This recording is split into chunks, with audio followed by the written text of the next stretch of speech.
Alrighty, hello, hello. What up, chat? It's us, Rowan and Adrian in the booth. That's right. Welcome back to the stream. Welcome. Hopefully, this is all gonna work well. And uh, Adrian will just talk to you a little bit about Canadian Highlander while I listen to my phone and see if our audio is working. Yeah, so I'm Adrian. I live in Victoria, BC, which is the birthplace of Canadian Highlander. And so, I've been around here and there. Um, let's talk a little bit about some of the decks that we might be seeing in this tournament. A lot of four color. Okay. That's to be expected, of course. Um, what's the best deck in Canadian Highlander? You know what I mean? That's sort of the big question that everybody's always talking about. And the answer is no one's quite sure, okay? Because to be frank, the format is kind of wide open. We saw a lot of Nadu decks recently. We see a lot of Jund mid range. Nobody quite knows what the best deck is in Canadian Highlander. So yeah, I'm gonna do a little. I'm gonna do a little deck highlight here for one of the decks that I see in this tournament. I think we've got 21 players. That's is what it looks like. Alright, pretty good Uh, turnout. We like that. that is pretty good. It's I think like 10 players regged in the last within the last like day or something. Like that's a lot of people. Yeah, But yeah. absolutely classic Magic players leaving their registration to the last possible second. Yeah. Because I remember last night only seeing like 11 players, and it was like, okay, we need more players. But now we've got up to 21, which is pretty good. Yeah, we've been advertising it as the best EV tournament you could possibly play for Canadian Highlander, but now that we've got a few more signups, I'm not sure that's still the case. But when we had 10, it sure was. Something interesting that I'm seeing are a lot of Modern Horizons 3 cards. Okay, looking at Sultai midrange as one of our deck lists here, and I'm seeing Birthing Ritual and Chthonian Nightmare, which is going to be interesting to see if those cards are actually good enough to be played. I Oh, think yeah. they will be. We've been Um, seeing a lot of Goyfs as well in the fair decks. Things like check mid-range, check low range, and Zoe's various Jund-based high color decks, all playing a package of Pyrogoyf along with a number of other Goyfs to try and trigger it. wow. I am surprised to see all these Goyfs, like Barrel Goyfs being played. I'm not surprised to see Nether Goyf, which is, of course, I think a pretty good card. Um, Interestingly, I'm seeing some Overlords from Duskmourn. That's going to be really interesting because even though those cards are quite good in Standard, I don't know if they're good enough to be played in Canadian Highlander. Have you, Yeah, you have you seen these cards, Rowan? when you say overlords, Uh-huh. what would be an example? Yeah, so it's like a cycle of enchantments from the new set, and they're avatar horrors. Okay, so an example would be, I think, what's the most Oh, famous? Baelmerk, like this guy, Overlord of the Yeah, Baelmerk. I think that's the most expensive one. This essentially what you do is you cast them with their impending cost, like in the early game, you get like some effect, and then it stays in play as an enchantment and not a creature, and then it becomes a creature later. Um, Hmm. I saw these cards and I was like, these are ass. I mean, they're not good. They're really bad. Like, I'm never ever playing this stuff. There's a 7 mana white one that makes like 2/2/1s or something. I'm like, this is terrible. Like, I'm never ever gonna play this. Turns out they're pretty good actually. And Yeah, I've they're been seeing the so good. black one around especially. Really. Yeah. Wait, where have you seen? Is the black one being played? I Uh, I've certainly seen the black one in Pioneer, um, oh but I think it's also seeing some play in Canadian Highlander here. Um, since it is an enchantment creature, it's very good at turning on Delirium and making Goyfs bigger. that makes Um, sense. and the impending ability also milling 4 cards and then staying card neutral if you return something from your graveyard means that it's also a key role player in turning on Delirium and generally filling the graveyard for all the decks that are interested in that. That is really interesting. Yeah, it looks like. I mean, we'll see how many of them get played, but it looks like Baelmerk at least is good enough for Canlander, probably. I Yeah, like that it's cheap. That's the cheapest one at only 2 mana for the impending cost, and that's pretty easy to do on turn one in Canlander. I feel like. I don't yeah, know how yeah, or often. at least squeeze it into your curve at some point. We're Yeah, not trying to cast 4 mana for 2/2/1s. It's not quite the rate we're looking for in Canlander. yeah, that's fair. Yeah, I'm just gonna do a little scan at the list here, see if I can see any other new cards that might be surprising. The Overlords are definitely surprising. That I did not expect. I was expecting Modern Horizons 3. I wasn't expecting Overlords from Duskmourn. Yeah, already Duskmourn making a bit of a splash in Canlander, although, like you said, Modern Horizons 3 has been the big addition recently. I wonder if we have any Reanimator decks in the field today. Yeah, I think there Well, was at least one that I saw. I see that Crayon is here, so most likely we'll be playing that Reanimator deck that he is known for. Yeah, I'm just looking at one right now. Uh, I'm looking at it's called Esper Combo, but I Yeah, mean, it's got Reanimator cards in it for sure.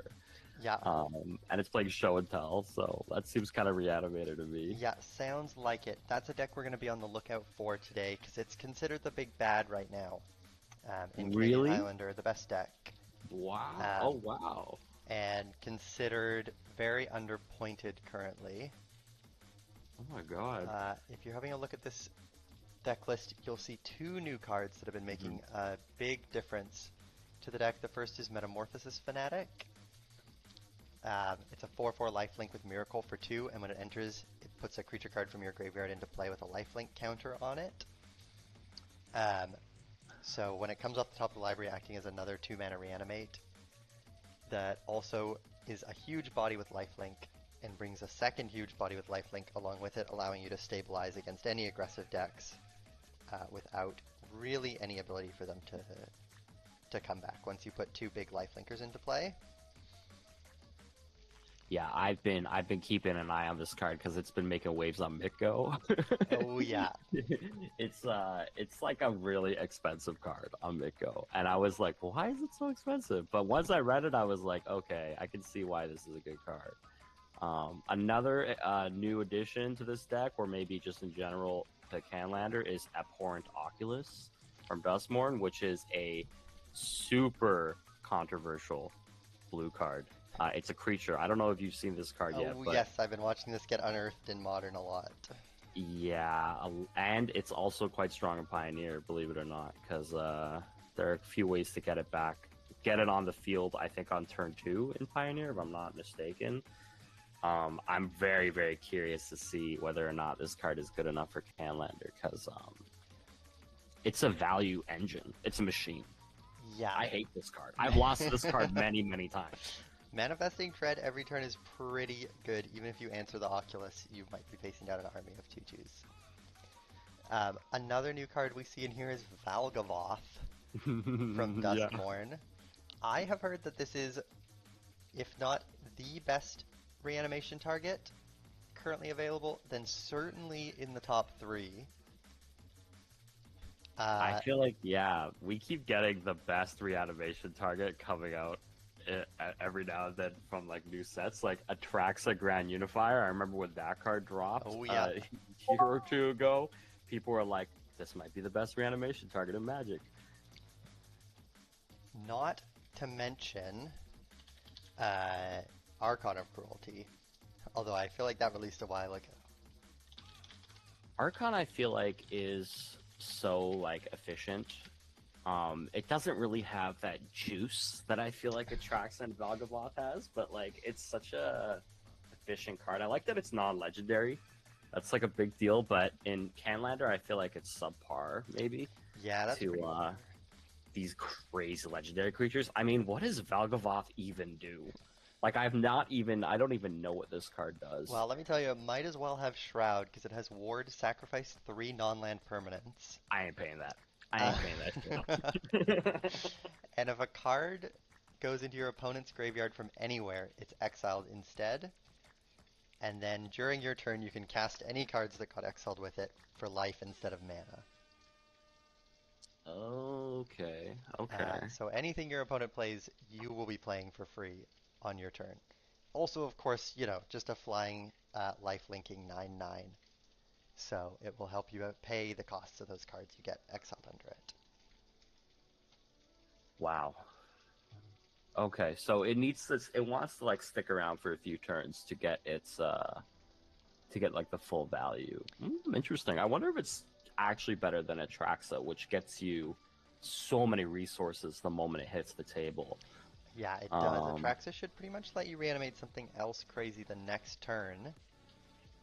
Uh, but they can also just Swords to Plowshares Atraxa with the trigger on the stack. You are not Swords to Plowsharing Valgavoth ooh, that's true. unless you want to get Wrathed. That is true. Yeah. How's our sound doing? Do we sound okay now? I think we sound okay. Mm-hmm. I see there might be somebody in the chat who can tell us if we sound okay. But Oh, yes. surely people will complain if it's not sounding good later. Yeah, that's fair. That's fair. So how's this gonna work? Because round one, we're gonna have 10 matches. Is that what Yeah, it's looking like? Okay. yeah. And are we gonna cycle through a few matches at a time, or are we gonna do like a feature? I think we'll do a feature and Yeah. just sit on somebody's match and watch. So just make sure that you're muted or deafened, sorry, in the Discord. Okay. Yeah. Um, and then we can just hop in one of their matches and spectate. Um, as for who will spectate for our round one feature match, I think we might take a look at Zoe, Okay. who was the champion of the previous Joking Open for a Duel, Hmm. um, where she took down Time Vault in the finals on a four-color Jund-ish aggro deck. I see. Okay. I mean, I've looked at the list. I personally, I think Jund is the best deck in Canlander right now. I mean, it's so strong. It gets so many results, and I think Minx Gaboo is so broken. But anyways, so okay, so we're gonna do a feature match. That sounds good. And what are we allowed to say? Because are the players aren't gonna be watching, right? Like they're Uh, not. the players will not be watching. No, Okay, none of the players will be watching, so we should be able to talk. Uh, we should be able to talk about any of the deck list stuff or gotcha. what's happening in the game. Yeah, if any of the players are caught in chat, they will be out of here. So we could talk about like can we talk about hidden information, like stuff we see in their hands, or like is I that? don't know how we would see their hands, Oh but right, because it's if webcam. we glimpse anything, we certainly can talk about it. Gotcha, And we can talk about it hidden information like what's in their deck list. gotcha. Okay, But yeah, it's going to be on webcam, so we will be seeing the same thing that the players are seeing from each other. right. We've also asked that the players display their life total in some way that we can clearly see on the screen so that we don't need to listen in. So who do you think is like the favorite to take this? You think it's Zoe? Uh, I think it could be Zoe. Zoe played exceptionally well in the previous iteration of this tournament, and I don't see any reason that she wouldn't do very well again. Um, but I think my favorite going into this might be Crayon on Reanimator. He has absolutely been tearing up the local scene here in Vancouver, coming second in our most recent 1K with this deck. And general sentiment seems to be that Reanimator is the best deck currently, at least in the online or Vancouver metas. I don't know if the same holds true at the Yellow Jacket meta, um, but I think this deck is very busted. None of their cards actually cost any points. They are free rolling the full 10 points Wow. on tutors. Um, and let me tell you, with the power of threats currently, Entomb Reanimate does a very good impression of Thassa's Oracle Tainted Pact, except one of those costs 0 points and one of those costs 8 points. So I think Reanimator is very well positioned currently. Hmm, interesting. That is really interesting that you say that. Like in Victoria, Reanimator doesn't place at all, Not at which all. not at all, which is like either we're underdeveloped or we're like ahead of the meta Yeah. or something. But right now it's all creature combo. So like I think like well there's creature combo like Nadu and maybe Yawgmoth. I don't want to say Yawgmoth if I'm not like 100% sure about that one. I No, have I been don't seeing think a lot of Nadu lists come out of Victoria, though. Jund is like kind of popular, and then a lot of Gruul. So like Mm, we love Gruul here. I don't know why. Maybe it's like just Trenton, and I think maybe we just have really good Gruul players. yeah, makes sense to me. But Reanimator, like we need to take some of the Vancouver Reanimator players to come over and humble us or something, because I haven't seen it play, so I was really surprised to hear that Reanimator was is top tier. So, Well, but I guess we'll we see. certainly consider it top tier, but this will be a chance to test it out and see how it stacks up against some of these Jundy red-greeny decks. Yeah, I mean, I'm looking at some like House of Cards results, and I can Mm. see Reanimator is like winning. Oh yeah, and often it's Crayon on the Reanimator Connor, um, because both he's very good at playing it and he's also very consistent at playing it. It's been his only Canlander deck he plays for years at this point. And yeah, he's just been crushing us with it pretty consistently over here. Are there other notable Reanimator players? That's a tough question because if I say no, I'm going to get exposed for not actually going to any Canlander tournaments or knowing any Canlander players. Uh, There's one person watching the stream right now. You better, you better not say something you'll regret. Okay, so you're saying Connor Holt. yeah, yeah, yeah, yeah. He's okay. You know what? It might just be him. Um, Is there a possibility that it's just him? it's Like, it's possible, but I think other people have been rolling up with the deck to the Discord tournaments as well, and also doing very well. I see. Okay. The other problem with Reanimator is, in my opinion, it is exceptionally boring to play, like Mm-hmm. Flash Hulk. Mm-hmm. So I think it's often underrepresented for how good it is, due Mm-hmm. to A, it's a little bit boring to play, and B, not everybody owns the cards required to play Reanimator, since Oh. it plays some really random cards that a lot of people don't own. At least for myself, stuff like Metamorphosis Fanatic that we talked about, Valgavoth, Dance Right. the Dead, these cards like just aren't part of my collection. Start the TARDIS, Heart the TARDIS. from the Catacombs, like it just plays a lot of random cards. So you kind of have to be a bit committed to own the cards, or have a special reason to want to proxy it and play it. That's really interesting.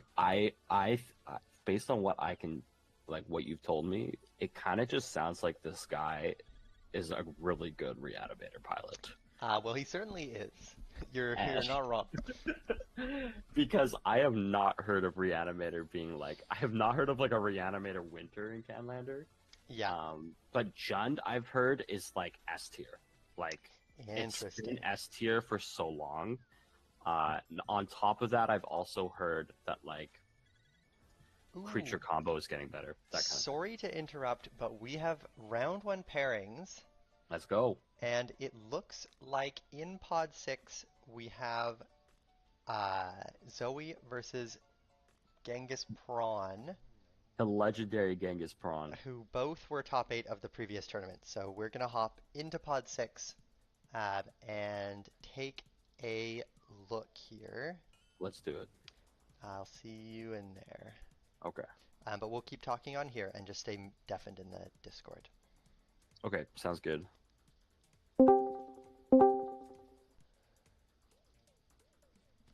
Alrighty. And then just give me a minute to get everything set up here, and we will be good to go. Show Yeah, up. I just need 30 seconds.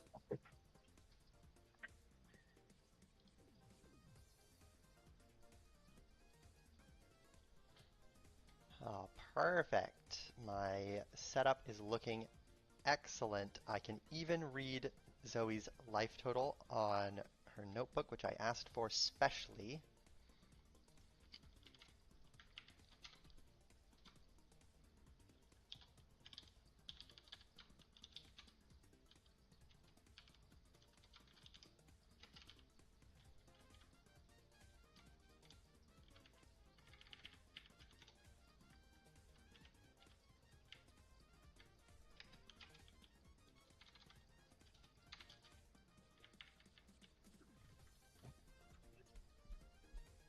Yo. Yo, yo, yo. Okay, we know Zoe's on Jund. What's her opponent playing? Great question. Who is her opponent? Who the heck is Genghis Prawn? Well, let me tell you, he is exceptionally dominant as well around the Vancouver and online scenes. Ooh.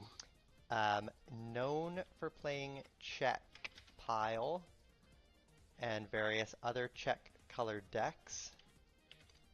When you say, what do you mean by Czech? What does that mean? I mean, 4 color, no white. Why do they call it Czech? It's named after a legacy deck from the early 20 teens, I think. Oh, okay.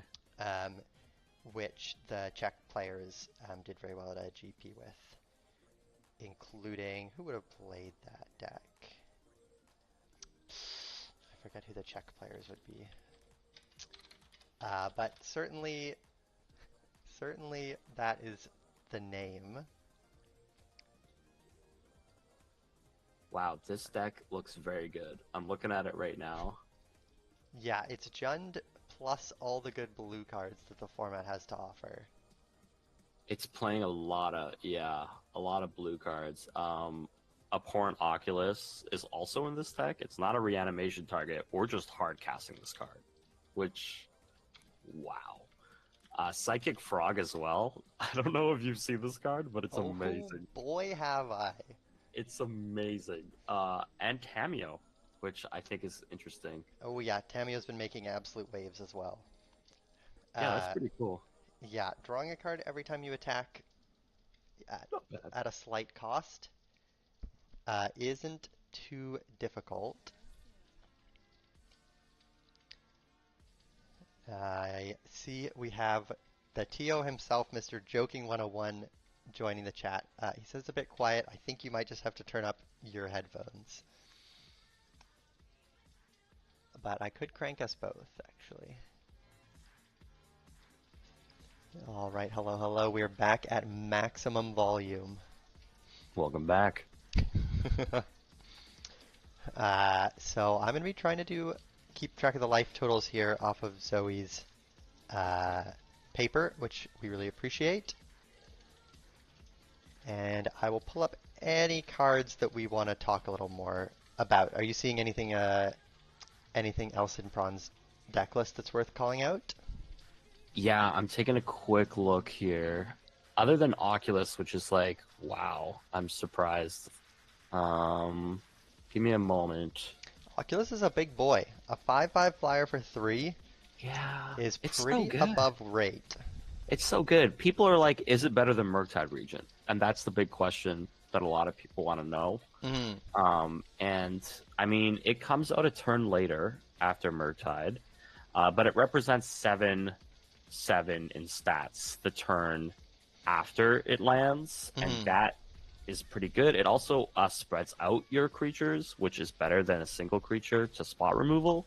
So people are up on Oculus for that reason, and it's better in Hellbent board states because if Oculus survives more than a turn cycle, you've got so many extra resources, and of course in Canlander, you can manifest Dread, and you just flip like Dreadhorde Arcanist or something. It's like, okay, so this is crazy. Yeah, or even a big goif off of the Oculus. I know Prawn is going to be on a full suite of goifs. We got so many goifs. I didn't know it was such a like world of goif in Canlander. Oh yeah, it is a What? world of goif. What's going on? But no Tarmogoyf. Like No, that one's no good. I'm a boomer. Okay, yeah, we have like Pyrogoyf and Barogoyf. Oh yeah. Oh, But and no. just like that, we're off. It's a Prismatic Vista opening for Zoe on the play. It looked like she mulliganed to 6. I missed Prawn's mulligan. And that's a turn 1 Soul Ring for Zoe. Do we have a delay from the Discord to the YouTube? Because I feel like that is happening. Yeah, I feel like there might be a little like a 30-second delay. I don't know if that matters. Yeah, there probably is just from YouTube's processing and stuff. Oh, okay, cool. Yeah, we got Soul Ring coming out. Nice. I don't think you can get a much better start than turn 1 Soul Ring on the play. No 2-mana colorless follow-up, but Zoe can start slamming some very big spells on the follow-up turn. And it looks like it's just going to be a Tameo from Prawn. Yeah, so I mean, some big spells can come down here. We could see a very infamous 4-drop. We could see Mixkaboo hit the table. That's very scary. It's true. But of course, I mean, the only out at that point is Force of Will, Force of Negation. Yeah, Because Daze if perhaps.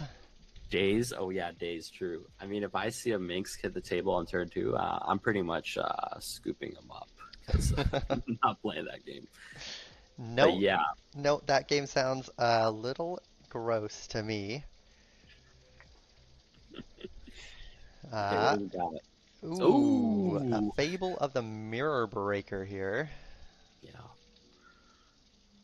Yeah, that's pretty good. I mean, that's not bad. Hopefully we have a second land, but it looks like we do not have a second land. But Fable of the Mirror Breaker, pretty much a guaranteed 2-for-1, no matter how you slice it. For sure. Prawn with an attack for 0, and firing up the clue token. Yeah, I gotta say, not hitting your second land there hurts. I mean, I don't know what the rules are in Canlander, but keeping a 7 with Soul Ring, Mountain, Fable, it seems pretty good. Yeah, it seems legal to me. Seems pretty good. Bowmaster's hitting the table here from Prawn. I mean, Bowmaster's is going to make it a bit difficult for hurts. Zoe to make any mana. That has to be in response to the trigger, right? The Fable trigger? Okay, yeah, no doubt. So either Zoe is going to get some cards and lose the token and her ability to make a treasure token, or take no cards, keep the token, and trade the token for a treasure token here. Looks like she's going to not draw any cards, going to cash in the Goblin Shaman and exchange it for a treasure token. I don't understand. Wasn't the token a 1/1? Did she not draw one card? No, I believe the token was marked, 1 damage marked from the Bowmaster ETB. Oh, right. Yes, you're right. Yeah. And the follow-up is going to be Ren and 6 off of the treasure token to, I imagine, take care of the Bowmaster here. No, rebuy the fetch land. Yeah. I see that makes sense. That makes sense. Why get hasty? You know what I mean? So true. We got time. We got time. Yeah, I suppose Bowmaster solo doesn't present the biggest clock in the world. We'll be okay maybe. I'm starting to like Zoe's position a bit more here now, a little bit. But yeah, missing that land drop on turn 2 was rough, I think. Ooh, what's going on? The follow-up here is going to be a Preacher. You know this card, Preacher of the something? Preacher of the Schism, yeah, and it's because Soul Ring was untapped that we can cast this. This is insane. I'm just gonna say, can we pull up Preacher? Yeah, because Preacher's this card is busted. Okay, I mean, if you look at this card, you're probably like, this looks like 2014, like power levels of Magic design. No, if you've ever played against this card, it's a monster. It's a monster. I don't know what's wrong with this thing, but if it gets to attack, first of all, nothing can block it. No, it's 2/4 death touch. Yeah. Second of all, it just generates you resources every turn. I don't like playing against this card because I keep losing to it. I think it's really strong. Yeah, it's looking like Um, it'll be an attack from Zoe next turn, making a 1/1 token with lifelink. right. She's also going to have a flipped Fable next turn, so could have double Preacher of the Schism coming in to make double token.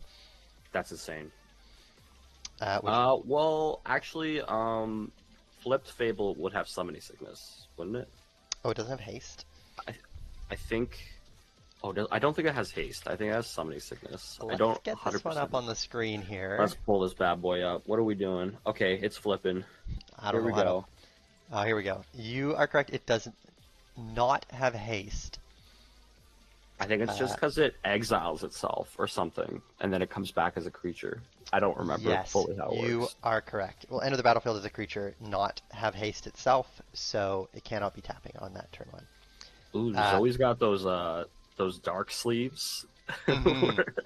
where it's hard to see the other side. Yeah, that is a dark reflection of Kiki Jiki.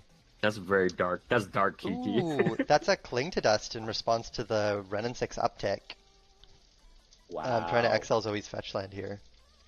Nice, I like it. But I feel like when you're cling to dusting a planeswalker ability, you're playing from behind. Ooh, Bowmaster in response for Zoe, Spell Snared from Prawn. I wish we knew how many cards they had in hand because that makes a big difference here, I think. Looks like Um, 2 from Prawn, probably 4 from Zoe. I think 3 or Zoe's 4. cleaning up. This is crazy. Like this is this is a game that I think Zoe is just dominating right now. Yeah, That a lot of resources traded back and forth, but this Preacher, the Schism, and Reflection of Kiki-Jiki are both huge threats on this board. oh wow. This is a interesting card. Yeah, Is that a Flame Slash here? I think so. It deals 4 damage or something to a creature. Yeah, if And it is a kill- Flame Slash. I haven't seen that promo printing before. It is a flame slash, I believe. And there's a Nihil Spall Bomb. Pretty good. I mean, yeah. honestly, what do you think about just cracking that bad boy right now? Hmm, Because think about it, Oculus, Murktide, you don't get priority when That's those true. cards get cast. And we've got 4 cards in the yard right now. Like, I I don't know. don't think. I think I would be inclined to get the fetch land as well. If Prawn goes to his main phase and puts fetch land crack Oh, on the stack, I that's smart. would consider cracking Spellbomb in response, although Murktide could come down independent of the fetch land. Well, the fetch land would be card number 5 in the graveyard. No, you're right. Uh, That's a better line. Waiting so for the we- fetch land. Attacking with the Preacher of the Schism here and producing a vampire token. I just got chills. That card, it just makes so many resources. It really does. And it's putting Prawn down to 18 here. Okay, here we go. Okay, so there's the fetch land. Ooh, do we crack? Do we crack? I mean, honestly, if it was me, I think I'd crack. Yep, N- there's the fetch land crack. And that's Prawn down to 17. Zoe holding firm for now. Oh, Could make make it sense. 16 for Prawn. And what I'm just gonna take a quick look at what some of Prawn's cards could be that could, you know, benefit from holding up a spell bomb because no, I mean Prawn's playing Treasure Cruise, a lot of Delve cards. I think cracking spell bomb early makes sense, but we'll have to Well, wait and see. I think that would be true if the game was only going to go a couple more turns. Yeah. But it looks like the game could be in for the long haul as well if Prawn's able to stabilize here. Yeah, might as well get like as much value as possible from that spell bomb. I mean, that makes sense.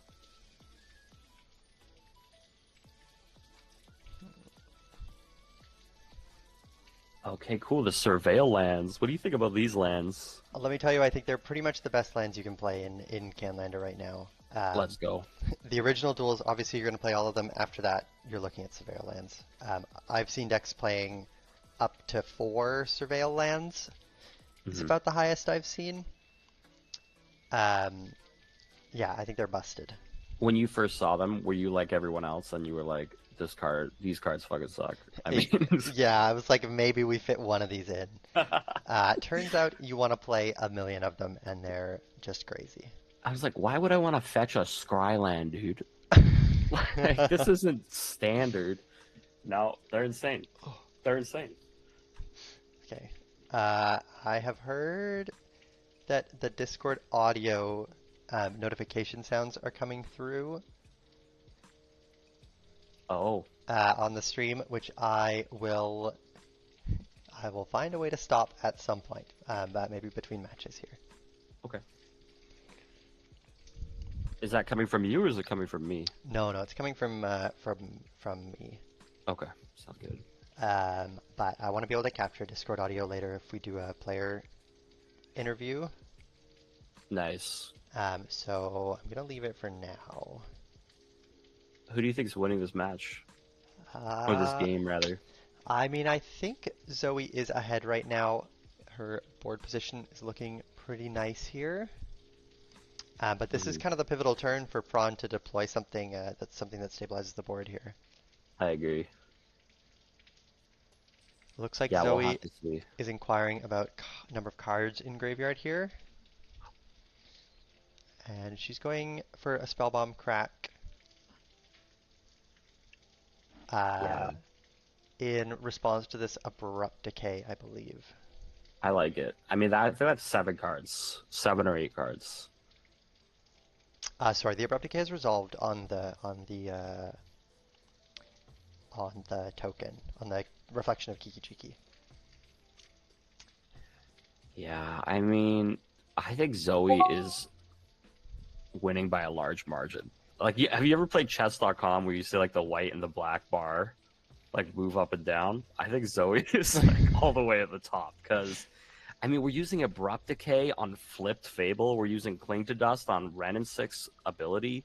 We're 1 for 0ing so many of our cards here, and I feel like Check Midrange is a deck that doesn't want a 1 for 0. So, Boy, is that true. I agree. I will say, for Prawn's benefit, he does have 2 uncracked clues. mhm, Um, so if he can find a way to stabilize the board, he'll be able to catch up in cards pretty quickly, generating some 1 for 0s for himself. that's true. Oh, we have tap it up. Oh my God, is that a Oh Chaos my god, Defiler? it is a Chaos Defiler. That is gonna break this game wide Mm, open if it this resolves. is yeah, and I Uh, mean you have to respond, right? Speaking of the bars on chess.com, for me, this would be going right to the top if this Chaos Defiler enters the battlefield. Okay, I'm just gonna read this card because I don't play Legacy. Okay. Hmm. All right. Trample 5/4 artifact creature. And it's got the battle cannon on it. Good God, the battle cannon ability. Okay. Wow, this card's crazy. Yeah, when it enters or dies, for each opponent, choose a non-land permanent they control and destroy one of them chosen at random. So it's essentially killing a clue and an OBM here. Uh, Is no, it's just going to vindicate whatever non-land permanent Zoe would like here. Um, oh okay. yeah, because she only has one opponent, she'll choose one of their permanents and then destroy Oh. it. This card, of course, designed for multiplayer, coming out of the Warhammer 40k Commander decks. Hmm, hmm. Um, but in one-on-one, somehow the random feels a little less random. Wait, but we saw the card in Prawn's hand just now. Ooh, what did you Did you? see? It was a 2 mana card, and it was like one of the Strixhaven alt arts, but I don't remember exactly what it was. It was Uh, like, oh, that was fun. Presumably, that would be a counter spell. Right. I thought Um, it was black for some reason. Oh, yeah. Where'd if it it was go? He black, it could be a. It's like a 2 mana removal spell in there. Like I don't think it's Last Gasp, but That was really strange. He like revealed it. He was like, "Here's the card," and then he put it away. he's thonking So, about it. oh, there it is. That's not a 2 drop. That was what I saw though. I don't recognize that card at Me all, neither. Yeah, unfortunately. I'm gonna look into it. Probably not a growth spiral. Get some information here. Looks like Prawn taking another few points of damage. As soon as Zoe moves her hand, I will see. Looks like they have different life totals for each other. Uh-oh. but I'm sure they'll figure it out. I think. I think that card is Tainted Pact Oh from the ho! Strixhaven Mystical Arc. Yeah, Oh, I was right. It's a black 2-drop from that Strixhaven, would and make it's sense. Tainted Pact. Okay. So wait, 18 why? to 14 Zoe has. I think so. We're gonna go with that. What happened with Tainted Pact there? Did he cast it? Uh, it's not clear to me what has happened with Tainted Pact. Yeah.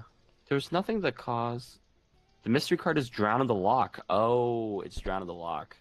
Secret Lair Drown in the Lock. Oh, it looks so much like Tainted Pact. Oh god. Sorry. Okay, fair enough. Wait, but Drown in the Lock, what? So In response to this Chaos is Defiler? no, I think it was killing Preacher on the begin combat here, Gotcha. Gotcha. to prevent Zoe from generating another 1/1. And And I then, guess there was no way to drown Chaos Defiler. Like, that was just hitting the table. yeah, that thing's too big to drown. Okay, okay. Its feet can touch the bottom for sure. Yeah, okay. Yeah, it's a 5-drop, I mean. That's pretty scary. Yeah, I got that tip from Idiotic Avocado. Thank you. Idiotic Avocado. Yeah, I appreciate that. Yeah, it Uh, looks like Data Pack from here. yeah, it does look like Tainted Pact. Okay, so what's going on? Is this a token with 6 counters on it? I imagine that this is something that has been reanimated here. Mm-hmm. Prawn fell down to looks like 11 life here to reanimate it. Oh, and it's a 2/4. It's a reanimated Preacher of the Schism. It's really a preacher of the schism world that we live in, isn't it? Like, It's so true. So true. everything's being done to either destroy or bring this card back. Zoe rumbling in with the Chaos Defiler for 5. It's going to be a block. Here with Death Touch, losing Ooh. the clue and taking 1 damage to the Okay. Chaos Defiler dies trigger. This is it. I mean, If you okay. squint your eyes so that you can't see the Ren and 6, Mm-hmm. it feels like Prawn has stabilized. I think Prawn has 1 card in hand, and we're currently in Zoe's main phase. Yeah. And I think she's cracking her foothills. I think she also has 1 card in hand, so we're gonna see. Yeah, so an even game if you squint so you can't see the Ren and 6. Yeah, just imagine Ren and 6 is not there. I mean, I know Retrace Ultimate is pretty scary, but we don't have to worry about that. Like, that's Yeah. not gonna happen. All Zoe has in turn. graveyard for the Retrace Ultimate currently is the Flame Slash. So that's not even a big deal. Like, who cares? Like, Exactly. So what if you never have a creature again? It's fine. we're just never gonna play a creature anyways. I mean, we don't need that stuff, right? And are we playing? No, Thoracle is not in this deck. What am I saying? How many points is Thoracle? Is it Thoracle banned? these days is banned. 7 Oh, points wow. on Thoracle. I apologize. And let me I'm tell you, not up it to would date. still be unplayable at 6. So Wow. someday, maybe they will free Thoracle. Wait, and let Thoracle it is run 7 free. points, but it's not banned, right? No, it's only 7 points. But let me Okay. tell you, it is basically banned. unplayable at 7 Gotcha. points. Gotcha. Okay. I see we have Thoracle's #1 fan in chat, Uberlegen. Canlander's only surviving Doomsday player. Keeping the hopes alive for all of us Thoracle enjoyers. As you may know, I'm widely credited with inventing the card Doomsday Wow. in Canadian Highlander. I did know that. Where I played it to 2/2 finishes almost every week at Yellow Oh. Jacket. Oh my god, this is looking like modern. Subtlety, endurance, Ren and 6. What's going on? Yeah, Hardcast Endurance from Zoe is going to be Hardcast Subtlety backed by Prawn here. And I mean, that's pretty good from Prawn. I mean, let's see what he could do on his turn, but. Oh, wait, no. We're still on Zoe's turn. That was a Prawn's end step, so he cast the Endurance and got it Subtletied back to the top of her deck. Every time that I think like things are going well for Prawn, I'm wrong. Things are very much still in Zoe's favor, I think. Yeah, But okay, did Zoe put on top? I think she did, right? she did, yeah, and drew it for turn. Okay. Um, Cool. Ren and 6 Ultimate is now available to her. And what do you do here? Do you just ult? Because that's what I do. Well, I don't think she's ulting because she has played and cracked a fetch land this turn. Hmm. And if I was ulting, I think I would be holding the fetch land to continue to retrace this Flame Mm. Slash. Oh, So, that's so true. That's looks so like true. Surveil Land fetched up here for Zoe, and I would imagine it's going to be a plus on the Ren and 6, and then Hmm. redeploy the 3/4 reach, That which makes is going to block sense. the subtlety. Yeah, endurance just blocks all day against subtlety. And with Prawn on one card, it's kind of a safe bet to greed out this Ren and 6. I Yeah, like it. I yeah, like it. I agree. The emblem could be impactful, but I think currently Zoe is just going to try and retain as many cards as possible. Here's picking up the fetch land. Yeah. Uh, and I imagine that if she wants to if she wants to crack that fetch land next turn, it will be probably for another Surveil land and continue to accrue Surveil land value here. That's pretty good. Yeah, Uh, that's pretty good. Endurance resolves Tuck's Prawn's Oh, Graveyard, and what is that? that looks like That's a cycling. cycled A Triumph. Triome. Yeah, a Zagoth Yeah. Triome. Oh, is that Lightning Bolt? It looks like it Oh, is. Lightning Bolt Red and 6? This is painful. Yeah, Lightning Bolt the Ren and 6. Turn back the clock on the Ren and 6 abilities a little bit. How is Ren and 6 8 like 3 cards this game? I know this This is Ren and 6 is painful. going absolutely wild. Oh gosh, I just feel bad. Okay. Here's the fetch land crack. Does Fetch it to Surveil. Zoe have another Surveil land to get here? Surveillance are really doing some next level stuff in Canlander, aren't they? Oh, yeah. Like, what? I can't believe they're playing so many Surveillance. Surveil I land thought it'd be like two. turning Ren and 6 into a scry every turn until Zoe runs out of Surveil lands. Yep, there's the Raucous Theater. And so Prawn is Hellbent, and Yep. Zoe's got a Ren and 6 that's ticking up every turn. Prawn absolutely stanced up, arms crossed at the standing desk. He's not scared.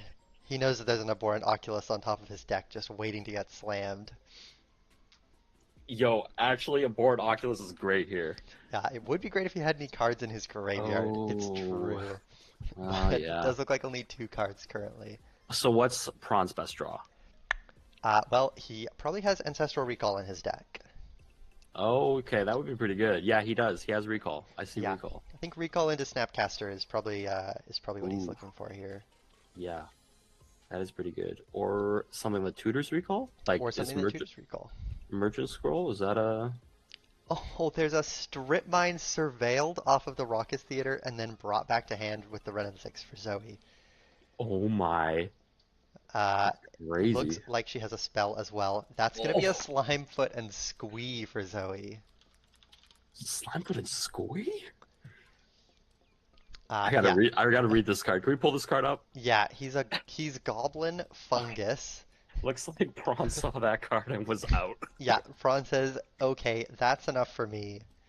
Let's Whenever go to game two. Slimefoot and Squee enters or attacks, you create a 1/1 Saproling, and for 4 mana you can sacrifice a Saproling to return Slimefoot and Squee and another creature card from your graveyard to the battlefield.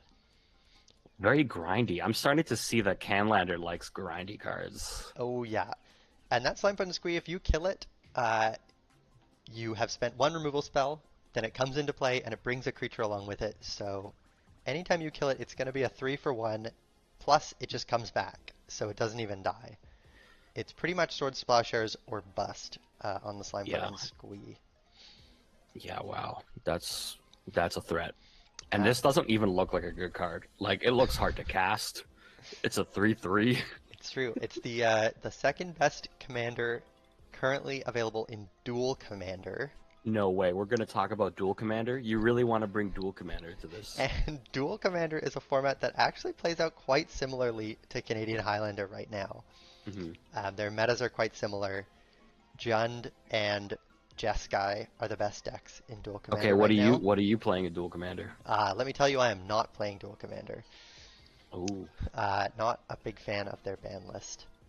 I would Oh, okay. much rather play in the Canadian Highlander ban list, where combo is allowed to be played.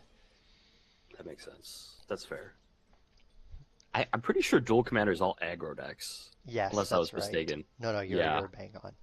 yeah, yeah. That's not that fun. Um, there are some control decks as well, but primarily aggro decks. Slimefoot and Squee and Aragorn, two of the best decks that you can play, and I expect you'll see both those cards in people's deck lists today. Aragorn is pretty great in Canadian Highlander. I've heard about Aragorn in Jeskai, I think. Hmm. Is that where he's played? Yeah, those are his colors as well. I'm surprised because I guess he's not really played anywhere else. He's one of those like special cards that I think are just good for Canlander, Yeah, or have found a home in Canlander, rather. exactly. Cards that don't quite fit anywhere else, um, but can really make a splash here in Canlander. And we're off to the races. Prawn on the play, Zoe up one game. It's going to be Steam Vent's pass for him, telegraphing some kind of interaction here. We saw Spell Snare and Lightning Bolt Hmm. last game. Both could be cast here. Or recall. I see. We're off Uh, to a good start this time. yeah, it's going to be one of those games. The best thing he could be looking for here is just land go, discard some kind of Chungus, and then reanimate it on turn 3. Okay. This could be a turn 3 Abhorrent Oculus if he has it ready to go. Wow. Turn three aboard Oculus. You know, I mean, if his yeah, hand is Exodia. yeah. Uh, Zoe just has to fetch up Surveil Land here. Um, So Zoe's responding to recall. yeah, with the Surveil Land. Okay. Um, Zoe won the last tournament on the back of a top decked Mental Misstep in her Oh. four color Sands blue deck. If she had a misstep here, that would be pretty huge for her. But so explain to me what's going on because why would we surveil in response to recall? Like how's that going to help us? One option would be if Zoe's holding something like Street Wraith here that can cycle for free. Oh, okay. She could be looking to surveil and try and find that mental misstep. Right. Since I imagine she feels pretty under the gun facing down a turn 1 recall. That's Yeah. going to be an unearth surveilled into the graveyard, and the recall quickly resolves. 3 cards for Prawn, another on the draw step. That looks like a MDFC here. Hmm. Maybe Oh, it's waterlogged Teachings. teachings, I Yeah. believe. And just a pass here, discarding Duress to clean up. Okay. And Uh, Red 6. Oh, spells. That was a fast spell snare. uh, Very quick spell You snare. are not playing that Red 6. Yeah, Prawn Especially lost after game one. lost like 4 cards that red and 6 in game 1, so it's not going to be legal here. Yeah. Oh, Thoughtseize. Thoughtseize coming for Prawn, so we're going to get to take a look at Zoe's hand here. Okay. Stomping Ground, Nurturing Peatland, Reanimate, Moloch, Opposition Agent, and Questing Beast. Nothing but bangers in Zoe's This is hand. crazy. This is why I'm so high on John Rowan. I really think it's a good deck. Let me tell you, you do not want to take Questing Beast here and face down a Reanimate on the following turn. So that card is Reanimate? Is that Yeah. like a 40k version or something? Yeah, that's the Warhammer 40k Commander deck version of Reanimate. Okay, wow. There's a lot of good cards here. This hand is honestly nothing but heat. Land 3 and Reanimate? land 4 available. Yeah, it's got to be Uh, Reanimate. yeah, makes sense to me. I mean, Oh, otherwise you're just giving could be the Reanimate Moloch. targets. It could be the Moloch. 2/2 Moloch off Reanimate is not that inspiring. It's actually going to be the Yeah. Opposition Agent. Okay, that makes sense. This is telegraphing that we have some kind of counterspell to answer the Reanimate. Nurturing Peatland, the land for turn. I would Okay. imagine Zoe not feeling very nurtured here, facing down the recall. And we're gonna Reanimate. Yeah, So, are we just bringing Oppo back? Okay. looks like we are 3 more damage coming across for Zoe, down to 15. And following up with the 2/2 Moloch. Wow. Doesn't think she's going to find any good fight targets for the Moloch. Lightning Bolt on the Oppo in response. And Yeah, makes Island sense. Cycling Lorien revealed. I don't know. I think things are looking pretty good for Prawn. I mean, all that's left in Zoe's hand is a questing beast and some lands, if I'm not mistaken. Yeah, Land Questing Beast. And if we've got some answer to questing beast, I mean, Moloch's not a threat. We don't care about Moloch. No, we do not. I can't type ancestral. Look up something else. Um, this questing beast though does have a lot of text. Mm-hmm. Mm-hmm. Very Um, true. so Prawn I is mean, gonna need to answer it. if I'm Prawn and I've got a grip full of counter spells, I'm just land go here, you know? Draw, land, pass. Yes, And sir. I don't care about Moloch. I'll get hit by that thing all day. As long as I can counterspell questing beast, I can start to develop a threat the turn after. So The Lorien revealed, of course, Island cycled for a Surveil land. That's just oh good yeah. value. Another another point for Surveillance and Canlander. Hey, Surveil lands stay on top. They stay winning. They're so good. Can't believe it.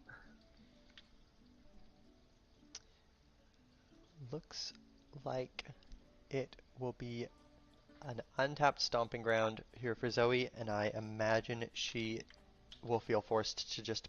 Oh, White of the Ooh, Reliquary. Now never this is a mind. new card. This is a new card.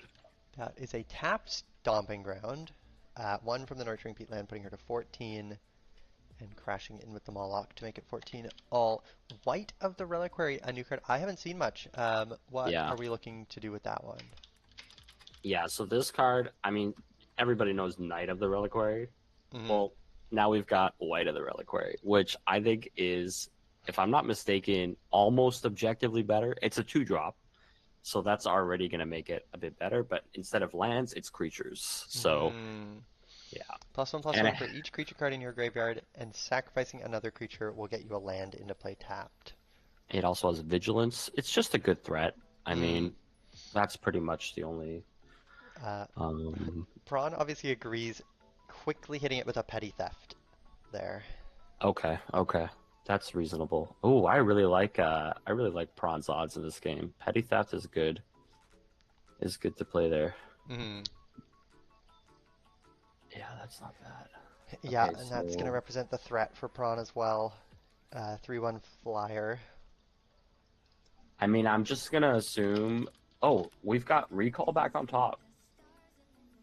Oh, Tolarian. Oh, is that a Mystic That was a Sanctuary?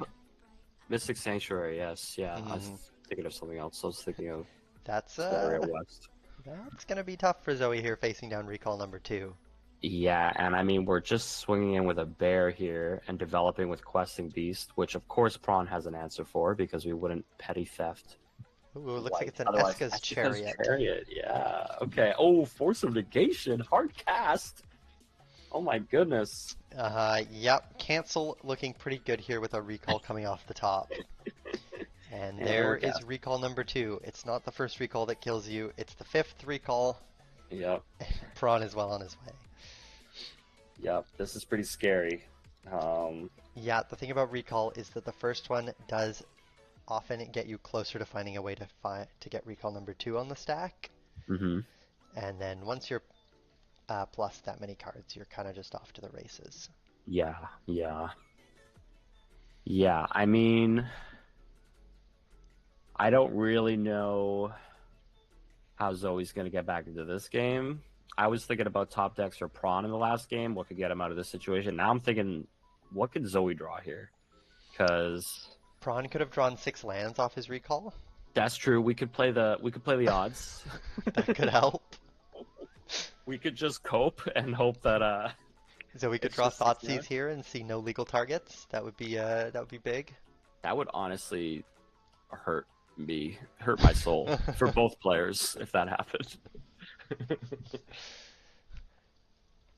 I So mean, he's we've still still, she's still holding on to the questing beast. yeah, we've still got this questing beast, which I mean, we would play pre-combat, right? So we've got something else to do this turn. Let's take a look. It's Slime-Footed Squee. Okay, this is actually a good card in this situation. Ooh, a Ooh, dress Dress down in Down. response to prevent the Sapperling from getting made here. Yeah, that 1/1 could make it or break it. Well, the Sapperling is how you get back the Slimefoot and Squee, so Slimefoot and Squee now allowed to be killed without representing a pile of value on the backside. Wow, that's actually pretty good. Because, okay, yeah, you have to sack a Sapperling. I didn't even realize that. And then there's Fatal Push after the Dress Down dies to its ETB or to its end step trigger. Dress Down will die, then Fatal Push. Minkskin Boo? Here's the Boomer himself, Oh Minskin my. Boo. Yeah. And we've got Brazen Borrower mana. It's tough. We're just making Boo and passing the turn, no attacks. Interesting. Prawn's playing it safe. We had a question in chat whether Zoe has Price of Progress in her deck. That's a draw that could get her back in this game. Ooh. I don't think so. I'm going to take a quick look. Price is an instant, right? Mm-hmm. Zoe does not. She's not playing it. Fair. Is Price of Progress a common Canlander card?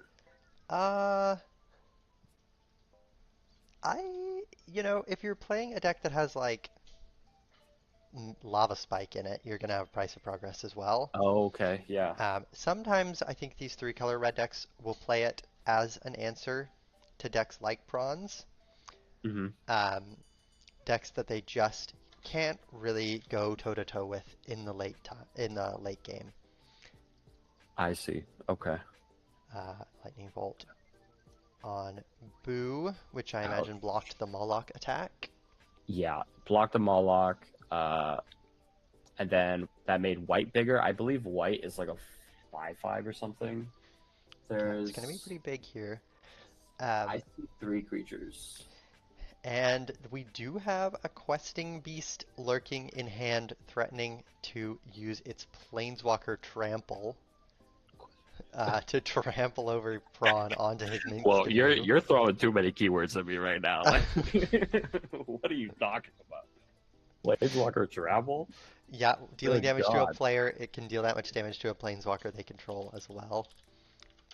So questing beast could be a good answer here to the Minskin Boo if it were able to both resolve and not get blocked. It's just the Boo comes back every upkeep, and bolting Boo just hurts. Oh, we've got something else here. It's going to be a Dread Fugue here, cast with Cleave. There's Barrel Goyf. To take a look at the hand and take away the Barrel Goyf. 3 mana Thoughtseize. And here is your favorite, the Big Eye, the Ball. Oh my! It's the I just fell to my knees because I mean I think we just go game 3 here. Like I don't know. This is not the position John midrange wants to play from. Like John wants to be either going 1-for-1 in a resources game or just like super ahead on board because of some early cheese. I don't think facing down a Minskin Boo is where anybody wants to be. Yeah. Or this eye, which is apparently the new hot thing. The Manifest Dread has put Taxium Probe in the graveyard. And here is going to be the Questing Beast for Zoe. And the days, that really hurts. I mean, there's not a whole lot you can do here. That's painful. Zoe just taking time to look at the Questing Beast and say goodbye. And it's going to be the cards scooped up here. Yep. That's a little too much to come back from. Getting dazed on turn 7 or so there has gotta hurt. I hope we're not too ahead of stream, because I'm watching stream right now and I can just see that Days just got played like 2 seconds ago. So I don't know if we're spoiling things or anything like that, but hopefully that's not an issue. No, our audio is going to be synced to the video on stream. Oh, that's great. Oh, perfect. Yeah, like our audio is going to be equally delayed. Well, you know, I love a game 3 because it means that we're playing a real match here. Yes, both sir. Both players are putting everything into it, and we're going to get this game 3. And after seeing both of these decks like do what they do best. What do you think right now going into game three? Who do you think is going to have an advantage? Well, uh, Zoe's on the play, right? Zoe's on the play, that's big. That's huge for Jund. We saw both of them play quite a few points in the games they won. Zoe playing 4 points worth of cards in the form of Sol Ring in the game she won, while Prawn, of course, played 16 points worth of cards in his game, 2 recalls. I was Um, gonna be like, that's more than is legal. 2 recalls should be illegal. Couldn't agree more. Um, so it could just come down to whoever draws the most points, but I like Zoe's chances on the play.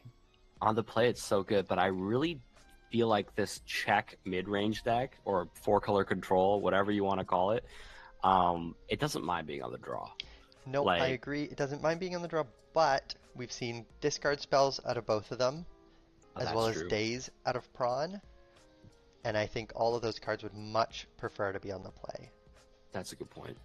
Um, Yeah, if Zoe were able to open with a Thoughtseize here, that could really mitigate the threat of a recall in Prawn's opening hand. very true.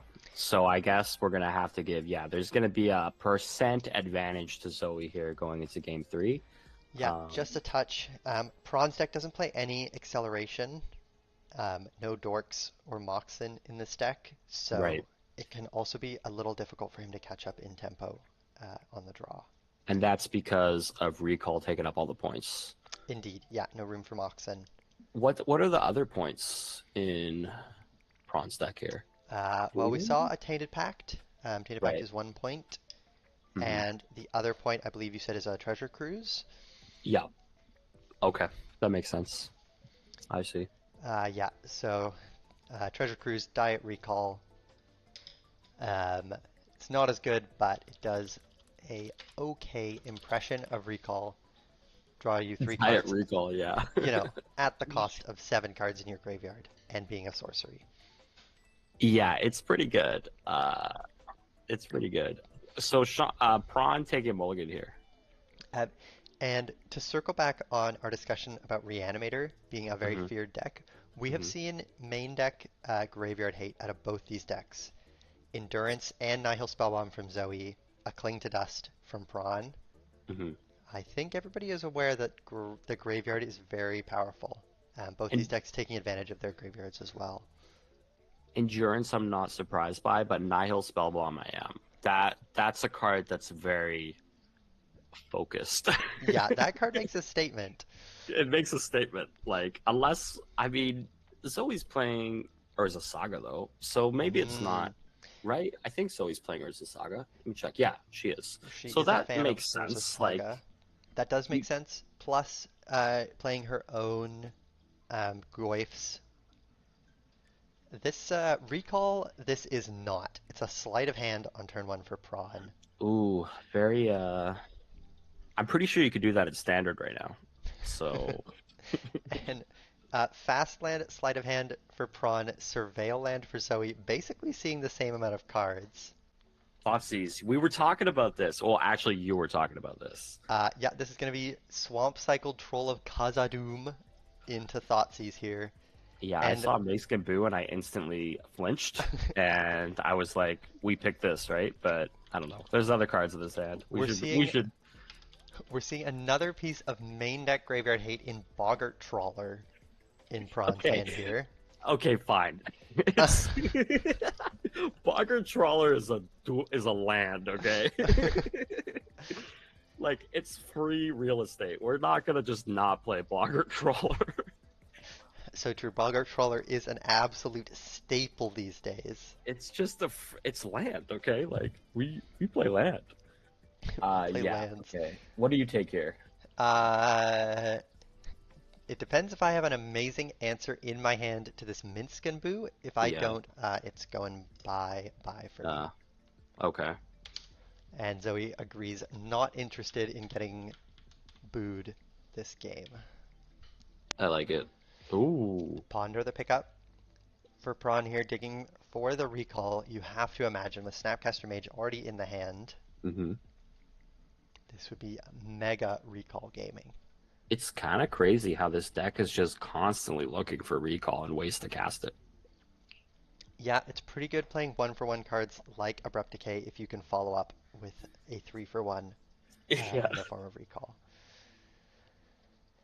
And that's why Recall commands such a hefty price in terms of points. 8 points on Recall, which, for those of you keeping track of at home, is the same as Thassa's Oracle plus Tainted Pact combo. I feel like you've got an agenda. I Oh don't yeah, know. I've got an agenda and I am pushing it, let me tell you. Thoracle to 6 is a start. Thoracle to 5 would be an Wow. apology, and Thoracle to 4 is where we gotta be. Wow. Oh my God. That seems a little extreme. Like, Thank you. Hey, I got my boy Uber in chat. I know agrees with me. Fable of the Mirror Breaker, again here for Zoe. We've yeah. seen that the way is clear for this to resolve with just an Abrupt Decay to answer it for Prawn. Fable's Uh, very good on this board. Fable is very good on this board. Yeah, you can Abrupt Decay it, but you are still under the gun from the Goblin Shaman. Uh, Inquisition. oh, we're gonna get to see what everybody's working with here. Exciting. Oh, questing druid. Questing Druid, maybe a Molten Collapse?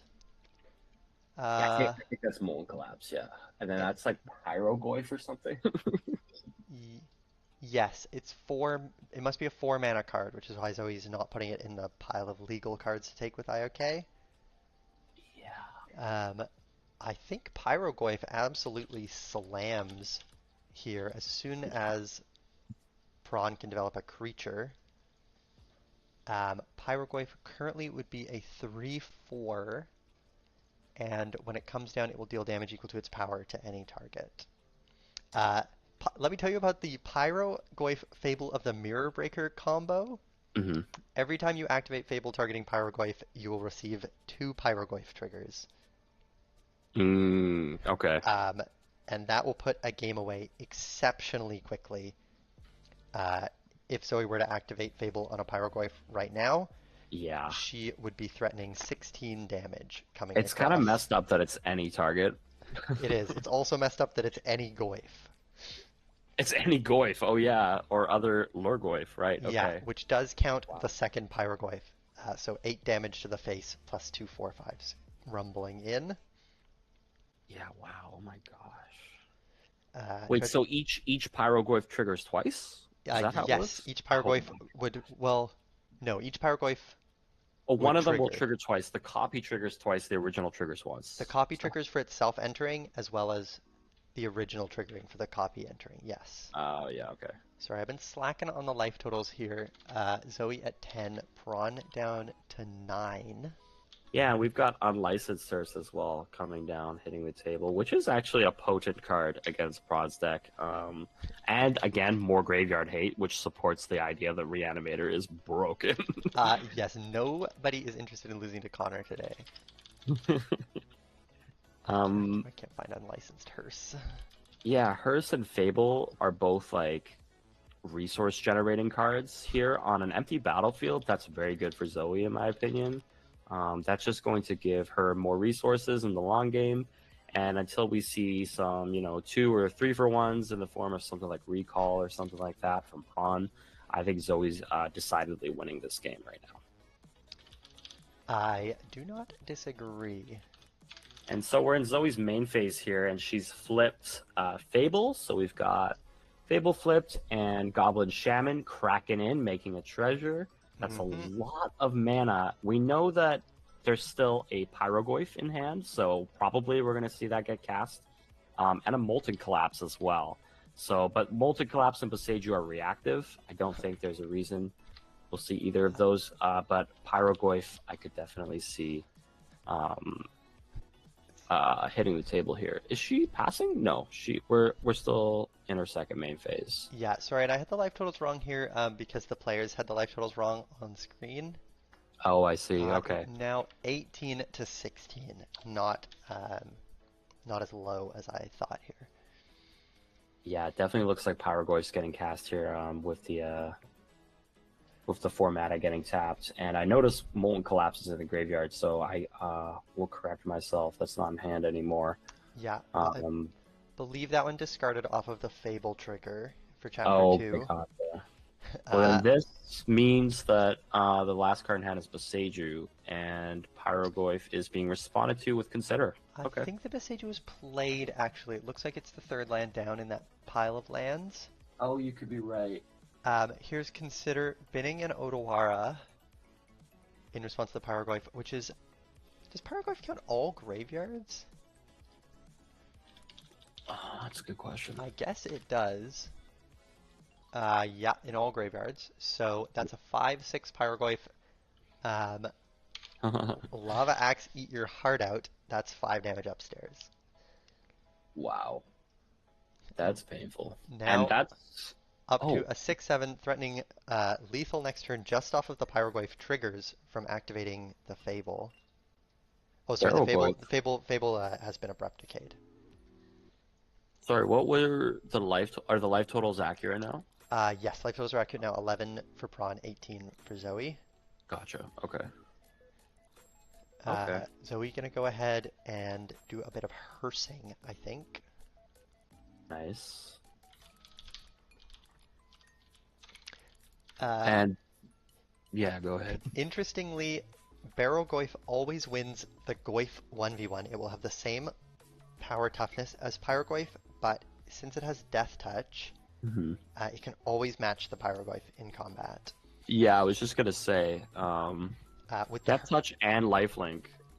So this Hearse, card. though, Zoe will be able to force a trade by marking 6 on the Barrel Goyf and then eating all of one card type out of a graveyard here.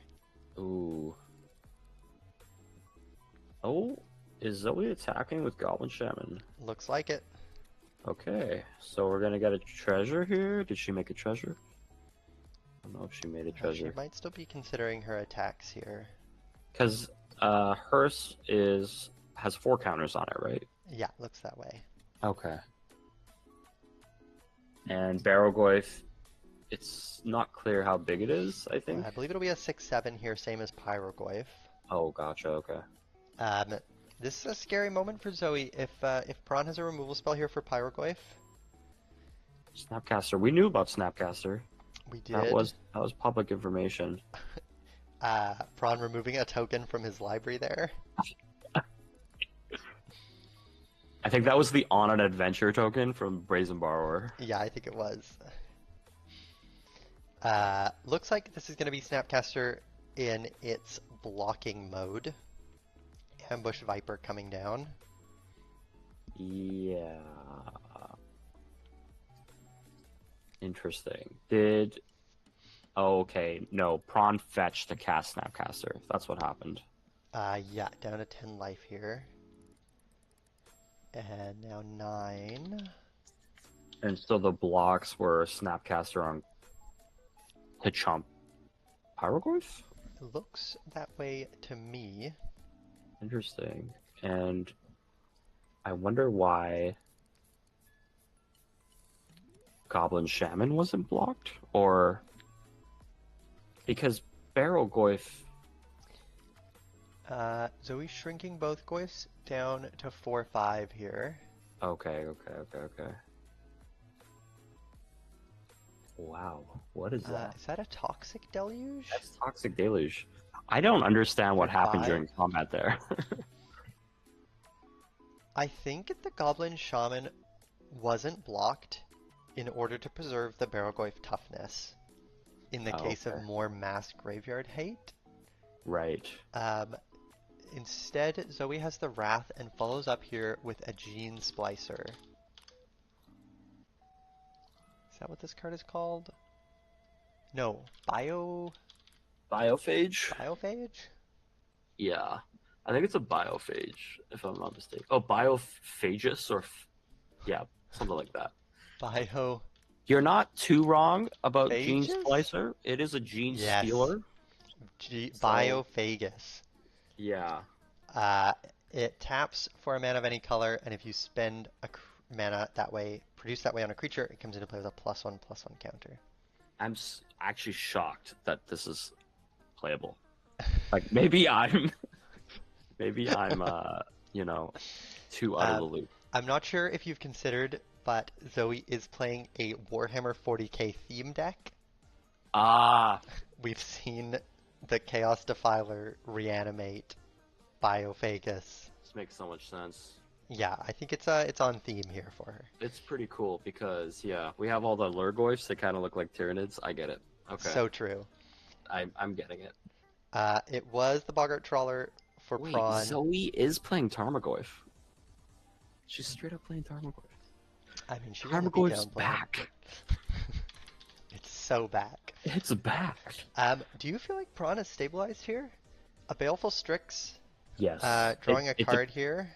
Yeah, it depends on cards in hand. So if Zoe has one card and Prawn has two, then yeah, Prawn is ahead for sure. Looks like two cards for Prawn. Well, Uh, the unlicensed hearse is really scary. With the yeah, life totals the way they are, I Zoe don't with a big car. yeah, I don't actually like Prawn's position because of unlicensed hearse, but I mean Strix can block all day. Hmm. So Yeah, Zoe's gonna need a removal spell for the Strix to start. it looks to me that like Zoe has one card Hmm. in hand. And oh, Beseiju was played, I think. I Yeah, think it's a land. it was played as a land. Crew 2 on the hearse, so Zoe also needs to find another creature in order to crew this hearse. Right, because the that bio guy, oh, Force of Will. What is happening?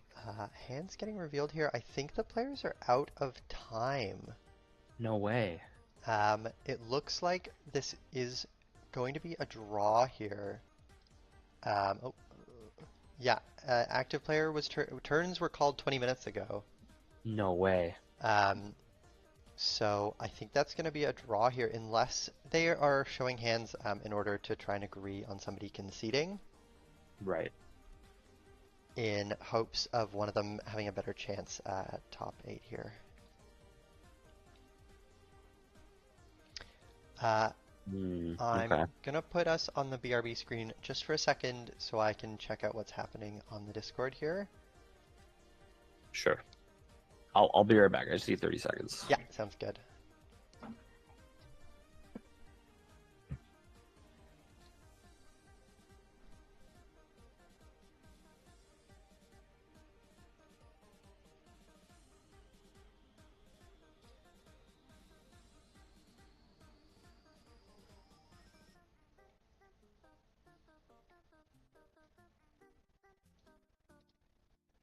Taking a look at the match results here.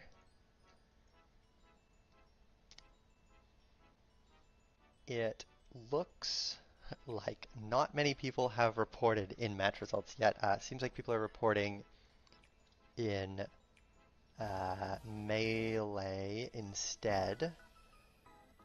I wonder if I can see who is winning. Bear with me. Yes, it looks like Crayon was able to win his match with Reanimator here.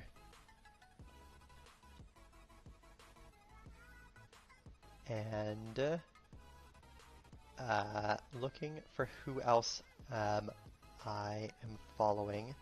Looks like Ben was able to win with Oath 4-color Reanimator as well. So Reanimator is performing well as promised.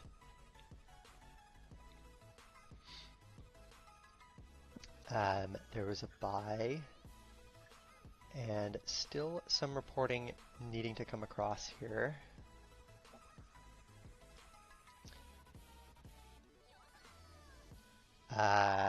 Just a judge call, it looked like, maybe. So we're just going to throw to a very quick break and be back with the next round.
Hello, hello, hello.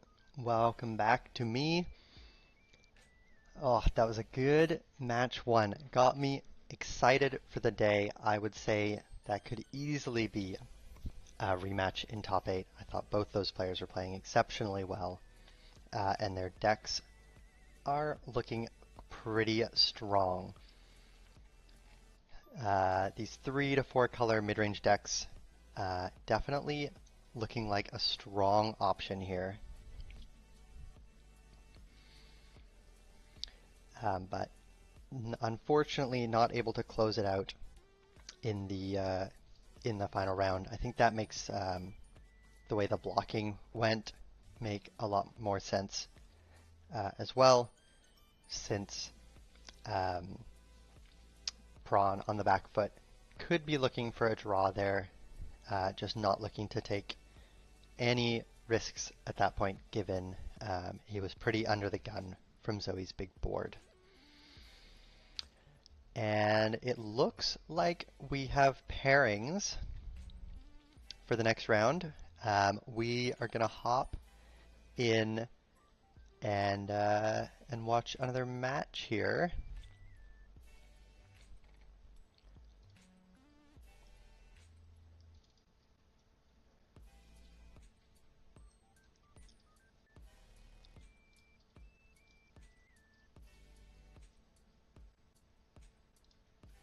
Okie dokie, chat, we are back.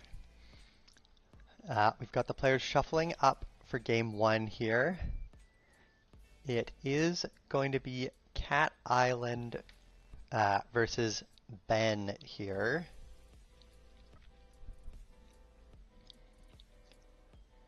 Let me just get the scores up to date. Ben with the boogie board, which hopefully is going to make it very easy for us to see what's going on.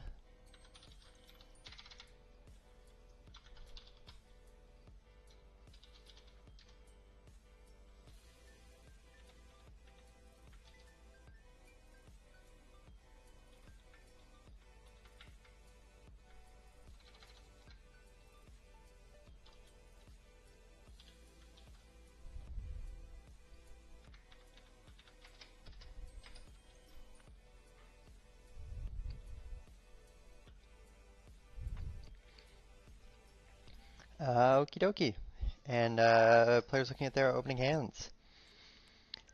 I happen to know that Ben is on Oath Reanimator today, which I am excited to take a look at because it's one of my favorite decks. I should say Oath of Druids is one of my favorite cards. And with Ben winning his match, I feel like I've got permission to feature this deck. It's just going to be a Marsh, Flats, and a Pass here for Cat Island. Oh, sorry about that, everyone. Not sure why that was happening, but there we go. Turn 1 Odawara and a pass back for Ben here.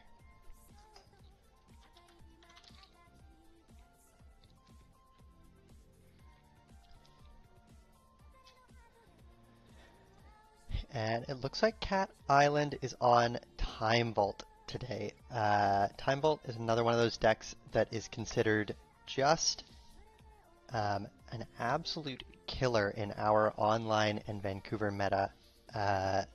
Pushed forward a lot by Joking himself. Big Time Vault enjoyer. So Cat Island's deck is going to be full of cards looking to untap artifacts and assemble combos with Time Vault, as well as the unpointed tutors, since Time Vault is, of course, 7 points. This looks like an end step Enlightened Tutor. I wonder if Cat Island will be interested in finding the namesake card here. I wouldn't be at all surprised to see a Time Vault getting put on top of the library, and if it's not a Time Vault, it could be an Urza's Saga. Urza's Saga is an incredibly key piece of these Time Vault decks. But looks like it's going to be a Manifold Key this time, um, which is telegraphing that Cat Island might already have the Time Vault in hand. Looking for something that makes mana then in order to put this game away. We could see a Mana Vault on turn 2, which would represent the 4 mana required to Time Vault and untap it, assuming Ben is lacking permission. And without a black source on turn 1, it's going to be hard for Ben to put a big creature into play on his turn 2. So maybe looking for an end step cantrip. Cat Island likely doesn't know what Ben is on though, and might respect a counterspell here off of the blue source. Although I think Ben is pretty light on counterspells in reality. Heyo. Heyo. I'm back. Can you hear me? I can. Can you hear me? Yep, I can hear you. Beauty. Hello, hello, welcome back. Thank you. Do we have any clarity on what happened in our last Yes, I match? believe it was a draw. It was a draw. Okay. Yeah.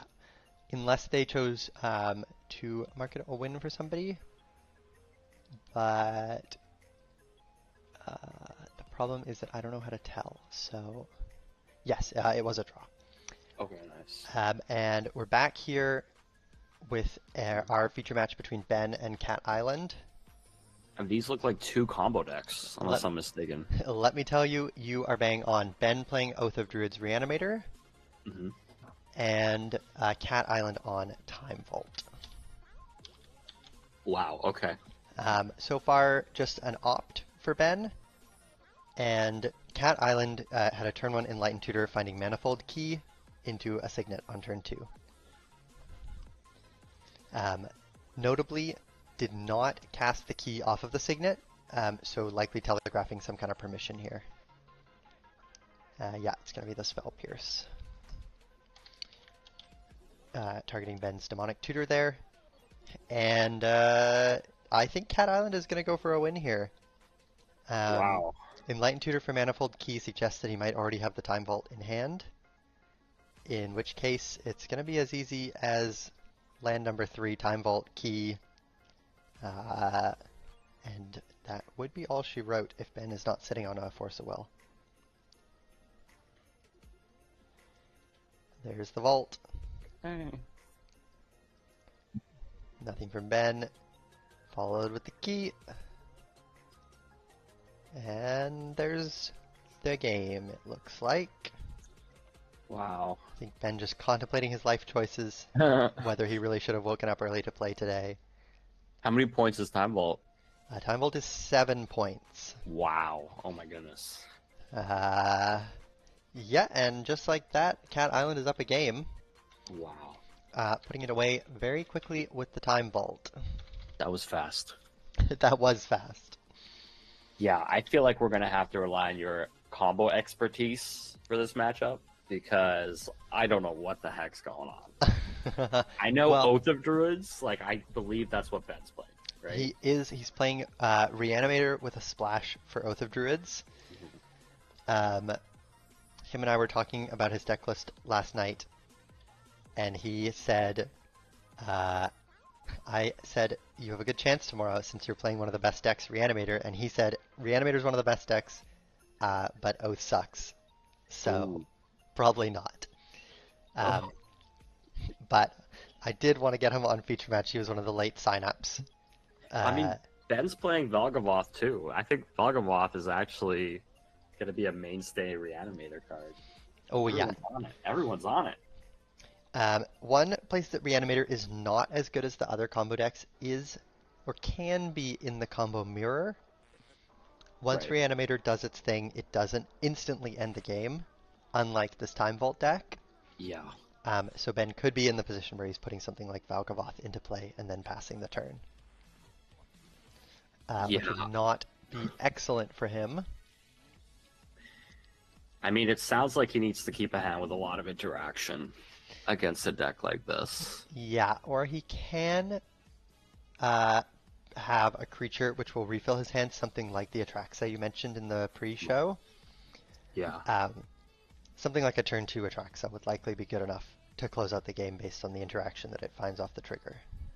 Now, have you heard of this funny little creature called Mockingbird? I have. Is it showing up in one of these deck lists? I believe Cat Island is playing Mockingbird. That's exciting. I don't think I've seen one yet in Canadian Highlander, Me although neither. it has become a staple of CEDH. No way. Has it actually? Yes. Less so Wow. after the banning of Dockside Extortionist, Yeah. but still a very powerful tutor target off of Ranger Captain Vios. So, what are you using Mockingbird for in Canlander? In Canlander, it's likely just a value piece, looking to clone creatures here. Could you clone something like Trinket Mage or something like that, or Yeah. is it more used as like could it be a reanimator tech? I mean, could you Hmm. not Mockingbird? No, that wouldn't make You're gonna need sense. a lot of mana to Mockingbird a You need Valgavoth. a lot of mana. Yeah, I was gonna say like Mockingbird something. I mean, Reanimator plays Grief. True. That's not crazy. Yeah, That's not true. crazy. 4 mana, Mockingbird of Grief. And they both play Uro, Titan of Nature's Wrath. So, but yeah, looks like that's like one of the newer cards for Time Vault. Other than stuff like Sowing Myco Spawn, which I don't know if you've seen that card, but that's like Oh an yeah, interesting. yeah, that's a good one. Putting Teclarian Academy into play Yeah. Yeah. is pretty good, as well as Urza's Saga. Urza's Saga may be 0 points, but it is Time Vault's Plan B, and it is a heck of a Plan B. So by Plan B, you mean just winning with constructs? Yes. Wow. Yeah, Okay. just beaten down. They play a lot of land tutors in order to find Academy, Mm-hmm. and that means that they can also just find Urza's Saga. A good start here for Ben, leading off with the Duress on the play. Okay. Voltaic Servant.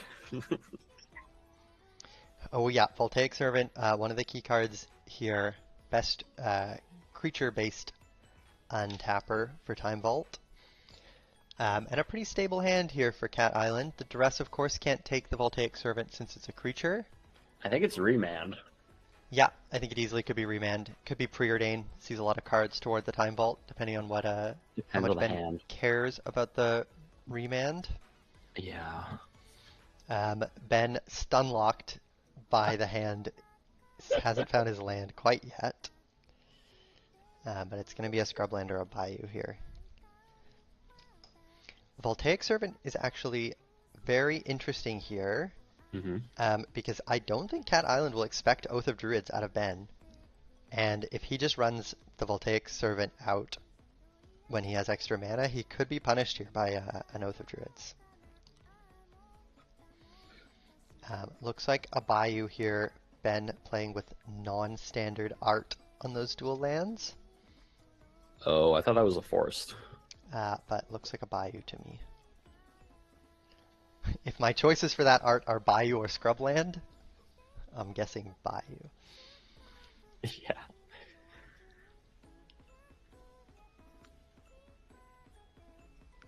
Looks So like the remand Voltaic was selected, Servant. by the way.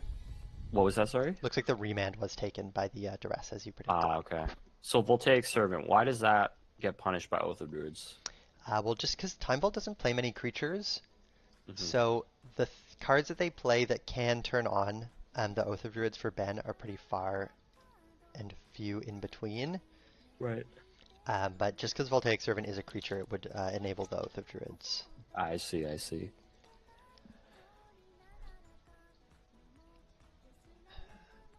Wow. Yeah. But this is a good turn for Ben. He's duressed. He's seen that there's no interaction. He's seen that there's no turn 2 or turn 3 win being shown right now. That's going to be a Troll of Khazad-dûm cycled. And I wonder if we'll see a reanimate here to put Cat Island on a clock. I've always thought reanimating Troll was like such a medium play, Yeah, but it is. it's like honestly like a staple combo. for like multiple formats, it seems like. Yeah, I mean, a 5/6 is a lot better than a Delver of Secrets, that's for sure. Yeah. Looks like the cycle is going to find an under-city sewers here. The surveillance can be pretty broken in Reanimator. If you ever Yeah. just surveil a big dingus in your graveyard, you will feel like you're cheating. Yeah, I've seen it happen. It's pretty messed up. It's unlikely though. That's the thing. It is unlikely. Yeah. Ben choosing to surveil on top, so he's got a good one here. Okay. There cannot be many cards that Ben would keep on top. I would imagine only discard counterspells or a reanimate spell.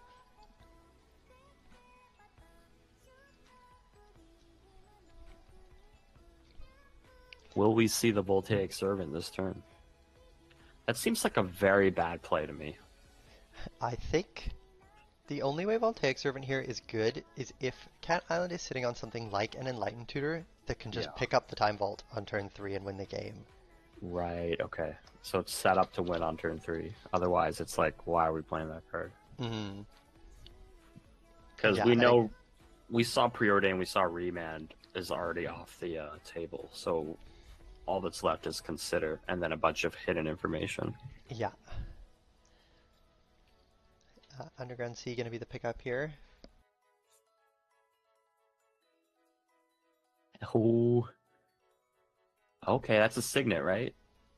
Yeah, it's going to be a Talisman of Dominance, I believe. Also from Warhammer 40k. Boy, is Warhammer 40k getting some play here today.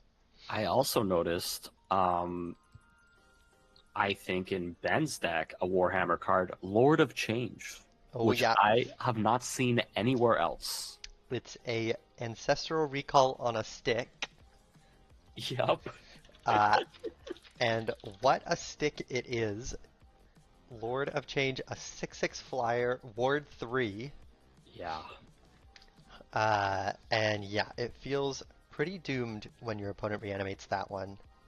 I've 3-turn never clock, seen. can't interact with it, plus you draw 3 cards. I think Canlander players really like the Ancestral Recall effect. Oh yeah. Wasteland on Underground Sea came out here for Ben. Um, Pretty good. and then the Consider for Cat Island. Not a lot of pixels on Ben's stream. I think it's 19 to 18. Life totals, I would guess, are not going to be how this game is determined, but I will do my best Yeah. here.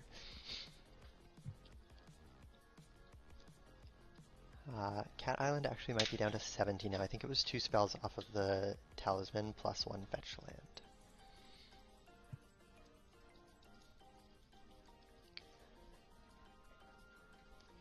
Yeah, Wastelanding Underground Sea is a good play. I think that really slows down Cat Island here. Mm-hmm. I wonder And if it could be a Talisman of Progress then, because generally you would want to knock them off a color if given the choice. So let me see if I can compare the arts here on the 40k one.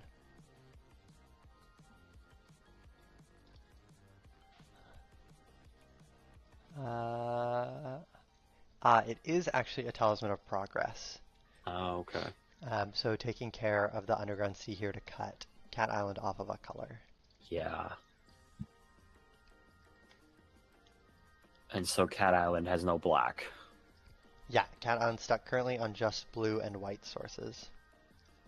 And I feel like in this matchup, Reanimator is really trying to be as disruptive as possible and buy as much time as possible for, obviously, to set up some type of Reanimator combo, but also because that's how you fight combo decks. You gotta be disruptive. And yeah, I don't know. Maybe I'm just really into Wasteland, but I liked that play a lot, and I think. Unless we see something really good here from Cat Island this turn. How do you feel about a Scrubland? That's pretty good. Yeah, the black mana That's a back good start. online, which is going to open up discard spells as an option for Cat Island here. Uh-oh. when a combo player does that, when they put their hand on the table and start counting, very bad sign. Like Like alarm bells are going off in the head. alarm bells are going off. Like you need to pay attention when a combo player starts counting because okay, that looks like a pass. Yeah, voltaic key here off of the talisman, representing one half of the time vault combo. I'm very, Um, very scared. Yeah. But it looked like maybe just one card in hand here for Cat Island, which would be the voltaic servant. I think there's multiple cards. Yeah, you're Yeah. right. Two cards there. 2 cards? Okay. 3 cards. Three cards. I No, got 4 cards. a mittful here. Wow. I'm very scared. I think that the voltaic key and pass and the counting, yeah, there's a lot going on in that hand. And I think Cat Island is trying to figure out if whether or not he can win this turn. Yeah, I think you could be right here. But of course, Reanimator passing with lands up, that's pretty scary too. Yeah, although no big boy has been able to enter play yet for Ben. Just a pass from Cat Island, no third land. Now this game feels like it's balanced on a knife edge here, and this is a must-win for Ben. Yeah, Ben's got to take this. So, I Let's mean, Ben has been missing land drops too. There it is. Reanimate. reanimate on the troll. Sorry, is that reanimate? I can't remember. It is reanimate, It yes. is reanimate. Okay. Ooh, and that mana leak has gotta hurt Ben here without finding a land drop. I wonder Yeah. if we'll see him play the shameful post mana leak land after this. Please no. I don't. I don't even want to consider that.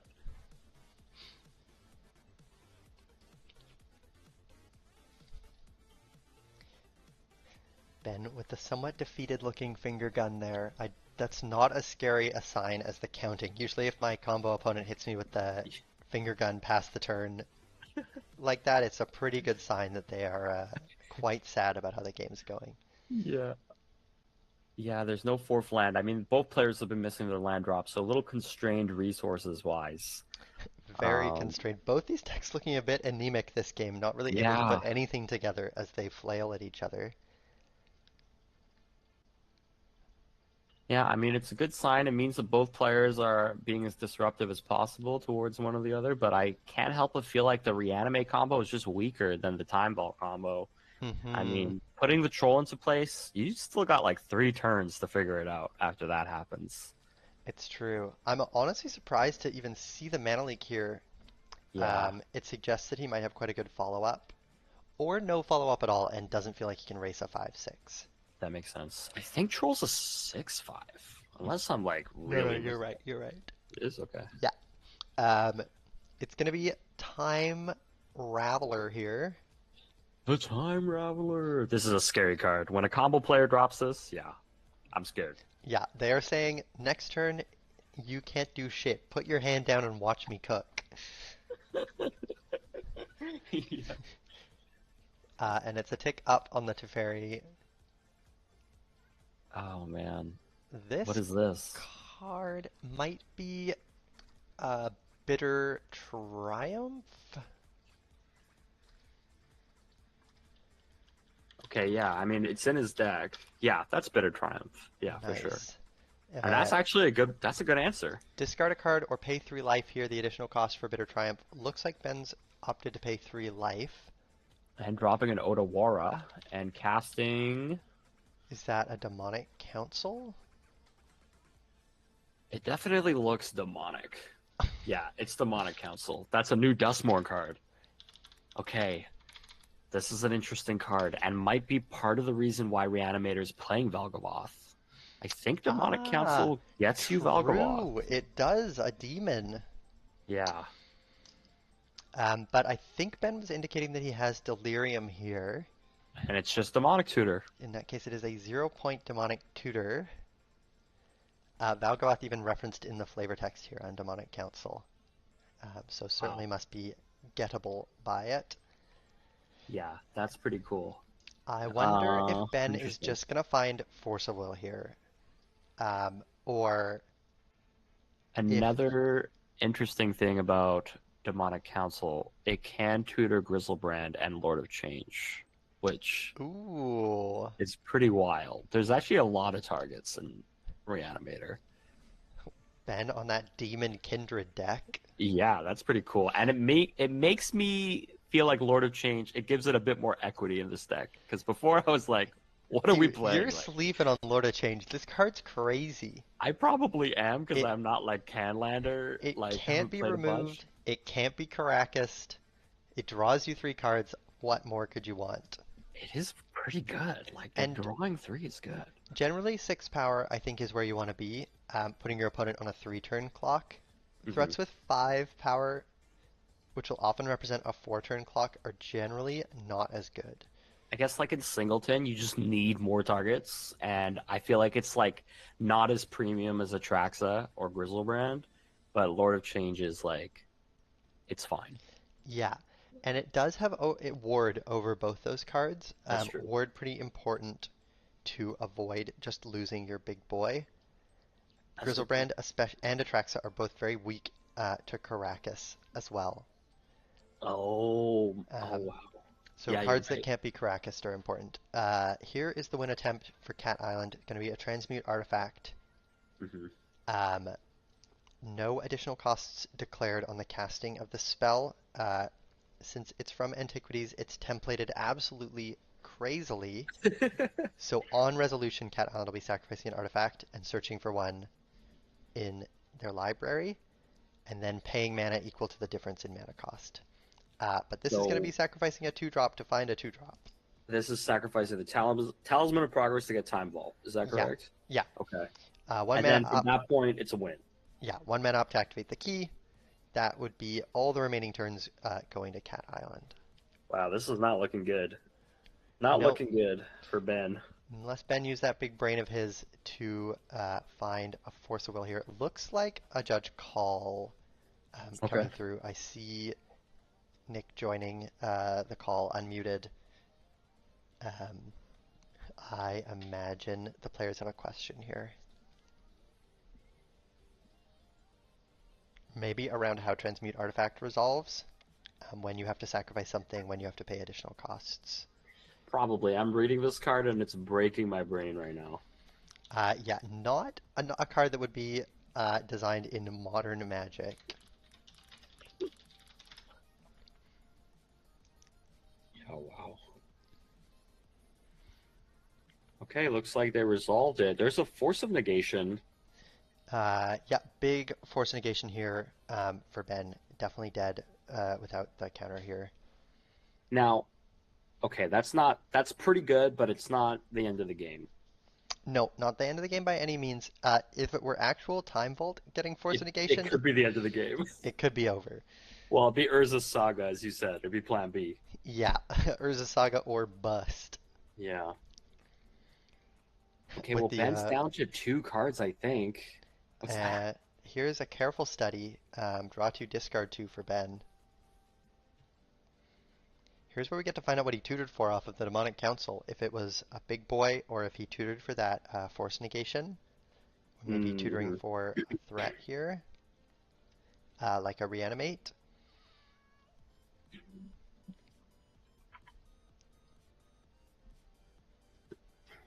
Swords to Plowshares and a land going away for him, it looks like. Okay, seems good. And so, how many cards does Ben have in hand right now? Two cards? Looks like maybe just one to me. Yeah, I think it's just one. And even if Ben draws the Reanimate, it's just going to be the 6/5 coming into play for him. Third land drop coming in from Cat Island. I mean, that doesn't normally mean a lot, but on turn six, that third land is a big deal. Yeah, gets him up to 4 mana for Sowing Mycospawn here, which would be a huge draw uh, Yeah, to deploy Plan B.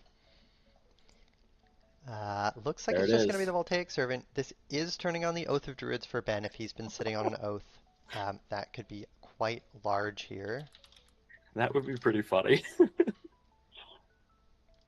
Cat Island moving to end step and putting the Voltaic Servant trigger on the stack, trying to untap. Whoa. That's going to be a Worldly Tutor for Ben. Do you know what he's going to find with this Worldly Tutor? Because Let I me guess. do. Okay, wait. Let me guess. Let me guess.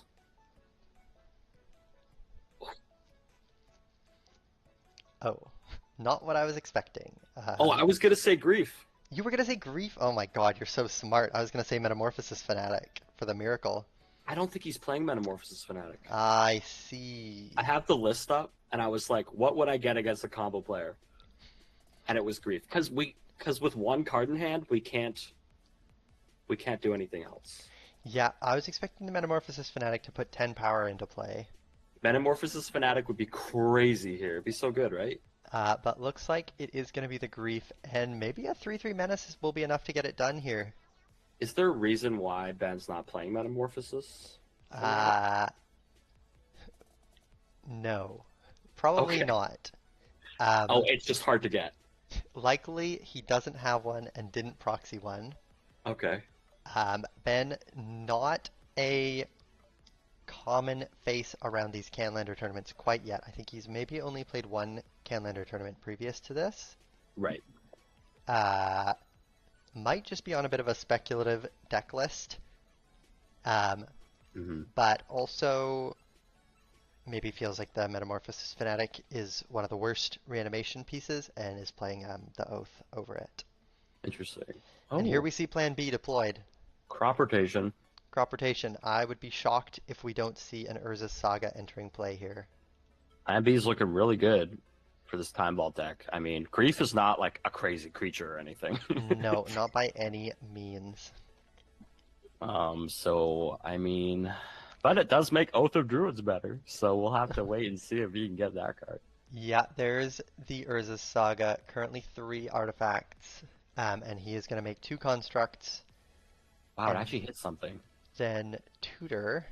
Is that Soul Ring? No, that's Uh, Talisman. yeah, it's Talisman of Curiosity. Okay. Um, Ben is going to need a reanimation effect ASAP, and even then I don't think the 6/5 is going to beat the Urza Saga constructs. Because Troll is the only target that he It, has. yeah, currently. This is rough. I mean, okay, well, tell me this: what is Urza Saga Tutor in this time ball deck on this board state? Uh, Probably a Sensei's Divining Top, if I had to guess. Okay. Sensei's Top with Voltaic Key is a bit of a combo where you can draw a card Right. and redraw the top. Um, but I think Cat Island's main concern is just going to be making the constructs bigger. Yeah, that makes sense. Here's the Saga trigger, and a pass of the turn to Ben. Oath of Druids might be one of Ben's only outs here. Okay, crazy take. Yeah, Urza Saga fetches Nihil Spellbomb and just like puts a crazy stacks piece on the board. oh Urza, absolutely, yeah. If he's on the Urza's dead. spell bomb, that's a perfect find. Yeah, he's on the Spellbomb. There's also cards like Retrofitter Foundry that just like make the game go really long. Ugh. That I'm surprised to see, but makes a lot of sense. Yeah, Retrofitter Foundry can be a pretty disgusting plan C against some fair decks. But yeah, looks like I mean, it's either gonna be Sensei's Divining Top or Spellbomb. I think are the I two wouldn't real targets. I wouldn't be that shocked to see the Retrofitter either. Yeah, me neither. Like that's kind of like a good card in this Hellbent board state, but Well, and it also it powers up those constructs very quickly, making additional 1/1s. right, it makes more tokens, it makes more artifacts. The That's a good Time point. Vault King himself, Joe King, in the chat, also mentions Manifold Key as a possible find here because it makes your constructs unblockable. Oh God, I never actually noticed the second line of text on that card. Yeah, so that one could guarantee a game closing here pretty quickly. Yeah.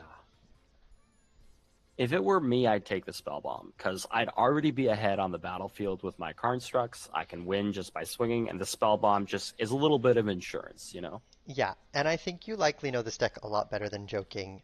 He currently has 0 wins in any Joking tournament series tournaments. Um, and I don't see him ever come out to Vancouver Canlander weekly. Some people would say I don't see him because I'm not there. but I think it's probably because he's washed. All right, another construct coming through here with the Urza Saga Chapter 3 trigger on the stack.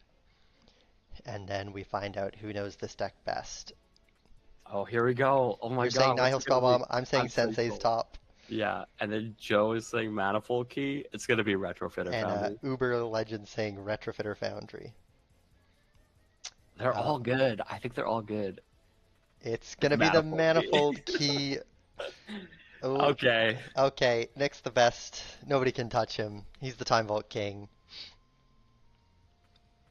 Yeah, What can we that. say? I mean, yeah, it makes sense. Getting like free damage is good, Yeah, he is just gonna try and put this one away. but it does feel a little risky to me. Like we're just gonna clock and hope that there's nothing crazy on the top of Ben's library. Yes, sir. Just make him have it. Ben still sitting at a. Oh my Oh God, my there's the goodness. Tolarian Academy as well. I love how there's some discourse right now in Commander where players are like, they're gonna unban Tolarian Academy. It's Oh my like, God, I hope they do. okay, well, I I'll feel never like if have to you play against a non-blue deck again. if you play Canlander, you actually know how strong Tolarian Academy is as a card. I feel like Magic players these days, they don't even know. No, they don't even know. This card's broken. Oh my goodness. Is that his life total or is that his mana in pool? Savina's Reclamation. Oh no, Savine's Reclamation on Urza's Saga here. I've never seen that before. That's really Yep, cool. let's make some more constructs.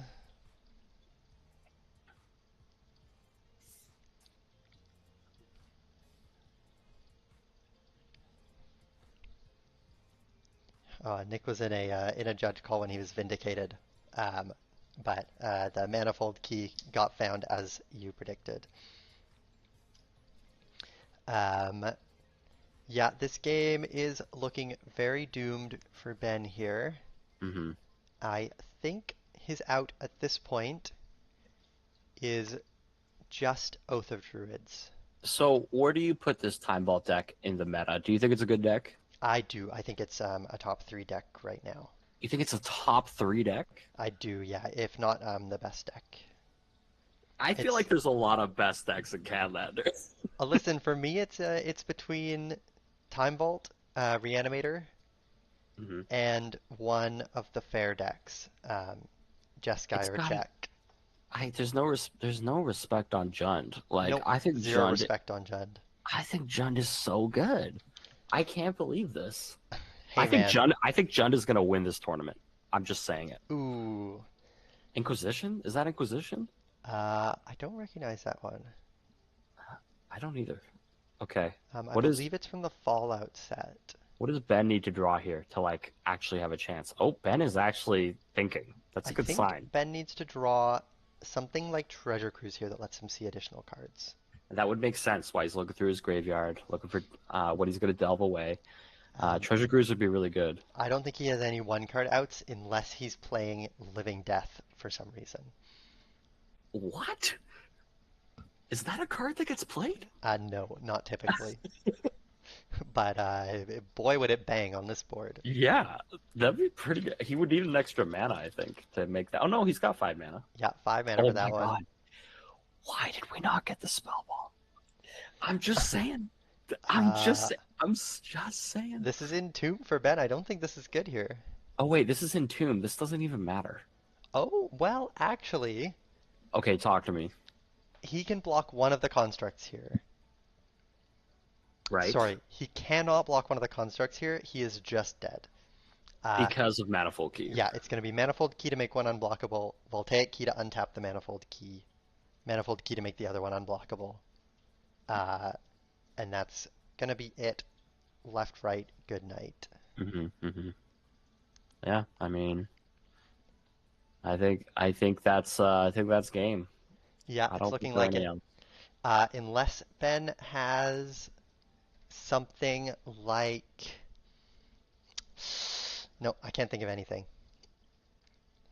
Faithful Mending, entombed here to gain 2 life, but I'm pretty sure that Cat Island still has sufficient power to close it out. Oh, Entomb can put anything in the yard, It can, yeah, yeah. not just creatures. No, anything you want. Right, so we could do like a flashback thing. Hmm. I see. No, Ben's gonna choose the option of just look through his deck and concede. And concede, yeah. Yeah. Ooh. Yep, That looked very good for that Time Vault deck. Like, I'm impressed. yeah, clean gameplay from Cat Island here. Got shut down by the Force Negation on plan A of the Time Vault. Simply says, uh, have you seen this Urza Saga card? And I'm pretty sure Time Vault was still in the deck. Like, that was Transmute Artifact that got Mm. countered. Mm. Which, man, that gives that deck even more points in terms of, like, axes to win the game. Like, there's the Time Vault axis was still online. We are gonna hop over to another pod here. Let's hop over to pod 2 and check Yeah, in let's do on it. Crotash versus Tristan. I love that Living Death is a card you pulled up. You're like, we need to look at this card.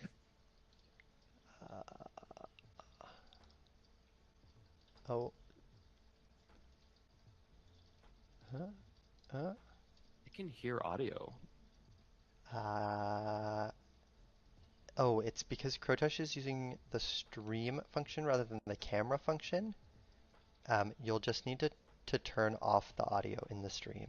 Oh, gotcha. Okay, I did it. Nice. Perfect. Looks like we are seeing Jund versus Jund v Jund. Grixis here. Okay, okay, that's Grixis. Okay, Well, it has a Minskin boost, so I guess check. okay. I don't see any green lands. Oh, that's a hedge maze. I do see a green land. We're jumping in, chat. We have no idea what is happening Hmm. at all. So Adrian's going to talk to you about the cards on screen while I set up the overlay. All right, it looks like we're at least on like turn 5 or 6 at the minimum. 4-color mid-range versus Jund mid-range are the lists. Crotash here looks like he might be in a little bit of an advantage with Squee, 2 goblins in play, and now it's Tarmogoyf hitting the field. That's pretty good because both players have pretty stacked graveyards. This 4-color mid-range list, it's a little different from the other one we saw earlier. A little bit more grindier. It's playing cards like Fury, so it wants to get on the board and start fighting right away. And as we saw, it had Minx-Kaboo as well, and other cards that feel more like it's more like Jund leaning with Thoughtseize and Lightning Bolt in the graveyard there. But yeah, some blue cards here and there like Ponder. And we're going to take a look here and see. I'm not quite sure what the life totals are. I can see 19 for Crotash, which I have bad news. I think Tristan is at 5, and that's the end of the game. that looks like the bad news was true. Because, yeah, Crotash looks like took it. Well, okay, was this game 1 or 2? Or Tristan has 5 games on his life pad, wow. so it's hard to say.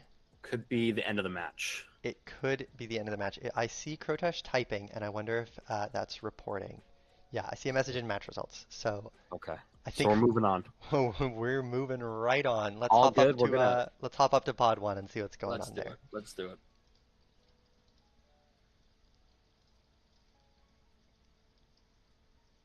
All right, chat, we're back. We're taking a look at pod number 1. We've got a player here with Retrofitter Foundry in play, Crucible of Worlds, Expedition Map, and our other player has a Skull Clamp, a Survival of the Fittest, a Collector Oof. Okay, this looks like the game is very much in progress here. We're just going to pull up the lists so that we can talk about the lists. I can't believe I am seeing a collector oof against a board full of artifacts here. That's tough. Pretty good for the Oof player. Who exactly are these players? Are they the table 1? Is that They are table 1, yeah, table 1. so? It's Abzan mid range and 4-color combo. Perfect, makes sense. Four color combo, I imagine, is something with lands. I see a Crucible of Worlds and a map. It's got Time Vault. Here is a Sowing Mycospawn. So I guess this is another Time Vault deck. Yeah, looks like Time Vault. And then Uh, Abzan mid range, on the other hand, pretty self-explanatory. I mean, Life totals look like they could be quite high, maybe 13 to 12, if I'm reading that boogie board correctly. yeah, looks right to me. It's going to be a wasteland found off of the Sowing Mycospawn. Uh, Oh wow. a 3/3 looks pretty good on this board. It gets through Collector Oof, but I will suggest that a 3/3 has nothing on a deck like Abzan mid range. They're just going to be dropping threats See, you over and say over and that, over again. but Absent Midrange is on one land, and that's a Crucible Wasteland that has been assembled here. Wait, what? Abzan Uh, mid range is on one land? Soon, back up to two for now. Soon, gonna be back down to one land, I think. I think it's gonna be Oh Wasteland every turn. my god. Um, You're right. so, This is a bit of a soft lock. yeah. Their only option here really is to start survivaling for MDFCs, but that's not gonna work in the face of Wasteland either. Yeah, this is not good. Wasteland taking care of the Llanowar Wastes here. Not sure what you do here. Okay, Uh, adding some mana to pool. I think this is going to be giving the Oof Shroud here, actually, with the Sylvan Safekeeper. Gotcha. And probably adding mana as well. Yeah, it looks like 13 life for Overthink. Regorn, it's a little hard to say. This is going to be a survival activation discarding the Sowing Mycospawn. I wonder if we'll see something like on Birds of Paradise here. To try and break free of the soft lock. I don't know. Once you get soft locked like this for a few turns, especially against combo, you're so behind. It's really, really hard to get back. That's true, but this combo deck cannot execute their combo in the face of Collector Oof. You're right. This is kind of like a bit of a standoff here. Okay, there's a Deathrite Shaman. You know what would go insanely hard here is an Urza's Saga. Simply produce three constructs, or two constructs every 3 turns with the Crucible of Worlds. True. And just keep churning those bad boys out. That would be really good. This is going to be a Trophy Mage for Regorn. Or should I say Tribute Mage? Yeah, Tribute Mage here, tutoring for a 2-cost artifact. Okay. And it Uh, looks like the other player's responding to that. yes, activating the survival of the fittest here, discarding a Knight of the Reliquary to go and find Oh, a. what is That's that the card? creature that brings back lands from the graveyard. It might be a promo art Runamap Excavator. Okay, yeah. It might also be a different card that I don't know. I think Excavator is a good, it is Excavator. Uh, It's a good guess. Yeah, it was correct. from Commander Legends, this printing? What is this promo? It's Ah, from Draft Weekend. Draft Weekend. Yep, I was there. It was crazy. July 2017. Looks like Recorn is just gonna get the Time Vault here. Oh Um, God. Okay, we have a, but we have does a question. Oof shut off Time Vault? Boy, does it. Okay, Yes. cool. Okay, But eventually the Oof will be forced to block, right, since now Regorn has a 3/3 and a 2/2, which are both massive threats on this board. right.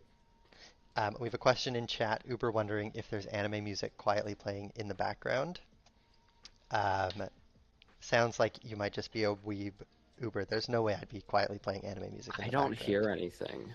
Yeah, it's straight to stream, not to your not to your headphones. But I'm pretty sure it's all in Uber's head. Too much Thorkeling. Too much Thorkel. It is what it is. What Thorkel does to a man. Exactly. That's why it's 7 points. Okay, so Warren is playing Abs at mid range here and bringing in some new cards, by the way, from Bloomberg. I don't know if you've heard of Dark Star Augur, but I have that's not heard of Darkstar Augur. it's Dark Confidant. Okay, Okay. but hear me out. It's 3 mana instead of 2. Oh boy. Now that's what I call power creep.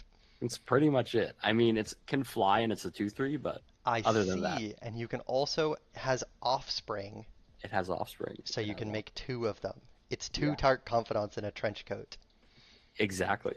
What do you think about that? I mean, that's sick. What's not to like? Why would you That's cast one good. Dark Confidant when you can cast two Dark Confidants? Also, some graveyard hate from Bloomburrow. Keen-eyed Curator. I don't know if you've heard of that card. All right, you gotta stop hitting me with that one because I haven't heard of any cards that have come out recently. It's pretty cool. It can exile cards from a graveyard for 1 mana, and it can also it becomes a 7/7 with trample, as long as 4 more card types become exiled with it. So Oh it's ho! perfect for It's Abzan mid a range, and raccoon doing sleight of hand? yeah, and I Okay, think cool, cool, cool. he's doing trash magic. I think is what he's doing. Um, Actual junk deck. yeah, he fits right in. I think it's a good card though. Well, first of all, it's a 2-drop, which is actually Hmm. pretty good. And in a meta that seems, based on what I've seen today, based around the graveyard, this is a good threat for Abs at mid range. So pretty cool card. Absolutely. A good pickup from Bloomborough. We see a Tezzeret the Seeker here for Rigorn, by the way, Hmm. and it has been too damn long since I have seen a Tezzeret Ultimate. I've just never seen a Tezzeret Ultimate. Let me tell you, I think we might be in for a treat here. Okay, but it needs only 5 to alt, Yes, and so five it has. we're almost ready. And three artifacts currently for Rigorn representing 15 damage off of this Tezzeret Ultimate. Oh my god. I wonder if we are gonna see him activate his Tezzeret Bonkai and hit them with 3/5/5s. Oh my goodness. And what is Warren's life total? Do we know? Warren currently at 13, it looks like. 13. Okay. Here, there's going to be uh, a lose focus. Looks like that must already have been in the graveyard. Oh, it's a vampire hex mage getting cast here off of the Deathrite Shaman. Okay, so there's some sort of combo in as that Uh, mid range. I think the combo is kill this Tezzeret. Yeah, it seems like a Um, good combo. yeah, but Knight of the Reliquary and Vampire Hex Mage does suggest a Dark Depths in the deck to me. My god, that Yeah. looked like a Lorien revealed picked up off the draw step here. That card looks pretty good when you have 5 Dingus lands in play and none of your cards work in the face of a Collector Oof. I You wonder know if we're what going to see a Wasteland's draw 3 not good here. against is these basic lands that I've noticed Warren has slowly been accumulating. That's a So very astute observation. Does look like 2 basic lands. it looks like our mana production is only going up from here. Yeah. We might not be completely out of this game. No, stocks on the rise here for Yeah. Overthink. And it's going to be another big 5 drop from Rigorn. It is going Okay. to be the hard cast Lorien revealed. I mean, that's kind of just this is sort of, a layover turn. We're Yeah. drawing some cards, we're gonna pass, and then this is honestly Warren's opportunity to get back into this game. Like he's got to do something here. Uh, Warren leaking some cards here, which is awfully nice for us. I saw a Scrubland, I saw a Candlestick. I Oh, think that's a okay. Voltaic Servant. Um, I thought I saw an Otawara as well. It's going to be the Candle getting deployed here. Uh, Currently just a $500 accent piece there, since its activated abilities cannot be activated. Oh. Yeah. I mean, it might get to attack one day. You never know. It could get to attack if we see this Tezzeret come back from the graveyard somehow. We were pointing out that our recall count has reached 1 in this game. It has because of Lorien revealed, right? Yeah, yeah. You guys are obsessed. Obsessed. There are only two things Canlander players like: drawing three cards and abusing their graveyards.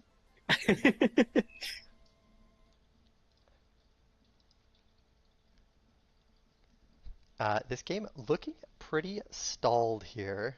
Yeah, I'm surprised. And Warren not having a third land to drop here either, which I kind of thought would Yeah, third basic would be a banger here. A that'd be plains crazy. would be a big draw. I think Would Warren is also counting. allow the Runa map to get deployed and Hmm. start actually clawing back into this game against the Wasteland.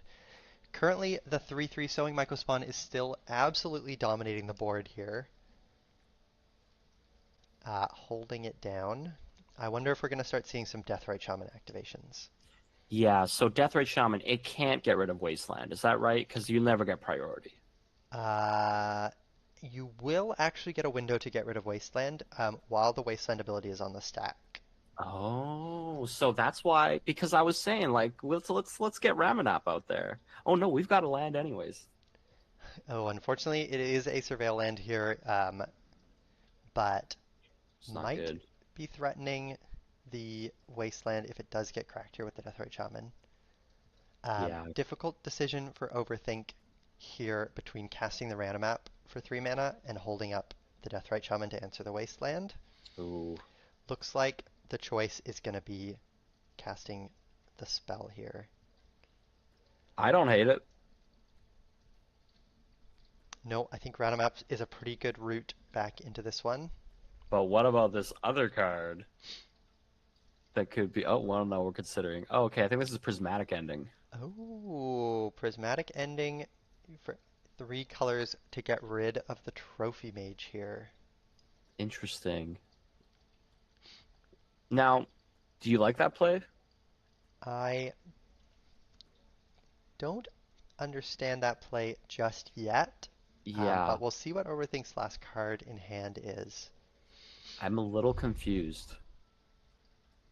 It has prompted Rigorn to get busy with this 3/3 and knock Overthink down.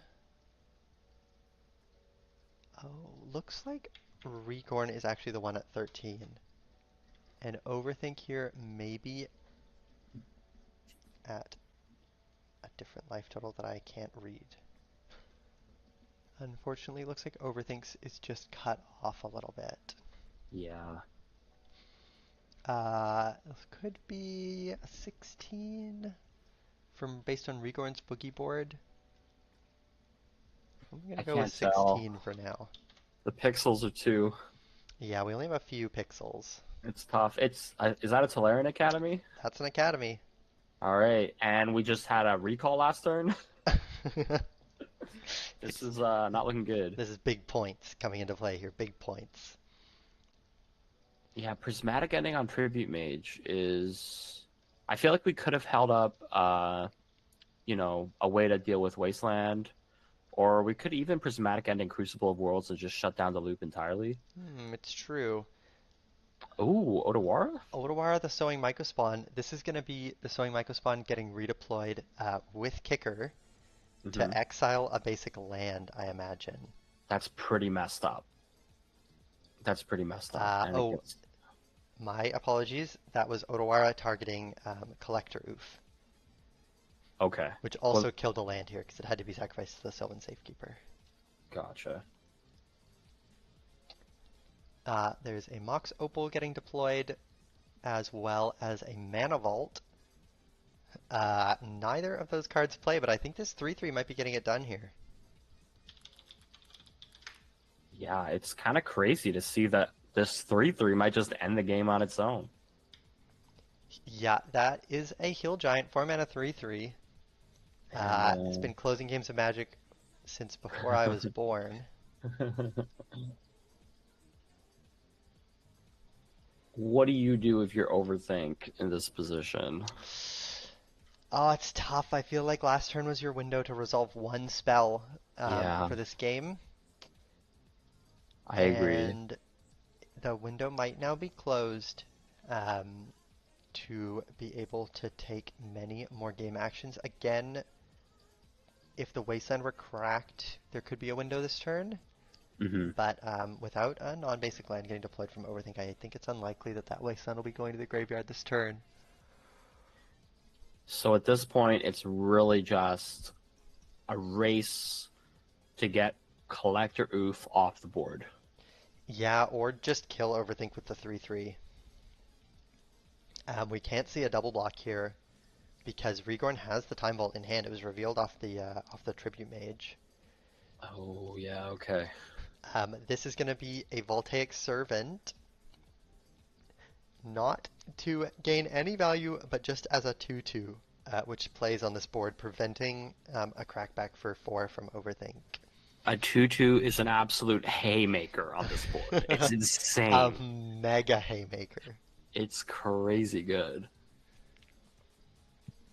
Okay, there's a land. Ooh, could we have played that land as a on the green side? Uh, It doesn't matter. What am I Looks like saying? it's not going to matter here. Well, Death Right Shaman can gain you 2 life a turn, which can put the 3/3 down to a 1/1 Yo, clock. true. So I'm thinking we need some green mana. Unfortunately, it can gain you 2 life one time before the land dies. Exactly, yeah. It's tough. It's tough. It's tough. It's not easy. Okay, but looks like the match isn't over. No, I see some shuffling here. Hmm. I will say, I bet there's not that much more time in the round here. Yeah, is there a way we could check? We can. There is no time left in the round here. In fact, there were 10 Okay. minutes left in the round 18 minutes ago. So I'm sure the players know that. Oh, sorry. Actually, it looks like round 2 ends at 11:20, which was 8 minutes ago. Okay. So I imagine the players are just reporting, Yeah. reporting here. It looked like it. Yeah. That was a crazy game. It was like one of those low resources, everybody's stressed kind of. It's tight, but like in a weird way. I liked it though. I like those Yeah, type of games. it's tight in that nobody has anything, and everybody is starved.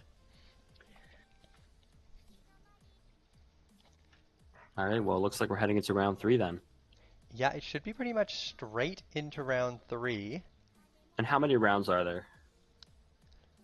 Uh, ooh, great question.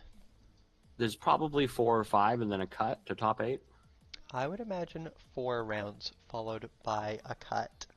Mm-hmm. But I don't know for sure. I imagine that there is a way to find out through melee.gg. Right. Yeah. It looks like 5 rounds is how many rounds 5 there were. rounds. 5 rounds with 21 players means that there will be people in with a record like 3-2 certainly. There will be a 3-2 in top 8. If not, 2-2-1s making the Yeah. cut. Mm-hmm. Mm-hmm. 2-2-1s. Wow. 2-2-1s. Yeah. I would imagine. Maybe like 1 2-2-1 can make it. Yeah, because after that many rounds with that few amount of players, there will only be 1 4-0 at max, Mm-hmm. I believe. And I imagine that they will draw with with somebody who's 2-1 in at that point. So 2-1-1 certainly will make it. Wait, did you say 5 rounds? I believe there's 5. According to Melee, there's 5 rounds. Yeah, I feel like 2-2-1 could be the cut to make it. That's kind of crazy. Yeah, you have to be just a little better than average in order to make the cut, since it's 8 out of 21 people. By the way, Zoe won round 2, which is further perpetuating my theory that Jund is going to take this whole tournament.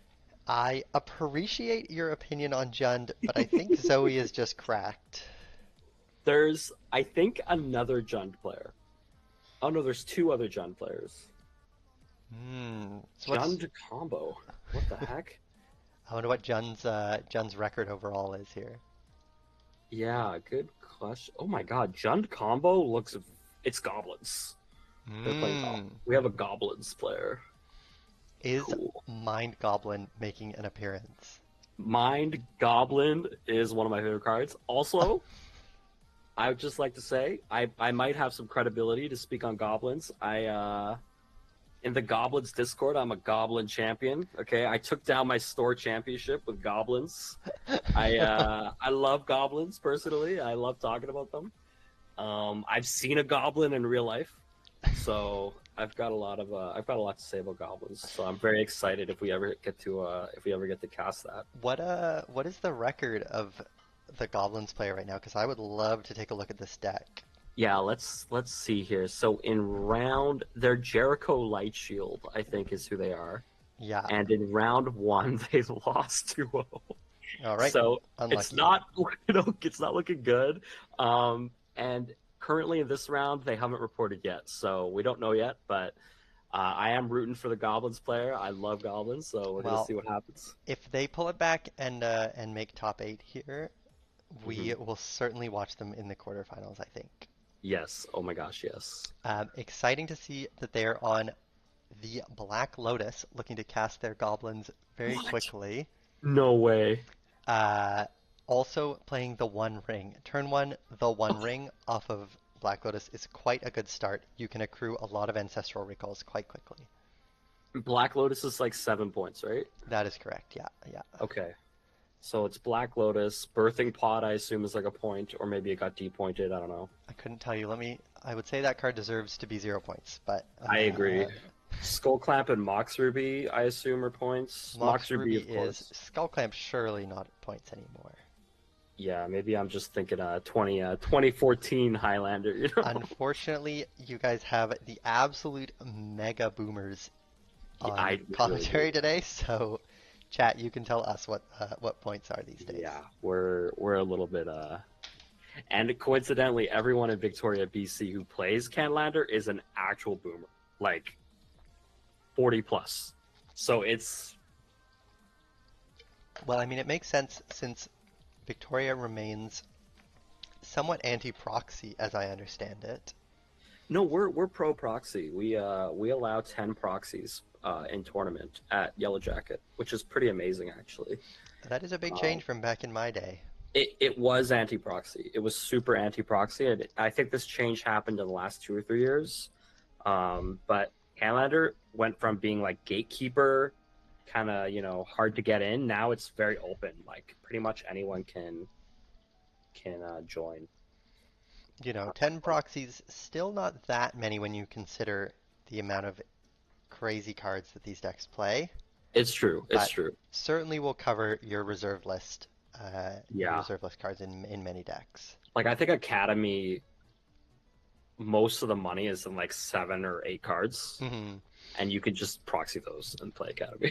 Yeah, same for Flash Hulk. All the expensive cards are, of course, the revised dual lands. Other than that, very cheap deck. Yeah, I don't believe I've heard anyone playing Flash Hulk in a long time. Yeah, I'm just so shocked. Victoria is. They do have their own insular meta. Yeah, Um, Uber Legend with two good points in chat. One that Mind Goblin is actually banned in Canlander. I can't believe this. Um, I think all the uncards. Wait, is that true? No. Ah, Is it just sticker cards that got banned in all real competitive formats? I thought Only legal to play in EDH now. I thought it was vintage. It mirrored the vintage ban list. Yeah, and I think Sticker Goblin is gone from Vintage. Is it really? I believe so. It's certainly Uh, gone from Legacy. Um, then probably. Yeah, it's uh, probably gone. Also, pointing out that 10 proxy is still anti-proxy. I agree. I don't think there's a reason to play tournaments with anything other than Yeah, full proxy these days. now that you say that, I'm kind of agreeing. Like at first, I was like, "This is so friendly, like it's 10 proxies," but now I'm like, there are some places that just let you proxy your whole deck. So Yes, all the Vancouver stores do let you play full proxy. Actually, that's that's not true. cool. I think Connections is 20 proxy these days. Wow, we're too entrenched in tradition. Like we need to do something. It's Uh, true. I Uh, don't know. uh, Somebody in chat also asking about the third Jund deck. We've talked about Zoe's Jund deck. We've talked about the Yeah, Goblins Jund deck. I was just about to say Cameron Simmons is playing John midrange as well, and they're playing a lot of creatures, almost 40, 39 creatures in Holy. their deck. So that's the first thing I noticed was we're playing a lot of creatures. Um, and I'm going through it, and I don't really know what to make of it. It just sounds like a very aggressive version of Jund. Like we're playing three Moxen, so we're playing all three of the Jund Moxen. We're just trying to get out like something crazy turn one or turn two. Um, And that's and of probably course, Crotash on the other Jund deck. Crotash. It is Crotash. You're right. It's Um, Crotash. so Crotash, at least one win here, defeating Tristan. Mm, Um, looks like Crotash is 2-0 actually, defeating Cyclops and Tristan, I like and this deck. I like it. Zoe 101. Um, Jund Agenda is looking pretty good right now. it is. I mean, the two Jund players, not counting goblins, which to me is a bit different than Jund, Yeah, for sure. sitting at a combined 3-0 and 1. Yeah, that's fair. That's pretty Pretty good. good record. But I Yeah. think my horse Time Vault slash Reanimator also looking pretty good. Mm-hmm. Uh, I see Cat Island. We watched them secure at least one win, and I believe Ben is 1-1 on Reanimator. I wonder if you have crayons standings there in front of you. Let's see. Okay, Crayon in round two drew, and in round one, Crayon won two to one. So they're currently 1-0 and 1. Okay, so Reanimator sitting around 2-1 and 1, combined between the two of them. It's pretty good. Not bad at all. Yeah, draws at this tournament are not bad. Early on, I don't know if you want to draw, but I think you can be pretty happy to get a draw in this tournament. With the amount of rounds it's going to be, draws are likely pretty good. yeah, 5 rounds, 21 players.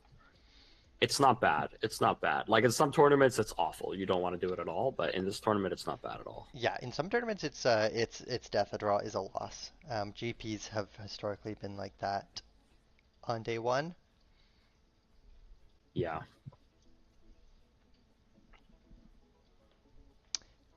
All right. Well, heading into round three here, I'm just gonna be right back. I just need 30 seconds. Yeah, no worries. I will entertain chat here. Um, I see somebody in chat talking about Jeskai. Uh, our official position is, of course, that Jeskai doesn't exist. I've never seen a Jeskai deck. Won't be featuring it. Don't even worry about it. Um, the worst thing I'm seeing here, of course, is the Comet profile picture. I have long been saying that Comet should go to D6 points, and hopefully we never have to see the dog again. Ideally, just banned. Uber asking me to tell a joke, but I already mentioned Comet's legality in the format. I don't know what more you want from me. It's the biggest joke I've heard. Another good joke, of course, is that Thoracle Tainted Pact is still sitting at 8 points in our format, the same as Ancestral Recall. Ancestral Recall wins the game for 1 mana as an instant. Thoracle Tainted Pact, you need 4 mana, and one of them's a sorcery. Unlucky. But I will keep pushing I'll keep pushing the Thoracle agenda here.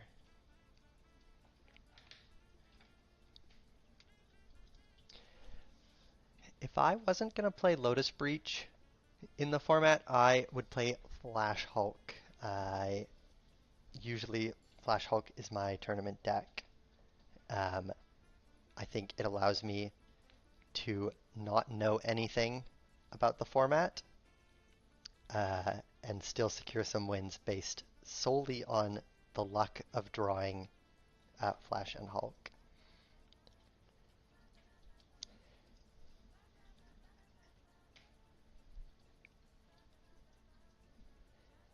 as for the meta here,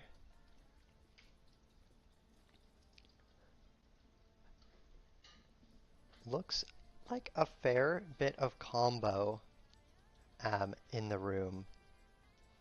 Goblins as well as various Time Vault decks.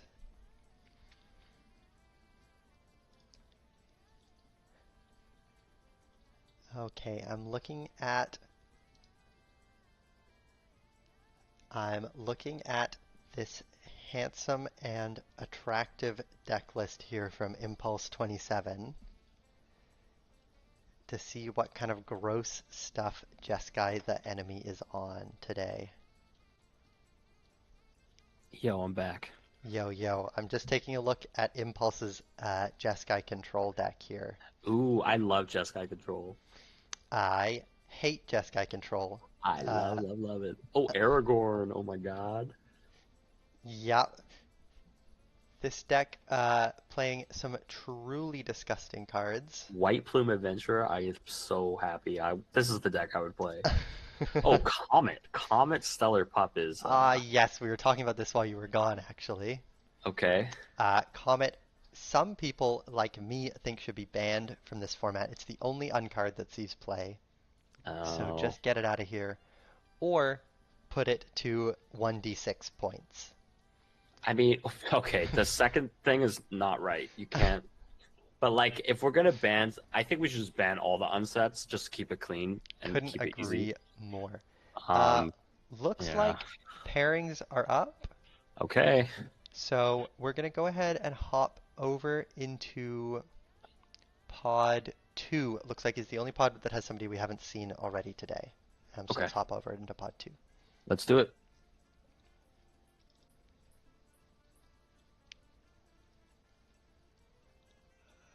All right, so we got Overthink on, as we saw earlier, Abzan mid-range.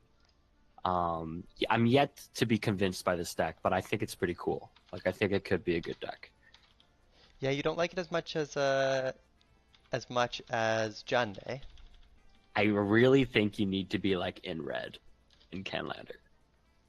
That's my opinion. Like, I just think, well, if you're gonna be playing like a creature or like a mid-range deck, like I think red's really important.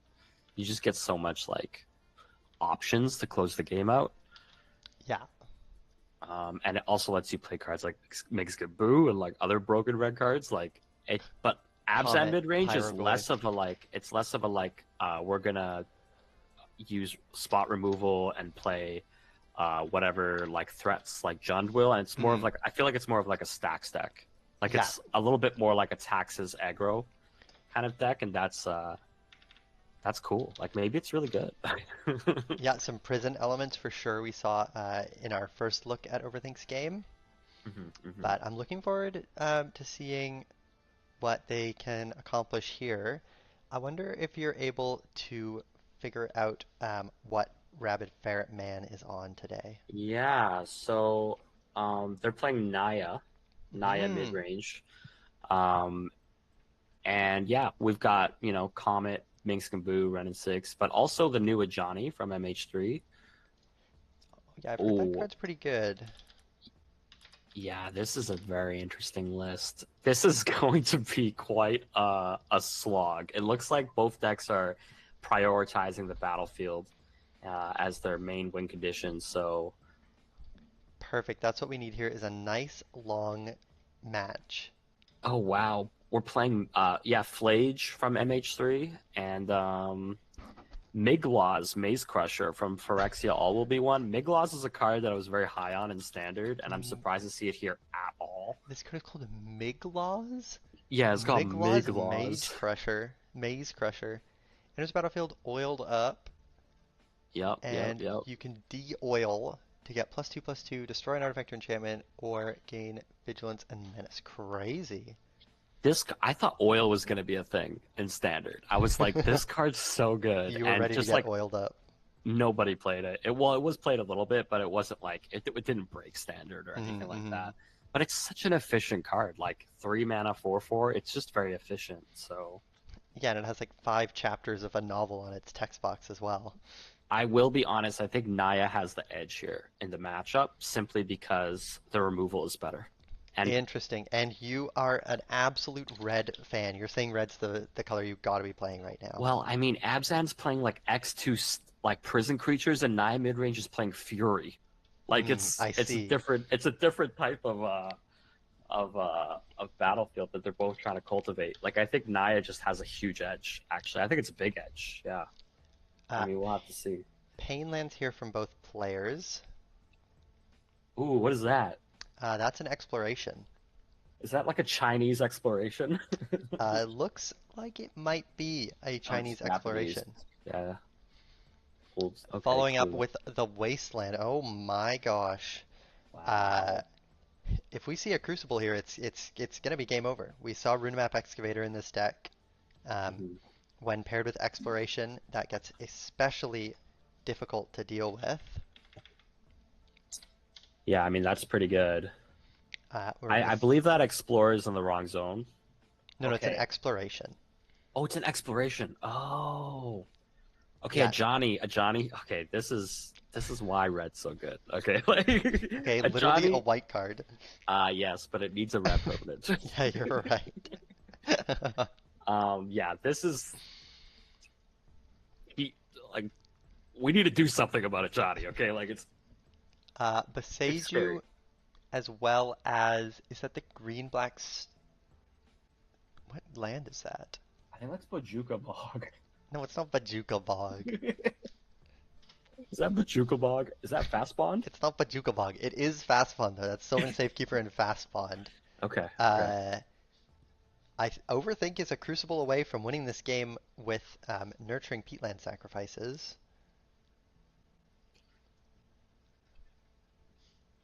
Crucible away. Yeah, like if they're able to find a crucible or a Runamap excavator, Yeah. Oh, they okay. will be able to draw something like 10 cards here and try and find a Because Zerem Orb to win the of game. note, Overthink didn't play Crucible. Ah, It well, was they're just the it Runamap just excavator, I guess. ruin map. Yeah, that Well, card would be pretty good. it would be a banger here. This will be an attack for 4, or is it 3 with the Ajani? And so I believe the condition for a Johnny to flip is a cat needs to die, unless Yes, I'm mistaken. that is correct. Okay, so we need to Uh, find a way to kill this cat. and of course, more than one way to skin a cat. Mm-hmm, They're going to mm-hmm. be looking to sacrifice it, block with it, or attack it into a blocker. Ajani itself is a 1/2, so an attack for 3 here, bringing Yeah. Overthink to 16. And so Overthink only has a few cards in hand. Like I think it could just be 2 cards. I think so. And it's because of that exploration, right? Playing out all those lands early. Yeah, as well as the useless at this point Fast Bond, Yeah. kind of doing the same thing as Exploration here. I don't think this is looking good. I mean, when you keep a card face down like that, it's usually a very specific kind of card that you're not too committed to using. You're not wrong. So, Shadow Spear hardcast here and moving to equip. In response to equip, we're seeing some kind of white card with flash get cast. I think that's a Leyline Binding. oh yeah, getting that Triome out, that would make a lot of sense. Yeah, that's Xander's Lounge to discount the Leyline Binding. I think Xander's Lounge here on the double splash in Naya, black and blue off that one. Call me crazy, I think this is a mistake. I think it's too early to be bringing out Leyline Binding, which is such a universal removal on something like a X1 Sylvan, whatever that thing is. I Well, know it gives things Shroud, it which is does. good. It gives creature shroud, so I think the Leyline Binding targeting the Shadow Spear here. Okay, we're targeting the Shadow. Why? I don't get it. I imagine in order to allow the Ajani to continue attacking, Mm-hmm. a 2/2 lifelink would play quite well on this board. Can you see that card on the very right there, and next to it, the cat token? I Yeah, don't know what that is. that's the Leyline Binding. Oh, that's okay. That's it. Oh, okay. I think I see. So we took Shadow Spear with Leyline Binding. Coming Yeah, back in with our 2 creatures here, playing another land for turn. I would imagine that uh, Rabid Ferret Man feels like the only way that they lose this game is by something like Runamap Excavator getting top decked while Overthink still has sufficient life total to utilize it. Mm-hmm. Mm-hmm. So just Leyline binding the Shadow Spear in order to stay on the offensive here. I see. Why not just Leyline binding the Ramunap excavator? Well, If with it the Sylvan Safekeeper, it cannot be right, targeted. it'll get Shroud. I see. Is this Uh, a natural order? this is natural order. Okay, what do you get here? This is crazy. This is a very, very good spell to be casting by Overthink. You could find Runamap Excavator here and try and win the game off of your Fast Bond. Um, Yeah, that seems pretty good. Alternatively, they might be playing some kind of massive Chungai to Yeah, get I'm looking with through the list this. right now. Ah, I see. It's There's Primeval Titan. Titanium, Primeval Titan. Okay. It's prime Titania, time. I feel like would be better here. That would represent as much power as they would like. But it's just going to be Thespian Stage Dark Depths here. Oh no, sorry, Titania, not as much power as you want. Still no Runa map. This is just Yeah. going to be Thespian Stage Dark Depths. Uh, Probably would be happier with a Leyline Binding in hand right now, I will say. But what a rip was Natural Order off the top. That's pretty good. Looks like we're seeing an attack here. Telegraphing a 5 damage burn spell, possibly the attack with the Ajani. Could be a dismember here, although you would do that in before damage. So with Ramunap Excavator, we can recycle Wasteland as many times as we want. Is that correct? Yeah, once per point of life. How does Exploration and Fast Bond work together? Because doesn't Exploration ping you every time you... Oh, sorry, Fast Bond, it pings you every time you play an additional land, right? It does, so you have to find a way to gain life as well. But Exploration just lets you play an additional land per turn. So would you never get to... Like, if you play your second land, are you getting pinged? Do you know what I mean? Great question. It's okay. It doesn't matter. It's just one of those things You that I'm would like, get pinged. you would Yeah. get pinged, so it overrules Exploration. Yeah, Fastbone says whenever you play a land, if it wasn't the first land you played this turn, it deals 1 damage to you. I see. Okay, gotcha. Here Oh, is is a... that Springheart Nantuko Wait, that's... bestowed? That, Oh my that is Springheart goodness. Nantuko bestowed. This is insane. This is very good. I think it's over. On attack, you can now make as many Primeval Titans as you can afford to pay for with your lands. This is Uh, crazy. this might be 2 additional Primeval Titans here. I was feeling really smart I've never seen this. when Naya, I see this in Modern every day. Oh my god. When the Naya deck was playing a Johnny and curving out, I was like, yeah, this is Naya. And then Natural Order came along, and we saw what this deck was truly capable of. Lands combo. Thank god this Primeval Titan card is banned in EDH, because this is looking broken. Yeah, if Primeval Titan ever, God forbid, came back to EDH, I think we'd all be in a lot of trouble. Let me tell you, I think the casuals would be in trouble for sure. Yeah, because even if Naya can deal with this, Oh my god, it's Field of the Dead. it's This is it's just over. disgusting. It's over.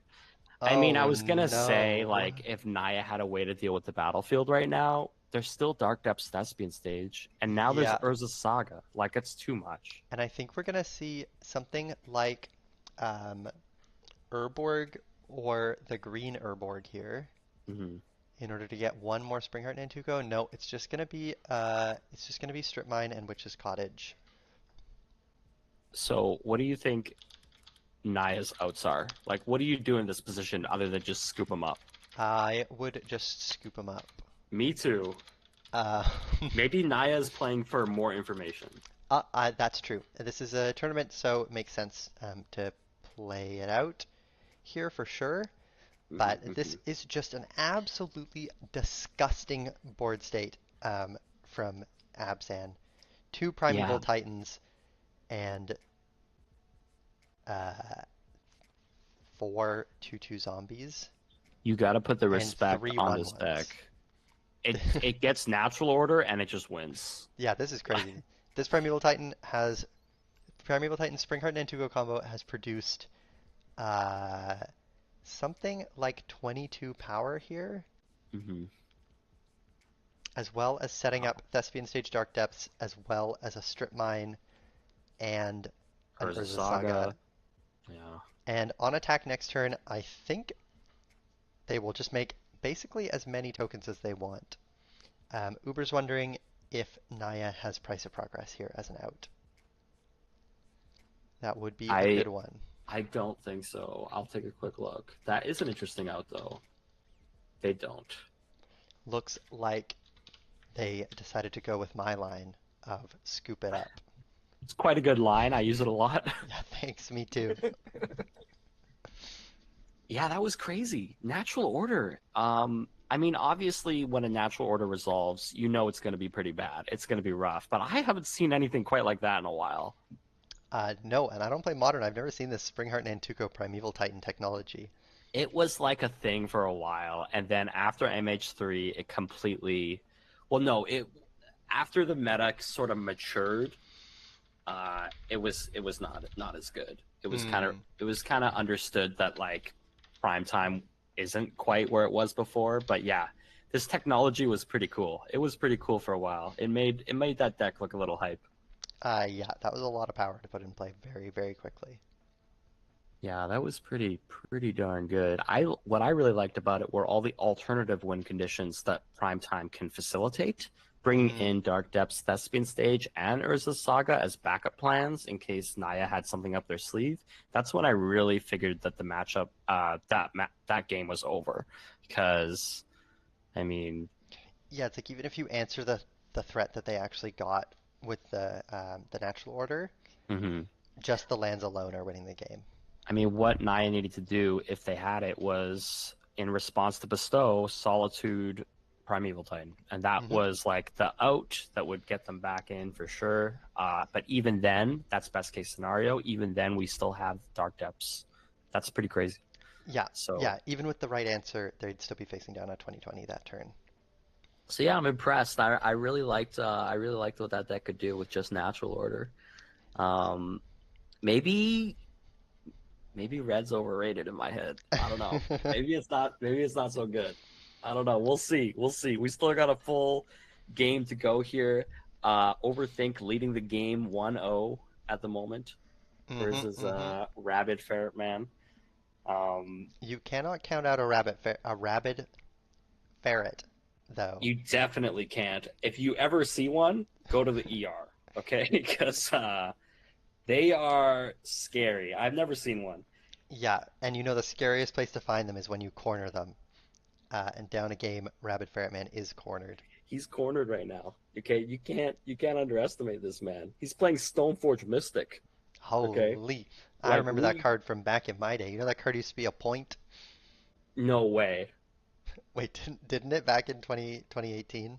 Oh yeah, I did. I'm pretty Yeah. sure it did. I'm pretty sure I was playing 1 point for Stoneforge Mystic, 2 points for GT in my You know deck what? at that point. Can you guess what Rabid Fairy Man fetches off Stoneforge Mystic? Well, it's gotta be. I mean, there's gotta be a Cauldra. It's not Cauldra. There's no Cauldra in the deck. Okay. What Uh, about uh, what about Embercleave? Is there an Embercleave?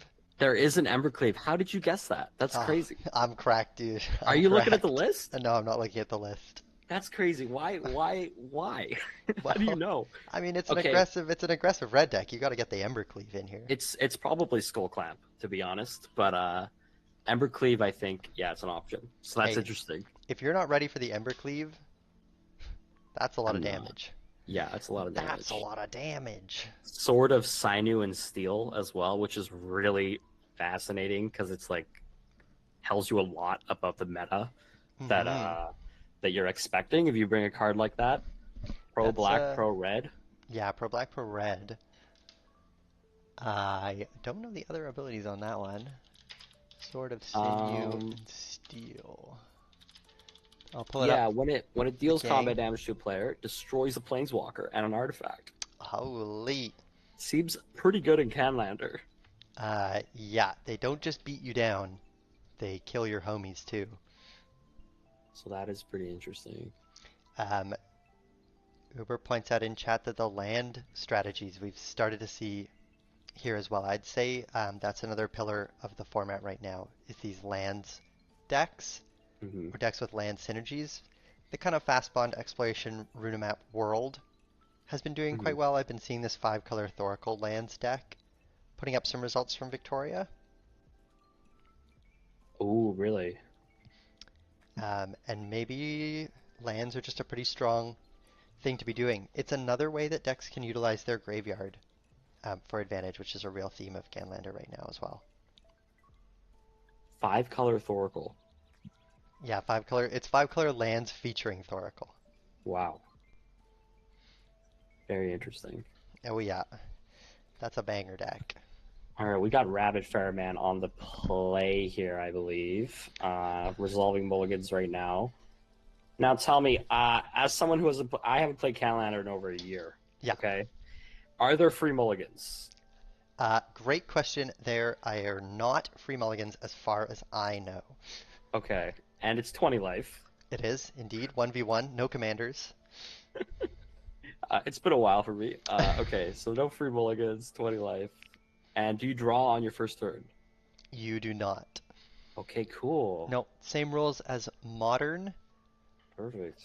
Just you play Well, a there's no big, sideboards. yeah, and you play a big fat deck. Play a big fat deck. How do you feel about sideboards? That's been a topic for a while. Yeah, sideboarding I'm not a fan of. I'm happy Hmm. that Canlander doesn't have it, but Hmm. I wish they would free the wishes and let us play a 5 to 10 card wish board. I think that would be sick. It's so much. It's so complicated though. Like Uh, it would. This is the thing, in like EDH players want it too. Oh, Turmoil Ragavan. Here we go. on the play. Um, Wish boards, stickers, attractions. Well, stickers are banned now in Yes. Canlander, so we've freed up that real estate Yeah, I for would. wish I would trade boards. the stickers for a wish board any day of the week, though. Looks like a green pathway into a Birds of Paradise here for Overthink. I imagine both players are pretty happy with these starts. Yeah. Obviously, Turn on Ragavan on the play, known for absolute game robbery. I do think that Overthink had to mull a card, unless I'm mistaken. Put a card Yeah, back. I believe so as well. So we're down a card, and depending on whether or not this Ragavan gets through, that could be some more card advantage on Rabbit Fairman's side. But Overthink is not in a bad position by any means, untapping with 3 mana, most likely on turn 2. Has got to Yeah. be where he wants to be. There's a lightning bolt. Bolt the bird. Bolt the Bird, Bolt the bird. classic for a reason. I haven't seen that in a long time. That gave me a lot of satisfaction. Shout out to Bolting the Bird. Oh my. Endurance off the top with Ragavan. Can we cast that? Well, not without a Mox. Let's see what's in our hand first, because we got a treasure token. So that's a start to casting Endurance. Here's our treasure. Do we have Moxen? Or using the treasure. There's Deathrite Shaman. Do we have a land for turn? No, we do No not. land for turn. This is risky. I like it though. I mean, it's still 3 mana producers to 1. Yeah. And I mean, we bolted the bird. Shadow Spear. Caracas. Caracas, rest in peace, Ragavan. There Rip goes Bozo, you won't be Ragavan. missed. Yeah.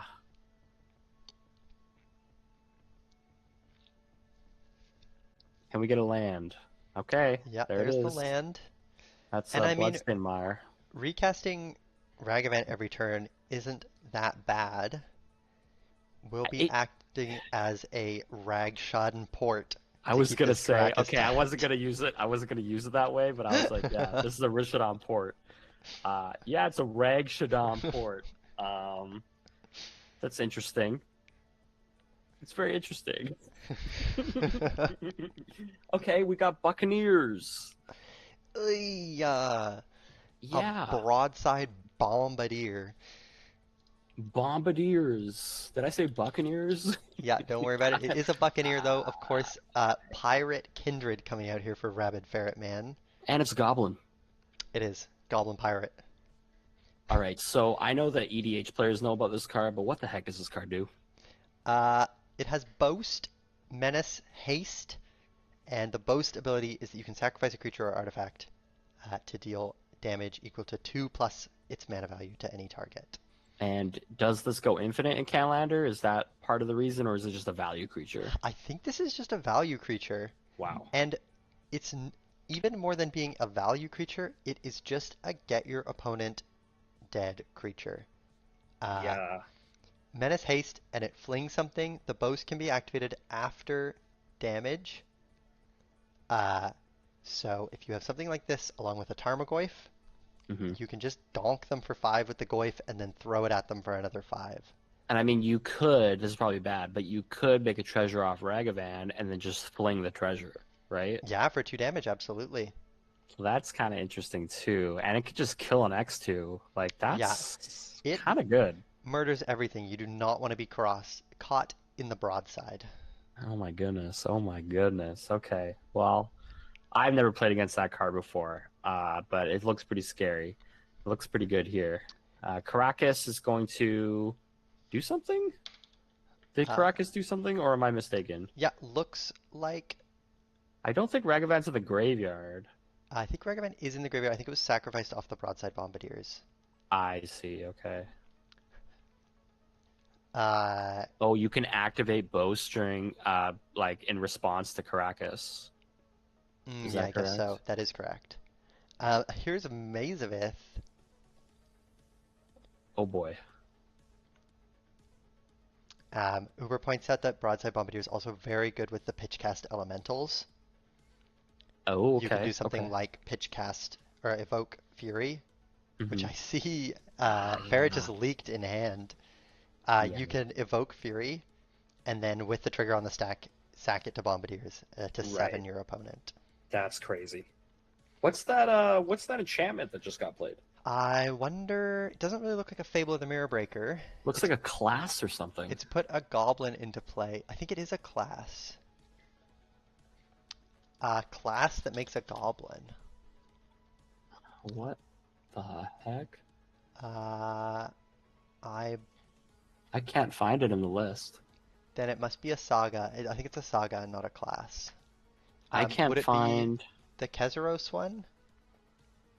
Kezeros joins the Legion. No, I don't think so. Can I search Red Saga on here? Will it come up? That's an enchantment, right? Or is it not an enchantment? Maybe Yeah, they're an not enchantment. enchantments. It's their enchantments. Their enchantments. Okay, well, it's not under enchantments. Uh, I don't know. Maybe it's under the lands or something. Surely it's not under lands.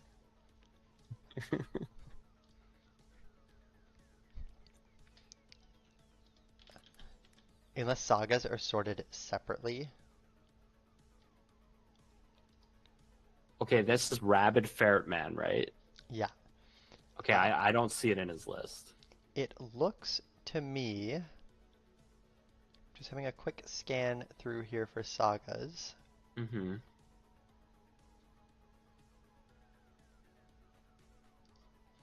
Maybe it makes a goblin token? Wait, is that just Fable? No, it's not Fable. It doesn't look like Fable, does it? It doesn't look like Fable to me, but the Goblin might be a Goblin Shaman proxy, and that might be an Alt-Art Fable or something. 2 guesses from Uber here, Ranger class or Huntsman's Redemption. It's not a Ranger class. Yeah. Joking Huntsman's says, Redemption Joking is says also green. it is a Fable. It is a Fable. Perfect. Um, I thought it couldn't be a Fable because that goblin looked like a 1/1 token, but I think it's just standing in for the shaman. That is a Fable. That's one of the alt-arts in the actual base set the Fable is printed in. It's just like less. It's not the one that I associate it with normally. But yeah, that's not a shaman. That's just like a. It is a proxy shaman. Yeah. Okay. Let me tell you, I hate alt arts. Yeah, Magic they're cards should have confusing. one art, and that's it. They are confusing. Okay, well, back to the game. It looks like Overthink is playing Lands Control here versus Naya midrange. Yeah, Karak is here as well as the Mazavith. It looks like the Mazavith has been moved up with the creatures since Yeah, it's it could be about the best blocking thing he can soon. play on board. Oh Here is my. Hardcast Fury. There goes Elves of Deep Shadow. Yeah. Uh, and this is going to be threatening lethal very, very quickly here. Do we have life totals? Yeah. Yeah, it's 13 for Overthink, 19, now 17 for Ferret Man. There it is. There is the Bring Buccaneers out of combat. I mean, broadside Bombardiers. bombardiers. And then it's going to be 2 damage down to 11 here for Overthink. Well, I would say that we could top deck Natural Order again, but we don't have a green creature. We could top deck Natural Order and already be holding Dryad Arbor. Ah, yes. I forgot about Dryad Arbor. That'd be Too mega bad it's here. not in the list. Unlucky. Don't quite know what. Also, Mazavith, it does not tap for mana. He has a Yavimaya in play, so currently it does. Oh, you're right. You're right. That's a good point. Looks like it's going to be a pass. This Fable's gonna flip. looks a lot like lethal to me, without doing too much counting, but 7 from the Bombardiers off of the Yeah. Fury. We can also. Oh wait, no. Kiki has summoning sickness, so we can't clone Fury quite yet. Or better yet, clone Bombardiers and throw Yeah. everything. That would be pretty good. Notably, the treasure token will allow us to activate the Deathrite Shaman's Black mode, Right. which... That's an extra 2 damage. Yeah, exactly. So we Mazavith Fury. That's gonna bring it out of combat. We're gonna sack Fury to Bombardiers to deal 7 to the face, and then we're gonna Deathrite Shaman for a total of 9 to the face from abilities. Yeah, plus 4 damage from creatures here. It's looks like... Is that lethal? That looks like lethal. Smells like lethal to me. Yeah, looks like it. Appears to be. Uh, Is that Miglaws? Looks like we got an alt art Miglaws hitting the table. That's an alt art Miglaws. What do you think about that, Ron? Big Mig, 5 oil counters. He's big and he's oily. He's oiled up. But I think it's just going to be toss the Fury and activate the Deathrite Shaman here. Yeah, I think so too. Oh, we're not doing it. Ooh, no, we're just cashing in our treasures for White Plume Adventurer and gaining the initiative. Yeah. What is Overthink's life total? Did we miscount? 7. Looks like the 4 damage hasn't been marked on Rabid Ferretman's dice, which is what I've been following. Okay. But I think it should be 11 here, yes. Okay. Unless life was gained off the Shadow Spear that I missed, but I don't think so. Because surely we use Boast on Bombardiers and we fling Fury, but that would deal 7, right? And he's at 7? I wonder if Rabid Ferretman feels like the only way he can possibly lose here is to some crazy card out of left field like Teferi's Protection, Oh, okay. sacrificing his board, and just chooses to develop more creatures instead. I feel like losing Fury though isn't even a huge deal if we have like Miglaws and White Plume in our hand. But yeah, it doesn't matter. We're going to game 3. That's what it's all about. That's what we get out of a good match. Okay, Red bringing it back. And I mean, Red looked absolutely broken in that game. Fury Red and looked Bombardiers, broken. those cards are assembled abnormally. Fable of the Mirror Breaker too. We've seen it in a lot of matches already today here, and that card's crazy. It's overperforming. It's really, really good in 1v1. Yeah, always a 2-for-1 Fable of the Mirror Breaker. Yeah. And the only thing better than 2-for-1s are 3-for-1s. Shout out Recall. Yeah. Thankfully, no one's recalled yet in this match, and I don't expect them to. But Nope, recall count at 0. Although if that Ragavan flipped a 3rd card, we'd be picking up the recall count. Yeah. Well, Ragavan in the big game did become Rag Shadan Port, which was a really interesting mix-up that I've never seen Ragavan do before. So that was pretty cool. But yeah, we're at no recalls. It does appear like Abzan midrange is a bit more like combo-y than this Jund deck is. There's more like combos in Abzan comparatively, which isn't what I expected because it feels like it's more mid-rangey from when you look at the list. But now that I take a second look at it, everything feels very combo-y. That's exciting. I really like that for viewing the match because it looks like Naya is much more on the aggressive side, likely to get out to fast starts. Hmm. Whereas the Abzan deck will likely see them fighting from the back foot, but with the combos in their deck, they do have the ability to just come from behind, like we saw in game one. Yeah, exactly. Yeah, yeah. So you can never really count the Absat mid-range player out Exactly. until they're dead. Yeah, even if they're Yeah. at one life, I'm still sitting there thinking, what if they have like, what if they just have Dark Depths Thespian stage, make a 2020, equip it with Shadow Spear. Like, what are you doing then? A 2020 indestructible lifelink. Yeah, that's so true. And I mean, they're playing a lot of ways to turn Dark Depths on too, even with Vampire Hex Mage. That is Hmm. pretty cool. Yeah, we Yeah, could just see a 2020 on turn two here. Rigorn yeah. is, or sorry, Rabid Ferret Man is leaking the hand a bit. I saw a Broadside Bombardier's Let's Noble go. Hierarch. There's a Prismatic Vista in there. Yeah. Do I see Delighted Halfling? I'm not 100% sure. It's possible. Could also be a different card with that hideous border that Delighted Halfling has. I think Biophagus has the same border. Right. All right, I'm just gonna get some water. I'll be right back. Sounds good. Chat, now that Adrian's gone, it's a perfect time to talk about borders on Magic cards. These days, the border that a card has is the most important thing for deciding if it looks good or if it looks bad. And the best border was, of course, the old border. Uh, I think we can all agree that extended arts are bad, should be deleted. Ditto white border, and ditto the little silver stamp at the bottom of cards. Hate that thing. Give me 10th edition border.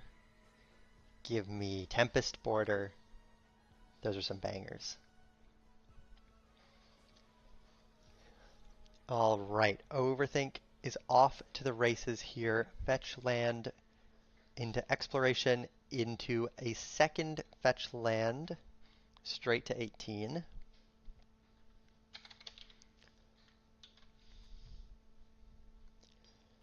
Into Birds of Paradise.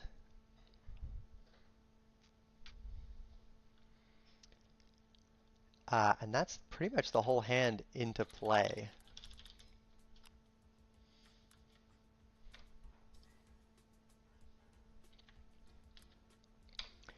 Uh, Extended art is not tasteful. I hate extended art. Extended art Polywog Prodigy is one of the ugliest cards I've ever had to add to my collection. I'm back. Uh, Hello, welcome back. What's going on? I've been talking about how bad extended art cards are. Okay. Um, Other than that, it's a crazy turn one for Overthink. Land exploration, land birds. Yeah, that's pretty good. Rabbit Ferret Man answering back with the Avacyn's Pilgrim. Ooh, is that Lily of the Veil? No, the Last Hope. That is last hype. Last I mean, if hype. that's last hype, this match is in very tenuous situation for Rabbit Ferret Man. Yeah. You think bolting the bird's good? What about murdering it with a planeswalker? Oh my goodness. We're gonna need see something broken on Rabbit Fairman's turn, Uh, or it's over. yeah. I will say Last Hope is not the fastest clock in the world, and Overthink is down to Yeah. one card. Hmm. So Rabbit Ferret Man is likely going to get a couple turns here to develop. Oh, Voice of Voice of Resurgence. Resurgence. I don't mind that. Yeah. Uh, it is an 0-1 in the face of Liliana Uptick, which is going to be a little tough. A little tough.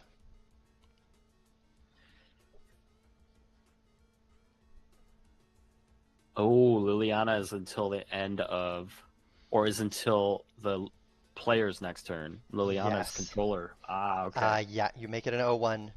Um, Fatal push.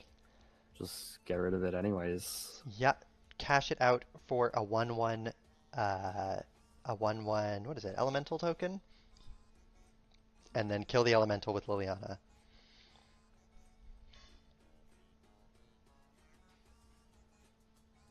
Ooh. Yeah, that's pretty rough. Liliana ultimate, I believe, is 7. Okay.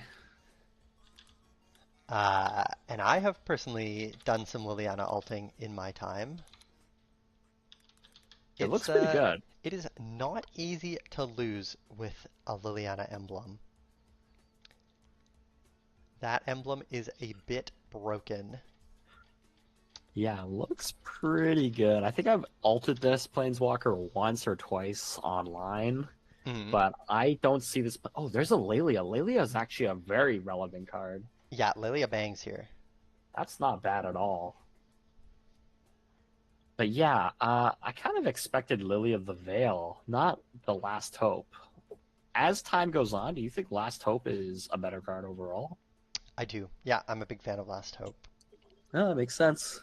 Um, and I mean, it comes down turn 2 off of a dork and threatens to ultimate on, well, it'd be 4 on turn 2 and then 5 on turn 3, 6 on turn 4, 7 on turn 5. Mm, Threatens ultimate on turn 6, but if the Liliana just keeps the board clear until then, like the ultimate just wins the game. it is helpful that it upticks to remove compared to Lily of the Veil, which has to downtick to remove. So I get what you're saying. This is more of a ramping threat than Hmm. Liliana of the Veil. Yeah, like it just sits in play and accrues value every single turn. Um, So yeah, that's pretty good. Veil can look a bit stinky once your opponent has no cards in hand Hmm. and it doesn't have sufficient loyalty to downtick, and you're like just sitting there like, well, I'll uptick. Um, and the Veil Ultimate is pretty good, but there are a lot of board states where it doesn't really play. Now, how many cards does Overthink have in hand? Is that just one card? Looks like Uno card to me. And Lelia has found a Misty Rainforest off the top there, getting a counter, becoming a 3/3. Yeah, likely a. Blocking with Bird? Does Lele have haste? Yes, Lelia has haste. It's going straight at Liliana as a 3/3, and he blocks with Bird so that Lily can be protected for that ultimate. That ultimate must be pretty high prio if we're blocking with Bird. There's a prismatic ending. Ouch. Yeah, Prismatic Ending, losing 1 life to the Yeah. Horizon here. Hmm. And yeah, the plan is just to sit behind this Liliana, and in 2 more turns, the ultimate's going to go off and win the game. Yeah, that's pretty scary. I mean, I will say the Naya player has a lot more cards. There's more options in their hand. But at this point, they're too underdeveloped. Like, we needed more stuff on the battlefield. Noble Hierarch Oh, could have been on the table. There's a Yavimaya, I think. did that look like a Flage in hand to you? Oh, maybe. Because I think, I Yes. mean, Flage slams on this board. Yeah, Flage is very good. I think we are going to see Flage. Oh, no, that's Bombardiers. Does Oh Bombardiers my have haste? god, it Has does have haste. haste. Haste, Yeah. Menace, and the Boast ability. Uh, Also would be quite good to sacrifice Flage to the Bombardiers next turn. Flage can come in, Yeah. Lightning Helix, and then get sacked to the Bombardiers to Yep, deal yep, 9 yep. damage. I see what you're saying. Oh, Noble Hierarch, and we could boast here, but I don't think it's worth it. No, a bit Well, of a sad well, Noble Hierarch post-combat. I think I would boast because Lily's gonna uptick and kill Hierarch anyways. You know, that's a good point, but then the Bombardiers gets to keep its power on your follow-up turn. Yeah, that's true. That's true. Um, yeah, I will say, playing the Noble Hierarch pre-combat, we could have just killed the Liliana this turn.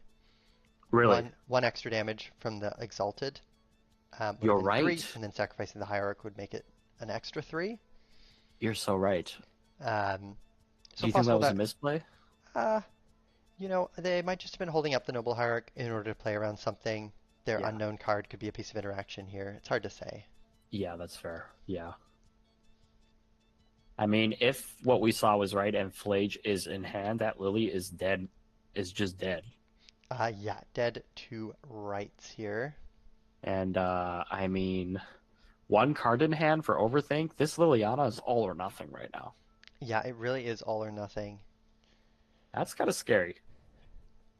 And that card would have to be something that answers Bombardier here at a minimum. Yeah, at a minimum. I mean, passing with 3 open mana, that's something. Like, Hmm. could be anything. We could have a. I will say, Overthink's still missing white mana currently. Oh, not anymore. Oh, sorry. Yeah, overthink. Yeah. So it could be a white card stranded in hand here, but I don't think they would have ate the Horizon land with Yeah. a white card stranded in hand, probably. That is kind of brutal having to sacrifice. Oh, slick shot. Slick Here we shot go. show off. Oh my goodness. This is a card that's making waves in every format, it feels like, or I wonder at if it's least in standard and pioneer and modern. presumably it's presumably it's cast here and not plotted. Yeah, I would just hard cast for sure. We're Yeah, not plotting this guy. so Bird's gonna be getting busy this turn. Deals 4 damage off of a Bombardier sack, by the way. Oh yeah? Yeah, 2 CMC. Uh, Right, because it's 2+2. I yeah, keep forgetting Bombardier adds 2. yeah, adds 2, which is an insane amount of damage for this card to produce. I mean, we could just play like a artifact or something from hand, anything that. Oh, is it just instant and sorceries the Slick Uh, Shot cares no, about? non-creature spells of any kind. Okay, yeah, we could just be playing anything, and we wouldn't even need to sack Slick Looks Shot. like we're just gonna Flage, kill the Liliana, and then do uh, Yeah, 5 damage upstairs. because I think ideally we want to hang on to this bird. Yeah, I would agree. And next turn it's gonna be Flage recast to deal another 8. Yeah. Ooh, Uh, I am not happy if I'm overthink right now. Endurance on the end step. Wait, mm, why didn't we cast Endurance to block Slick Shot? I think before blockers it would have been killed by the Bombardier ability. Because it could go any target. Any target. Yeah, anytime after it attacks. Ooh. Yeah, it's just going to be another Canopy land cycling here. Bombardier ability. And that still might have been better, because trading Endurance for Slick Shot is saving some damage on Lily. Mm-hmm. That's very true. But I don't know, because Bombardiers was doing 2, Flage did 3. I can't remember how much loyalty Lily had. I think it was 6, if I'm not mistaken. I would have said it was less. Yeah, I thought it Oh was. my god, Oh it's my the goodness. Dunganeer off the top. Yeah. Well, I know it's looking good for Naya, but as we discussed before, oh, we've got a cat on the table. As we discussed before game 3 here, you can never really write off Abzan mid range with what we saw in game 1, It's and true. that endurance is a green creature. That Endurance is a green creature. That's very well observed. And we know what can happen with green creatures. Crazy things apparently. So Huge things. I don't know though. The clock is just too fast. I think it's a little late to be natural ordering. Because natural order doesn't give primetime haste or anything. It does not. So I think it's a little late. And Primetime still just dies to Bombardier sacking the season Dunganeer. Yeah. And with the initiative, oh, it's just too much. Still, I never know. I wonder what the most points are in this Abzan list are concentrated in.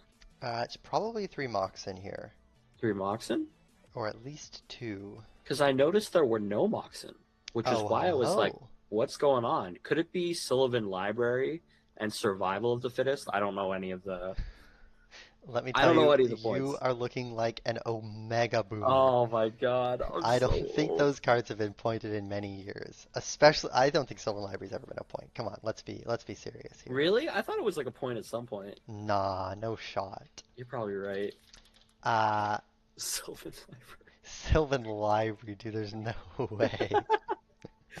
I swear it was a point. Okay, Demonic Tutor. Okay, yeah. Natural Order. Natural Order is a point. Survival is a point. Hey, Survival's a point. you were right, I was wrong. What can I say? I was right about Survival. Now, Yeah.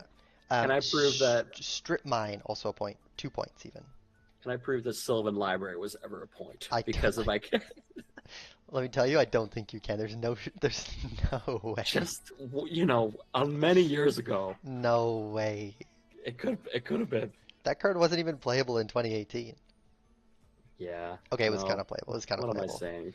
Um, The Rock was playing it. I remember losing to an Obstinate Baloth with Sylvan Library in play for sure. Oh yeah, it's just never been that strong. I don't think so. Do you remember when Dark Confidant was playable?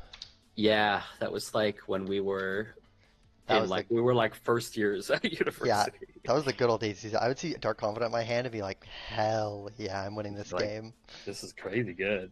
Card advantage. I mean, this Abzan mid-range player, Overthink, they're playing Dark Confidant. Hey, you're right. And they're playing two Dark Confidants in a trench coat, right? That's what they're playing. Yeah, Dark Star Augur is Yeah, a modern Dark Confidant.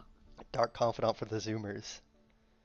Yeah, I mean that's Uh, pretty Abrupt good. Decay was a great rip here, taking care of the Broadside Bombardiers before it ever got value sacrificing something. Good rip, but it's just a one for one. It's buying him a little bit of time. I mean, it was close in a way to a 2-for-1 because it also took care of the +1/+1 counters from the initiative. Oh, okay, right. Yeah, that's where we put the counters, was on It was on the Bombardiers. Bombardier, yes, yes. Oh, okay. But it is going to be the Trap next up on the initiative. 5 to the Dome. Witherbloom command. Witherbloom command. I always forget the modes on this one. The modes are kind of strange. Like one of them is like Drain 2. And destroy target non-creature non-land permanent with mana value 2 or less. Target creature gets -3/-1. So it looks like we're seeing Mill 3 return a land Yeah, along that would with make target sense. creature -3/-1 going after the Avacyn's Pilgrim. Very interesting. Overthink really fighting to stay in this game. Oh yeah. And they've Like, been drawing some bangers off the top. yeah, not bad. Endurance, Decay, Witherbloom Command, all these cards play here. Overthink is attacking. How much life? What are the life totals? 16 Uh, to 13? 16 after this hit to 13, yes. And Overthink's the one at 13. That's correct, yeah. I'm absolutely like shocked by this attack. I can't believe what I'm seeing. I believe it's to take back the initiative here, so saving 5 damage off of the trap next turn. That's why. I get it now. And fetching a basic land here. I guess not saving Yeah. 5 damage because the initiative's going to go back on Ferret's attack. We've a question But in if chat. you're gonna, yeah, go ahead. Question in chat from Impulse asking whether the Jeskai player is single. Ooh. Let me tell you, Impulse, if they play Jeskai, I'm sure they're single.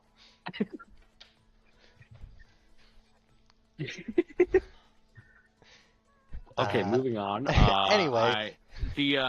I think that endurance attack's brilliant because if you're gonna take a risk like that, it has to be on that turn when you still have enough life and you're getting the initiative, which gets you a card, right? Like that's what the initiative does. And basic land into play.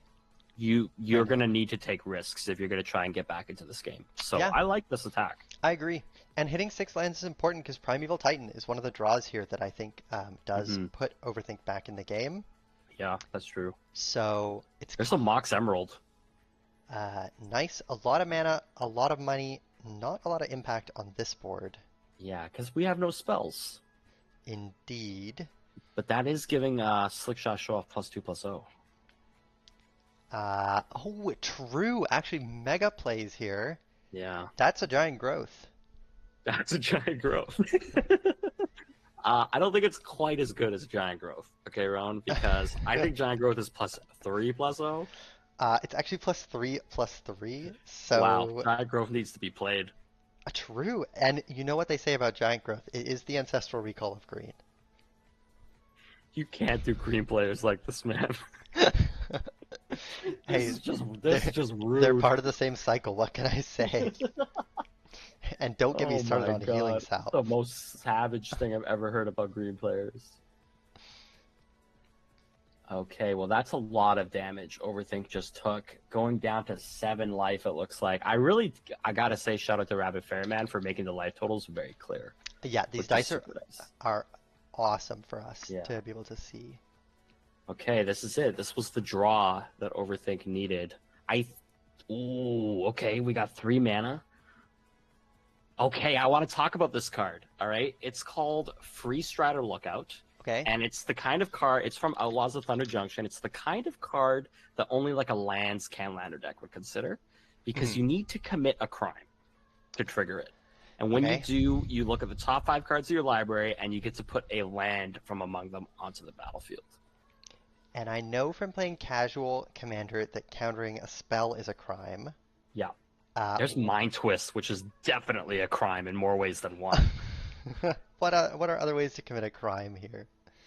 Yeah, targeting anything on the battlefield, targeting players. I think those are all crimes. Oh, and cards in their graveyard as well. Targeting Graveyard. a card in Now, their graveyard. of note, I gotta say this of note. Free Strider Lookout can only bring a land in tapped, which is a big deal.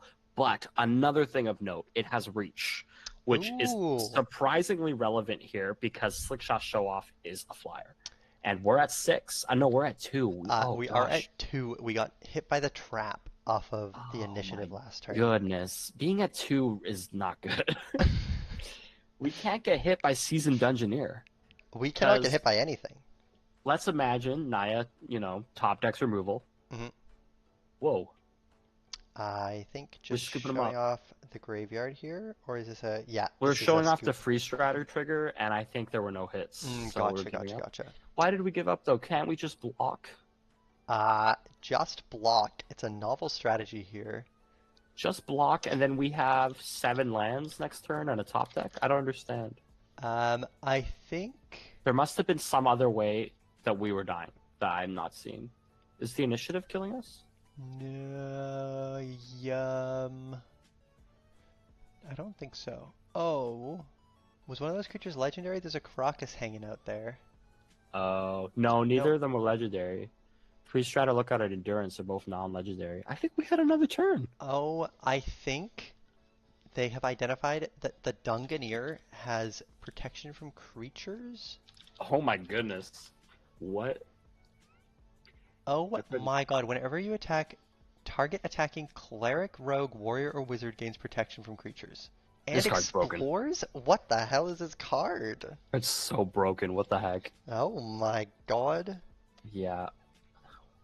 Well, that was a good matchup, and yeah, Naya takes it in the end, as expected, of course. Of course, red is too broken. Everyone knows it.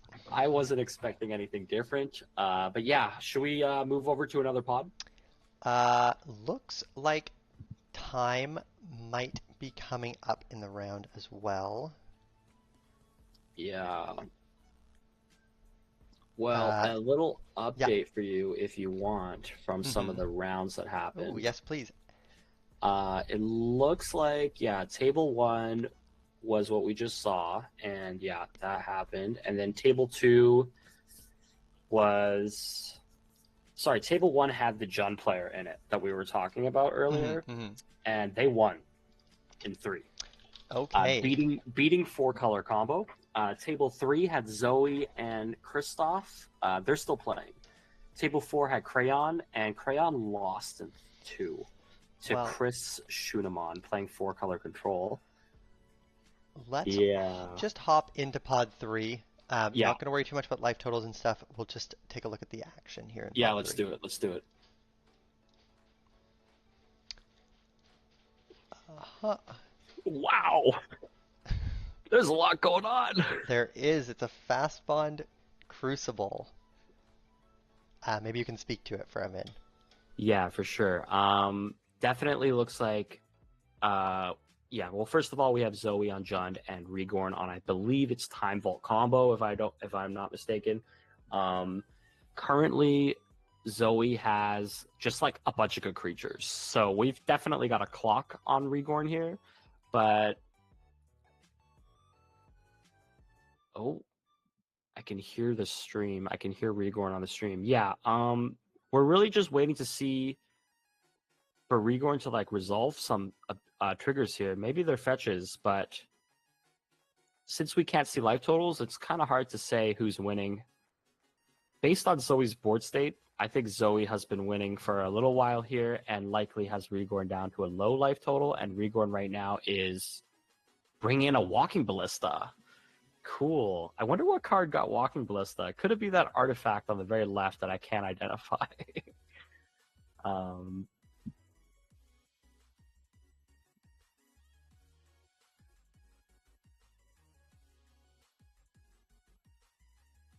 Looks like Zoe's scooping him up. I can't tell what happened here. It looks like Rigorn won after presenting the Walking Ballista, likely for infinite damage.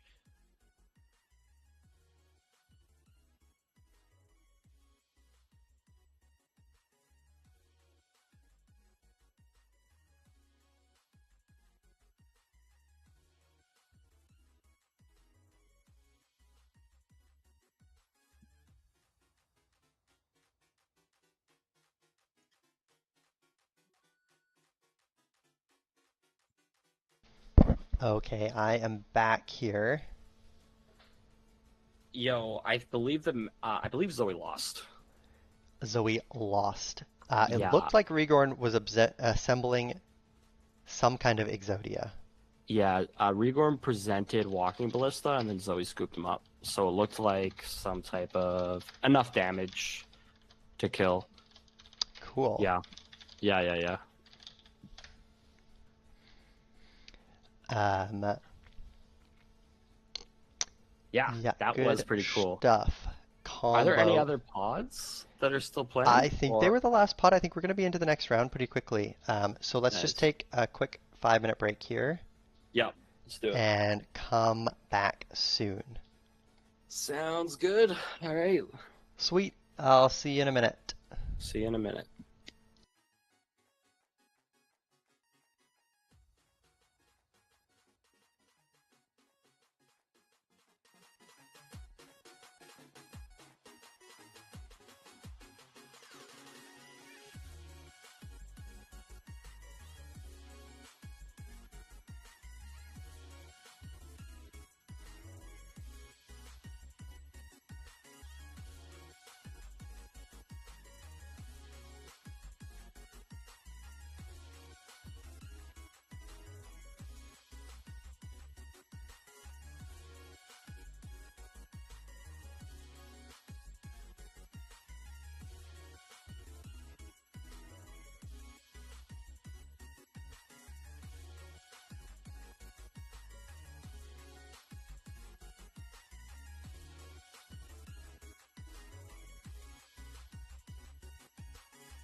Hello, hello, hello, chat. We are back. Next round is kicking off right on the heels of the previous one, so we're going to go ahead and hop on in to a match here. I see Impulse in Pod 2. We haven't seen Impulse yet. Let's take a look.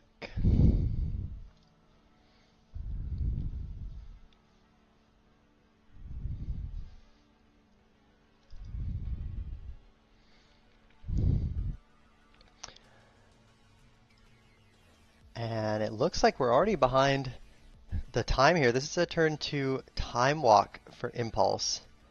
Off to a very quick start.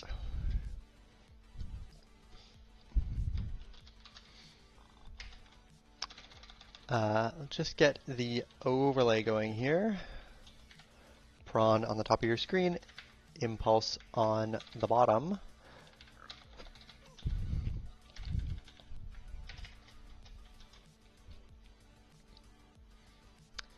Okay. And Prawn, of course, on check. Impulse on Jeskai. And playing Time Walk in its free Explore mode. Draw a card, take an extra turn. Play an extra land. Into Narset. Finding Treasure Cruise. It's Parter of the Veils, so that'll be shutting down any additional card draw from Prawn here. Recall not on the table for Prawn, would just draw one card in the face of this Narset.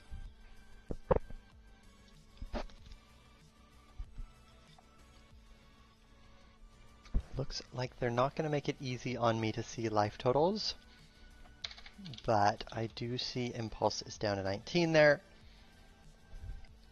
It's going to be a down tick on the Narset.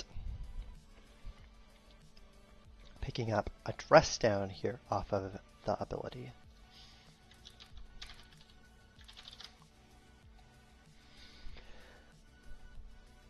And Expressive Iteration, going to be looking for white mana here, I bet. No land drop played yet, so exiling a white source here would be pretty powerful.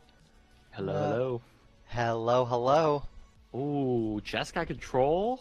Yes, sir. And Jeskai Control drew their Recall. Had turn 2 recall untap play Narset. And you're right on time to try and identify this card that's sitting on Impulse's board. Yeah, what the heck is this? It looks like... It looks old.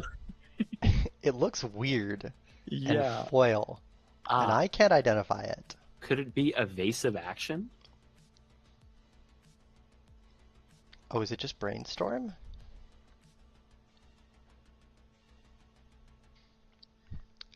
That looks like 3 cards drawn, 2 cards going back. Do you think the Jeskai player likes Narset? Like in a platonic sense? I always play this Narset in all of my decks. Oh, I see. Looks like that card was a Brainstorm, maybe some kind of alternate art, into an Iganjo. I mean, they must, right? I see that they have the Narset playmat as well. Okay, Wastelanding. Wastelanding the Iganjo into Ren and 6? Ooh, that's kind of a banger. It's a pretty open game right now. Yeah, I would have to agree. Oh no. I'm getting messaged and I lost my phone. I'm gonna hand this over to you and disappear for 30 seconds. Yeah, no problem. Okay, so yeah, Jeskai Control versus 4-color Control. I mean, we saw Prawn earlier. He's playing the Oculus, the Murktide Regents, the Psychic Frogs, Oppo Agents. I mean, we know what this deck's all about. It's a recall deck. It's trying to control the tempo of the game and develop its threats independently of that. Unholy Heat, Delirium Online, hitting Ren and 6. That's pretty good. And if you just look at the board states here, I would have to give it to Prawn. I mean, we've got an unanswered Narset. We've got more lands in play. Sorry, not Prawn. I mean Impulse. So yeah, we're gonna have to see if Prawn can develop into something better here. Um, Impulse on the other side of that is playing Jeskai Control, All which right.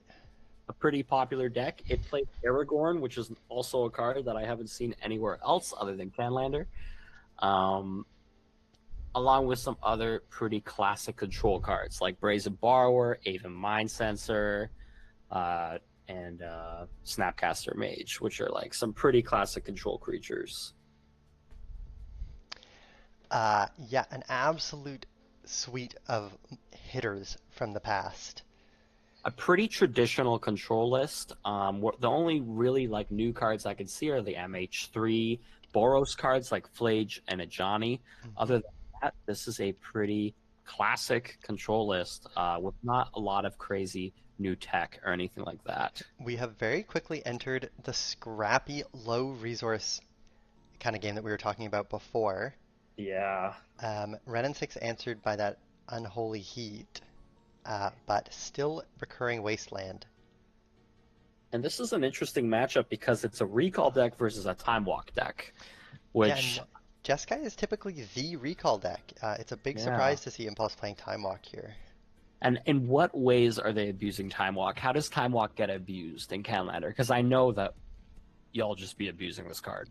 It's true. It's generally the green decks that you'll see abusing Time Walk with stuff like Oh, Eternal Witness Ephemerate to right. take all of the turns. Hmm. Um, Jeskai, I imagine, is just playing it to accrue value through using their Planeswalkers. And what ways are we like tutoring time walk? Because I noticed we're not playing any like. I'm pretty sure there was a creature that could tutor time walk, unless I'm Yeah, crazy. there's Spellseeker, is Right, a common Spellseeker. include to find Time Walk, Yeah, as well as Muddle the Mixture, you'll see played sometimes to tutor Time Walk. right. Technically, Jeskai can play the full Time Walk combo. You can Spellseeker for Ephemerate, Ephemerate the Spellseeker, find the Time Walk, Hmm. and then you would need to use the Spellseeker to find an instant or sorcery that finds a creature that gets back an instant or sorcery. Sounds like a bit of a tall order to me, but The Czech player just played Sauron's Ransom, which is quite a card. A that's really Factor Fiction at home. controversial card. Yeah. This card actually was like kind of broken for a little bit in modern. Like everybody was playing it for like 1 or 2 days. And it's because the One or ring two tempts days. you, it's like an extra resource on top of like the factor fiction effect. And I don't see a ring temptation indicator anywhere on Prawn's board, so I'm hoping that they didn't forget about it because it's a little important if you play other ring temptation cards. But if you don't, then it's completely meaningless. Nice, very cool. I do love when sets like Lord of the Rings add a completely pointless additional thing to track to the game. That's always fun. Yeah, and it's another thing that's easy to forget, which I think is what happened here. Yeah, because they could Snapcaster this Sauron's Ransom, and Hmm. then where you'd be. And then you'd have a second ring temptation. And what does the first line of text on the ring tempts you even say? Like, I Well, don't remember. everybody, of course, remembers all the modes of the ring tempting you. The first one is that your ring bearer gets +1/+1 is legendary and can't be blocked. Wait, it gives +1/+1? Uh, That's really good. okay, that isn't quite what it does. Wait, it doesn't actually. No, it doesn't. No, it Okay, I'm doesn't give looking it +1. up. No, no, it doesn't. I was like, wait, this is relevant. We should Imagine, be tracking imagine this. how smart I would have seemed if I knew what the ring tempting you did. I know. Well, you were kind of right about the unblockable thing. Well, it gives it skulk, it looks like. I do think we should track the ring because the looting effect is kind of important. But True. I mean, yeah, you do need to like flashback Sauron's ransom somehow, which is never gonna happen, obviously. Most likely. This is end step subtlety just to get busy in the red zone Hmm. and followed up by treasure cruise. For those of you keeping track at home, you can now go ahead and set the recall counter to 1. Oh God. Why do you need to play Recall when you just have Treasure Cruise and Time Walk? So true. I mean, that's pretty good. Yeah, and that is a stacked graveyard of instants and sorceries. The instant sorceries being left here for Snapcaster and probably for Murktide Regent. But we're Yeah. going to see Remand. That's a pretty nice answer to Delve spells. Ooh. He's getting checked. Okay. Draw a card. Very nice. So who do you think has the edge in this matchup? Jeskai, the most privileged deck in the format, getting their privilege checked here. Um, I think I give the edge to check. Really? I think Recall is a much better card than Time Walk. Hmm. Um, and I think the Goyfs are generally better threats than what Jeskai can deploy. It's really surprising to me how prevalent Goyfs are.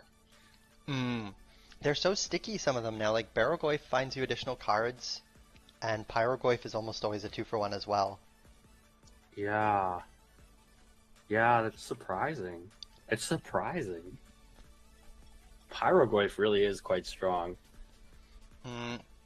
Yeah, do you remember when Flame Tongue Kabu used to be playable? Yeah, I'm still playing that card. You look at that card and then you look at Pyrogoyf. Holy. Oh, man.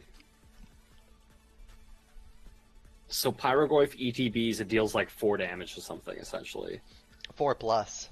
4 plus, just like depending on what the yards look like. Yeah, Yeah. it's pretty good. It's I pretty mean, it good. can come in as a 6/7 that 6 is something. But you think Czech has the edge here? Oh, is that Waterlogged Teachings? It is. Oh Cast. my god. So Ooh, and I'm memory gonna guess lapsed. that you get a little 1 mana instant off of this card is what you tutor. Interesting. It will be an instant, but surely there's no 1 mana instant that's powerful enough to tutor for 4 mana. Yeah, that just like sounds inefficient. Oh, Barrel Goyf. We've got other plans. If the recall plan is stymied, we switch to the Goyf plan. We need a 5th land, I think is the real thing that makes the recall plan valid. Otherwise, oh, a remand of his own coming in from Jeskai Control. Hmm. That hurts, honestly. That hurts. I really think we needed this Barrowglyph to land so that we could get on the table and with the lifelink also stabilize our life totals. Yeah, we are getting tempoed here. Gonna get to play the Waterlogged Teachings now as a land uh, after getting it put back on top of the library. That's painful, but it has to be correct. Yeah. Here's recall. Oh god.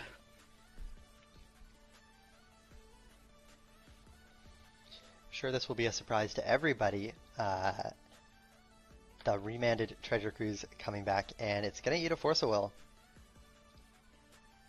Wow. I think we can still count that as recall number 2 in this game, though. Oh, for sure. I think that Force of Will was very fortunate. Oh, Because, oh my god. that hurts. That's remand number 3. They maybe have singleton decks, but Impulse has another remand. Oh my goodness. That's Oh! remand my own Treasure Cruise, answered by a Spell Pierce here. This is a big stack. This is a huge stack. If Prawn has a good follow-up here, it's gonna be mega. Yeah. I will say though, I haven't been tracking life totals because I got distracted, Mm-hmm. but it looks like Prawn has taken some serious damage. Makes good boo. I see. That's pretty good. Would you call that a strong follow-up here? Definitely. Maybe one of the best follow-ups in the entire Ooh. format. Stifle on the ETB trigger. That is It's gonna buy you a little time. fine. An absolute shred of time here. I don't know if I like that play very much. Can you uptick Minsk Boo on no targets? You can, yes. Yeah, I'm not a huge fan. Well, it keeps your Narset around, Yeah, keeps which Narset around. prevents the Minskin from drawing 4 cards on the follow-up turn. And look, here's Chain Lightning. Ooh, I like it now. It makes sense. No second red source available for Prawn to continue the Ooh. chain. Here's a Revolted Fatal Push. Okay. I see. I could not tell what that card was, so thank you. Yeah, it's the Ezio Fatal Push from Assassin's Creed. Oh, wow, you're very knowledgeable. But Assassin's Creed. Well, as the biggest hater of extended art cards, I gotta keep track of my ops. Assassin's Creed, a set that just had no impact. True, absolutely zero. There's one commander from it that I would quite like to play, but it's unfortunately $50. So, Did you know that one of our players today is playing an assassin from Assassin's Creed? ooh, I didn't. What Yeah. assassin? I'm gonna have to go through the list again, but I saw it and it had like an interesting name. Unfortunately, Prawn got distracted while casting the Barogoyf, and it ended up in the graveyard. Yeah, That that is a happens. key lose focus from Wandering Emperor Impulse. just hit the table. Yeah, so I guess the plan is Planeswalkers plus Time Walks. That looks like a Seems subtlety very here.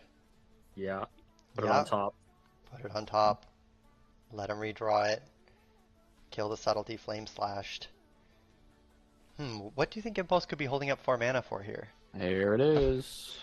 It's the Wandering Emperor. Wandering I Emperor. see the players are playing very fast now. I think they're worried about the clock. Yeah, Um, I'm noticing that too. and I think Prawn has identified that he is out of this game more or less. Isn't this game one? This is game one, yeah. So I think So the Prawn recognizes that he needs to win 2 games in this very grindy matchup.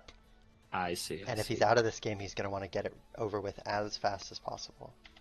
That makes Down to sense. 8 here on the Ragavan, and Dismember found off of the trigger. Yeah, that makes sense. Here's a Deathward Shaman and a pass. All right, I have found the assassin. All right, lay it on me. It's from it's in 4-color combo, Hmm. and the player is I think Russell O'Connell. I think no, it's Puru Kogi. I don't know Sure. who this is, but the assassin is Basim Ibn Ishaq. Okay, which is a 2-mana 2/2.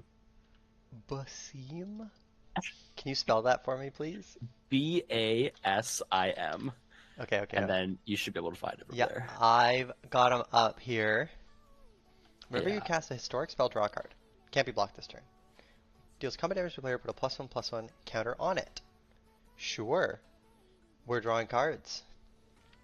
Yeah.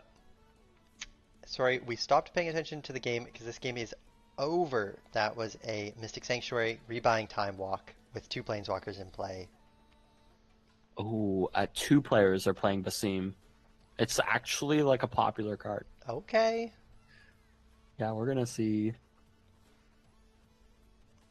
I mean, it's kind of bossum.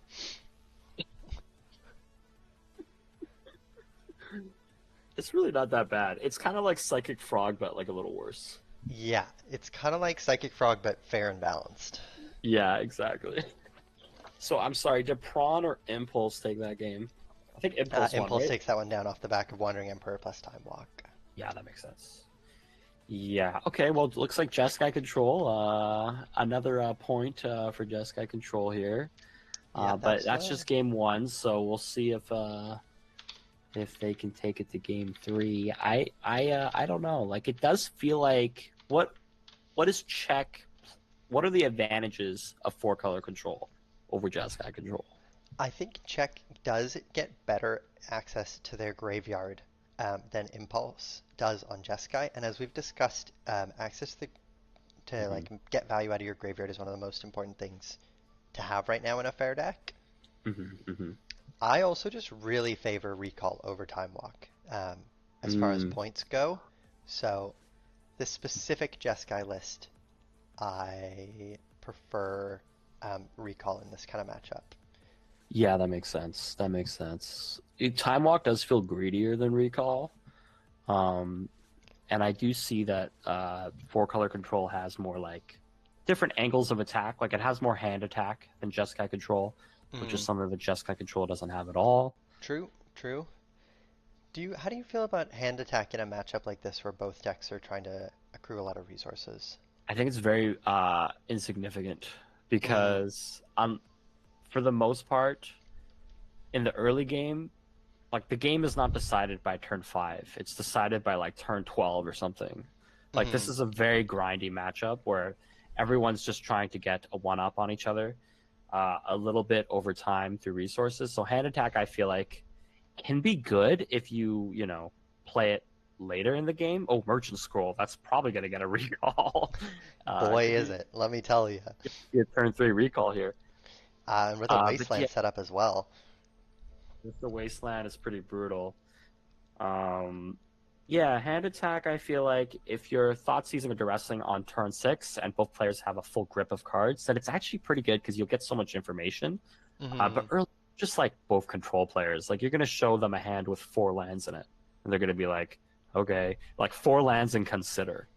It's You like, know, I don't disagree, but uh, some of the cards in these decks are so messed up mhm. that discarding can be the only way to answer them cleanly. Oh, Cards like interesting. Pyroglyph and Minskin especially out of check, you Hmm. just cannot really avoid getting 2 for 1 to buy That's unless you fair. discard a spell it. Yeah, that makes a lot of sense. Like I could definitely get behind that. It's not something I would expect, but I'm not used to playing like control mirrors in like such high power environments. So I Yeah, think that's like another thing that's kind of influencing how I feel. Modern Horizons has really changed the landscape here, just printing threats um, that just cannot be allowed to sit on board at all for any amount of time. Like I'm one con- attack with Barrowgoyf can be too much advantage already to easily come wow. back from. I'm confused about recall. What's going on? I think it's just revealed in the hand currently. Okay, but did we not cast it last turn? Why do we? Because we wastelanded, but then we didn't follow up with a land. Maybe Yeah, we were looking for a land. I think he has a full grip already, so electing to hold the recall until he won't have to discard any cards to clean up. Oh, I understand. Okay, that makes sense. Yeah, the recall can be even Mhm. more backbreaking if he manages to get a tap out from Impulse and then convert the recall and not discard. I see. Here's recall in response to the fetch land in Impulse's main phase, picking up 3 fresh cards. Oh my Everybody goodness. playing along at home, that's another shot, of course, for another recall on the stack. We're getting day drunk, boys. How many recalls have we had this game? I think in the match we've had 3 in total, right? Yeah, I that sounds think. about right. Okay, we've had 3 in total. Barrel Goyf in the yard. Are we? Why is Barrel Goyf going in the yard? Brotherhood's End. I Was think this is that the cleanup. No land found off the recall. that was end step? Oh no, that was okay. That was main phase. We were looking for lands. That's Mm. unfortunate. Recall turning into a 1 mana draw 1. It I don't might have know. been. It might have been an end step, like Prawn's end step recall. Yeah. Um, Prawn down to 17 here. Because surely we have lands, but this can happen in Canlander because the decks are so big. You can Hmm. just like not get lands sometimes. Oh, Sometimes Canlander can look a lot more like Can'tlander. you just can't. Yeah, I don't think Prawn has lands. Here's recall. Here's a reanimate on Barragoyf though. Man, we're reanimating Barrelgoyf. Things are. I know that that's probably like a good play in Canlander, but I mean that's mega. this is it's like a Barragoyf a 3/4 with 3/4 Death Touch. currently. Death Touch, lifelink, and draws a card when it attacks. Pretty good. Picking Okay, up we a do have creature. We found our waterlogged waterlogged. teachings again. This is just going to be petty theft on the Barrowgoyf. Ouch. A lot of tempo from Just Got Control, which I feel like is a little weird. Yeah, I mean they're on the front foot because of the turn one. Um, what is this Delirium card called? Uh, Dragon's Rage Channeler. Dragon's Rage Channeler. So they can kind of put on the pressure here, especially if they have Delirium. It does seem like a somewhat aggressive Jeskai control list. I mean, we've got Ragavan in here, Aragorn, Ledger Shredder.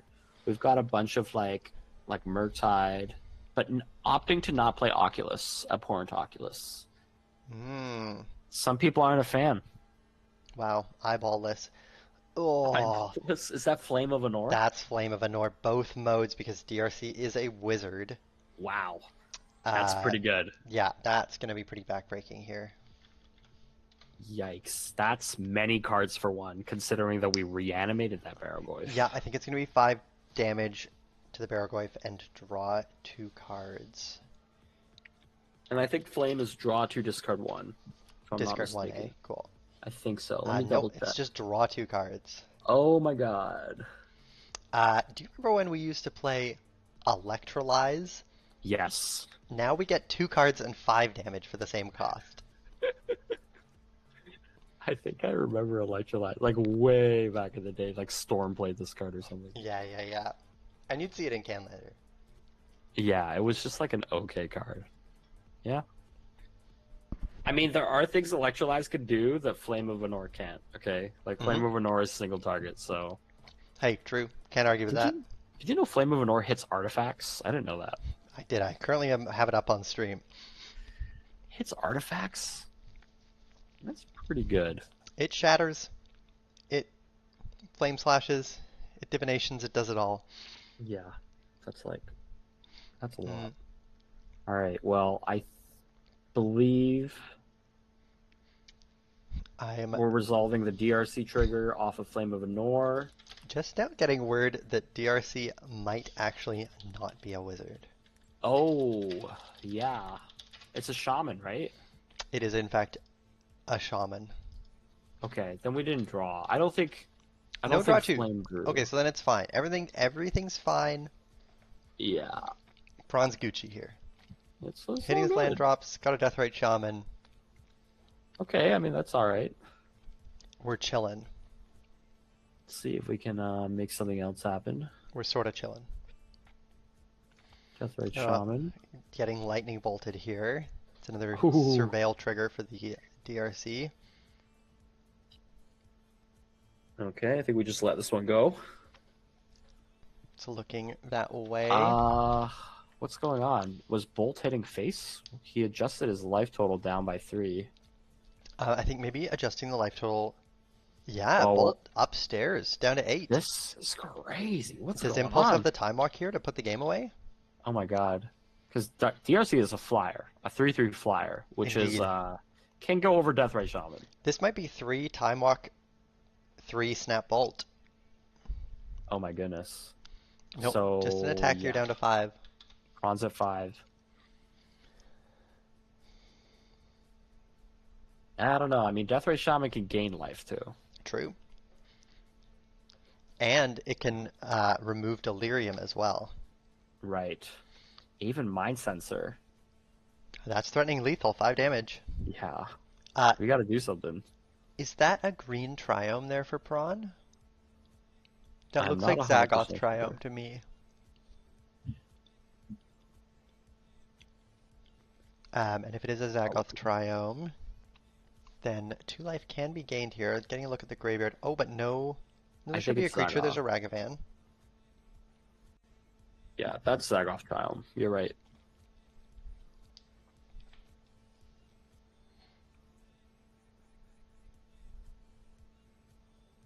Alright. This is it. It looks like Mind Sensor resolved, so we're coming in for lethal damage, and we're going to gain some life. Yeah, I wonder if Prawn is going to be able to take Impulse off of Delirium here. Yeah, I think maybe. That would was be a absolutely creature. key. Well, we'll see if we adjust the dice here. I think it's going to be just instant sorcery land here. Ah, it is. That's only 3 damage coming across at Prawn. Yeah, this bolt upstairs not looking so hot right now. No, Deathrite Shaman looking a bit banger on this board. Yeah, I almost feel like I'd rather hit the Shaman. But I liked the idea, because Time Walk, killing through Time Walk with DRC makes sense. And I mean, DRC plus Mind Sensor was lethal Yeah, the previous turn. it's just straight up lethal. That's true. Oh my god, is this Wandering Emperor? Yeah. Invoke and polarity. it's invert polarity. Invert polarity. Is this going to be flip a coin for game? Yeah, because I think if Prawn gets the Wandering Emperor here, it's a huge difference. Oh. Did we see the result? We did not. It was off screen. These two play online together a lot, so I Oh, imagine okay. they're not going to re-roll it. Yeah, Looks like it was lost. just countered. Just countered, no copy. Because that would have been a mega banger. Yeah, it's still a bit of an open game here. I mean, from the Jeskai control player, these creatures aren't overly powerful, but I do believe Wandering Emperor is going to turn Delirium on. True. And that is going to be lethal damage in the air unless Prawn can do something about it. Yeah, creature available in Prawn's graveyard still, so can gain 2 life. But it's a pretty desperate position here. Yeah, that invert polarity was on Prawn's end step, so we are really on past the turn here with just 2 open mana. Pretty much the only thing we can afford to do is use Deathrite Shaman's gain 2 life ability. Yeah, especially because the fetch land is only mana in the loosest sense into the Idiot Bird. Yeah. Ooh. Okay, here we go. Gain 2 life. Yeah, there's no reason to crack that fetch. It just hurts us and gains us nothing. Hey, you could hit though. You never know. That's the kind of thing I would do for Not with sure. that attitude. I would crack that fetch and then I would read what Ava Mind Sensor did. Yes, sir. Or if you, yeah, you could take a look. You never know. Just take a look. I've been in this position before. There's Pyrogoyf. For the win. We need Yeah. Force of Will. Throws the cards on the table. GG. That's a 2-0 for Impulse. That's a 2-0. Emphatic. Yeah. Lots of time left in the round. Let's hop over to Pod 3 Yeah, let's do it. and take a look at what's going on in there.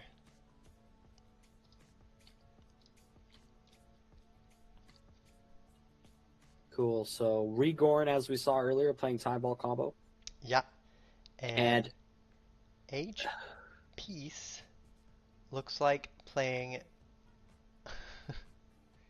I see a Survival. I see an Emperor of Bones, maybe? yeah, that looks like Emperor. It's hard to tell. Let me tell you, these cameras are something. Maybe we head to Pod 1. I can see that Elvis statue pretty clearly, though. I actually can't see anything. Okay. I think we muck this one. Yeah, Let's go to Pod 1. 1. Oh, that's so many pixels. Wow. I feel like I'm I was I'm being blind, but spoiled. now I see. Do you think that like when casters join the call, it like affects the players in some way? You know, I like to think so. Like they go like, ah, crap! Like everyone's watching me now. Now I gotta crank it up. I gotta crank it up, or the pressure's on, or something. I hope so. I like to think that we have that kind of power. We saw are there multiple players here with the same anime Narset playmat? Yes, there are, as it Okay. happens. And are they both just got control players? That I don't know. No, this is Crotash. I believe we've already seen on Jund. Oh, right. Okay, cool. And that's going to be Jund versus Naya midrange. It is going to be I Jund versus Naya believe. midrange. Yeah, 2 players we've been following a bit here. 2 red midrange decks. But I got to give it to Jund. I got to favor Jund, in my opinion, Yeah, to take this. I don't know what's happened so far in this match. but So black let's see. better than white, in your estimation? Black better than white. I think in Canlander, yes. Mm-hmm. Yeah. I think, I hate to say it, I think white might be like one of the weakest colors in Canlander. Just like from what I can see. I think that's pretty fair. Might be a hot take. I don't think it's that hot a take, but the initiative cards in white are exceptionally good. I played Martyr Proc in Canlander, so I'm really out there in terms of white. But Holy. yeah. You say that, Anyways. but Martyr Proc has been winning a lot of tournaments here in Vancouver. It's just one guy. It's just Brad. Yeah, but, you know. Brad's really good at Martyr Proc, but Yeah, but you can only carry your deck so hard. Your deck's got to carry you a little. yeah, for sure. Yeah, so yeah, Martyr Proc's good. Yeah, it's a good deck. That's Wow, a Mox Ruby, Mox on the play. Misty Rainforest. Let's see how massive this Mox is. Red and 6. Pick up Misty Rainforest. This is about as good as it gets for Naya mid-range. Holy. Yeah, that's pretty good. If Crotash has a non-basic and there's a Wasteland hiding out in Ferret's hand, it could be game over on turn 2. It's really funny.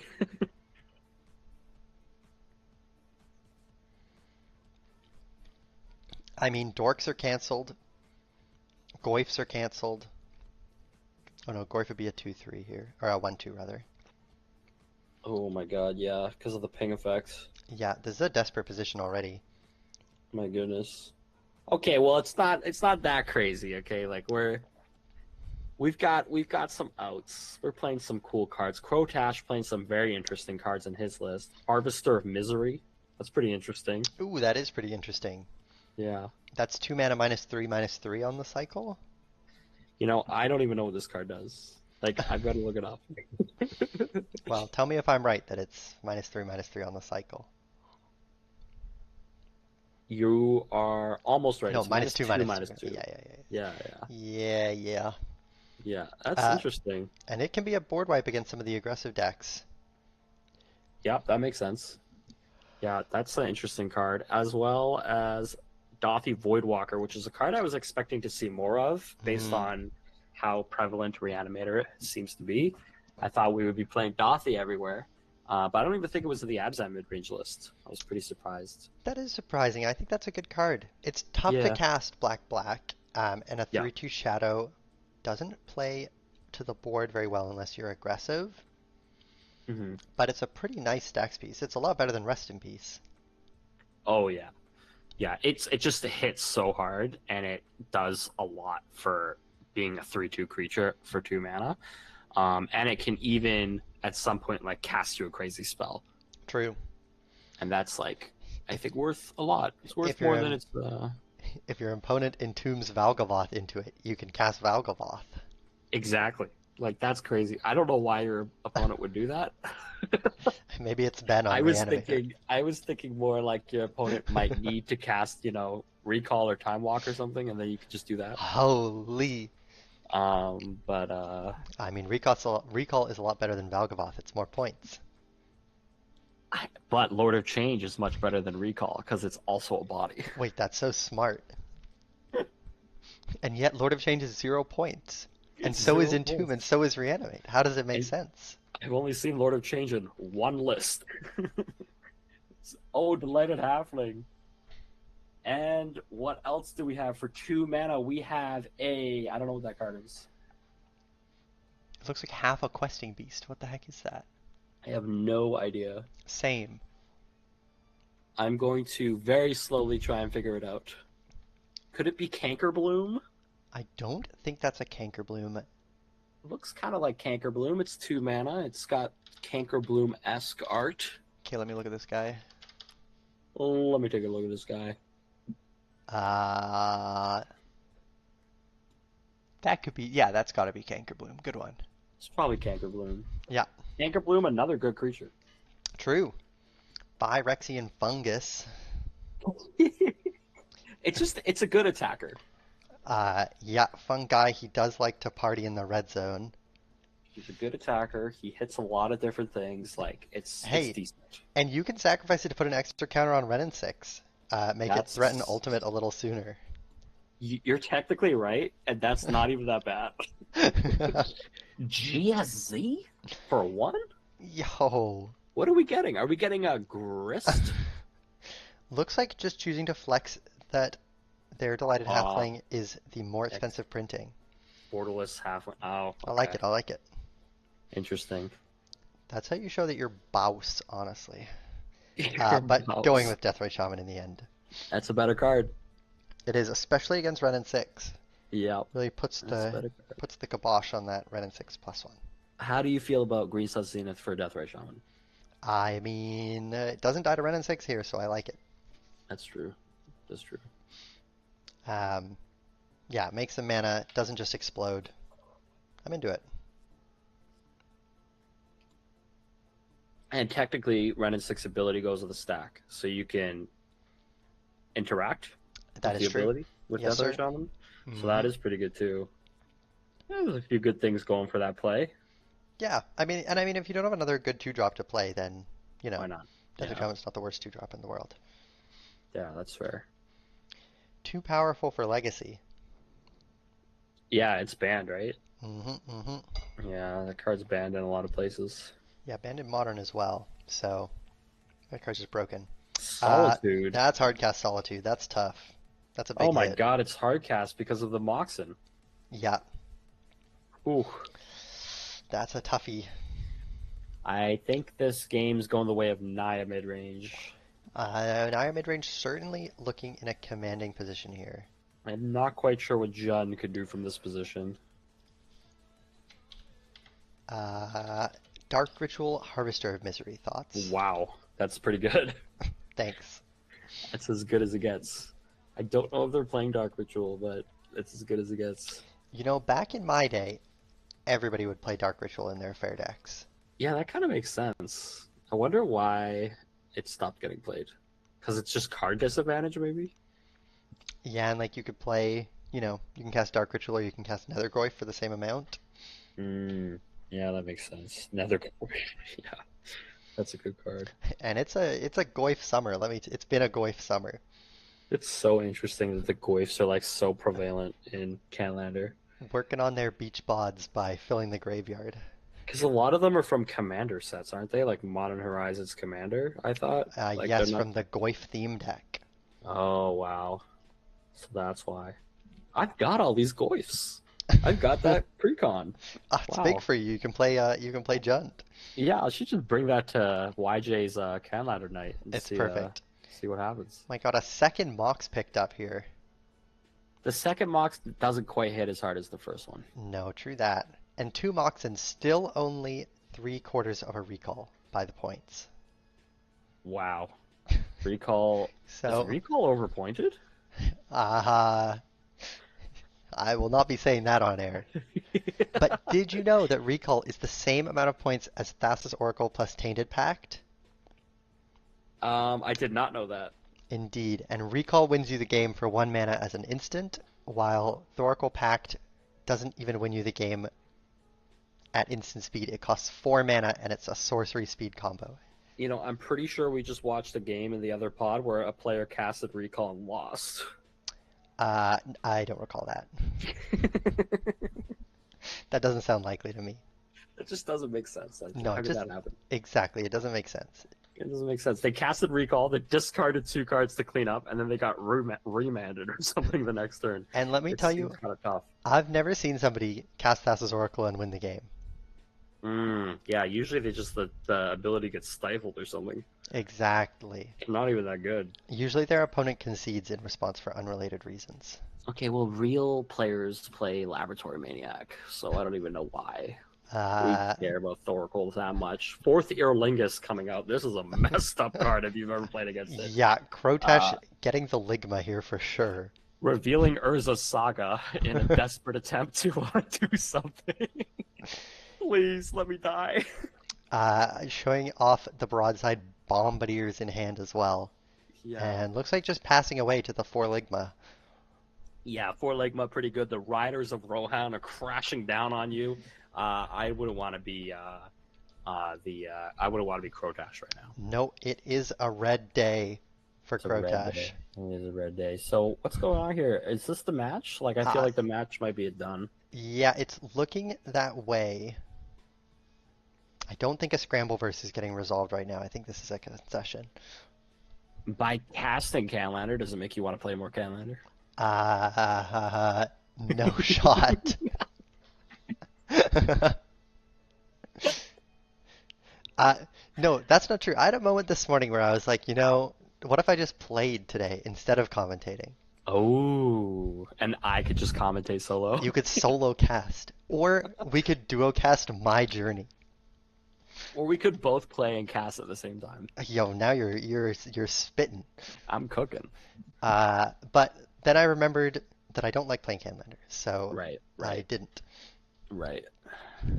I think Canlander is pretty fun, or it can be pretty fun. You know, I'm not I think it can be pretty fun too, but I hate Modern Horizons cards. yeah, I'm the biggest yeah. Modern Horizons cards hater They ruined Legacy, they ruined Modern, Yeah, and yeah, now they have come for Canlander. yeah. That's reasonable. Yeah, the Um, Horizons that's are problematic.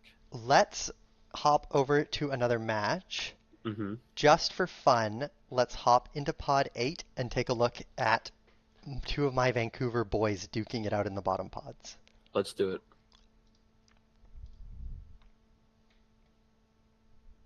Okay, now we saw Ben earlier, didn't we? He was on Uh, uh Ben is Oath on of O3 Druids. Animator. Um, Yeah, yeah. Tristan? Did you say O3 Animator? I Reanimator? did, I did. I think that's Tristan's hand that he's holding right now. It looks like a Tameo ultimate has resolved. What? No, he's got to be looking through his deck. I don't think so. That's a Psychic Frog getting cast from the hand. What? Um, no maximum hand size thanks to the Tameo ultimate. What happened here? We've joined at the perfect time. I feel like I'm not going to say it. Draw cards equal to half the number of cards in your library rounded up, and you get an emblem with you have no maximum hand size. My God. Uh, that is a fat grip. And he's deployed Psychic Frog. I mean, this is the combo, right? You just Tameo Ultimate and then discard 50 cards to Psychic Frog and murder your opponent. That's the combo? I've never heard of this before, but it seems good. I mean, modern decks play four of each of these cards. Surely they're trying to assemble that combo, right? It seems pretty good, I guess. Well, yeah, except there's one part of the combo Modern doesn't have. No, I guess. Okay, Archon of Cruelty. That's a hard cast Archon or Cruelty. Surely it will resolve into this 50 card hand for Tristan. Okay, but if it did resolve, that'd be Yo, if pretty it good. did though. If it did though, it'd be pretty good. Tristan's like, let me take a look. This is one way to beat Nihil Spellbomb. You just cast the Chungus. Right, yeah, you don't need to reanimate. No, Just hard cast. it's too We're easy. really looking for the right counterspell, aren't we? Alright, Uh, we'll use this one. That's an That's opt. opt.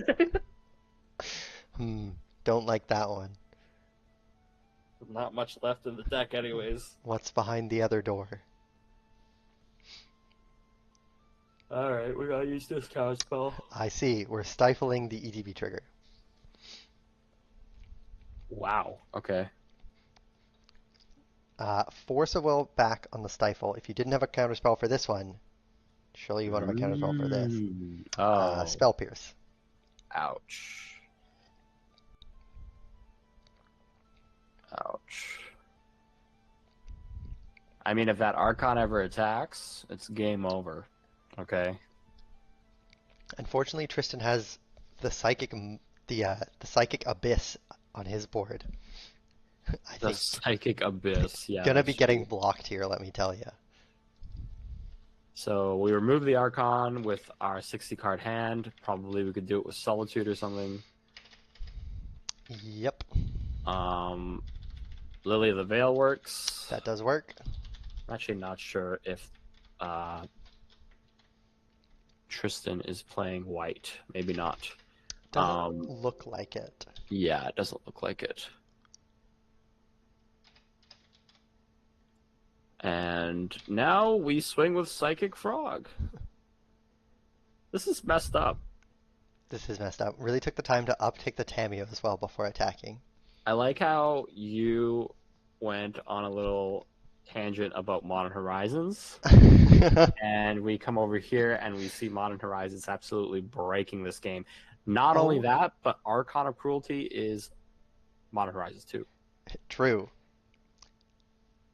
Okay, what's going on? Surely we're discarding This cards. might be cruel and unusual punishment of not discarding any cards and just sitting here with your 50 card hand. This There's violates no the way Geneva he's doing this Convention. one by one right now.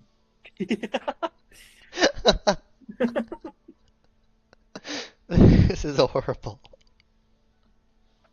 Oh my god. Oh my god, Ben's just sitting here in a state of shock. He's never seen such a big frog.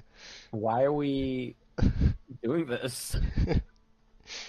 They saw us join and they were like, you know what? We can fill some airtime here. Yeah, this is filling the air for sure. This is cruel and unusual. It really is. Oh my god, we're speeding it up. That was 3 cards and then 4 cards. Could it be time in the round? Could be time in the round. Ben told me yesterday, I'm not gonna play Canlander. I want to go see my friends and play casual EDH. And I convinced him that he was gonna win a duel if he showed up today. Come on, casual EDH. And now I here don't. he is getting slapped around by the biggest frog I've ever seen. I'd rather die to like a 30-30 psychic frog in 1v1 than in casual EDH. Okay, because you know that they're just gonna make a 30-30 psychic frog anyways in casual Well, EDH and kill yeah, you. but you don't die to a 30-30 frog. You only die to a 40-40 frog. You die to a 40-40 frog, and in Canlander you can just scoop. True. You can't even Uh, scoop in casual. shall we scooch on over to pod 4? Let's do it. Yeah, so this was one of these decks was playing an Assassin's Creed card. Oh, there's a Velgavoth in play. Yeah, there's a Velgwa. That's pretty good. We've done a good job at catching absolutely wild board states whenever we transition. Yeah, that's true. Especially the last one. Yes, especially the last one. That was crazy. Uh, looks like Puru Kogi is on a artifact deck here. Could be Time Vault, could be uh, Academy. Hmm. Yeah. Hard to say Um. which one from the board. Generally, I would expect Portable Hole more likely in Academy than in Time Vault, but It's both Time could play it. Vault. All right, fair enough. Purukogi is Time Vault, but Now, you might not know Purukogi being a uh, Victoria player, yep. but Purukogi is exceptionally good on this Time Vault deck. Came second in the previous Joking tournament playing Time Vault, Ooh. and is pretty dominant online across a number of archetypes. Oh, Misspeak really? to artifacts because Purokogi is often playing artifact decks like Turbo One Ring, Turbo Citadel, uh, Academy, Paradox Engine decks, Time Vault decks, um, and Purokogi just shows up online and rolls everybody. Wow. Okay, what's the record? Let me take a look. Let me see. Pod 4 here, so I have to imagine 1-1. Purukogi. Oh, okay, yeah. Cling to Dust taking care of Savine's Reclamation here. That's a good hit.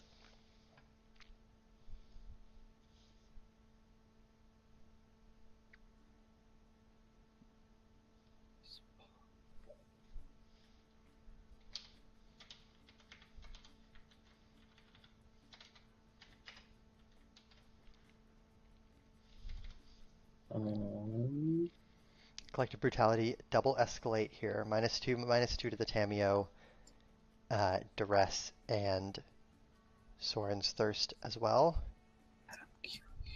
And we're going to see Hardcast Muddle the Mixture in response. so both of these players are 2-1 right now. Muddle And the... 2-1.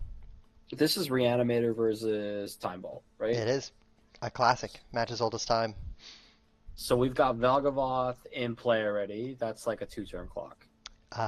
Yes, here's a life death as well. Ooh. Targeting Sarah Ascendant, perhaps? Sarah Emissary? Cracking the lantern there. What does Yeah, life death do? Which side did they choose? they cast Death Death. there. Yeah. It's just reanimate the death side. Gotcha. And trying to bring back Sarah Emissary, which gives you and creatures you control protection from a card type of your choice. Ooh, that would be pretty. That could be pretty good. Block here on the Velgavoth.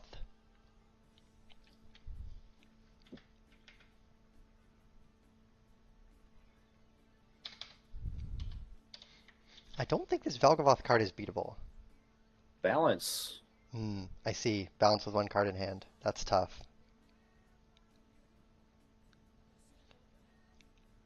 Response is going to be Abrupt Decay, my own portable hole.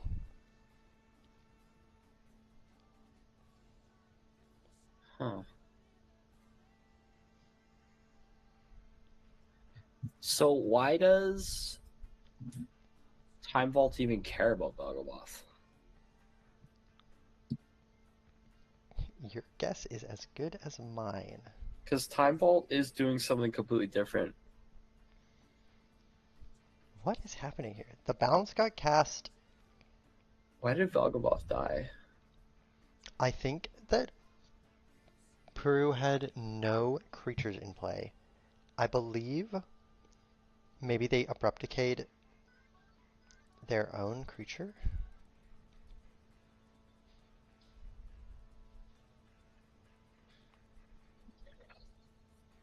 This is a weird game state. Suddenly the game's looking like anybody's game.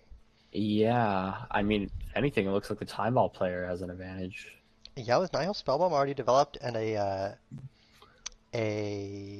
There's a Word of Invention. Is that what that card is? that is Whir of Invention. Yeah, that's pretty good. Okay, looks like the Time Vault player takes it. They didn't have an untapper though, did they? That balance really backfired. Yeah, that did not look like equivalent exchange to me. And was that because of the abrupt decay on the portable hole? I think it must have been. Yeah. I think the portable hole could the portable hole have been turned into a creature somehow? Maybe. That's the only thing that makes sense in my mind is that the portable hole was a creature, so when it got abrupt decayed, there were no creatures remaining. Yeah, I could see that. Oh, it might have been a draw. It was a draw. So time in the round there. I think Peru Kogi's turn must have been the last turn. So okay. Butter goes for the balance to get rid of Peru's hand and prevent Peru from ever being able to assemble Vault Key on the final turn. But Interesting. Vault Key doesn't even win on the final turn. Since it's an infinite turn combo, it cannot win past time in the round. Right. Um, So everything there was just because of playing for a draw. I think nothing mattered because it was time in the round, yes. Gotcha. I think Okay, that's making well, sense. we're going into round 5 here after 4 rounds of spicy Canadian Highlander. What do you think of the tournament so far? You know, it's been pretty good so far. I think we're seeing, it looks to me like basically mid-range decks versus combo decks. Mm-hmm. Mid-range decks, almost all of them have been green. Yeah. That's the story of the tournament for me. Green mid-range decks versus Esper combo decks. With a bit of spice thrown in. Were you expecting this? Yeah, more or less. Yeah. I think in my mind, these like Goyf-based mid-range decks and Esper-based combo decks are the best decks in the format to me from my online meta understanding of the format. Mm-hmm. So, yeah, this seems like what I would expect. Mm-hmm. Yeah, Reanimator, Time Vault, Check, Jeskai, those are kind of the big decks in my mind. Well, we're getting straight into round 5 here because pairings are up. Nick says that Melee has issued 3 buys, so I it's going to see be that. a quick repair. Yeah, I see that. That doesn't look right. Okay, well, while we're repairing, I'll be right back. Yeah, sounds good.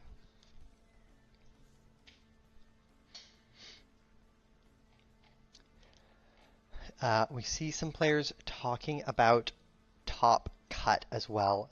What is going to be required for the top cut? We don't want to speak too much on that between rounds since it could influence players, I suppose, and we have some background knowledge of Melee. But with 5 rounds and this number of players, it's likely going to be pretty spicy, and there should be people fighting especially for those 6 to 8 slots.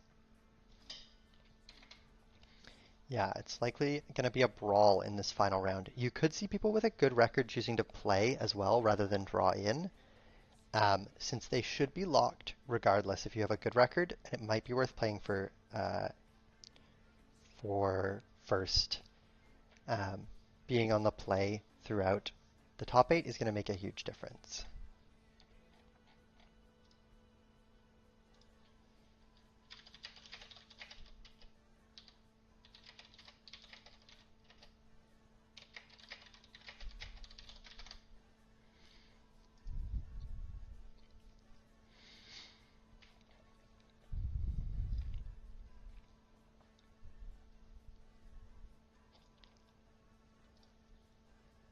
Looks like people are heading into their pods.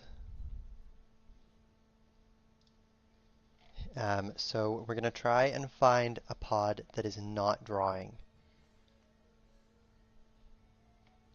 So just give us a minute here to look if anyone is reporting draws. I would expect pod 1 will be drawing.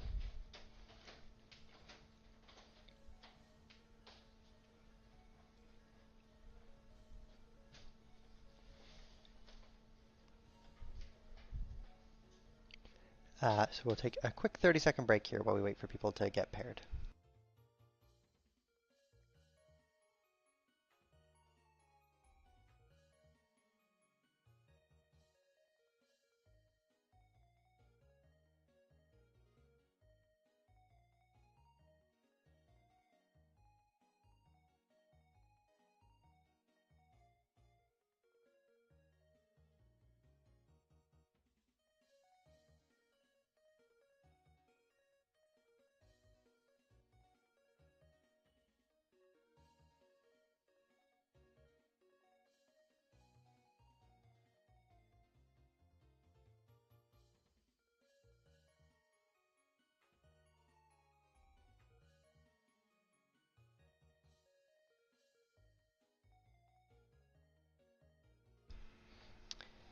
Okay, still just trying to find the best match here for us to spectate.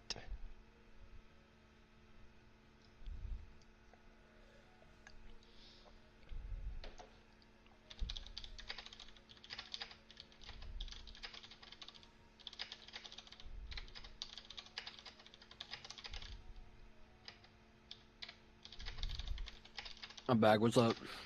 What up, what up?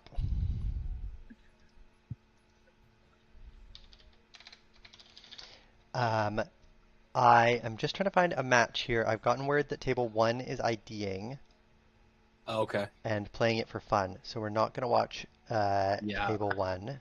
Yeah. Let's check out table 2 here.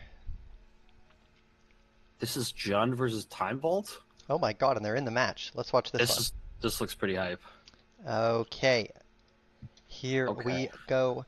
Chat, they are off to the races. Will you just check the match results channel and make sure that they are not drawing? Yeah.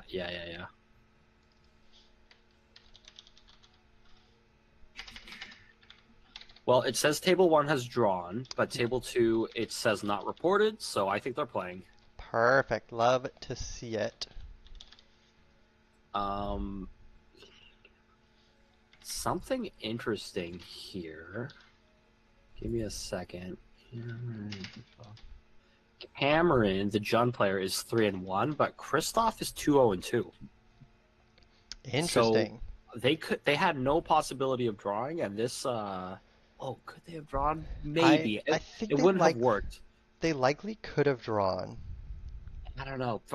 There's too many 2-1s, 2-1-1s, I think. Because all the way up, down till player like the 14th player is more 2 wins or more. So going 2-0-3 for Kristoff doesn't seem like a good idea. It seems too risky. Yeah, makes sense to me. So they have to play this out, and they whoever wins is going to make top 8.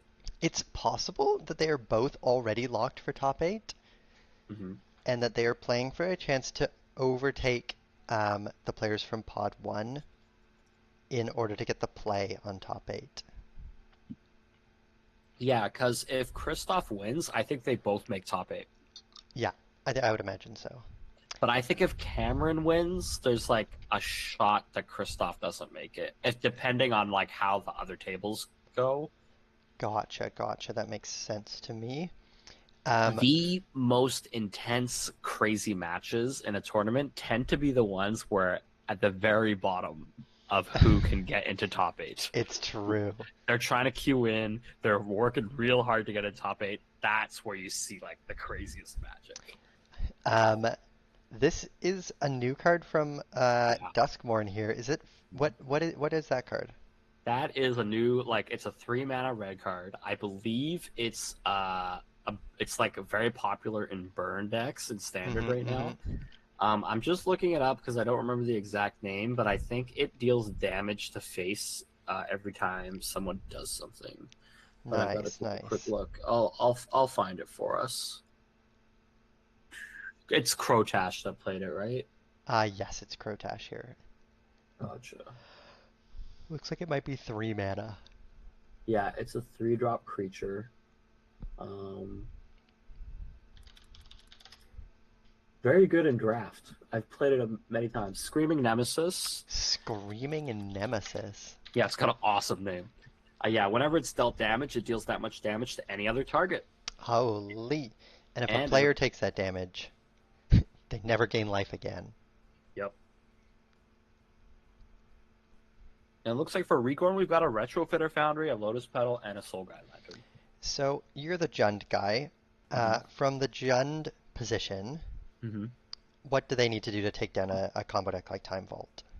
You need to be as disruptive as possible by understanding how Time Vault wins the game. So, like, from my position, I don't understand how Time Vault wins the game other than it takes infinite turns. But I don't know, like, how it gets to that point. So, what is that card? That is a card I don't recognize at all from Regorn there. That of course is going to be a Time of Need, I believe. No, not Time of Need. It's like Time of Need, but it finds a legendary card. Interesting. Is it an instant or a sorcery? It's a 3-mana sorcery. Search your deck for a legendary card and put it in your hand. I'm pretty sure. Okay, could it be Search for Glory? Search for Glory. Yes. I thought it was Path of Glory. Search for Glory is the card. Search your library for a snow permanent card, a legendary card, or saga card. Reveal it and put it in your hand. And did he get Tolarian Academy? He did get Tolarian Academy. That's pretty good. So yeah, as the Jund player, I'm kind of pooping my pants right now. You know what I'm saying? The crazy thing about Search for Glory is that it finds Urza's Saga. Yeah, that makes sense. Yeah. Look, I mean, we're racing, but like, to what end are we racing? Like, it looks almost like the Time Vault player can win next turn. Perhaps. They definitely are assembling some powerful cards here. They've got 7 mana available to them next turn. Yeah, that's crazy. And a Retrofitter Foundry to spend a lot of that mana on. Yeah. Like, this does not look good. I mean, Screaming Nemesis, at the very least, it's redirecting damage and doing some interesting things. But, yeah, we need to see the Jund player play something disruptive this turn. I do think, like, anything could work. Like, this Jund... Crotash is playing Dauthi Voidwalker in the main, in their deck. So, something like that, maybe.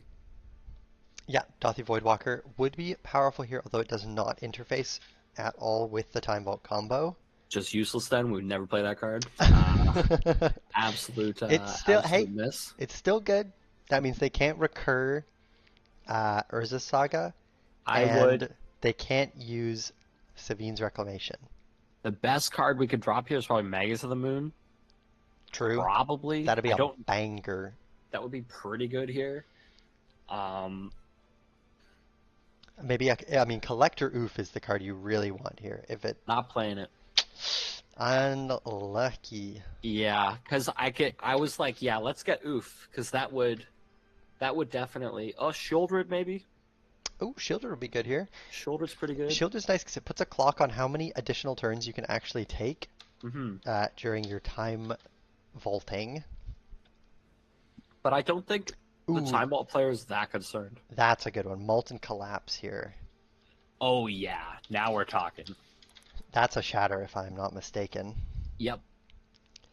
Yeah. Choose one. If you descended, you can choose both, and it's either destroy creature or planeswalker, or destroy a non-creature, non-land permanent with mana value 1 or less.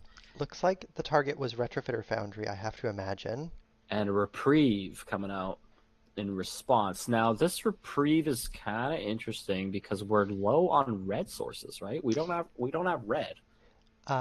True. How do we recast this Molten Collapse? We just can't. Looks like we don't. When the combo player is countering your Molten Collapse with cracking their Lotus Petal. Let me tell you, Adrian, I glimpsed a banger in Rigorn's hand here. I What saw did you see? a reshape, Okay. fixed and retemplated transmute artifact, so that represents either half of the combo here. Yeah, transmute definitely.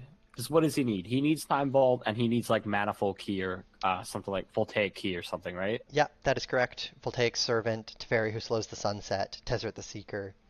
Wow, there's a lot of enablers. Boy, are there. Let me tell you, this Time Vault deck gets to play like 12 enablers. I swear they have so many. Wow. Uh, Yeah, last turn that was pretty much his only. That or like hand attack. Like if we could have attacked the hand with Thoughtseize or something, that's one of the ways John can get around this. But in my Absolutely. opinion, the matchup is skewed towards Time Vault. I do think Time Vault is stronger in this matchup. That is how Zoe won the game 3 of the finals in the previous tournament, was a top-decked Thoughtseize Ooh, to take Time Vault, which had been tutored for. yeah. This, let's see here, making 4 blue and a green. Looks like we're going to write the mana down here on a pad. That is a Muddle the Mixture being transmuted here. And I think if my math is the same as Rigorn's, that is threatening a win right here, right now. Transmute Muddle for Time Vault, cast Time Vault, reshape something into a Voltaic Key, bing, bang, boom. And I mean, John doesn't have any interaction here. Like, Yep, Beseiju already in play, no black source for Abrupt Decay. we've got 2 green sources in Urza Saga. We can cast Endurance. We could cast Endurance. I mean, we could cast Naturalize if they're on it. There's no way. Yeah, I agree. Naturalize? What about Natural State? Naturalize? Okay, okay, okay. Natural State. Come on, come on. Nature's Claim, maybe. No. That's like sideboard cards. Yeah, but you don't Naturalize get. is like sideboard cards for standard from 2009. Holy! You don't get to. You don't get to put a. You don't get to put them in your sideboard though. Yeah, I know. That's why it's like it would never be in Canlander because it's too focused. I think. No, there's nothing. I mean, yeah, I don't think there's anything John could do. You know Jund what's- could win the next game. You know what's interesting? They're playing Metamorphosis Fanatic in Jund. This deck. Oh, that's how you. I guess if you're not drawing a lot of extra cards, then you're always gonna miracle it. Mm-hmm. And then it's just a 2-mana 4/4 lifelink with upside. It's like kind of interesting. Ooh, I like that. The way Rigorn shows the 3 on the 3 pile. That was clean. Thumb plus first 2 fingers. I like it. All right, here's the Time Vault being presented. Ooh, it's Vault Pass. Wait a minute. They're 1 mana short. There Should be able was to an push that hey, turn. I know when Endurance is nearby. Oh my god, I can, you like, do sense it. sniff it. I can sense the stuff. Holy. What does an Endurance smell like, I wonder? It kind of smells like burning rubber. Nice, nice, nice.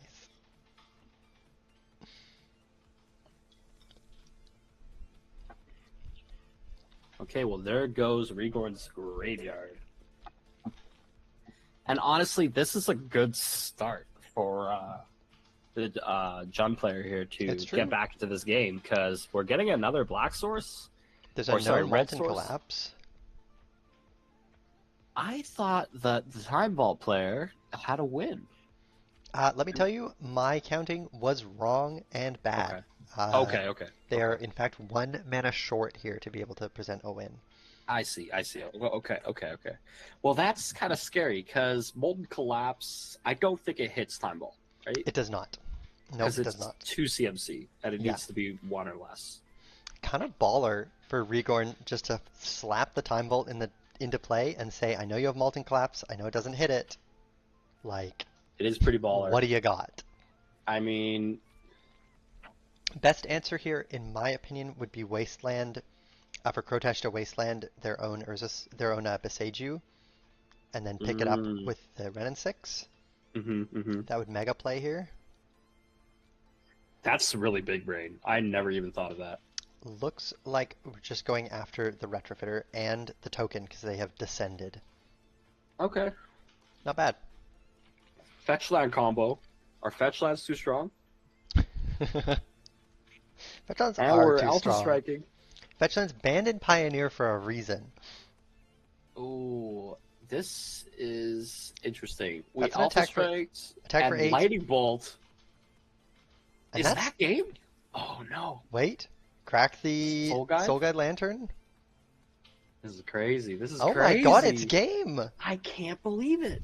It's huge. Jun comes up huge. I didn't expect that. I really thought Time Vault was going to take it, but there was just too much damage from the endurance. We said, what can Jund do? Endurance doesn't play here. And then endurance won the game. And Crotash said, hold my Let me beer. cook. Maths for blockers. 9 win. Wow. I can't bolt believe you. endurance did it. And it was all because Molten Collapse also got rid of blockers. True, actually so true. Everything lined up for Jun there. I bet Rigord's not feeling too happy about that. That looks like a guaranteed win. Can't be. And I think Rigorn elected to not activate the Retrofitter in order to hold up mana for a potential crack of the Spell Bomb or Soul Guide Lantern into some kind of answer, because they felt so confident that they were in a commanding position when the Molten Collapse got cast. Right. But that just let Crotash sneak through lethal. I mean, when Molten Collapse gets cast there, the correct thing to do is probably count the damage on board. But the lightning bolt came after combat. Yeah, you count the damage and see they're 3 short and say, yeah, I'll hold up my mana. Yeah, that makes sense. The lightning bolt was what did it, I think. Yeah. Yeah, the And, rare lava spike mode on lightning bolt. Yeah, you don't see that very often. I saw a voltaic key in the hand as well as 2 lands, I think. How are you seeing these things? I'm watching and I don't see them at all. Like, I'm shocked that you could see anything. You're seeing 3 or 4 pixels of a card and you're like, that's the Alt-Art Blueborough fucking Assassin's Creed. Let me tell you, Adrian, I play a lot of CDH on Spell Table, and being able to peek people's hands from 3 pixels is very relevant. You have trained eyes. There's the voltaic key. Yeah, there's everything that you said was going to happen in pre-game effects. It's Ignoble Hierarch back for Crotash here. Okay. So it's 1-0 for Crotash. Is that what it's looking like? That has to be the record right and now. I just saw a Time Vault in hand. I'm pretty sure this is a turn 3 kill for the Time Vault deck. How are you seeing this stuff? Okay, what's that? That's cool. This is the problem. You can show me 3 pixels of a combo card from 1999 and I can tell you what it is. Yeah. But if you just cast a standard card fully face up on the board, I got no clue. You're like, what the heck is that? Okay, I'm going to look into this. I'll get back to us in a moment here. It looks like I believe that's it's like Ursine Monstrosity. Oh, yeah, it is for sure, for sure. Yeah. It's a bear mutant. 3/3. Mill a card. Attack. It gains indestructible and plus it's a threat. Yeah, it's an absolute mega chungus. And there's the Time Vault I spied. GG. All right, there it is. Off to game scoop 'em up. 3. What a hand! That was Vault, Key, and Petal? Lance. Like, what a hand! That's crazy. I can't believe it. Rigorn's mad off that lightning bolt. Yeah, I'm mad off of this turn 3 win. Like, this is insane. That was a turn 2 win if they drew an untapped land. Well, they have Petal, right? Yeah, but they needed one additional mana. Ah, Turn 1 Key, turn 2 mana for Vault, 1 to right. untap it. If there are any counselors for Canadian Highlander watching, Oh, it I kind thought of you meant like therapists. no. If there are any Canadian Highlander counselors watching, might be worth noting that Time Vault Voltaic Key together was 7 points and won the game on turn 3, while Thassa's Oracle Tainted Pact is 8 points and costs more mana. Wow. I mean, just think about it. Vote Rowan for the council. Just think about it, is all He's I'm gonna saying. reinstate Thassa's Oracle. He wants a Thoracle Winter. Is that what you want? That is what I want. Yes, that is exactly what I want. I kind of want that too. I like Thoracle. Time Vault, jail. Recall, jail. Thoracle, free my boy. He did nothing wrong. Recall jail. Okay, what do you think they should bring back in Canlander from like the good old days? Like, From what's the good a old deck? days. What's a deck that just like you can't play anymore? I Can you think still play Zoo? yeah, I think Zoe basically won with Zoo on the last tournament. It was 4-color creature aggro. I'm calling that Okay. Zoo. That's Zoo. Um, what I want to see come back is Matthew Brett Davies' Black Red Dragon deck from 2016. MBD. That MBD have- Dragon deck hit different. I pulled up the list recently on Tapped Out. I found it from him in my Facebook message conversations. And Yeah, boy, does that shit look unplayable. I like have never lost a nothing game I've ever to seen. Matthew Brett Davies, Shout out and MBD. he still plays Canlander. Dude, I think. that guy was murdering everybody with dragons back in the mid-teens. That sounds scary. I guess I saw a more serious side to him because I've only known him to play Grixis Yeah, I mean this was back way back. before the dawn of time. Right. I see somebody in chat making anti putting anti-Thoracle propaganda in chat, saying Thoracle can't really be interacted with without blue. Obviously has forgotten about cards like Doorkeeper Thrall, as well as Torpor Orb, which can be played in any deck. So mods, get this guy out of here. Yeah, I think Thoracle's a little too strong. I think honestly they should maybe give it another point. That's why I'm replacing you with Uber for commentary. Uber. Uber's my Thoracle brother. Wait, do you see what's happening right now? Megas I do on see turn what's 2. happening. This is crazy. As well as Hatsune Miku Elvish Mystic there off of the Mox. That's an Elvish Mystic? Off of the Mox Emerald, yes. That's Miku Mystic. That's Miku Mystic. Okay, and we've got Candelabra hitting the table. That is a very expensive mountain generator there. Yep. Wow. This is about as good as Jun gets. I mean, did Cortash even mulligan for this? Or was this just in his hand? I think this was just a hand. This is a banger. Dang. Okay, what do we got on the end step here? Endurance. Endurance off of Elvish Mystic. Endurance coming back to reprise its role as 3x beater. Did Cortash take 2 from that ancient tomb? No, he did not. Okay. Since it is a mountain. It's a mountain. Megas of the moon. I don't know if you can identify the land in play for Rigorn. I wonder if it's a plains. Yeah, that looks like a plains to me. Um, No, actually, it looks like it has text, doesn't it? It does, but what text? I don't recognize that card. It must be an alternate art proxy, if I had to guess. I'll take a look. I cannot identify that card. I'll see if I can find it. I mean, this is murder from Jun. Jun's going Yeah. crazy here. Yeah, scoops them up. Yeah. Um, I mean, I've been talking Holy. about Judd. I've been talking about Judd. You oh know really? What I mean? I haven't heard that. I hear Judd might be the best deck cat. Listen, I've heard that from some people. It's just something I like to pass along. Speaking of low pods scrapping it out. I'd love to go, Let's go and check out another table. but not too low. I would like to see people who are just on the lip of queuing into the top 8 because How that's about, when you really. Oh, what do you think about pod number 6? Do you think they're on the cusp? let's take a look. So pod number 6 would be That's Connor. Cat Island. Oh, sorry, I meant pod number 5, Crayon versus H-Piece. Yeah, let me take a quick look here. Just 'cause we haven't Crayons seen 2, 1, and Crayon yet. 1. Yeah, this is definitely the lip. Yeah, for Perfect. sure. Let's head to pod Yeah. 5. Let's do it. Oh, looks like they're going in between games here. Perfect timing. Excellent. Very nice. All right, so what are the decks? What are we dealing with? In chat, we have the land identified as a ancient den, old border ancient den. Oh, wow. Ancient Den. So it was a mountain there, but that was an ancient den. Thank you, chat.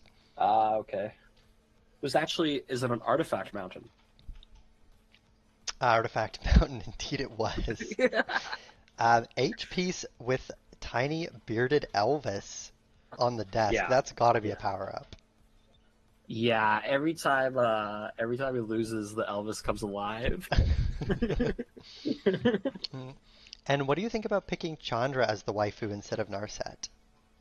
I think it's fine. I think it's different. I do like how the playmat is upside down, so Chandra's looking at us instead of Narset looking at them. Yeah, yeah. We've also got Ujin as the husbando for Crayon, true. and that's pretty cool too. I will say the fact that the Ujin is a champion map from the face-to-face tour cycle means that Crayon has been winning things in like the regular recent constructed cycles. So that tells me that Crayon is probably more of a grinder than anything. Oh yeah, this Crayon guy's a grinder, all right. So yeah.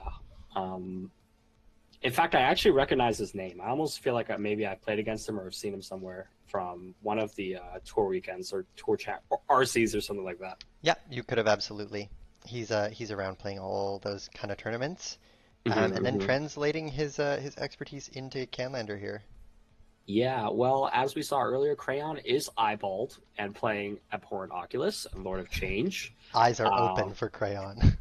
That's pretty cool. And this is Reanimator, right? This is the deck. This is the deck. It's the deck, and not just the deck. It is the player. The deck with the player. Yeah. Surely Crayon has some type of marginal advantage. But H-Puzzle, H-Piece, they're playing Sultai mid-range. Ooh, this will be a fun matchup then. I like seeing Reanimator versus blue decks. And there's a very messed up card in this deck that Canlander players are not ready for. Okay? Uh-oh. Do you want to leak it? It's Kaito, Bane of Nightmares. Now, usually Kaito, trash. Yeah. Not playable. These Kaito Planeswalkers have been missing. This Planeswalker does not miss. This one, no, it sure doesn't. I have had this card played against me in CDH, and yeah, this card goes crazy. It's insane. You just slap it down and draw like 5 cards. It does so much. The fact that it can attack is really messed up too. Like, there's a lot of things going on with Kaito. It's true. H-Piece, I don't know about you, but for me has I can't see. absolutely 1 pixel. Yeah, it's like it's impossible to decipher what's going on. This is what it looked like earlier, and I could like barely tell that was Elvis. But like, we got there. Yeah. This one's Okay, gonna it looks be like we're tough. leading with the Surveil land. I mean, I don't think Crayon's not that much better. I think that's Ignoble Hierarch. Oh my god, I think you're right. Wait, you're crazy at this. That is Ignoble Hierarch. Off of Bayou, do you think that is the Between Magic you Online and me, Bayou? we got this. You can see any old card with 1 pixel. I can identify any new card with 1 pixel. Wait, we got this. We're in. We're in. Yeah, that is the Miko Bayou. Yeah. For those of you in chat who can't identify any of these cards by 3 pixels, I'm sorry for your loss. It's okay. We'll pull them up on the stream, and you can see. You can see what we're talking about. Yeah, All Tropical right, tapping Island. out 3 mana here for a card of sorts. Looks like it could be another Ursine monstrosity, do you think? Yeah, that looks like Ursine Monstrosity. Yeah. And Connor's gonna have to go ahead and look up Ursine monstrosity here Yeah, what the heck is that card? for real. It really is just a threat, and that's pretty much it. But it is a big threat. 2 grizzly bears in a trench coat, Mm-hmm. judging by the art. And it mills, so you're getting stuff in your yard, which is Yeah, pretty good. that's what we like. Yeah, so it's really not that bad And as it far as gets it goes. +1/+1 for each card type among cards in your graveyard. That sounds like a Goyf to me. It's. Are you telling me that they only play this card because it's pseudo Goyf-like? Yeah, it's I think it's just close enough to make it into their Goyf Kindred deck. It's kind of crazy. Like, what is going on in Canlander? I'm worried for you guys. There's like a lot of Goyfs, man. And it's all you guys talk about. We got an absolute Goyf infestation here, let me tell you. Look, there's another one in hand. Crazy. Ice Fang Coatl, and we got Barrel Goyf being Yeah, revealed here here in hand. from Gataxian Probe. Good to see Gataxian Probe still getting played. My boy, shout out to Gataxian Probe. Yeah, he's still around. I am very, very excited for HPs. This deck has a lot of cool cards in it, other than just like Kaito and stuff. We're playing all the Overlords. All Overlords. Sorry, not all the Overlords, but we're playing a few Overlords Do from we have from Dustboard. any way to flicker those Overlords? Is that Bone Shards? That is Bone Shards. Yeah, discarding my boy, Lord of Change. Wait, what? Lord of Change? He's here. Wasteland? Yeah, Bone Shards taking care of the Ursine Monstrosity, Wasteland taking care of the Tropical Island. That's kind And of scary. we could see Recall #1 on Connor's next turn. Or we could just see Reanimate. Yeah, oh, I get what you're saying. You're a few steps ahead of me. You're a few steps ahead of me. Okay, let's see it. Let's see it. Ponder. Ponder. Where do you land on Full Art Ponder versus Fish Ponder versus Three Balls Ponder? I only play original printings. Yeah, me too. Based King. So... Wait, really? Yeah. That's so weird that we both do that. I mean, we're just two guys with good taste. I don't know what to tell you. We're just two regular dudes who like the old things done the right way. Exactly. I don't know. I like original printings because that's like what I saw on the Pro Tour when I was a kid, and I was like, I want to be Exactly. like those guys. Yeah, original printing, non-foils. Non-foils, absolutely. Yeah, It has to just be non-foils. from when Magic was good, you know. It really depends on how like cheap I'm being though. Like if I'm building like a stupid deck for a stupid format or something, then I'll just like, not care too much. Yeah, for sure. Especially for 4-ofs, I don't care. Like this is just for my EDH collection. I do feel like other people have to agree because there's so many non-foil or like borderless. Oh, Leovold, did you see that? There's I a Leovold. That's Holy. 3 creatures getting revealed to duress, by the way. Yeah, that's rough.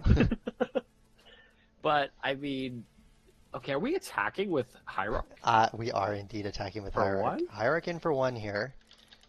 Duress miss for Connor. Looks like nobody has anything playable here. HP's didn't play a land. No. So it's HP over? has 3 3-drop creatures in hand. Yeah. I think Ice Fang Coatl's 2-drop, isn't it? Oh, Icefang Coatl is a 2-drop. You're correct. I think it's over. Wait, But Icefang can't play. Coatl, of course, costs blue. yeah. Wasteland completely knocking HPs off of all of their spells here.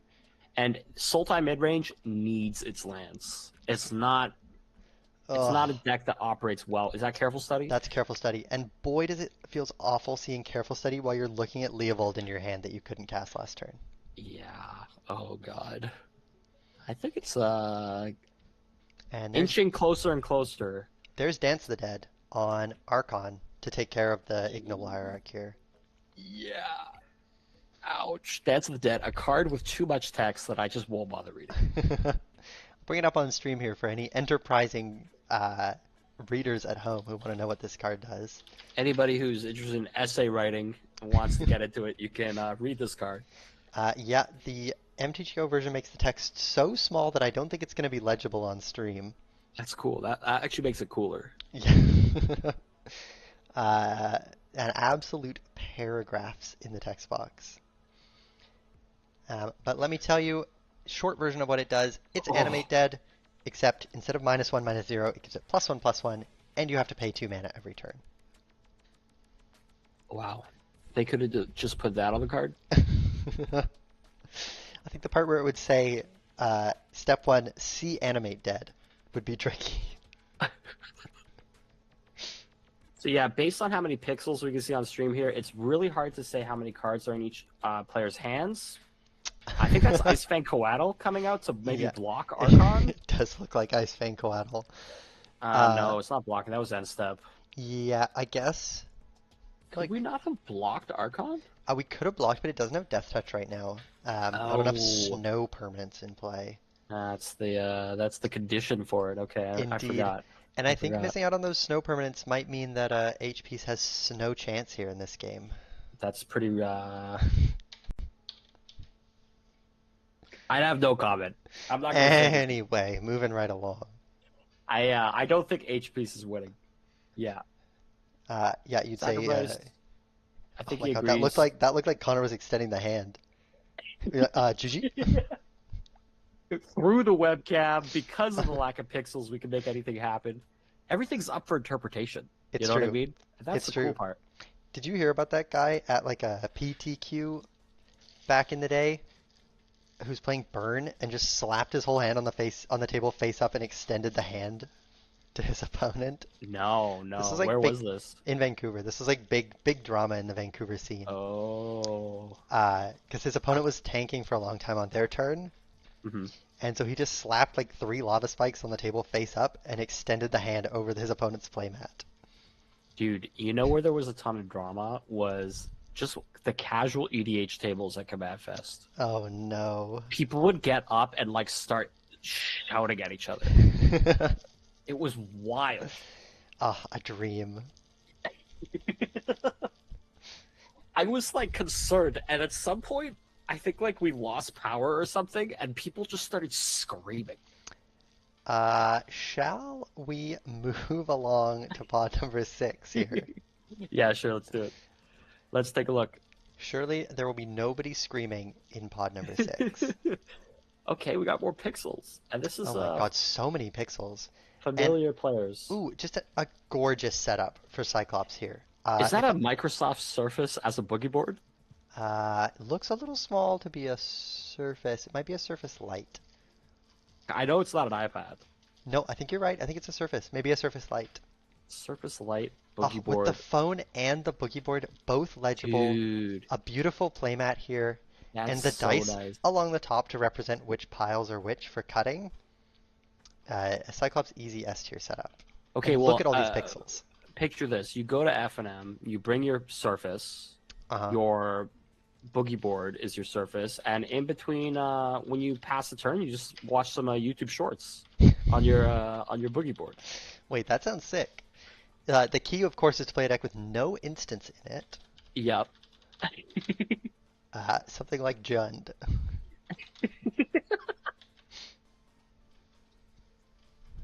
Okay. Let's settle down. All right, let's see. Tell me about Cyclops' deck, because I don't understand what I'm looking at here. Have you seen this? All I see is a Razortide Bridge in play. This is like a Yawgmoth's Will, Transmute Artifact. Ooh, this might be the deck that Cyclops is known for, which is Turbo Ring. Turbo Ring? Yeah. Okay, it does play the One Ring. How does it win? Winning isn't the important part. Right. It's more about reaching. It's more about card advantage. It's more about card advantage. Yeah, we're playing Paradox Engine. We're playing. This is crazy. This is a commander deck. Yeah, once you reach critical velocity on tapping the One Ring, you just can't lose. And then winning is kind of secondary. It plays one creature. Ooh, let me try and guess what it is. Yeah, please do. One creature. I guess it could be like a Goblin Welder. That's a good guess. It's Yeah. not a creature that we play for it being a creature. Maybe a transmute creature of some kind? You are correct. It's Drift of Phantasms with Transmute 3. Yes, to get Tinker, because this is a Turbo Tinker deck. Yeah, that's pretty cool. Looks like Bolus's Citadel is one way that it can win off the Tinker. Um, Not a ton of pixels for their opponent Cat Island. Which wasn't a problem earlier, so Oh, it's you kind know, of going it's back getting and forth for better. me. Looks like Clue, a Talisman, and a Tameo in play. And Hmm. we saw that Cat Island is on Time Vault, correct? Yeah, let me double check. I'm pretty sure it was. Uh, yes, it's Time Vault. Time Uh, Vault combo. yeah, so Time Vault versus Turbo Ring here. But it's Time Vault with like a lot of Plan Bs. Interesting. Yeah, like we've got main deck Urza Lord High Artificer. I should stop saying main deck. There's no freaking sideboards. Yeah, Urza main Urza in the list. You got Uh, there, you got there.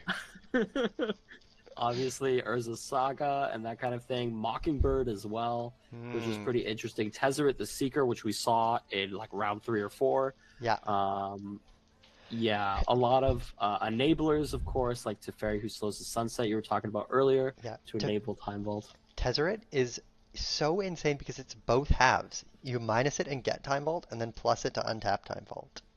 That is insane. It actually just does it all. That's crazy. Well, Uh, I mean, yeah, it's pretty crazy. it's kind of crazy. It's kind of crazy. You can't do it both on the same turn, which would be, that would be insane. But yeah, because you I already get an untapped Time Vault after you pass the turn, right? True. Is that how Time Vault works, or does it not untap? No, it doesn't untap. Ah, I see, I see. If it untapped, you would just take infinite turns by default. You are right, and I will say nothing more of the matter. That'll be a sick card, though. Check this out. Do you see that card in Cyclops' graveyard? It's Into the Flood Maw. I do. That card is an absolute CDH staple. Is it really? Oh, yeah. It's been getting played in a lot of formats. Every time I play it, I feel like I'm inting Nice. because I'm just gifting a card away to like bounce something, and it Hey, doesn't it's feel just, that good. just a fish. Just a fish. Oh, it's not gift a card; it's gift a fish. It is gift of fish, that one. Gift of fish. That's not that bad. Not that bad. It's kind of Not chill. that bad. That's kind of chill. Excellent art as well. Do you like the frogs? What do you mean by that? Like, are you into the frogs? In what sense? I feel like you've talked about the Blue Burrow frogs like at some point other than Ooh. this. It's true. In my Bloomburrow animal type tier list, frogs would definitely be up there in the A tier. They're A tier? I think A tier. What's For me? S tier? For me, the weasels are S tier. Gotta be. The weasels are like Rakdos, aren't they? Yes, they are indeed. Why are they S tier? Well, the infamous Cruel Claw just has some of the most swag art available. You know that's a standard deck. No, I didn't. It's called like Cruel Cage or something, and it plays like 4 Cruel Claw. Oh my god. It's really cool. It's And like look at him, he's got a poisoned reaper. yeah. Rapier, rather. Yeah, he looks cool. Uh, I'm gonna do it. we're not talking about the game because it feels like nothing has happened since we've tuned in. I think Tameo has tried to attack and been bounced since we've been watching, and no other game actions have been taken. I don't know what this pace of play were. There's Maybe they were doing some politicking. There's something so weird about Cat Island stream. Like it feels like AI art. Like I don't know how to describe it. I think it's like the artifacting or something. Yeah, like why does the marsh flats look so high res? Yeah. There's just something going on. Well, okay, these two players, can they even queue into the top 8? I feel like everybody's live. If you have a win, I feel like you're live. Okay, they're both 2 and 2. Yeah. Yeah, they're they should be live. No problem. They're live. Yeah. They're live. You're right. Oh, very cute cat hopping up on Cat Island's stream. It is cool how so many of these players have cats. It's true. Well, Magic nerds who are online enough to play on webcam and people having cats has to be like a very tight Venn diagram. I'm very tempted to just play in the next one. Like I kind of want to play now. Oh, that's excellent. Hey, that's what we're trying to do here. Spread the fun of Canlander to the people. I kind of want to play. I just kind of want to play. But I also like casting. This has been a lot of fun, so maybe I'll just like keep casting. It's good for you to try and play one time, so then you can remind yourself why casting's so nice. Ah, okay. Then you And can. why I don't normally play Canlander in my life. I would never say that on commentary. Right. But if Thoracle goes to 5, I'll play some Canlander. I just like Canlander. Like I don't have a problem with the points list at all. Like I would just Uh, play it. that's fair, but you have to say that because you live in Victoria. Oh yeah, no, that's true. The RC is here. The Pinkertons are gonna show up at your If house. yeah, if I say anything else, they'll come get me. Yeah, exactly. I'll just play No, Martyr Pro. I think the points list works for the Victoria meta, but I don't Mhm. know how much of an eye they have on the wider meta beyond Victoria. Yeah, Um, yeah. because things like Time Vault and Reanimator have been so dominant in the online meta. That's super fascinating. I wonder how like the old heads of Victoria would feel about that. Mm, Like if they're just like that's nonsense, or if they're like no, maybe we should reevaluate. uh, and obviously they just don't want to play against Thoracle. They're keeping it at a points value where it's illegal to play. But you can play Thoracle, right? Like it's 7 points, Yeah, and yeah, then yeah. you play like Decon and Tainted Pact or whatever, and you have enough points, right? For Yeah, like a whole deck. yeah. You have 2 more points after that to spend on some other stuff, Spellseeker It's just and some not other that stuff. good. It's just when you look at what that deck does with 8 points and compare it to what a deck like Time Vault, Reanimator, or just the card Ancestral Recall can do for 8 points, Yeah, it just uh, it just isn't really comparable. yeah, that makes sense. But I think Thorkel went from 1 point to 2 points and then straight to 7 points, and it's never been tested in any kind of middle ground point value. Mm-hmm. We have Okay. Connor in chat talking about how many points Reanimator gets to play for free. Oh, what is going on in this? Do you see this? We're revealing hands right now. Yes, I wonder if that's a discard spell smeared somewhere. There's a personal tutor in hand for Cyclops that they're showing off. Yeah. Oh, you know what could have happened? It could have been a judge call. Ooh, looks like maybe it is a judge call. Should we just hop on to another pod, maybe? Because there's so Uh, many complications. sure. Let's hop down to pod 7 and have a look. Yeah, let's take a look. So I believe even in pod 7, they're still live. I believe it. Absolutely. I will double check, but I'm pretty sure they are. Uh-oh, Uber Legend calling me out to name my second and third favorite weasels in Magic. Yeah, let's hear it.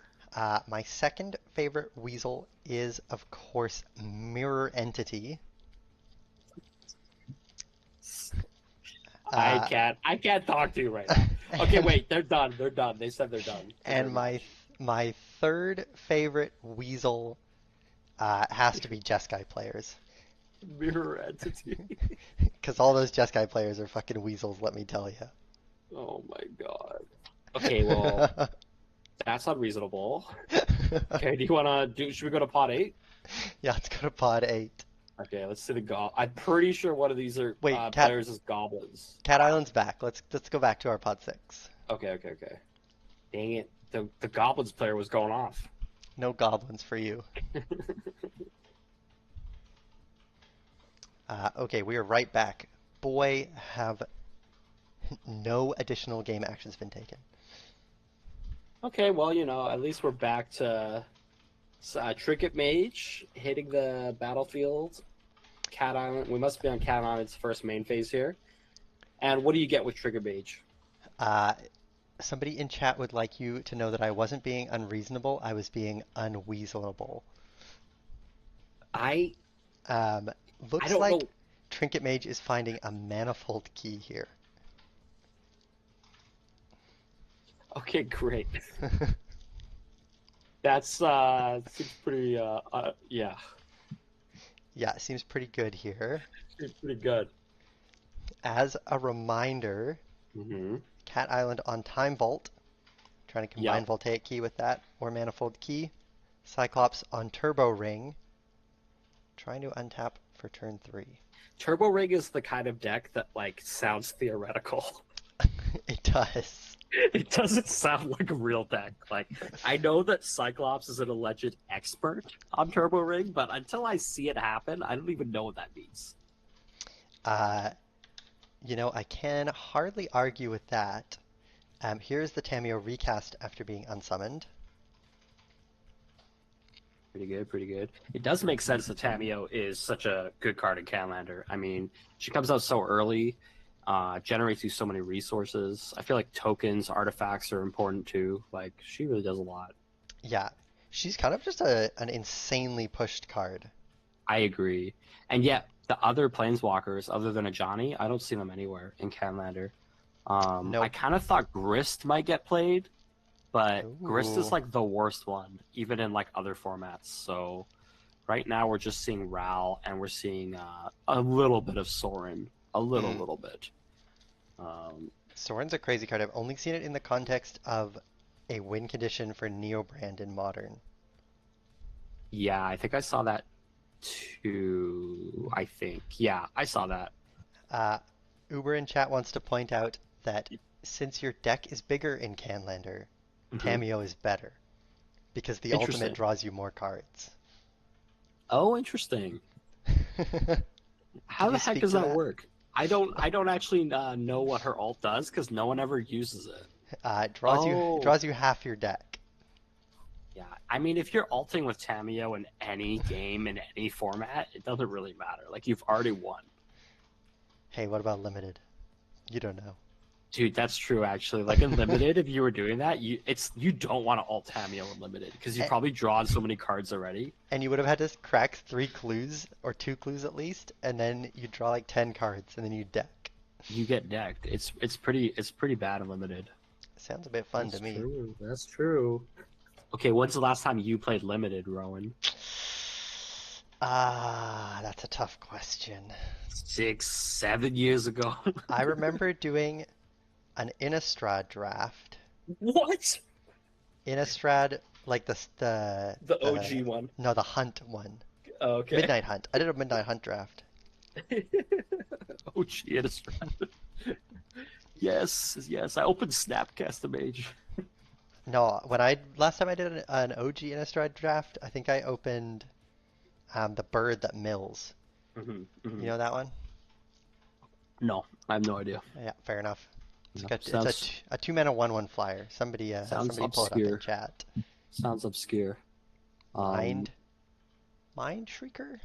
Okay. Well, I play a lot of limited, and I don't know why, but I do.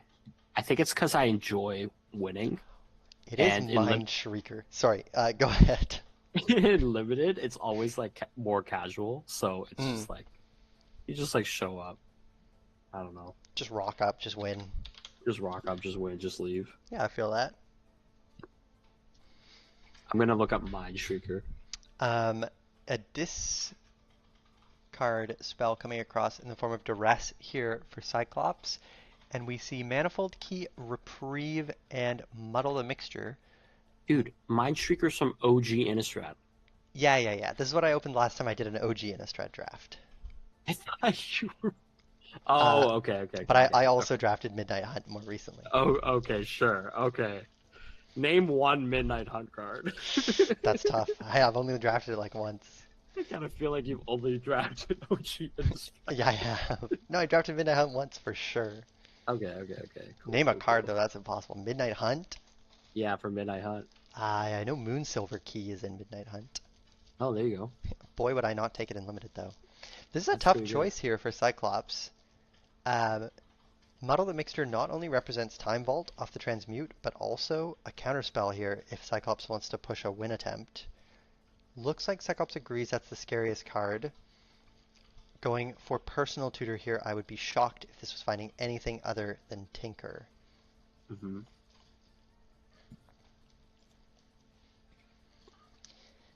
And Cyclops saying here, you better hold up that reprieve, or I will put Bolas the Citadel in play, and I will win the game.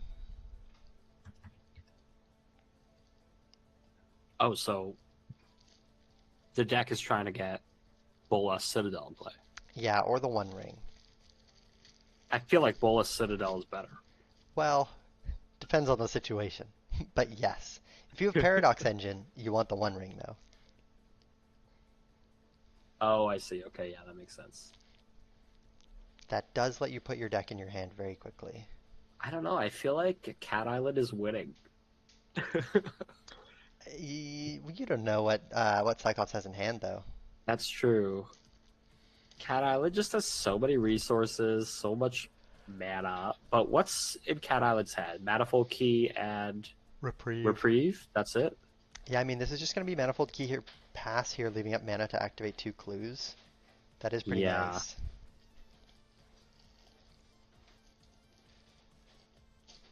Okay.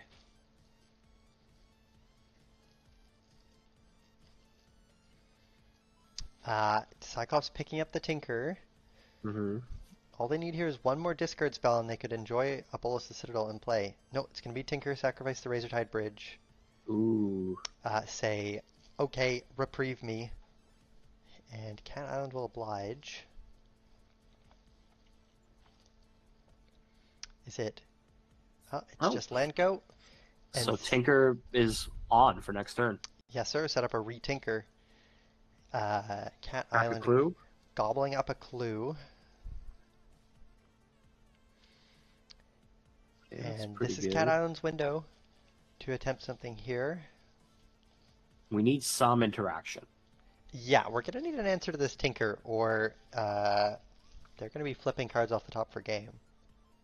Okay, we're not cracking the clue immediately, so we know that it's not a fully dead hand. We've got Thoughtseize. Ooh, Thoughtseize is despicable here. Very good draw. Yeah, mega draw. Okay, what do we got in hand? Oh, there's Paradox Engine, Drift, Phantasm, and another land. Yikes. Not where Cyclops wants to be here on the Turbo Ring deck. I don't like it. I think it's looking... I mean, here's the thing, right? Cat Island isn't really presenting that much of a clock. No, to a turn. To a turn is like, okay. Although, in a way, the Tameo represents more of a clock here. Because the clues are just going to draw them into combo pieces very quickly. Now, how do you feel about this opinion that it's better to not flip Tameo? I agree here. Yeah, it's interesting, isn't it? Like, a lot of players don't flip her. Hey, if she's connecting and drawing cards, why flip? I know. And making you artifacts? Like, in a deck like Tide Vault, it feels like artifacts are super relevant. So true. Oh, Duress. It's Duress here as well, taking the Pension. Was that Duress a little too hasty? No, I like it. You like it? I feel like Engine's not coming out for a while. Hey, you never know if Sai's just gonna peel Mana Vault here and be off to the races. We're flipping Tameo. Mm-hmm. We were just talking about this. This is Flip Tameo uptick. Gonna be looking to downtick and get back Thoughtseize next turn, I bet. That's smart. That makes a lot of sense. Is that what it does? Does it only get back some type of card? What does this card do? Instants and sorceries it gets back. And it also makes a mana if you get back a green card. But I don't think there are any playable green instants and sorceries, so it's going to be getting back a discard spell here most likely.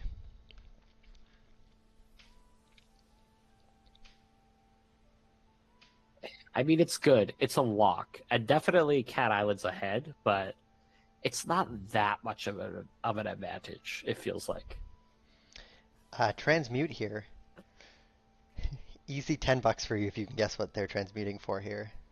Oh! Transmute, it's like 3 mana, right? It has 3 to mana, be yeah. It has to be 3 CMC. Yeah. And can it be like, it has to be instant or sorcery? No, it can be anything. Oh, it's probably one of those like tutor mages, like Trinket Mage or not Spellseeker, that's pointed. Spellseeker actually... Oh yeah, is pointed still, I think. I think it's disappointed unless I'm mistaken. Down to 1 from 2. Oh, it's 3 fairy. 3 fairy. That's not what I would have guessed. No, same. What were you guessing? Probably the infamous Cruel Claw. Oh. No, I got no idea. I didn't think there were any targets left. What? It's just there to get Tinker. So with the Tinker gone, I wasn't sure what. It could get City of Solitude, dude. Oh, hold up. Let him cook. That's in the list. Yeah, of course. That card's a banger. That's main deck.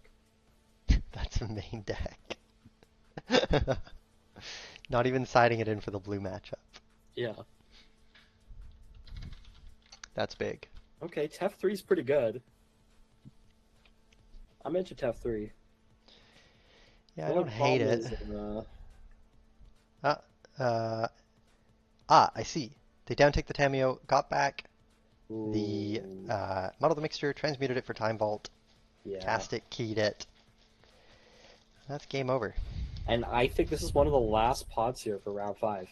I think so. I think we're going to see who the top 8 is in just a sec here. So is this match done? This match looks done to me. I wonder if they have a big time extension here. They did have a bit of a judge call. It doesn't look like Cat Island is shuffling up. It looks like Cat Island is reporting right now. I think we're going to throw it to a bit of a break here while we let them figure out the top 8 pairings.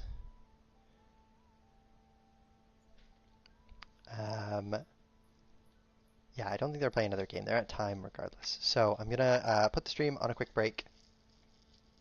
I will see you all in a few minutes. See ya!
Who do you want to watch, Uber? Who would the fans at home like to see? We've got 1 and 8. We've got 7 and 3. So Cat Island is on Reanim. No, he was on Time Vault. Sometime. We could go for the Time Vault Jeskai matchup, but I think people have seen that a lot. Ferretman's on a really hot Naya build, which is a little different. Overthink, do you remember what they were on? I think they're on some sort of Abzan. Abzan fair versus deck. Spec seems pretty Abzan interesting, natural and order. then we can Yeah. get Prawn's beautiful sweater back on screen. So let's hop over to Pod 2 for now. Okay.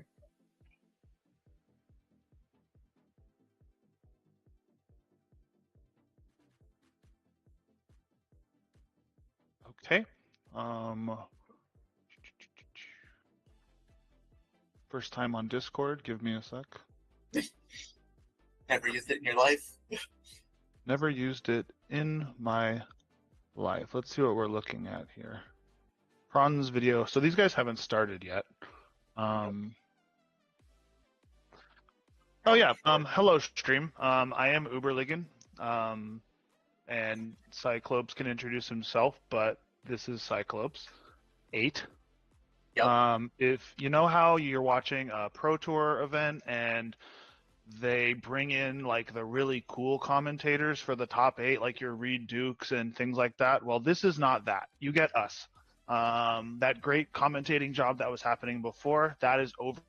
And you are stuck with us. So, Sai, anything to add?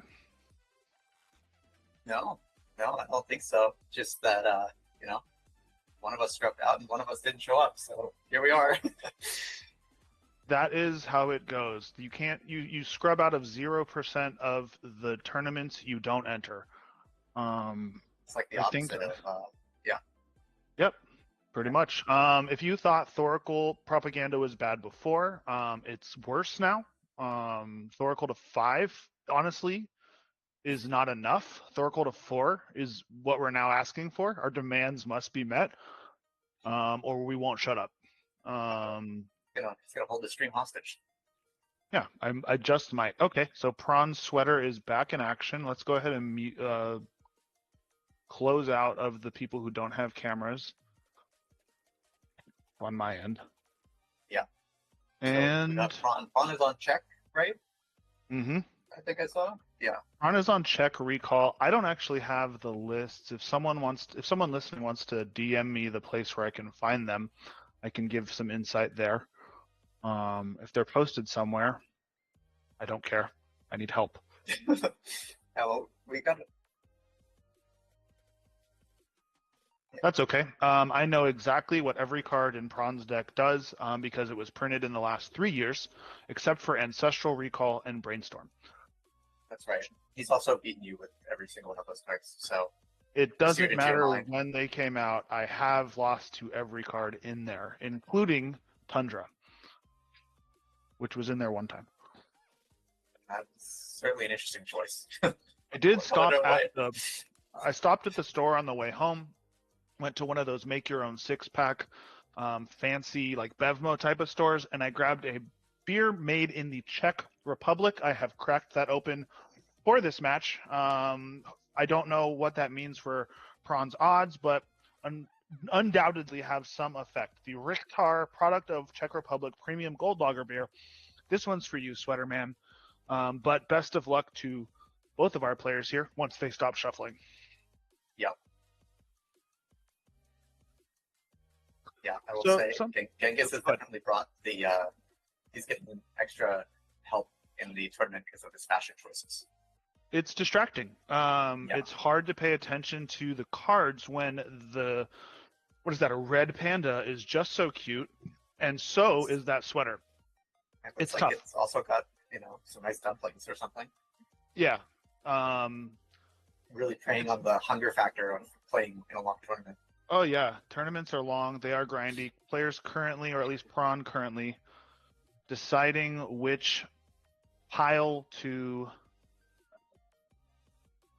shuffle. A fair way to shuffle online for those who have been watching this and aren't sure. an easy way to make sure you're not cheating online is to separate your stuff into piles and have the other player pick which goes on top to simulate a cut that isn't up to the deck's player. I'm really curious to see how this matchup goes because I expect it'll be real grindy. I saw some pretty interesting cards from Overthink. I think I saw like a Survival of the Fittest, all kinds of stuff. Yeah, this will be an interesting one because the Abzan deck has your typical sort of, beat you up type of cards. I'm sure it's running a Baragwayf, some green creatures. It's going to hit hard, and those need to be answered with the Unholy Heats and Drown in the Locks of the world. But at the same time, there is sort of a land-based combo path that it can take, which one is something that Kron will want to hold up reaction magic for, but also if it's too land-based, there won't be much he can do about it besides Wasteland, Ren and 6 sort of stuff on his own turn. Yep. Starting off with a dork. It's how you want to start every green deck, basically ever. Okay. Get to get a nice peek at Kron's hand. Playing Drown in the Lock, worst card ever printed.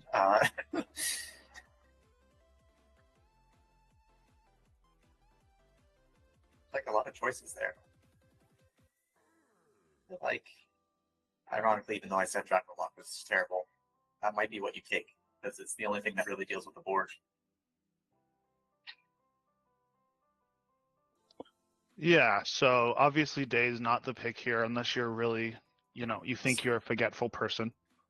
Oh, maybe if you want to be trying to like resolve a 4-drop next turn and you don't have like you don't know if you're gonna hit 5 mana, but Absolutely. Dress Down does a lot in this matchup. It hits Constructs. It allows Merit Lage to be destructed. Various things like Merit that. Lage. Yeah, unless it's not the deck I remember. I believe this is the deck, and someone chat can correct me if I'm wrong, that had the Primeval Titan and Tuco thing going on, which is definitely on Dark Depths. Holy crap, that is spicy. Yeah, definitely. Okay, so it's interesting that Overthink took the days and then played a mana dork, considering that you would think you have all the mana in the world and you never need to think about days ever again. I mean, obviously, there are ostensibly cards in Overthink's hand that have words on them that do things, and so there must just be a really. I'm expecting some sort of quick curve out plan. Yeah. But in the same sense, Painful mana base he's got there. Elder Deep Shadow, Horizon Canopy. yeah. But so this game, so another thing too, if Merit Lage was aligned, if Natural Order was aligned, that was a Thoughtseize, correct? There was an Inquisition. Inquisition. Okay, so Brazen Bar notably not getting taken is what I'm trying to say. Whatever plan Overthink is on, he doesn't mind getting it bounced, which is interesting because you would think most Abzan permanents wouldn't like that, but it could also mean there's another hand attack coming in the form of Grief or something like that, and they just wanted to make sure that got through, and then Days would of course be sort of the pick there. That's fair. Yeah. I guess Prawn's hand is really reactive right now. So if you just get your goal is to just get under, maybe the Days is slowing you down just enough that you care about it. It's true. I would think about the Drown in the Lock at that point. Then I mean, Brazen Bar also not blocking a lot of things that Overthink is swinging with, right? There's really no combat defensiveness in Prawn's hand besides responding to the things themselves. Like he's not going to have to fight over anything. Is he on Natural Order Overthink? I mean,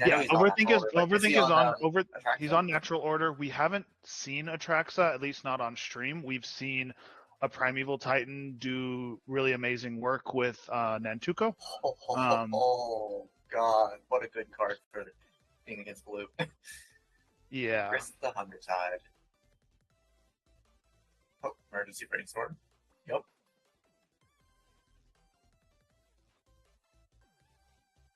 Listen, I'm not trying to say that I'm not rooting for both players equally, but also Prawn has beat me up quite a lot. So I have lost to Prawn more than Overthink, and that cannot help but color my commentary. Yeah. Also, Soren seems pretty inviting down there, and this panda doesn't look like it's willing to share, and that also affects my opinion. It's like he didn't find anything off of. Oh my god, did he just hit a Springhard Nantuko for double insect trigger? So Grist actually hitting an insect. This has never happened in Magic. This is, of course, a first. Can a second insect hit the building? My god. They repeat it and get a second. Script mine, not an insect. No. Close, not an insect. But in this deck, there's a decent chance that card comes back, and it's good everywhere, including this one. Yep. Strip coming back and Oh making a big my impact God. would be awesome for the Strip to one fan base who think that it's a good answer to check. Sylvan Safekeeper here, of course, pretty big deal because most of Prawn's removal is going to be targeted.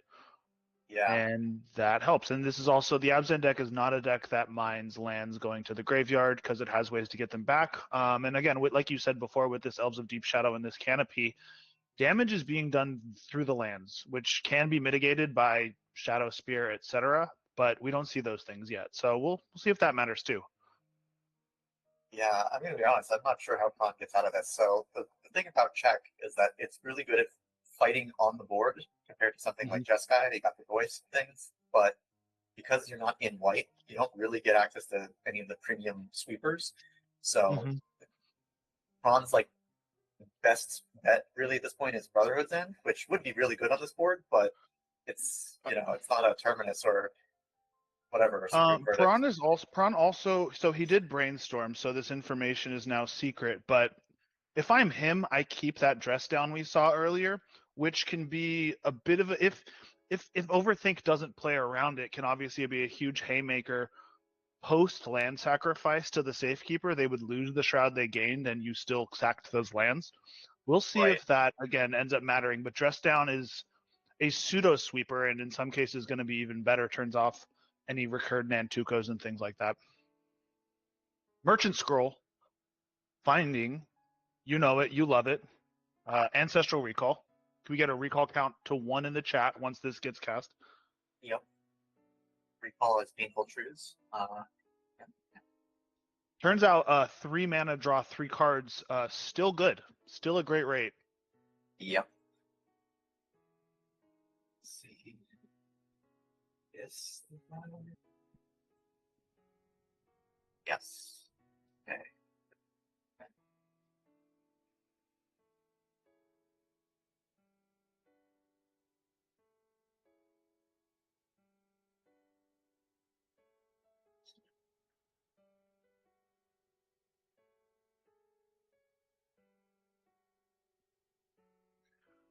Okay, shooting it back. Yeah, I'm just trying to look up because Jovian gave us access to the lists. See if we can find any spice. We have a Thespian stage. It's not in English, but I know it's a Thespian stage, which of course can copy any land. Most famously Dark Depths, but there are other good lands to copy in this deck. We're finally getting rid of the Horizon Canopy, which means we're looking for something to do. Despite being on board, none of these threats on Overthink's side are fast at ending the game. And that's probably what we're looking for here. All the mana needs something to do with it. Milled the prime time, okay. Milled the prime time, which probably is a okay place for it to be in a deck with lots of reanimation. But obviously would have liked to cast that this turn. Also, not an insect. For the fans out there of insects, you're not a fan of prime time. Yeah, I know we said that Overthink's looking for more threats, but honestly, at this point, there's not really much that he has to do. It's really the impetus is on Prawn to try and claw his way out of this. I think he's just so far ahead. Overthink's so far ahead right you're now. right.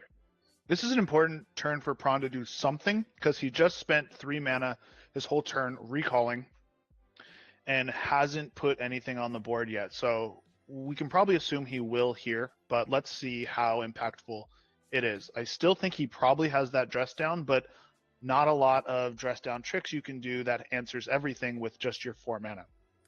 Wow. Overthink is bolder than I am. running Darkstar Augur in a deck that has Tarmogoyf, or has Primeval Titan, Titania, all these big hits. He's not on Yeah. land cyclers.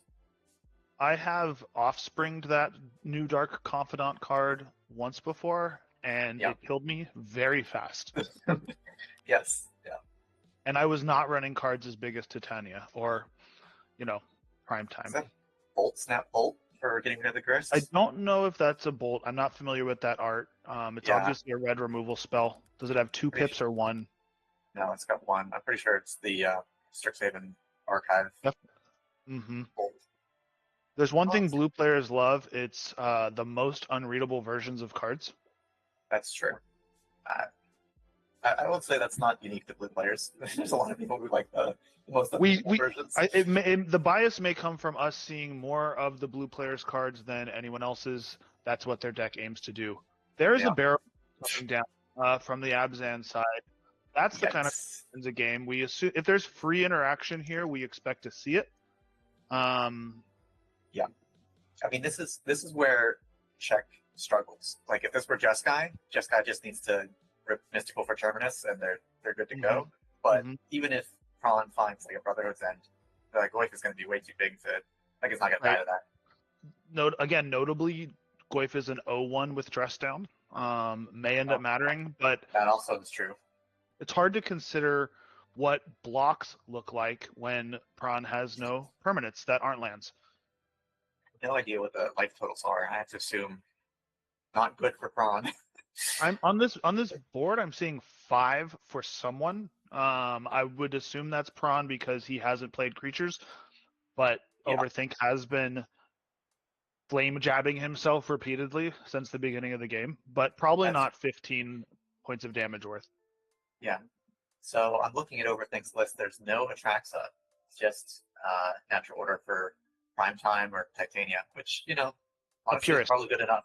Yeah, a purist, you're right. There's the dress down. I'm not entirely sure when this is happening. Obviously, if it's happening on someone's end step, that'll stick around for another turn. Looks like it was on Overthink's end step. So we have an untap. No, it's not happening then. I missed it that the cantrip of dress down to the turn. Prawn's end step looks like. Prawn's end step. Okay. Minimizes the damage to his head. He's still taking, it looks like 5. Yep. And that's assuming there's no form of disenchant, but I don't know what sort of disenchant this Abzan deck would be running. I mean, or whether it would be worth it. Maybe, but that doesn't seem worth it. Just keep swinging in. If there is red removal on Prawn's side, this would be the turn to use it on the Goyf. But that does not answer his problems, which is a lot of little dudes getting in there like this. I mean, most of his spot removal is going to be really bad after this turn, so the safekeeper still. Looks like a push was coming out. It was rethought. Yeah. It feels bad pushing an insect or an elf here, but you do need to stay alive to win the game. I think he's probably pushing the safekeeper so that his target removal's okay. The safekeeper currently has no abilities, but for subsequent turns, obviously it'll have a very important ability. So he decided to push the elf, which is the only non-token creature currently pointing damage at him. Yeah. Taking 3 insect damage, going to 2. It looks like on that. What do they call those? Boogie boards? Yeah, I'm not sure. Is this Tainted Pact? Can't quite see. It doesn't look like the art for Tainted Pact, but this would be the exact moment I would cast a Tainted Pact. Yeah, we got the Yu-Gi-Oh! Orders and stuff. Oh yeah, it's that Drown in the Lock that nobody can identify unless they're in chat. Okay, Drown in the Lock killing the Safekeeper before Dress Down goes away, like you suggested. Drown in the Lock bad against a Chaos Defiler, very good against a 1-drop. Well, it depends how much they have in their graveyard. They got 5 cards in the graveyard. Earlier, he was unable to hit a Chaos Defiler. You were busy scrubbing out. I was watching, having not entered at all. But yeah. So, how do you like? What if you're Prawn? What are you looking for here? My own Barraboy. Resin Borrower still possibly in his hand. post Yeah. Brainstorm obviously moves Barragoyf up, but how is he dealing with two Upward of these Oculus three would be okay. insects? Bowmasters. Bowmaster's a nice option here. Kills an insect. Here comes the squad. 3 insects. Okay. Prawn counting on his opponent to punt in the form of not attacking for lethal. Didn't work out for him, but a valiant effort. Yeah, you got to play to your outs. Play to your outs. Your outs are often your opponent messing up. Sometimes I am that opponent. But this game, Overthink was not that opponent. Yeah, especially in top cut rounds like this, which are not timed. Yeah, you just played every little out. Are they not? Okay. I don't think they're timed. That big advantage to Impulse. The controllist player left in the top 8, I believe. Which is usually the case, regardless of the tournament or placement. Yeah. I mean, if this were a timed round, like not the top 8 cut, there's definitely an argument to scooping faster because Prawn's deck usually doesn't win quickly. So you want extra time to win the games and not try and claw your way out of the 1% chance to win game 1. Yeah. So, what are you looking for this game if you're Prawn? What are some of the premier threats or premier answers or engines that we didn't obviously see that game? We saw the recall. Recall lost. Recall to 7. But what are we looking for here from him? What are the best cards for him in this matchup? Honestly, I just want some big early blocker like a Barragoyf or a Tarmogoyf. Actually, he might not be on Tarmogoyf. And I definitely want early removal. I think the hand that Prawn kept, I mean, it looked like it had that was a first turn 1 Inquisition, right? No, it's turn 2. But like Dress Down is nice, but it's kind of situational. Like sometimes it'll be awesome and sometimes it won't. And so I don't really want to see that in my opening hand. And then he didn't really have anything that like affected the board super meaningfully. That's true. Against these dork decks, you really just want to cut the dorks out because once your opponent gets a mana advantage on you, they start double spelling. It gets harder and harder to keep up with your counter magic. Hard to do the 1-for-1 game when your opponent's casting 2 spells a turn. Yeah, and that mana advantage did seem to be the big difference maker there. Prawn saw a million cards. He was able to brainstorm post Thoughtseize. He lost the Daze, which was one of the less impactful cards in that hand as far as board presence and removal goes. Who knows what it would have caught, but, in a vacuum. And then he also got to recall. So he saw plenty of cards, but he only at most had 4, eventually 5 mana to work with. Meanwhile, an early Grist is spitting out insects. Grist hitting 2 insects, not irrelevant in that game. That's true, yeah. And it did seem like the dorks never got stopped, and that, constantly had one of the premier 1-for-1 removal decks in check on the back foot. Wasn't able to play removal and, establish any sort of board presence at the same time. Yeah, now that Prawn is on play, he probably wants to take a bit more of a tempo role. Get himself set up before Overthink can get underneath him.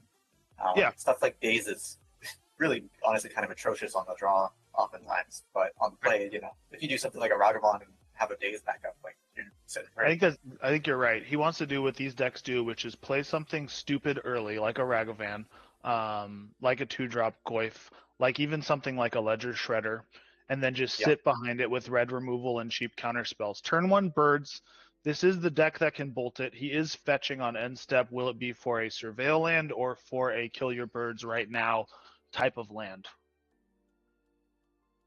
Yeah. Another thing to think about is how good is red removal when we're looking at things like Primeval Titans and Barragoyfs. A little less good than in some matchups, but obviously extremely good at hitting the things that get to those creatures like a birds. Yeah. Wow. I did not realize this. I don't know if Fawn is aware of this either. Apparently, Overthink is on Witherbloom Chain of Smog combo as well. We've seen the Witherbloom. Chain of Smog, I don't know if we have seen certainly not cast, but I don't even know if it's been milled. But if I'm Prawn, that is not on my radar. But I also do know it is somewhat of a combo deck. Yeah. But yeah, there's a Bowmaster. That's exactly what we're talking about. This is a main phase Bowmasters, obviously, to hit the birds before it spends mana on anything, which does expose your bowmasters a little bit, but you take that trade every time. Yeah, Prawn basically doesn't care about the bowmasters. I mean, it's nice to live, but that's not really what it's for. And it's guaranteed to be at least a 2-for-1, leaving behind the Orc army. Another elf. Now, I think Renin 6 could be one of the best draws Prawn has right now. Yeah, you're definitely right about that. Renin 6 would be insane, assuming that he has the green mana to get it. I think that Prawn has been slowly cutting away at the green in the deck. It's like mostly Grixis just splashing for, I think, basically Mixing Boo, Renin 6, and Oko. Maybe two more cards. No green here. We're looking at a pure Grixis land base. But this is actually fine, because Prawn has had time to establish something, so now he can hold up counter magic for presumably the one big play that's going to happen. Like the Mind Twist, unlikely to resolve, but that does rip a counter spell out of his hand. And then in the fail case where he doesn't have it, devastating. Yeah, that's something. Looks like a spell pierce. Oh, a daze. He's picking up the Will be able to land. surveil again. Will he use that floating mana, or is he just playing optimally? He will use it for Sauron's ransom. All right, we're just picking all the on webcam first. God. Will he put his head on the table? How will he handle this? I wasn't able to see it earlier, but this isn't the first time this card has resolved. The Bowmasters, of course, bearing the ring, taking it all the way to Sauron's delight. The orcs have the ring. I repeat, the orcs have the ring. Yep. The Dark Lord beckons. My favorite part of the Lord of the Rings movie when the orc army, I'm sorry, not the orc army, the Bowmasters. The Orc Army supported them. The Orc Army is the Sam to the Bowmaster's Frodo in this case. That's right. It's a touching tale, but not one that, was suitable for the children audience that, that Peter Jackson really wanted to see. The head is down.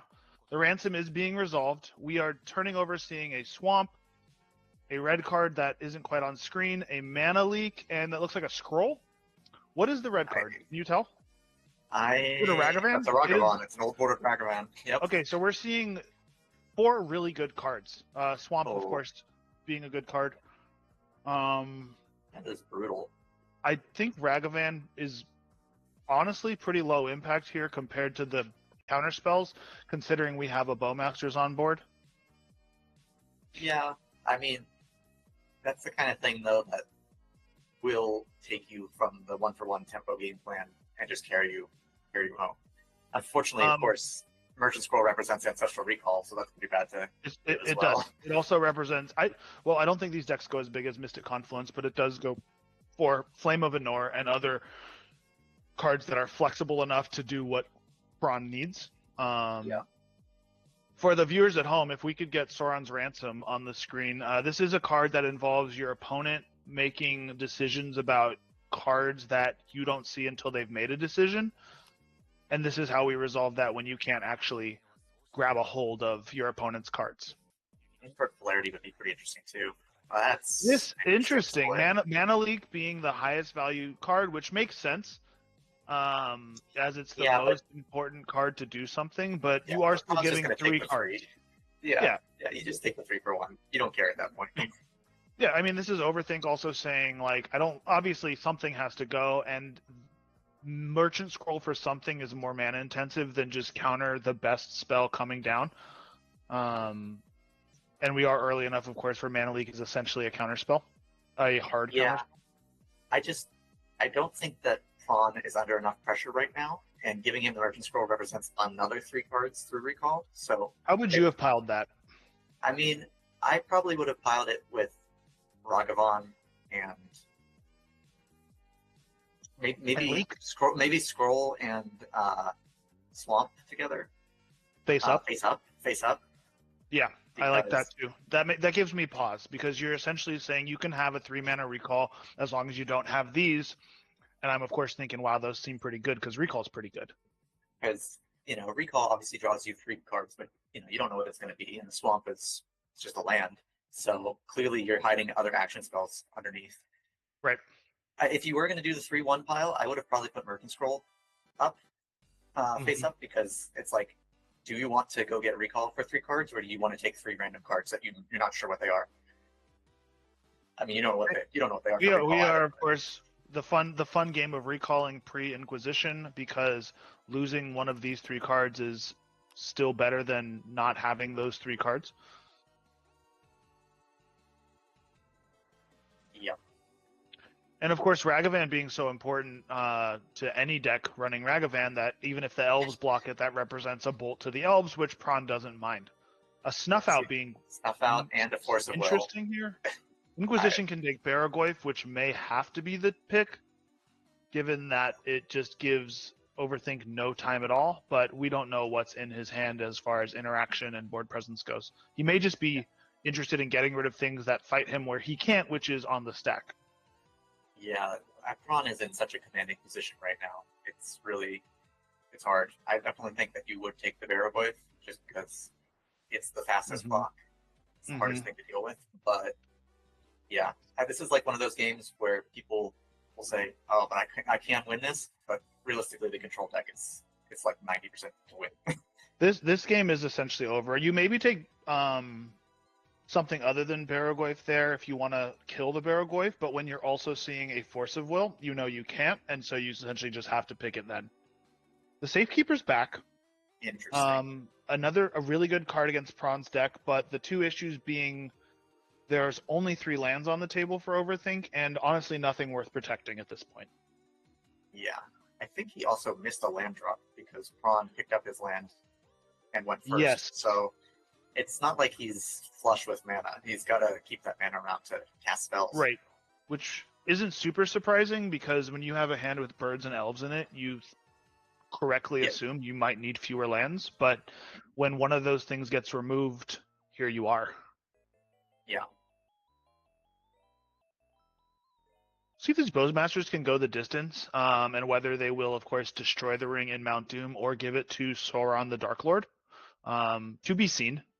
I don't know these orcs specifically and what they're interested in doing. He's just playing Ragavan. That's fine. I was thinking, I'd be curious about pulling the trigger on a Snuff Out on the Safekeeper just to see. Sure. And maybe here's a Thespian stage. Nothing we're aware. If let's say the Dark Depths comes down, I'm not aware of anything in Prawn's hand that can interact with it. But this is true. Yeah. There's a lot of card draw. There's still the opt, and of course, you would have to have the Dark Depths. Interesting. Animating the Restless Fortress. What does the Restless Fortress do on attack? Does it make a food? I think it makes a food. Yeah, Restless Cottage, whatever the heck this thing is called. Yeah, it makes a food. It's a 4/4. One of those lands that can't sit still. I might have kept that back on defense because it prevents the Ragavan from really doing anything. Sure. He may be planning on just chumping with this Safekeeper anyways. He wants to exile.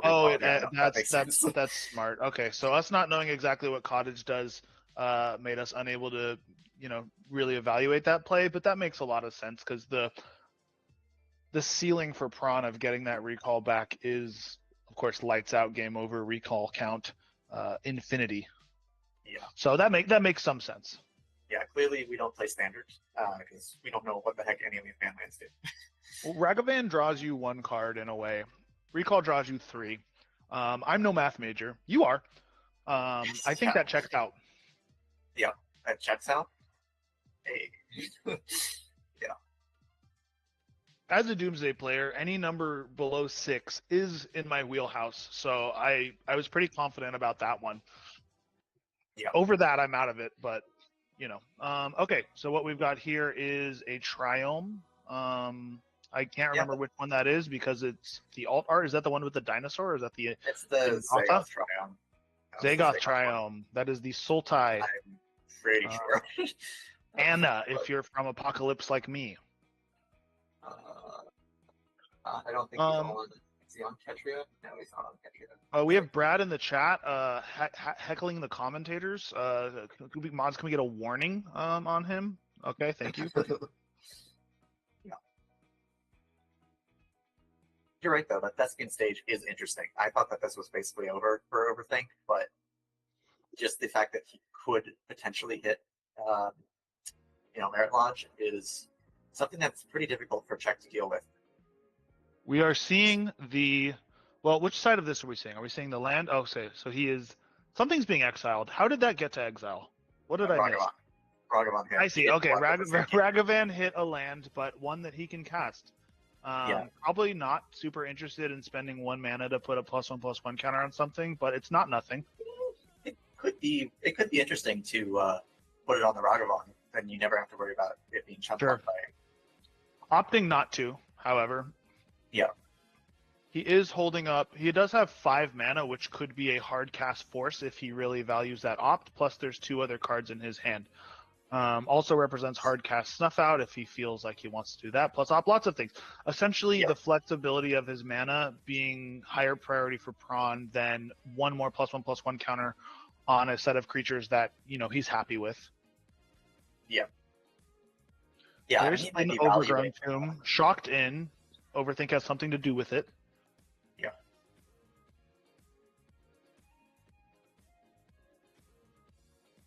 This also leaves up emergency opt plus Horizon Land if you really need to dig for. Sure. Sure. Some like the Brazen Borrower, of course, being no, Brazen Borrower says non-land. So the Merit Lage token, of course, bounceable after the fact, right? Yeah. Okay. We're bringing in the so this allows the cottage to get in without tapping an elf, leaving the elf back to block. Which is interesting because Overthink took 2 damage to make that happen, really valuing the blocks here. So we'll see if that ends up mattering if and when Prawn swings back in. Yeah, I mean, I guess Overthink needs to put some kind of pressure on, and manlands are a great way to do that. But yeah, I don't know. I guess he can't just sit back and do nothing. So hitting Barrogoyf is significant. If that Barrogoyf lands, it might be lights out, depending on the sort of removal that is in Overthink's hand. I don't see anything else in the graveyard that's super high priority. Let's say Prawn were to return something to his hand in some way. You've got Galvanic Discharge for the Bolt. Preordain is whatever. Scroll Recall's already gone. Mana Leak days are what they are. Here's a Tainted Pact. Let's see where he stops. What he's looking for. Cling to Dust. Considering getting. He may be. I'm not sure. What are you looking for here if you're Prawn? Just more defense, I'm guessing? Either more defense or more removal, or maybe just a way to close out the game. I mean, because you're doing okay. Like if you hit a Brotherhood's End, I guess it's kind of awkward because it gets all your creatures. But probably not casting that with the cottage on land. That's what I want to say. That's both. There's a removal and so a land is likely getting sacked here, which Prawn is fine with if he casts the Pyrogoyf, because then you have a Pyrogoyf.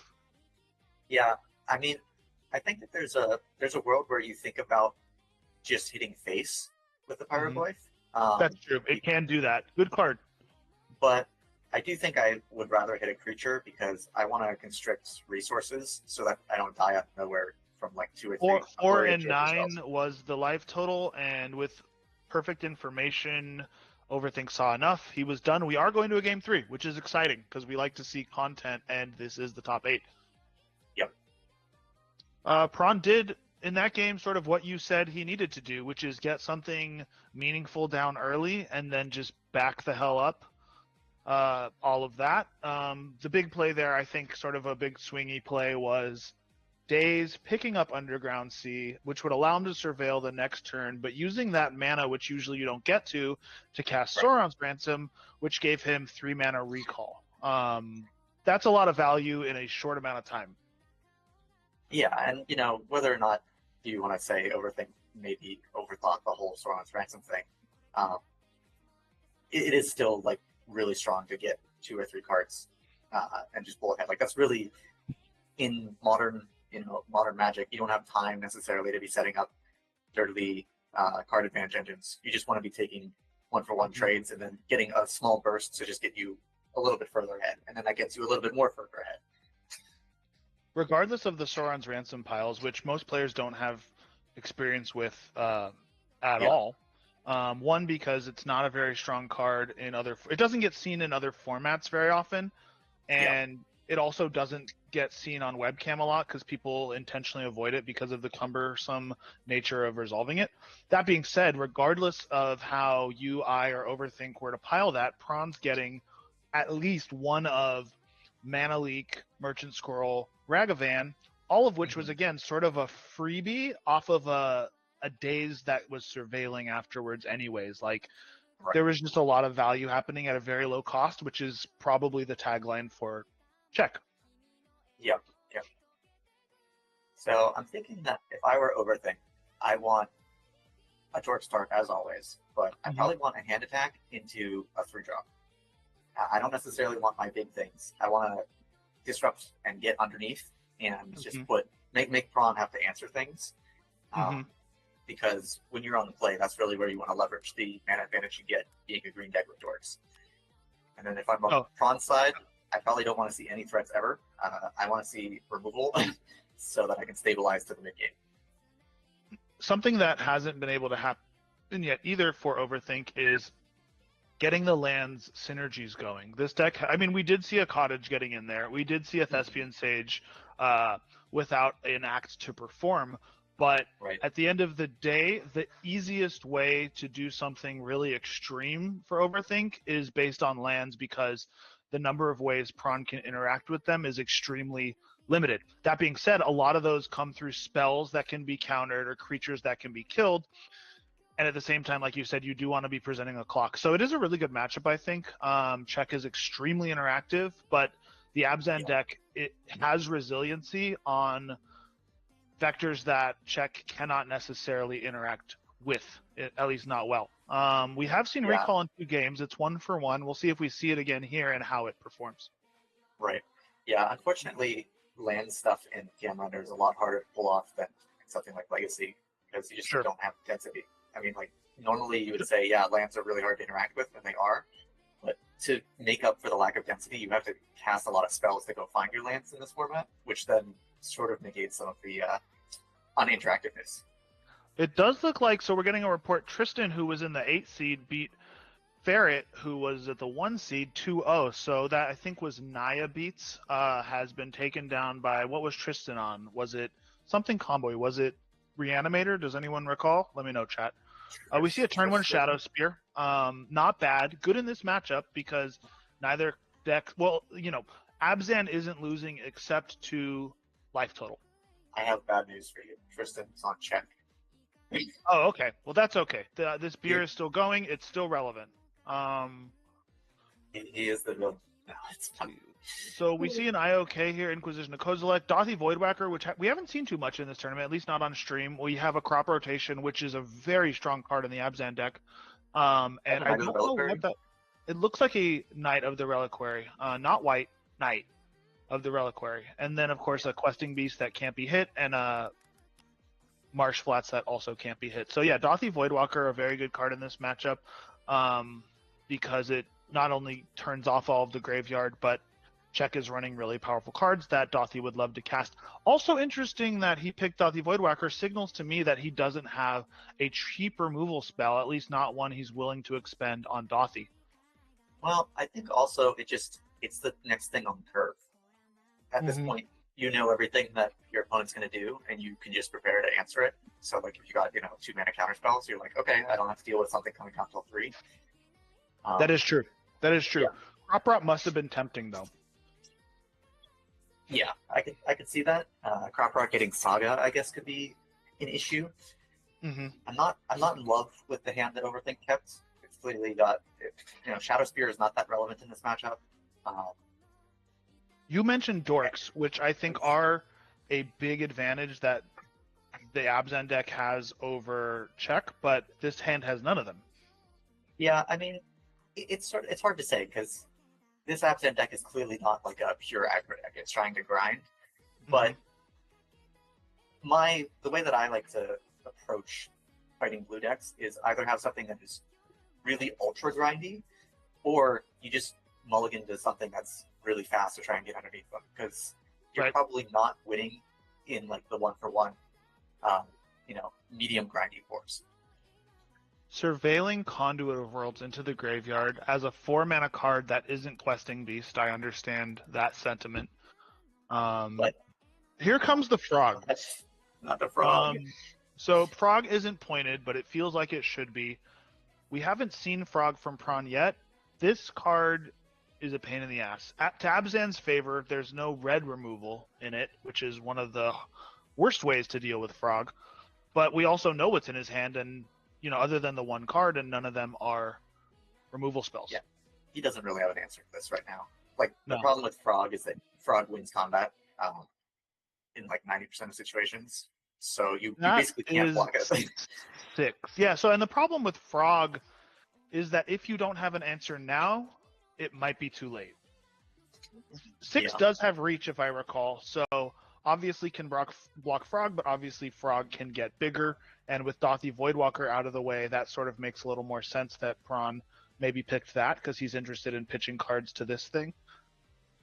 I actually think that the 6 was a really good draw here.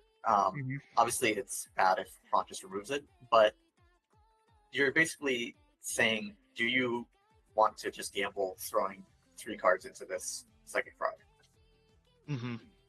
6 is, of course, the epitome of grindy. It's a resilient card that's hard to remove and allows you to turn lands, which in the long game you don't want, into whatever's in your graveyard, which is good. You let the frog go here, right? You don't block this frog. Probably not, knowing your hand, knowing that both players know each other's hands, or well, both players know Overthink's hand. But if you didn't know Overthink's hand, I would actually maybe consider the block, because the frog's got to pitch 3 cards just to eat the 6, otherwise it's just bouncing off. And that's a huge commitment to potentially lose to a removal spell. Now, of course, Pawn knows that there's no removal spell in Overthink's hand, so that bluff doesn't really work. But that makes a lot of sense. Frog drawing a card off frog. If that doesn't seem fair, it's not. I mean, this is kind of how check just gets. We are reanimating a card. That card is, of course, Dothy Voidwalker. Brutal. We don't know. I don't know how much Prawn's Inquisition picking Dothy was motivated by him possibly having the reanimate already. Regardless, strong play. And here comes Renin 6 to ensure Prawn doesn't miss a land drop again. In a game where he has 2 extremely pushed Horizons cards already on the table. 3, in fact. One's not his. 6 looking at Renin 6. Yeah. Let's find out how important Ren was to the relationship. Yeah. I can't imagine that that Voidwalker was a reanimate target that he was thinking about, because if you were doing that, I would just pick Questing Beast almost every single time. But true. Very true. He does use his graveyard a lot. Prawn does. So being able to not have to worry about the Voidwalker, and again, knowing that you're disrupting the curve is really useful. So this looks really bad for Overthink. Unless I'm wrong. I would maybe have considered using the frog rotation before Prawn gets to untap, because this is sort of the safest time, and Urza Saga tokens is maybe a way to grind back in. Chat is also suggesting that Overthink has a Mazavith in his deck, which stymies the bleeding, but you're still getting hit for 3 every turn with Dothy, assuming you're mazing the frog, so hard to say. 6 with a Shadow Spear is rotation would be not bad nothing. Right. That's true. Crop rotation would be bad because it would go into the void for Prawn, and then he could crop rotation for a Wasteland, and Wasteland start Wasteland logging. These are the sort of things that I don't think about and get beat by. So good analysis. There's a Strip Mine getting into the graveyard from 6, which if Ren was around would be a great thing to mill, but unfortunately Ren is with Prawn now. Is 6 a May? Because I would definitely not have milled with a Voidwalker in play if it is a May. That is a good question. Whereas 6 looks like it's on the screen. Nope. You mill 3 cards regardless, and unfortunately the life link I think does matter so much that does feel pretty bad. He does get to save the Strip Mine because 6 doesn't care where the milled cards go to pick up the thing. Right. Yeah. But, before the ability resolves. Still as well. Kind of brutal. Yeah, I don't think Overthink had much of a choice there, and did end up getting a pretty powerful land out of it. So all in all, not so bad. But we are also one, hill 6 away from kind of a commanding lead here, if we can't already call it I that. mean, thing is that Prawn's drawing 2 cards a turn because of Frog. He's gonna find removal, and then Yeah. I don't know. It seems kind of lights out. Yeah, we're seeing a lot of these other cards that provide stability, like Dothy hitting the graveyard, providing some advantage and damage. Renin 6 doing the Renin 6 thing. But yeah, this does seem like a game where an unanswered Psychic Frog will inevitably take over any game it is in. We have a Questing Beast here. Yeah, Tapping you out, of gotta, course, good. I don't know what the unrevealed card is, but Knight of the Reliquary looking pretty useless here. Yep. Is that a Dreadheart Yikes. Arcanist? Yep. Hitting either Reanimate, which doesn't matter anymore, and Inquisition. Position to grab whatever you want. Yep, Is and also pretty see good. that last card.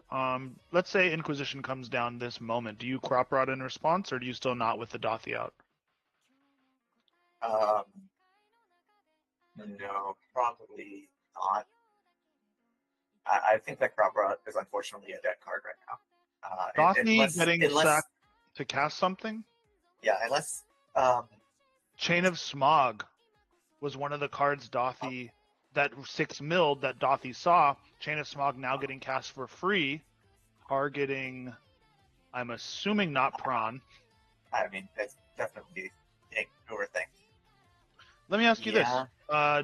What do you bounce it back? Because if you bounce it back, you lose your whole hand on the bounce back. Or do you just discard your 2 cards, take your lumps, and, hope you can find an answer to this frog? I think, unfortunately, you have to take your lumps. It's sort of interesting that Chain of Smog has the bounce capability, because most of the time it just ends up being discard 2 for 2. Or win the I game on can't the spot? I can't imagine trying to win a top deck war against an opponent who's drawing multiple cards every turn. No, that's valid. And as I said, Knight of Reliquary not looking good here. As you said, Crop Rotation not looking good here, though the Voidwalker's gone. Do we need And now to they're both call? gone. Do we need to do a judge call on the crop rotation? Oh no, he sacked the Voidwalker. Never mind. So Yep, stuff we're good now. Which is interesting. He could have Crop Rod in response to that, but so we've got Questing Beast being valued for being Questing Beast, and this unknown card. That's the interesting one to me, because it's better than Crop Rod or Knight at this point. Yeah, Which isn't super hard to do, but what is it? Yeah, I guess the goal is to try and resolve the questing beast and kill the I Renin have to 6. assume it's not resolving. Oh, what is it? So 6 looks like it's getting killed, and then Questing Beast is getting snuffed out. Yikes. That is brutal. Yeah, I actually Doing- think I would have cast the crop rotation with the Voidwalker gone, because then you have Saga tokens going, you know? That is true. Yeah. And they're 2/2s, so they don't die to Ren. And 6. Yeah. Yep. But yeah, we knew about that snuff out, I think. Or perhaps that was last game. But either I think way, that was last game. Frog has just been filling Prawn's hand, and lands haven't even been important because Ren and 6 is around, and here's a free Inquisition from the Dreadheart Bandit Legacy for a reason. Yeah. There's an Sort of oof. battle.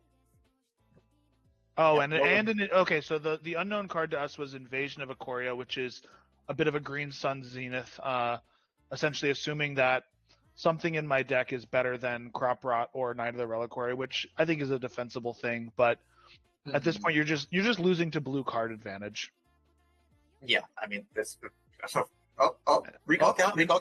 Recall. Can we get the recall count? Is he even getting recall here, or is he getting some sort of bounce spell and then just winning on board? He might just be getting force of will. No, he's getting recall. Yeah. Chat, get your counters ready. So yeah, Red 6 didn't really do a lot, but it doesn't look like it does a lot, but it's subtly really powerful because it makes it so that you basically can't take him off of mana with Strip Mines and Wastelands. You're drawing an extra card every turn to pitch to Psychic Frog if you want to. Yeah. And of course, it's really looking subtle, but it's abysmal. useful. This matchup and this moment being a great example of why people don't run Oof. Not Yeah. that I'm saying it's wrong, but you will have matchups where it is a Grizzly Bears. Yeah, well, I actually do like the inclusion of the Oof because Sure. Overthink is not on the Moxen, and he's on sort of a toolboxy tutor deck. But yeah, it looks embarrassing when you've got a Shadow Spear and your opponent has no artifacts. Yep. Of course, getting out there to block the Dread Horde because Frog will jump. Yeah. Of course, you could be playing to the out of Prawn, not knowing what one of the best cards in his deck does, which may be valid, but we'll see what happens. Think, overthink. Of course, Okay, so chat Prawn is pointing at out 10. that Dread Horde Arcanist famously does cast Ancestral Recall. Yeah. I don't know what overthink is at, but it's very possible that this Frog just one-shots it next turn. You draw 3 more cards off the recall, you pick up another land with red and 6. Just have, like, you jump the Frog, you got, like, 9 cards in the hand or whatever the hell. Do we know, does anyone know, top 8 single elimination? Like if you lose a match in the top 8, you are out and we're just climbing up the pyramid, I'm guessing? Yep. Okay. It looks like there's another result in Crayon 2-1 Impulse. Interesting. Prayon, I'm assuming on Reanimator? I have to assume that's like it's. Of That's course, his deck. fueling the Impulse narrative that Jeskai needs help and Reanimator is too good. Yes. So that was a win-win for Impulse regardless. But That's congrats, right. Crayon. I'm sure any match you can take on Impulse is a testament. Impulse, a very good player. Crayon, obviously, also a good player, and today the better one, or at least the luckier one. To be fair, that is a harder matchup for Jeskai. Sure. Jeskai doesn't. The colors do not really permit you to run that much Graveyard Hate, which is obviously very like what you want against Reanimator. So you do have good removal, but you don't really have a way of making them have to do it like right away. Like they can set up over turns because they don't. Their yard is safe. Of course, and of course, a lot of the red removal turned off by Reanimator targets being very big. We see a mana leak here for what is that? A fatal push with Fatal that push. old SLD art. Yeah, a push on this Frog coming far too little, far too late. This was He another reanimates game the questing beast. that should be lights out. Allowing Prawn to do his thing, but it was another Although- game of check dropping a very powerful design mistake on turn 2 and then just never losing it. And of course, casting Ancestral Recall. But it was off Merchant Scroll. Merchant Scroll to 0, giving access to Recall here. I don't have strong feelings. I think a 3-mana Recall is fine. Obviously very good. But if you're a Merchant Scroll to 1 believer, this is good evidence for you. I don't think that's ever going back on the list. Reanimate also doing a ton of work here, as chat shows. Reanimate doing more work than Merchant Scroll, arguably. A 0-point card, but even some black players pointing out that Reanimate might be too free.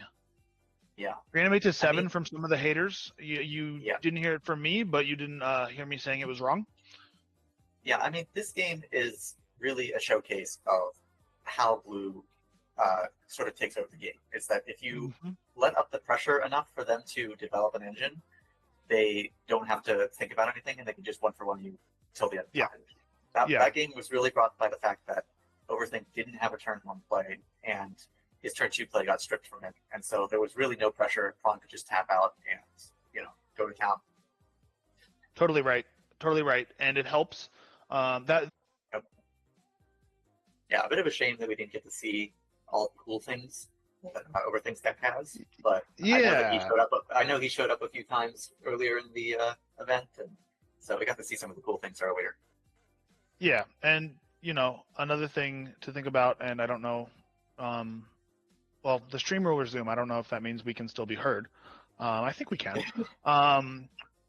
Again, we're talking about variance a little bit. Obviously, Merchant Scroll is another copy of Ancestral Recall, and all of Check's points are heaped onto that one card besides the Tainted Pact we saw.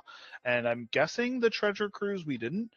But we didn't see a lot of points from the Abzan deck, which, matters.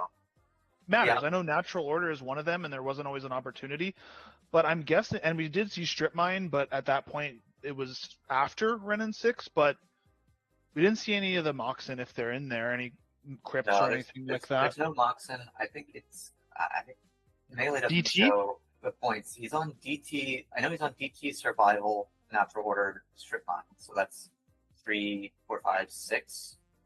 Vampiric Tutor, 8. I don't know. I'm missing something else. I think there's an Imperial Seal as well. I think Sure. We're moving on next. So yeah, anyways, Vamp and DT likely would have been good there. So we can look at. So we just watched Triplet. Prawn. So let's hop over Yeah. to Crayon and Crotash. Yep. And that's of course going to be a Jund versus Reanimator, which the fairest of kick you in the head with creatures decks versus the unfairest of kick you in the head with creatures decks, but ultimately heads being kicked. Yep. It looks like. Okay. Crayon just messaged me saying that Protash is taking a quick break, so we thought we may want to watch the other match first. Okay, I do want to come back to this because they're, first of all, decks we haven't Yeah. seen in the last hour, but let's hop over to Prawn and Tristan and see Yep. how many frogs we can resolve. Well, this is the check mirror, which is Probably know a what to say. pretty high octane match. It's a lot of, if you've played Street Fighter, this match is all about footsies. Who's willing to spend mana on their turn to put something on the board and hope it resolves, and also shields down for whatever they're trying to do. So this should be a really interesting match. There are two decks that I think are interesting going into each other. I think most mirrors actually in this format are really interesting. Yeah, I mean, blue mirrors are very skill testing as well, but the thing that is hard is that, like, the mirror is the hardest thing to prepare for, right? I mean, like, Sure. you prepare for the things that you're good against or bad against, but, like, how do you face yourself? Oh my god, I ask myself that question every morning. Yeah, it does look like, is this Tristan's deck, or am I wrong? It looks like Tristan's deck is a little less control-y and more board-based. Are they both on recall, as someone who can see the lists and I cannot? No. Looks like Tristan is on a widespread with Intuition and Demonic Tutor and Del Spells. Interesting. Or just Treasure Cruise. Looks like. I'm not seeing any Moxen. Is he on? Okay, so he's on Vamp, which is 2. Intuition is 1. DT is another 3, so that's 6. Cruise is 7. Pact, possibly? What are his last 3 points? Yeah, Tainted Pact is 8. Oh. So to that end, he's on Oh, he's on. Is he on strip line? He's on strip line. That's 10. Okay. So it's like a Lancy variant. So yeah, so Tristan seems like he's ready to grind. It seems like because the tutor value is going to go up over the game when on turn 5 you need what you need, knowing what is around. So a very consistent deck with all the tutors, but obviously without the possibility of a recall shot in the arm, barring a treasure cruise, less explosive. Yeah. So it'd be interesting to see how this goes. Yeah, I mean, Loam Uro is pretty good in blue mirrors. That is true. So with Intuition there, I'm guessing Loam Uro is part of it because there's not a combo finish there. Yeah, you just get that plus strip line. Okay, yeah, we're gonna hop over to the other one. Unfortunately, we only have one stream to give, but I'm sure we'll be able to catch the end of this one. Yeah. They're not going to time. We'll catch game 2. I'll probably be done with game 1 by the time this one's done with the match. We do have Ugin playmat versus Narset playmat. Unfortunately, 2 Tarkir legends fighting. You hate to see it, but ultimately we will find out if the Weebs or the Scalies come out on top. Yeah.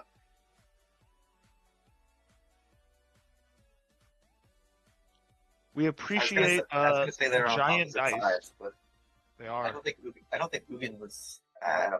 Forgive me, I'm not a lore expert. I don't think Ugin was really like part of the dragons and dragons. I think Ugin's only side is hating Bolus, which is a good side to be on, but I don't know how much he cares about Narset. Yeah. And vice versa. Yep. Honestly, might be one of the coolest planeswalkers that they've ever made. Ugin. Yeah, Ugin is awesome. As someone who has hard cast him and has the playmats version in card form from my friend Brad. Shout out to Brad.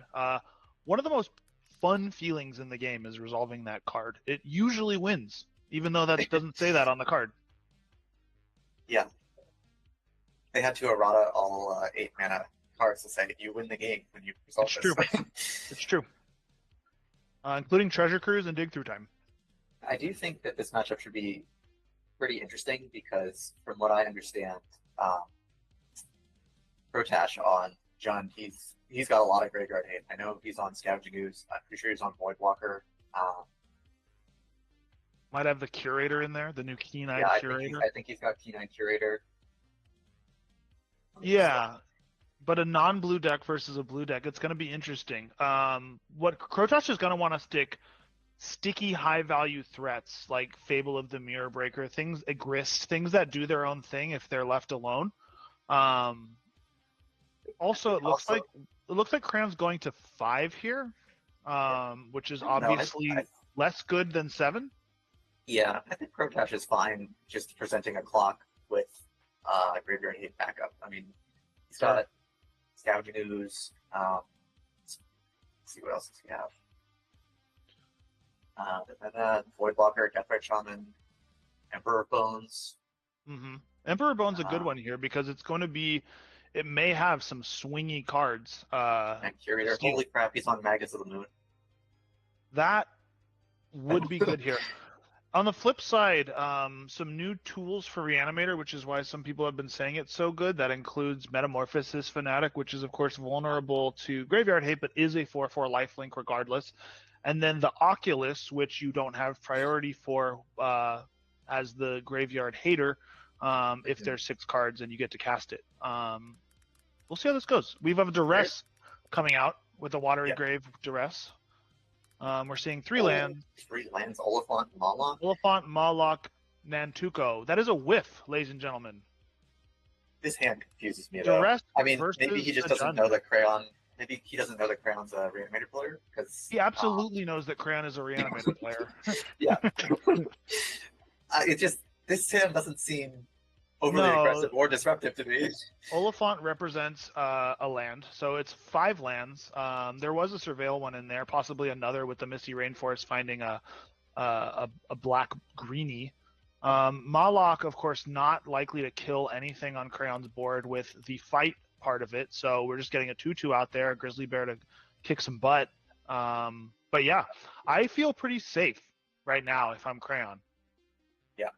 Yeah, I was going to say that he has to worry about leaving a Reanimator target in the yard, not only due to the Graveyard Hate, but due to Protash's own Reanimate, but I don't think he has to worry about that for now. That looks like the backside of a Modal Dual Phase black card. Is that maybe fell the Profane and maybe he took 3 to do this? I'm not sure. I don't know. It's possible. Most Modal Phase dual lands that are monocolored cost life to come in untapped, or really any of them. So expect something from Crayon here. I think it's the pathway. Oh, it might just be a pathway, which is interesting in 2024. As someone who plays really bad lands, surprising to see. We have a GSZ for 3, getting Spell Pierced, or for 2, getting Spell Pierced, which is unfortunate because that was the best card. Knowing what's in Crotash's hand, that was probably the best card to cast, and of course, the Reanimator deck has counter magic, plenty of it.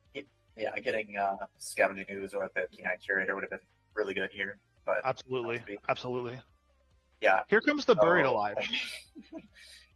Yeah, so you said that you don't understand why Crayon's playing the pathway.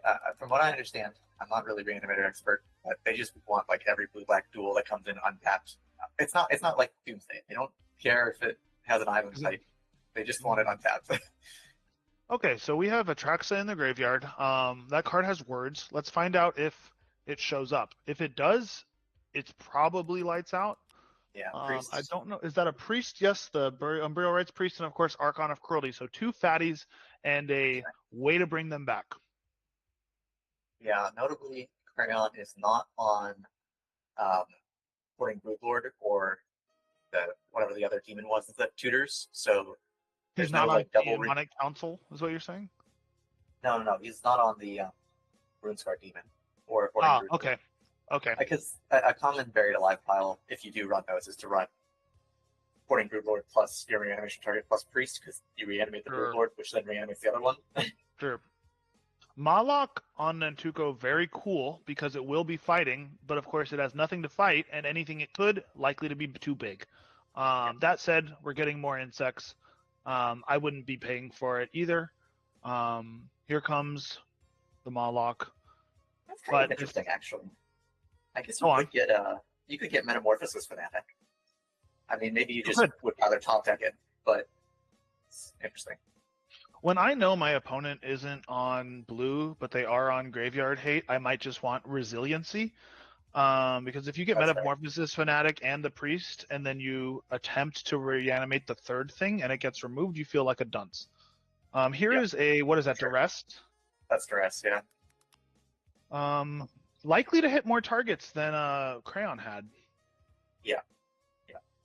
No, you're totally right. You should definitely not be greedy. But, my eyes just light up with think of all the value. Yeah, and you were talking about Broodlord and other sort of combos. I think Crayons is a straightforward, I'm going to put a big thing in play and it's going to kill you rather than having to think about, interesting lines beyond kill you with the thing. Yeah. Consider probably the take Yep. here because the days you know about is far less dangerous than the one you don't. And there's a plenty of mana on board for Krotosh. And also, does he have anything to cast? Yeah, and really, you don't really care. Like, obviously, if he top decks reanimate spell, that's tough luck. But with the priest already being in the yard, all he needs to do is get to mana, and so you just want to prevent your opponent from selecting as much as possible. And mana has been missed by Crayon, and I think the magic number 5 for priest is what he's going towards. Actually, a decent window here for Krotash to find one of his Graveyard Hate cards before that 5 mana is achieved. Also, if you get Crayon below 3 life, he can't use the priest. Or 3 or less life. Because it costs 3 True. life to use the ability. True. So I really liked the Buried Alive, but since then he has unfortunately kind of stalled. I bet he was really looking forward to casting that Consider because he sees cards and maybe bin something he wants to bin. Right. A painful duress. Yep. Make another Moloch just for a 2-power creature to add to the clock. Sure. All right. Well, for this being, for us not really liking Protash's hand at the beginning, it seems to be working out pretty well so far. It's a combination of him drawing what he needed, which was a way to get the counterspell out of his hand with the Green Suns, which we know isn't what we thought of it at the time, and then finding a duress, hitting something important, and finding a Goyf, something important. But I think most importantly, Crayon hasn't had important things. Restoring something. That makes sense. The biggest thing. Yeah. It is the biggest thing. Life totals don't matter right now because there's no pressure from Crayon, and ostensibly anything he lands is enough to solo if he could get it there. But the race to find what they need continues, except Krotosh is now attacking life totals too. And pretty soon he won't need answers because he will be the problem. Yeah, I mean, he's hitting for 6 or 7 a turn right now. Thoughtseize. Wow, he is ripping them off the top. Get dazed. Don't pay for it. It's like, what is that? From the Catacombs, which another 5 would mana be reanimation amazing if there were any mana. So yeah, the variance of not drawing lands or cheap things besides the swords has really hurt Crown. Quick look at how many lands he's on and tell chat that that's not enough because of what we're seeing here. 31 it was like, but also 31 plus 2 land cyclers. Wow, definitely not enough. If he had one more, he'd be winning this game, is what I would say if I was a jerk. Yeah, I mean, this is some rough luck from Cran. He has a nice. I keep that hand every time and assume I'm gonna have 5 mana by turn 8 or whatever the heck we're on. Yeah, I think this is really just a factor of mulliganing to 5. You just kind of got to keep what you can. That is true. If those 2 cards were lands, there you go. Yeah, or cantrips or whatever. The deck has got a lot of density. I did forget that. Yeah, he did go to 5, and this is, when you start with a Hymn to Turok on your opponent, pretty good. Chain of Smog, whatever you want to call it. Okay. Chat will definitely tell me I don't know how cards work, and they're right, but come on. Yeah. So we've got Molochs out the wazoo. Pressure is on, and now it's looking tough. We have an Entomb, and Yeah, that he's doesn't, scooping of it up. course, I put think he's something dead into on the play. border. And they are done. They're scooping it. Yeah. Okay, going to 5, not hitting lands, hitting some important cards, but not being able to cast them. And then Jund Shitters getting in there and doing it. Yeah, I will say that Crayon knows a lot more about playing Reanimator than I do. And obviously, he's very successful. Top cuts a lot of tournaments. What are you about to say?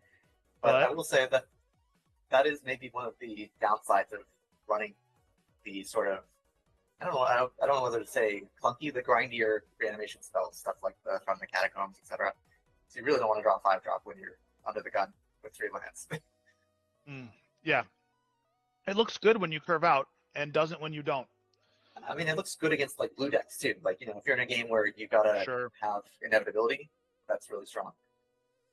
That's true. With Priest and Catacombs both giving you a second bite, in some cases, third bite at the apple, very good against blue. Not so good when a Tyrannid is kicking your head in to the tune of 2 damage every turn. And let's note the insects getting in there today. Insects doing non-trivial damage to blue players. People don't talk about that. But it's happening. So bolt your doors, buy some raid, and if it's got 6 legs, don't let it inside. Yeah. All right. So Crayon on the draw. Number 1, looking to keep 7 cards.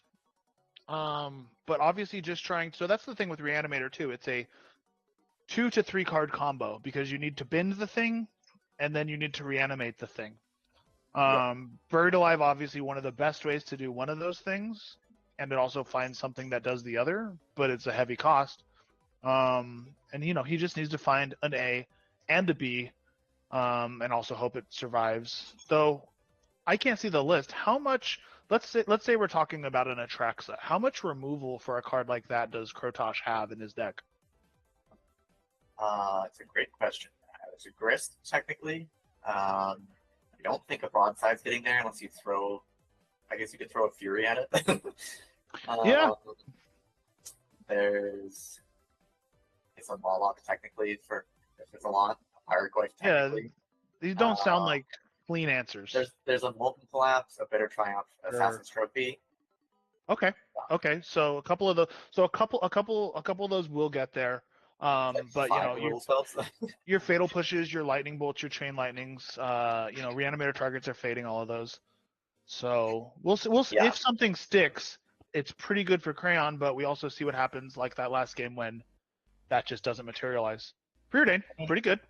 Even a card like Abhorrent Oculus is really good. It dodges a lot of that. And just feels the arc. Is that the other side of the pathway? Or a drowned catacomb? Yeah, that's the blue side. Look at that. That's 2 cards in 1. That's right. It's like practically running 2 lands. It's like 2 lands. Maybe we should rethink his land count in that sense. Also, pour one out for his window. Yeah, go ahead. I was going to say, pour one out for Crayon's Windows key. Seems to have suffered some damage. Hopefully he can access his start bar conveniently in other ways. Yeah. Chrome Mox. That's why he needs to win the exiling Fyndhorn Elves. It's like a Fyndhorn Elves with haste. That's right. That he didn't use.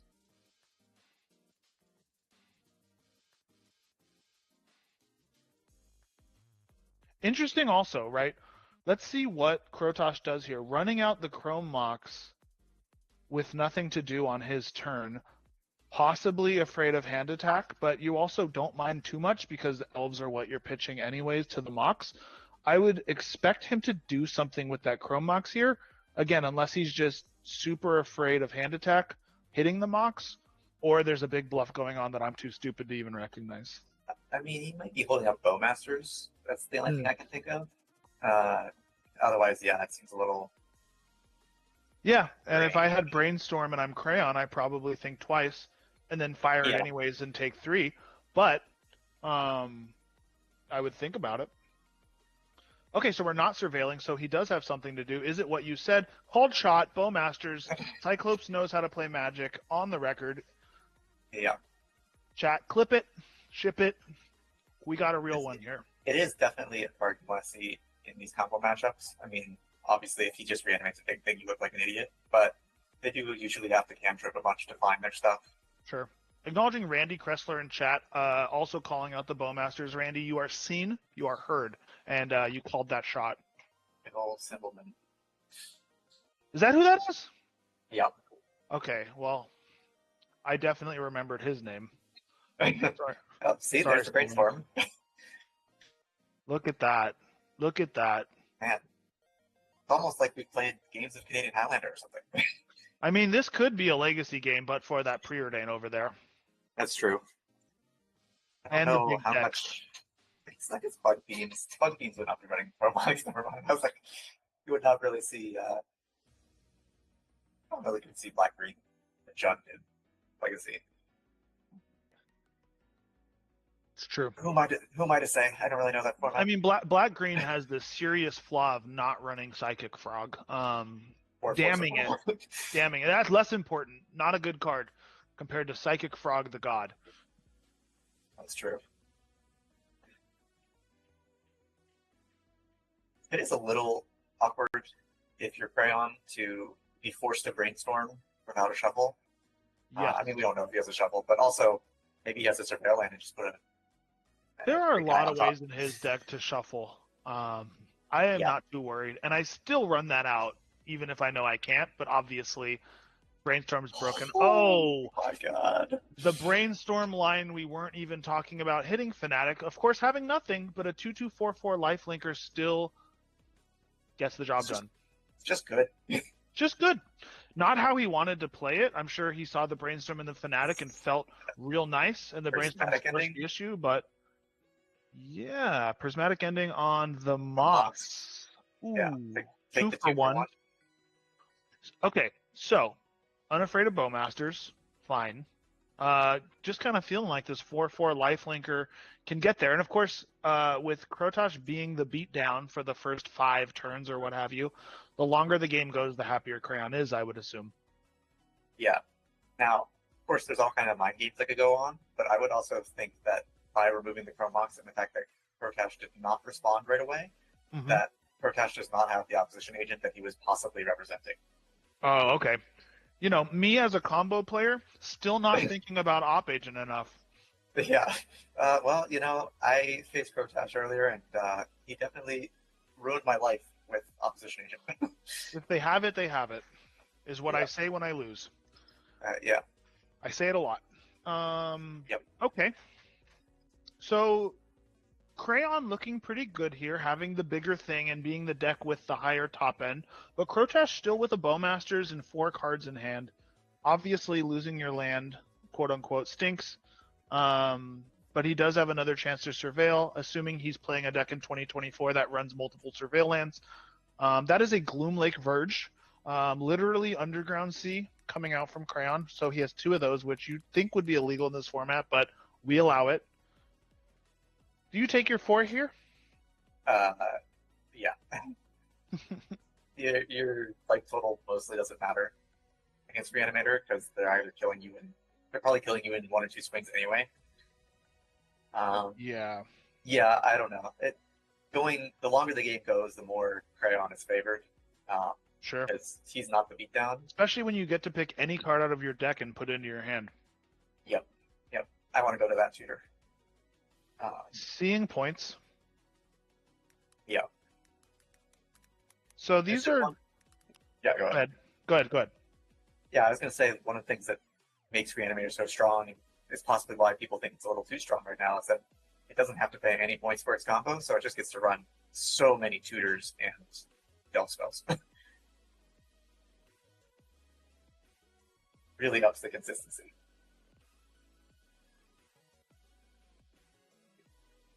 Hello? Uh-oh.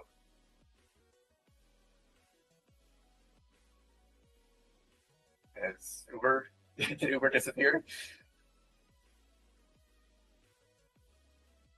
Uber's messaging me. Well, Oh, it yep, looks his like internet died. we have lost Uber says- for a minute, so I will jump in commentary for a minute with you.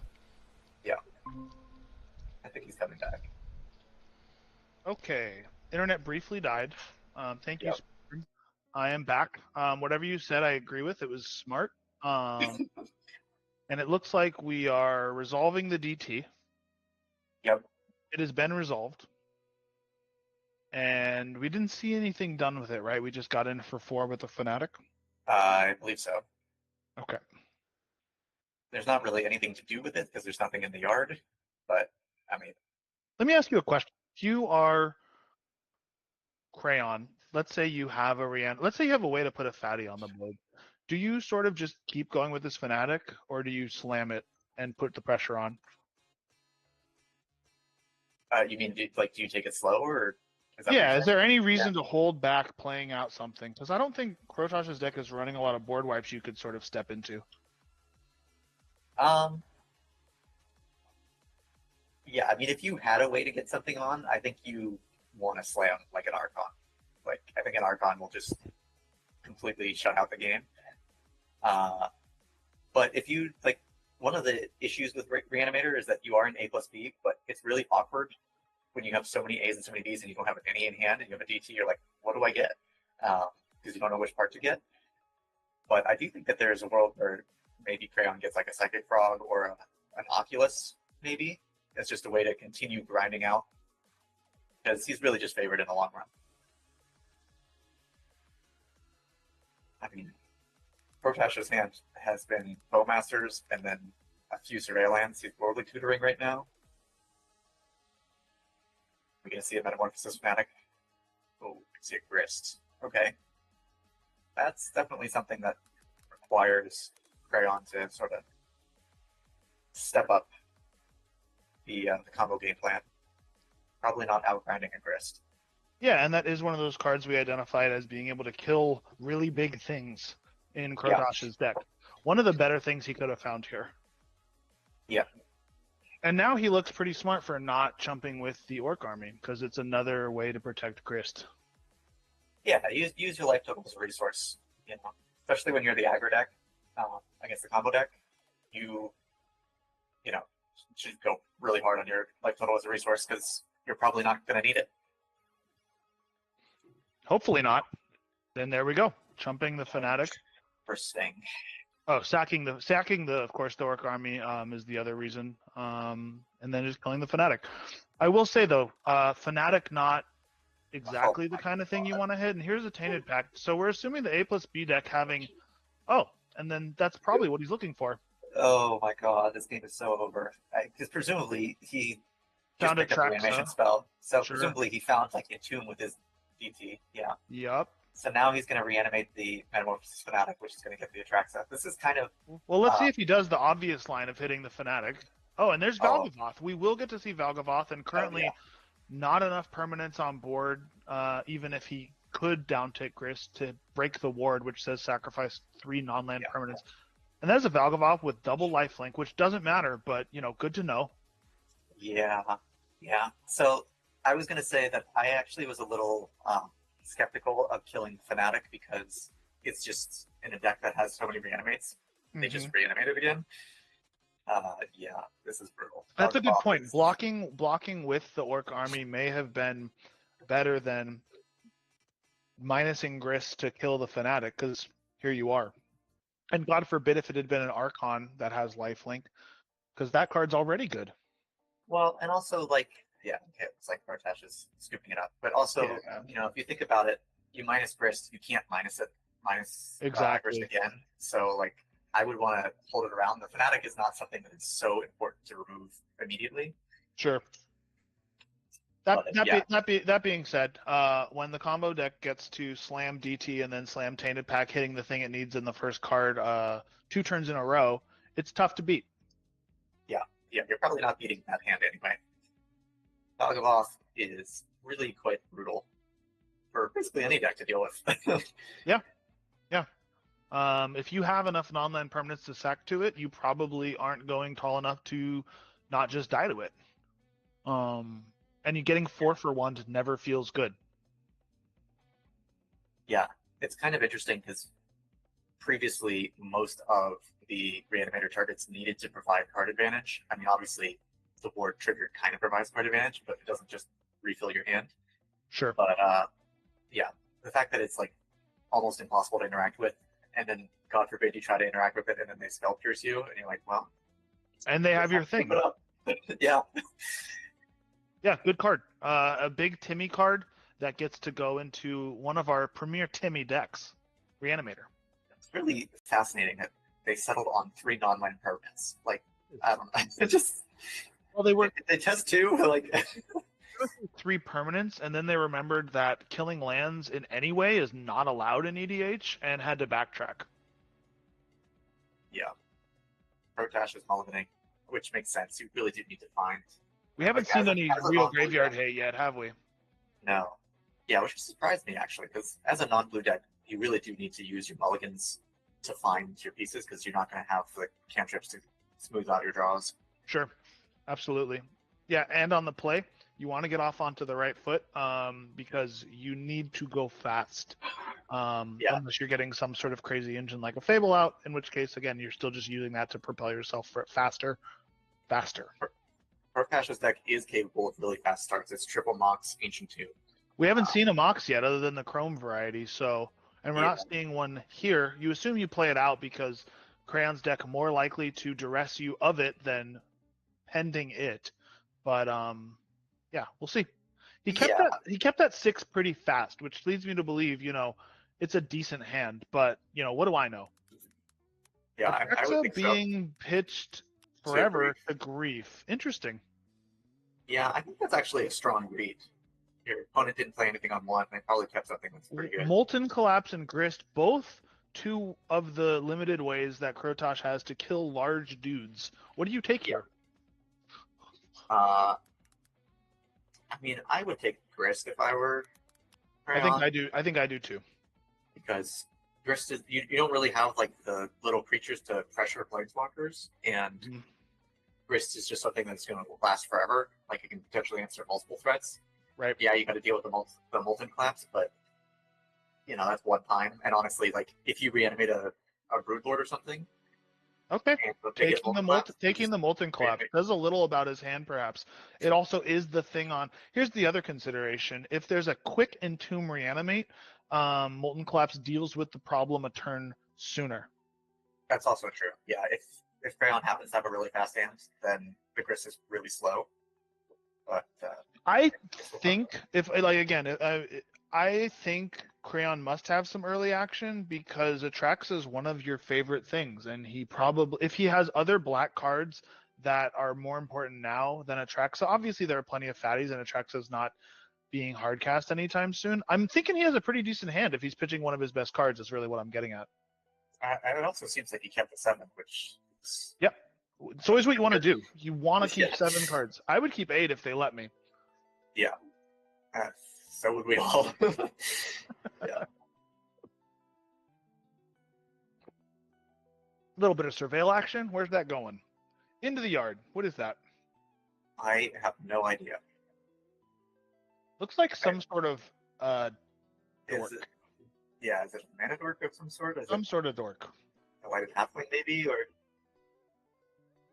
It's Miku Elvish Mystic. The CEO of Domino's getting no respect in this matchup.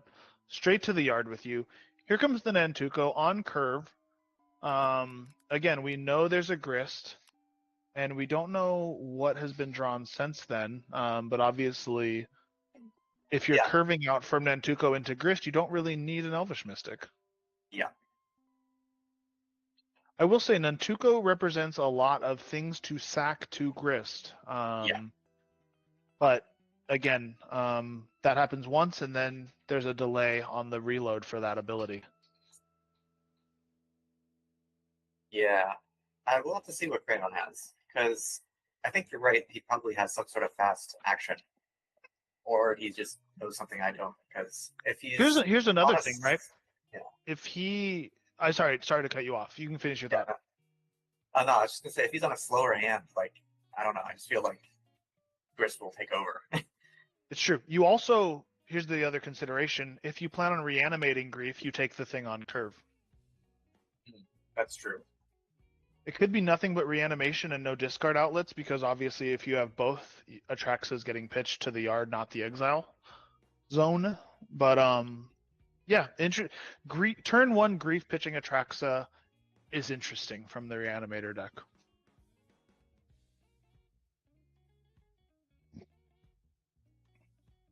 Second land coming out, fetch land, fetching for, I would guess something untapped. Yes, it is something untapped because we're shortcutting for an animate dead, hitting grief. So that is sort of how that played out. We are griefing a second time. There goes the grist. Unless you really want to hit the, what is that? Eldritch Evolution. Eldritch Evolution. Honestly, maybe more dangerous in this matchup. Finds Skoos, finds Keen-Eyed Curator.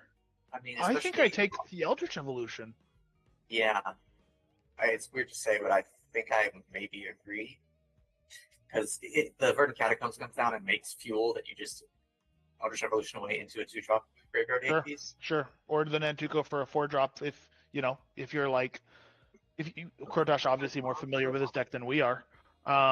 Grist killing something doesn't have the same effect as Skoos exiling it in this matchup. I don't even know if he goes for Skoos because he's on Voidwalker. Yeah, exactly. Some sort of exile-based creature. Yeah. I just mean that Voidwalker, it's like you don't even have to hold up mana for it. Sure.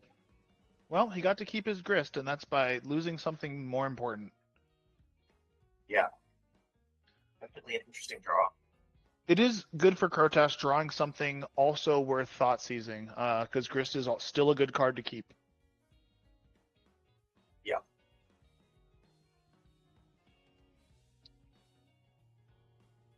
Also, of course, depends on what's on in Crown's hand. We've seen a very black version of his deck so far, but all it takes is he must not have something like a Spell Pierce, or else this is a very easy decision. In fact, it just doesn't matter. I think I take Grist to make them sack the creature for the 2 for 1. Well, he's tapped out, so he can't Spell Pierce. You're right. If he had a Daze, this would be super. Right. So doesn't have Daze.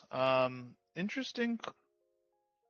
Oh, the Natty Fanatic hitting the big value for. Oh, that would have been really nice to bin Grist, actually. Yeah. That's unfortunate for him. But, we will take 5 power for 2 mana. Yeah. That also blocks grief pretty well. More creatures, for sure. menace worse. Nice to see a Metamorphosis Fanatic being used in a fair way. I mean, fair way. Nice, I suppose you're not wrong. It doesn't feel fair, though. What if we made Triumph of St. Catherine, but it had 1 less power and toughness, but also just got more things back for free? Noticing that the Fanatic reminding Crayon to take his draw slowly and not put it directly into his hand, just in case he miracles 1 too, did not happen this turn. Yeah. Or perhaps just didn't want to cast it if he did draw it. Okay, we have a close game here. Obviously a nice board presence. None of these creatures really do anything except the Nantuko, which is currently not bestowed. But it is vanilla getting in there, and this grief looking pretty frail in the face of this 4/4. That being said, Crown's deck can quickly put a large creature into play, which is going to be the biggest bully in the playground if that does happen. Yeah, I'm kind of worried about Crayon's chances, to be honest. Of course. Is like, unlike a lot of other combo decks, Reanimator doesn't just kill you the instant it does its combo. Sure. And so I just don't know. Like, you're not usually outgrinding Reanimator, but there's a lot of stuff that he's going to have to work through. Absolutely. And the life total does become a resource when you think about Reanimator's best reanimation spell, which is, of course, Reanimate. Having to resort to Animate Dead's already here. What are you looking at? Exhume and such, Dance of the Dead, Entomb, or Catacombs, like less ideal because your life total is so low. I think I block here with Grief. I don't know about you. The potential of Grief again, I don't know. Yeah, it's not getting through to do anything relevant, I don't think. No, and blocking for 4 next turn doesn't make much of a difference rather than blocking for 4 now. But we'll see what he does. He seems to have something in mind. I would also want to block just to get more things in the yard in the case of something like an Oculus or a Treasure Cruise Sure. or something. Absolutely. We are surveilling. The back street is back, and it is shadowy. Oh yes, that fancy beautiful card with lifelink is of course a Japanese Hatsune Miku, Elvish Mystic, tapping for a forest, but you know, the cherry blossom kind, not the Right. evergreen kind. Yep. You wouldn't see that on Cockatrice, tell you that much. I mean, you could see it. Knock the deck, bin the fatty, just a frantic search. Yeah. Interesting that he bins the frantic search. That's essentially a freeze spell that has 2 more cards in hand. If you're binning something like frantic search, that means I don't think you want to discard anything that's in your hand. It is card negative. So either his hand is solid or it's crap. Either way, he wants to find something new or keep what he has. I mean, it really does show that he almost certainly doesn't have a reanimator target in hand, because it being card negative is not a problem if it's putting one of your pieces where you need it to be. Absolutely. Is that a Cling to Dust? I think so. Hitting, I have to assume, is a non-creature spell. With the glare, it's tough. Eldritch Evolution, perhaps. I think so. Draws a card. Yep. Yeah, and if you're a reanimator here, you're drawing cards. You're not exiling creatures to gain 3 life, because you hope to draw into something that makes your life total not important. Absolutely. Looks like he's still casting something before blocks. Entomb? Consider. Might be an Entomb. It's true. It is not. That is a Ponder from Lorwyn, drawing a card. Interesting. So yeah, obviously there's some sense of urgency from Crayon, reasonably so, to not cast Ponder there, because it gives you a lot of looks, but costs you a mana and is not the fastest. So he feels like he has to do something on this turn, or at least draw something that doesn't have a 1 mana tax attached to it. So this is going to be a really interesting turn from Crayon, probably the most important turn so far in this game. That is a Thought Seed. So whatever he was planning, it's probably worse now. Jeez, Skirtash just ripping banger after banger off the top. Skirtash going to win this without a piece of graveyard hate? I think so, which is the vamp. The vamp and the... He does have a vamp and a Buried Alive, but notably he will not have both, which would have been really nice. Upkeep, vamp for reanimate, Buried Alive, whatever you want, and he does the thing. No longer happening. Yeah. Which also makes sense now why he didn't want to spend a blue to Ponder. Yeah. Caracas notably hitting absolutely nothing here. Yeah. Caracas to 0. Grist was a creature for a moment, but now it's not. Looking really bad after that Thought Seize. Things would have been great, but for the wanted poster Outlaws of Thunder Junction brand Thought Seize. And didn't even get the Thought Seize a fatty. I don't know what Crayon's life Deluge? I don't either, which is unfortunate. Because he does have Buried Alive for the priest again, and to try and do something. So mana intensive. Well, and there's a grist there too, so you essentially need 2. So of course, you know, but the Buried Alive can put the Fanatic in the yard. Yeah. Oh, you're right. I am slow to adapt. I'm like my dad with a PDF, just kind of confused.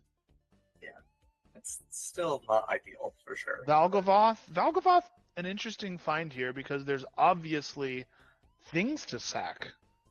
He drew the reanimate. He drew the reanimate. So the Vamp Tutor wasn't needed, gained 2 life. That's going to be a Valgavoth with, once again, okay, so I'm sitting here thinking about why Valgavoth. The reason is it will, it's the biggest lifelinker he has. Well, that said, anything was going to have lifelink. Yeah. You know, if I'm being honest, I don't know if I pick Valgavoth here. Sort of trivial to kill with Grist and the insects. Well, Something like the thing is, if you kill the Valgaboth, you have to sack. So Grist has to sacrifice something, and then you sacrifice 3 more things. And the priest is coming back next turn because he's going to have 5 lands to bring the Valgaboth back that's right away. true. That is true. I think in my small brain, I think something like Archon is defensible there because you immediately get a 6-life swing and draw a card. Yep. But both a really nice top deck for Crayon, who obviously had at least 6 life, at least 7 life. It's amazing because There I go the bugs. thought for sure that Crayon is just dead after there, and then that He was such to a good pretty top much deck. anything but. That was the one spell he needed because he didn't have enough mana to reanimate anything else with any other spell. What's really nice actually about having the Fanatic is that it's 3 less life he has to lose to the reanimate. Yeah, Fnatic is a very good card, which is why it's tearing up Legacy right now with, the usual suspects. Frog, Tameo, what have you. Green Sun's for 2. Finding a Keen-Eyed Curator here going to be at least hitting Priest, then that might be a lot of momentum swinging back into Krotosh's favor. Yeah, well, he doesn't have to activate it right away because the priest does have to target. So does the but the priest would come back, but that's a 3-life swing that Krotosh may be okay with. Yeah, well, the priest is only like a 1/3 or something, and it has to sign itself to activate the abilities. So Unearth. Unearth, right? Yeah, it's Unearth. Okay, so it's not doing anything if it has nothing to bring back. Yep. Except hitting yourself for 3. Yep. There is the Keen-Eyed Curator. Harder to cast, but once on board, better than the Skoos. This match is insane. It went from there's no way that Crayon can win to there's no way that Krotosh can win to Yeah. Yeah, Green Sun's another amazing card to rip off the top. Yeah. Which is only fair because Reanimator is ostensibly what he would have vamped for. Right. Animate. Yeah. So this is really the secret to doing well with non-blue decks. It's just draw right. You just draw the cards you need. We do have a bot in chat. I don't know how to get rid of that. Ignore them. Maybe they'll have some Canadian Highlander insight we haven't thought of. Okay, so Crayon untapped. We're all mature. We've seen bots before. We can ignore them. Crayon thinking about his life, thinking about what got him here, and where he goes from here. What did he draw? Noticing is he showing this card and scooping, or is he casting it? I'm noticing that Rowan said Sarah as Emissary would be good. Crayon's not actually on Sarah's Emissary. I'm not a big believer, but I'm also not a Reanimator player, despite my presence in that channel. Yeah. The Fanatics will bump butts and die. The theory is that it's just gotten a lot worse over time. Sure. And with the printing of Algaboth and the Oculus, you have like enough density with things that you maybe don't need. That sounds right. Target. What is that? Oh, is that 3 what Crayon's life is? That can't be right because he just gained 4. So I'm not sure what that D20 represents. Oh, 23. He's up to 23 because he gained 4 from his Metamorphosis Fanatic. So we still don't know what the important life total is, which is the person who's closer to death. But we have a bead on Krotosh's life total, which is comfy. Okay, just control. Spencer's suggesting that maybe Atraxa was the pick there, and I think that's actually super defensible. Picking up the card. Atraxa's exiled from the Grief at the beginning. That's right. Atraxa was exiled turn 1 to Grief. Otherwise, that did end up mattering because I think the correct call is there that Atraxa is easily the pick there. It does everything Valgaboth does, but right now. Yeah, that is one of the downsides of Valgaboth is that, again, it's hard to remove, but if you can remove it, you don't get any cards out of it. That's what you mentioned, right? Even something like a Lord of Change is going to be bigger there in terms of card advantage. Yep. This is what I'm saying about the Grist being just really hard to punch through. He could have fought Yeah. through a single molten collapse. Yeah, I think you're right. And here's the thing, right? He was banking on Protosh not drawing something worthy of thought seizing, which is of course the Eldritch evolution, and just taking the grist on the second bite and staying on curve. But here's the other thing. You think to yourself, what if I don't get to grief twice? Or what if they draw something better? I'm not playing something that can get molten collapsed until I'm able to grief again. Why not take the thing that's most important eventually and get the molten collapse on the second bite? Yeah. In all fairness, Protash has been drawing obscenely well, and there's only so much you can do when your opponent seems to be blessed by the. I mean, we did see a reanimate ripped off the top. That's true. But also, you're right. Protosh has had gas for 2 games straight off the top of his deck, but maybe it's a smart deck building credit. I mean, here comes something for 4. We could have easily seen Protash. Is this a cruise? Looks like a delve spell. Yeah, Murktide or a cruise? Is he picking the instants and sorceries? He may be. I see Frantic Search still in there, so it's probably not a. It's not a Murktide. Oh, it's just the Keen-Eyed Curator devouring things. No, because he would hit the creatures, right? Maybe he wants Delirium, so it gets up to a 7/7. Okay. That's why he was showing the Mox Emerald that he ate from his own yard earlier. Got it. Can we get Keen-Eyed Curator up here? Yeah. Card is getting in there. Yeah, I mean, there could have easily been a timeline where Protash ripped 2 lands in a row, and this game was like very, very different. So. People are saying Cling to Dust. I see. He was tasked in Cling to Dust. Got it. Yeah, that makes way more sense than what we were talking about. I think God Impulse was here to say it in caps. That's what really got through to me. It wasn't the other people. Now that Impulse is here, I'm not going to read chat anymore. Just kidding. Thank you for joining us.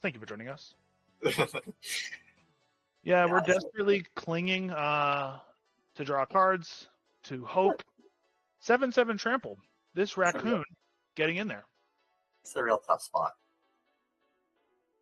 Like, what does? I'm not even sure what he could rip. Like, what balance does doesn't even deal with grist, you know? Balance, the best temporary solution to a big problem. Yeah. Well, the Jund fans are eating good today. Yep.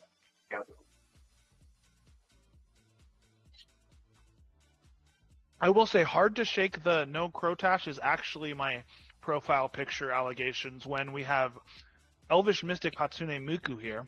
Tough to fight that.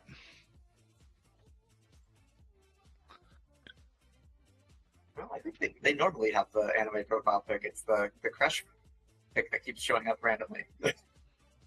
Snuff out off the top. Yeah. Not important. Yeah, imagine drawing Snuff out when you have Gogglebop out. Yeah, not a lot of non-black creatures worth snuffing out. Plus, Grist is now at a point where at sorcery speed, they can handle anything. Yeah. I don't know Grist's gender. It's probably just bug. I want to say female, but it's also just a swarm of insects. Yeah, so. Probably everything. Probably they, them, but really. Yeah. Insects getting in there today. Insects have done more damage on this stream than I think I've ever seen. Yep. It's Insect Typal is really just taking over the format. People say that Bug is a strong deck. That's not what you think. Yeah, so, again, I'm not a Reanimator expert. Scoop it up. That's rough. A win of the match to Crotash, who played well and drew well. Crayon also played well, drew okay, but ultimately was always just sort of one card away from really getting the job done and sealing the deal. Yeah, I mean that last game was sick. Very sick. Really back and forth. Should we head over to the other match? Yeah, let's hop over to the game that we knew would still be going. Well played by both players here in the Reanimator Jund matchup. Yeah. Okay, there's a Sylvan library on board. I am flashbacked to the past, and Tamio over here brings me right back to the present. I do want to just say it's very easy for us to criticize or certain plays, but when you've been playing for 6 hours, whatever, and you've been just concentrating that long, it's very easy to make mistakes. Oh Especially yeah, as the day goes on. totally, absolutely. It's very easy over here to just say what you see. We have a cat on the table. Oh, cat! Cat alert. Cat on the table. Okay. Can we get a no. cat count in chat? We have a cat count 1, though we just joined. Could be higher than that.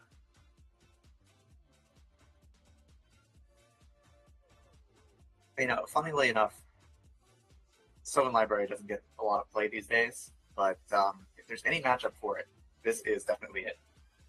Yes, this is.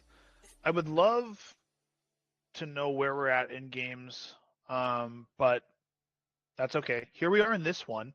I want to say 13 game to 2 based off of 13 the to 15. Yeah, which I joked about, but we're not super shocked came true. Yep.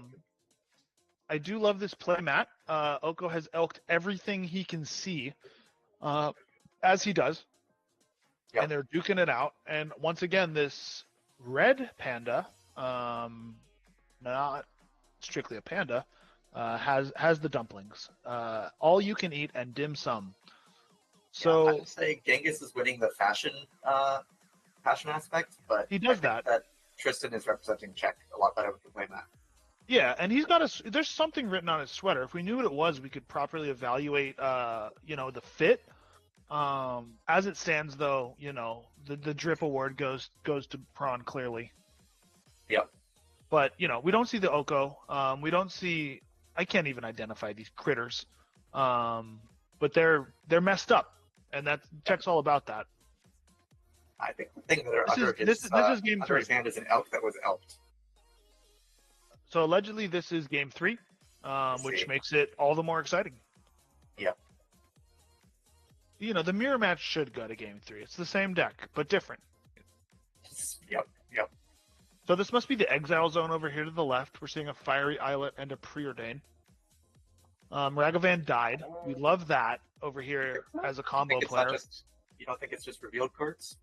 Yeah, that makes more sense than what I said. I don't know how you'd exile a fiery islet and not much else. Yeah. Lose focus seems like it caught the Ragavan. Abrupt Decay seems like it caught the Tamio. And here we are. Yeah. Wait, I think there's also a Ragavan in Prawn's yard, too. Oh, so there is. Okay, this is great. Dead monkeys. Not sure how... Maybe the Ragavans traded with each other? Possible. Ragavan? I also don't know how we know what cards are in Tristan's hand, but we do. Yeah. They may. You know what they probably are? They're probably exiled cards with Ragavan. Yeah, that's a good call. Though I'm probably casting Preordain. I don't know. Let's take it from here. They're both representing Bloodstained Mire. There can't be more of a mirror match than this. Bloodstained Mire, notably not finding Mystic Sanctuary, not that they would at this moment anyways. Fetching is occurring. They're fetching at the same time. Easier on the brain to think of one thing happening rather than two. I respect that. Unlocked. Achievement unlocked. Yeah.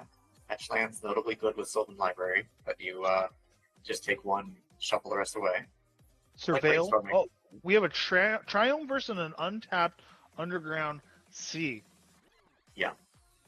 Notably, Tristan's version is a lot more color intensive. So I think it's on more Triumphs for that reason. Makes sense. If you got nothing to do this turn, Triumph feels good.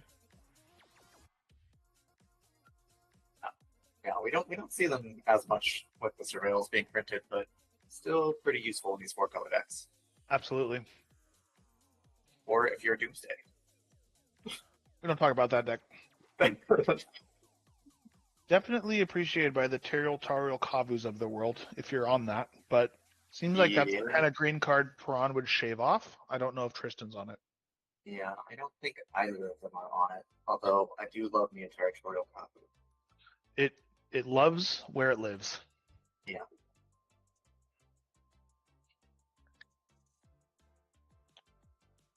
Prawn getting his stretch on, or grabbing Black Lotus from the ceiling where he's hung it from a string. Oh, okay, that's a volcanic. Is that a volcanic island? I guess that must be a volcanic island. He casts a Serum Vision off of it. I thought it was a Badlands. That looks like a steam vents. Ah, I see. It's like one of That so old it order was a Steam Vents revealed from card. Ravnica because- remasters? Yeah. Yeah, okay. That was a revealed card because otherwise I'm not sure how he played it from exile. Yeah. I'm also seeing the 4 dice here. Not sure what that represents right now. Maybe that dice is just there to remind him that he has a Sylvan Library out. Not sure. Yes, probably. That is a Sauron's Ransom. Once again, we get to see the back of Prawn's head. No, we don't. Head Water fans passport in certification. chat denied. Yeah. Yeah. Hardcast? Hardcast. Yeah. Yeah, well, it was on his own turn, so it had to be. Right. And tapping the Horizon Land Fiery Islet to do it. That's Yeah. life loss. Will it resolve? Let's find I out. mean, it's almost certainly correct, but definitely a lot more fun as the commentary crew to see a Sauron's Ransom. Absolutely. And then we get to judge their decision regardless of our stake in the game. Yeah, it's like fact or fiction, but if it were sort of playable. Force negation may not be resolving. Possible. Prawn at least bluffing that it is the day. Picking up the volcanic, not getting surveil value, but definitely able to attach his forehead to his desk. Anytime after turn 3 where your daze does something, you feel really good. Yeah, you feel like you won the lottery. All right, Maybe that's just me. head fans eating good. Let's find out how these piles go. Can we get Sauron's Ransom on the screen? Because it's not one that most people, including me, are super familiar with. Yep. Probably the second best Factor Fiction, Yep. if you're playing Factor Fiction, which he's So- not, so maybe it's the best. So there's Oko, one and the only. Oh, Pyrogoyf, Opt. Good cards across the board, as Czech does. Obviously, the 2 in the middle being the best. It's a hard one to split up. What do you do here? Do you try to mind game them? I don't think you can make any pile that has Pyrogoyf and Oko because in any world No. where they take both, you're in trouble. Yeah, I don't think you can mind game them because if they just take the face down pile, you're in trouble. It's essentially 2 must answer cards and a bad cantrip. Yeah. Yeah, I think that was piled well and also picked well, and it was just a good set of 4 cards for Prawn. Yeah, he just split his hand from the threats. The problem with trying to mind game is that almost always you're better off taking the cards that are face down because your opponent doesn't want you to know about that option. And so, if you put both threats face up, you just take the threats. Put both threats face down, well, the cantrips are not that interesting, Yeah, there's no world where he doesn't take Oko and Pyrogoyf given the choice.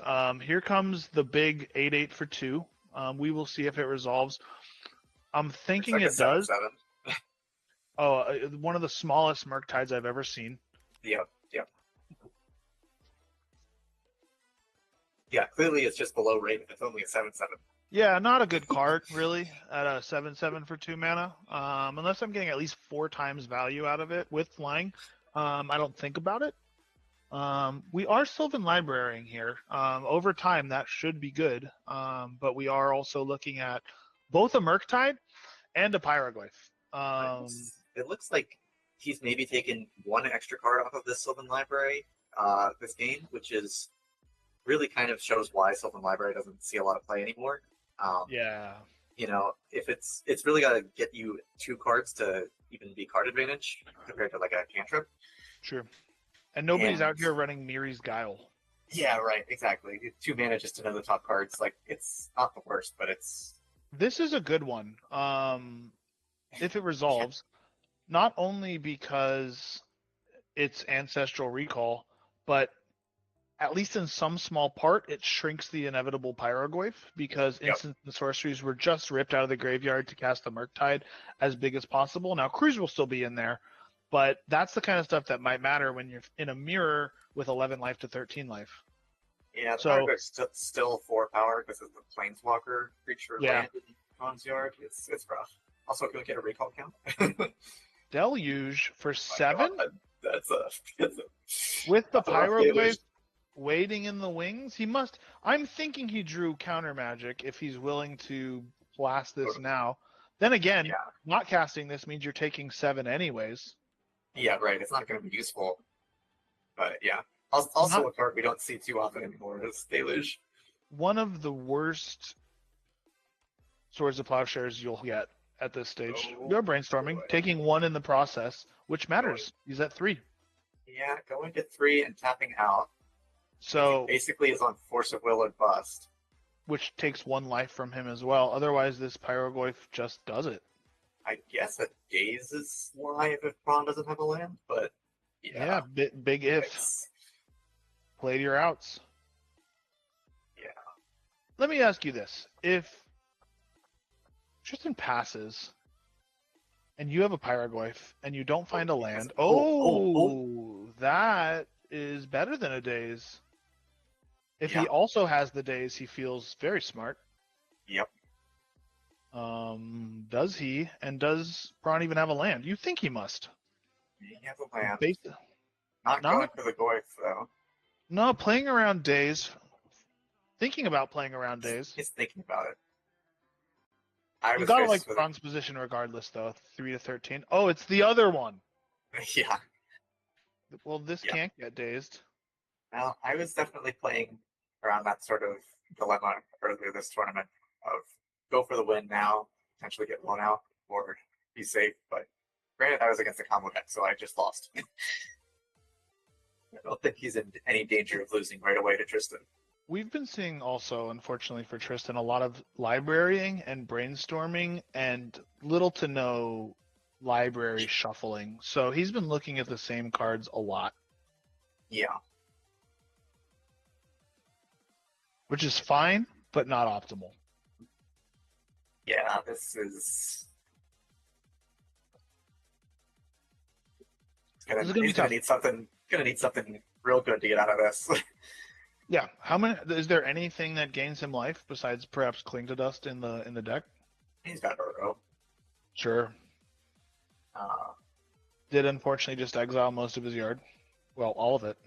He's got Uro. He's got removal spells that he could potentially draw too. Is that a proxy Volk? Looks like it. Yeah, I think so. I think that's the Vintage Masters art. Probably not a beta. No. Looks like a Vintage Masters art. Understandable.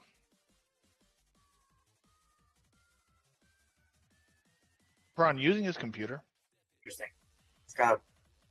Well, no, that doesn't get him out of it. I was gonna say he's got available strikes, but he's still dying to this Pyrogoid.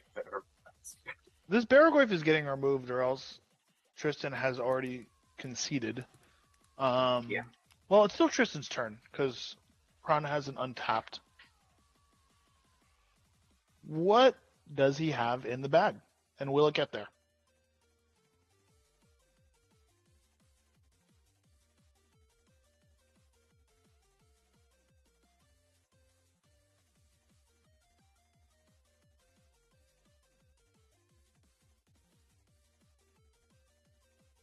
Not a lot of removal spells to get rid of this Goy.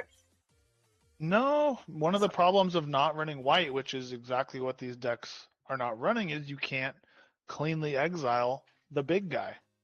That's a frog. Okay. A little Right. late, but it's here. Chunk block. I don't think it can trade with the Goy. Okay, No. I'll go. Okay. Now the Spell pierce. You know what I'm gonna ask, Sai. What? Should you play the Oko first? Do you play the Oko first? At 3, it doesn't matter, right? Because Uh, you die to an elk. Yeah, I probably would. Because you can eat a food token and go to 6. Sure. I mean, it's like, I'm not saying it's good. I'm saying Oh no, back's against the wall here. that, like, if you're going to lose to Mana Leak, etc., anyway, lose to less things by playing around Spell Pierce, if you can. it's hard when your back's against the wall like that to. No, absolutely. No, we're saying like the hypothetical algorithmic computer who can make perfect plays all the time, which we aren't. The frog can eat some card types from cards. It can. Well, it didn't, but it blocked. in theory, it could. I'm not sure why he ate cards then. I guess maybe in the future. I don't know. Oko like was Ron. a way to gain life and stabilize. It obviously didn't materialize. I don't know how much Tristan even has in an ideal situation to get out of. Again, the Pyrogoyf is just chilling, waiting to maybe come in when there's 5 mana up or just whenever. Yeah, I like But, how Ron is playing this. You know, if you are not familiar with Blue Mirrors, you might say, why not just try and fire off the Paragoyf? Why not just end it? But you have the inevitability with the Paragoyf. Tristan needs to find an answer, so there's no need to commit resources and lose out to counterspells or whatever. You can just keep going on, keep playing steady. There's also something up there like a subtlety, something here, right? Because otherwise he would sleight of hand. He's got the Oppo. So that represents 2 creatures that can do 3 damage each, regardless of any, tutoring effects. Strip Mind back. Not doing it, though. Yeah, that would have been good without the Op Agent. Yes. No Baragoyf still here. Yeah, again. 3 mana, 5/6, lifelink, death touch, draw cards. Just always need to find an answer.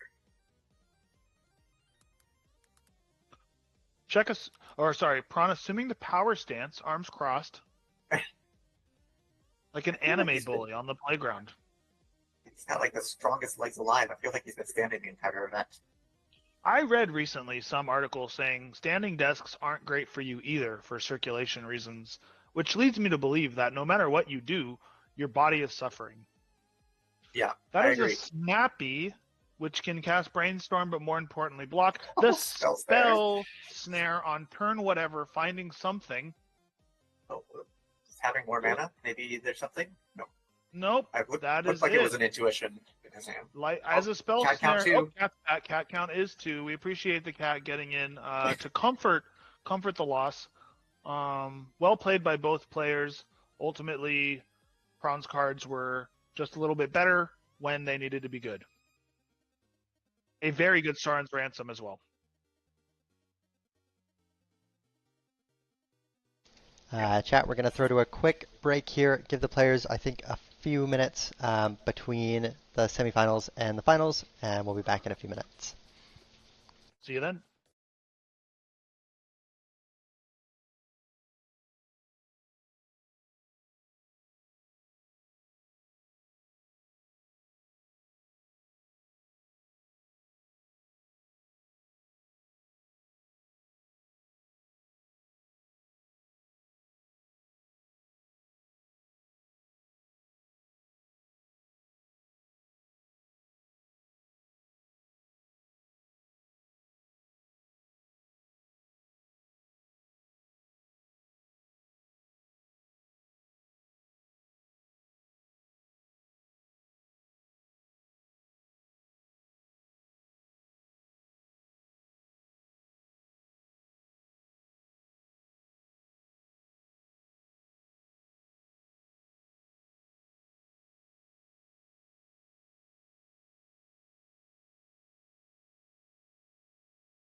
our finals match here. We have Jund versus Jund with blue in it.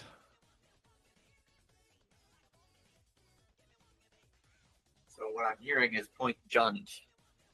I think that's what I'm getting from this, is that red, green, and black are overpowered, and blue is in a perfectly reasonable spot and needs no nerfs whatsoever. Well, right. maybe if someone had tried to get certain red and green cards pointed, we wouldn't be here, but nobody has That's done right. Nobody's ever done that. It's never happened. Our players are nursing a super hot cup of tea and watching some TikToks as they decompress from their semifinals and get ready for the finals match here. So we'll be firing this off in just a moment. How's the tournament going for you guys? You enjoying some casting? Enjoyed the top 8 so far?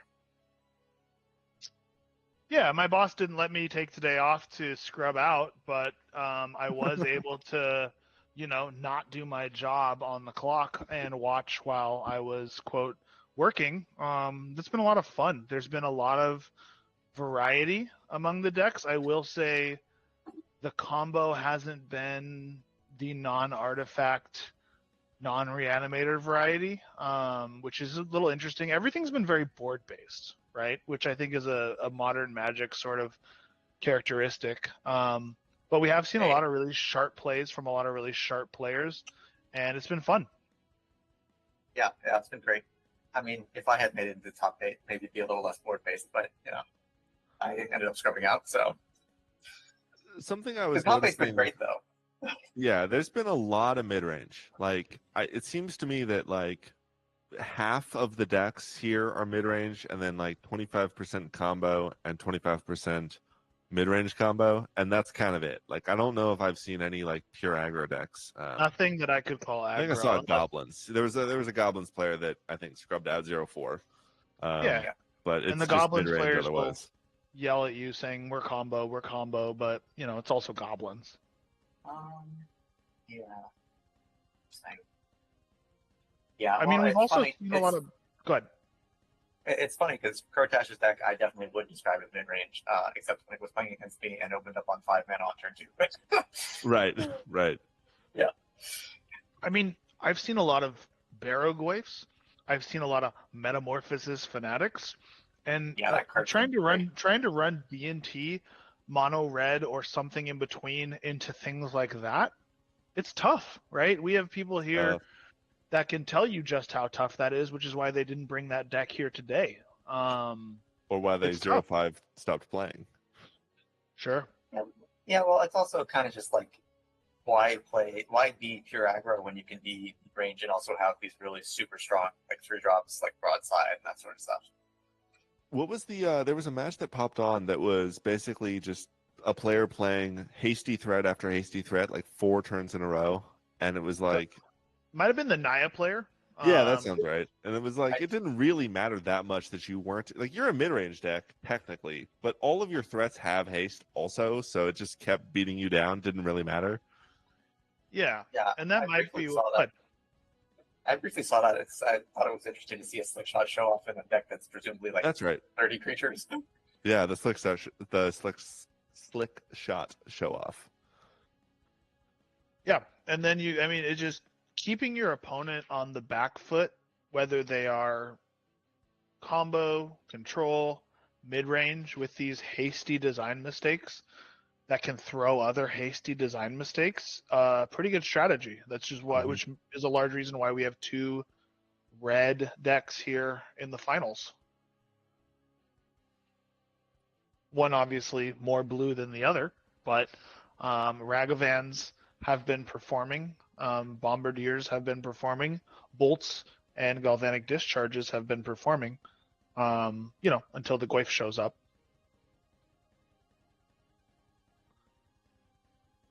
It's interesting. I'm very excited to see what these decks are going to do if the blue makes as much of a difference as just having more threats, basically. And that's the big thing. I think my latest video was basically talking about specifically Genghis Prawn's check versus Cameron S's Jund. Hang on. Is this the exact matchup that we're having here in the finals? Yes. All right. Well, the tournament may have been scripted, but we've had a good time. I will say, It's pretty awesome to see Crotash here in the finals because he set up his webcam last night, has never Yep. played on webcam before, Yep. and got up and was like, it's too darn early. And Yep. now he's here. Now he's here in the finals. Yeah. No, I was really, I'm really happy to see some of the Victoria players. I mean, specifically Kurtesh, of course, showing up and showing us what Victoria's made of. Because one of the problems I think with Canadian Highlander is that there's very separate, distinct metas, and they don't get to cross over very often, and see a Clash of the Titans. So it's super cool for me to see that Clash of the Titans happen in a webcam format. Of course. And as a Discord member, I hope Prawn wins. Otherwise, we're shamed forever, and we kick him out. So I mean, it's a win-win for me. Just gets banned from the Discord. Yeah. We also need to keep pushing the narrative that 4-color is a problem. Exactly. Like, how are we going to push the narrative that 4-color is a problem if Crotesh wins? Like, we can't. Although it gives more legs to the banning of red and green cards, so there's a bit of that. Yeah, that's happening regardless. Maybe we can finally convince people to point Minsky Boo and Red and 6. We also may need to penalize Narset playmats. They're just too darn good. Yeah, 2 Narset playmats made the top 8, which is a lot of Narset playmats to make the top 8. It looks like Prawn showing us just how blue his hand was in his 4-color deck. Yep. We did see the Alrighty. Oculus, which I don't think has come on board yet on stream, at least not in the top 8. Love to see that eyeball get in there. Looks like Prawn has decided to mulligan his Zero Lander. They're both going to 6 here. Mm-hmm.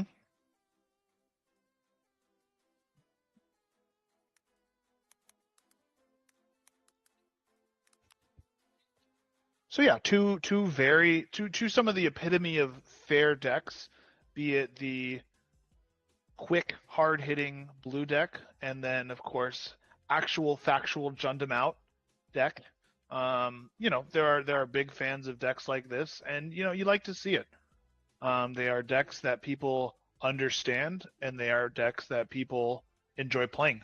So a nice finals matchup here. I noticed Tristan playing Liliana the Veil, actual factual Boomer Jund staple, and that lost to modern staples out of Prawns. So I don't know if we can truly Boomer Jund them, but certainly having your 4 or 5 or 6 or 10 or 12 or 15 busted modern threats seems like a pretty good strategy, and a lot of those cards happen to be red. So. Yep. Are you trying to say that you get a penalty? The card's power gets a penalty for every year that it has beyond the current year. No, I'm just saying that Liliana the Veil is super cool and based, and it's disappointing that not that viable in 2024 Canadian Highlander. Yep. So we see Crotash starting off with a Surveil, and we see Prawn starting off with a Surveil, but it costs him 1 life. The edge goes to Crotash. And we have an Ignoble Hierarch, a Goblin Shaman that taps for Jund, which is convenient for Crotash, being in those colors. It makes sense that the card that taps for Jund is good in the Jund deck. That makes It's a lot like of Birds sense. of Paradise, but exalted. I think they should print more Hierarchs, just cause, No. Next question.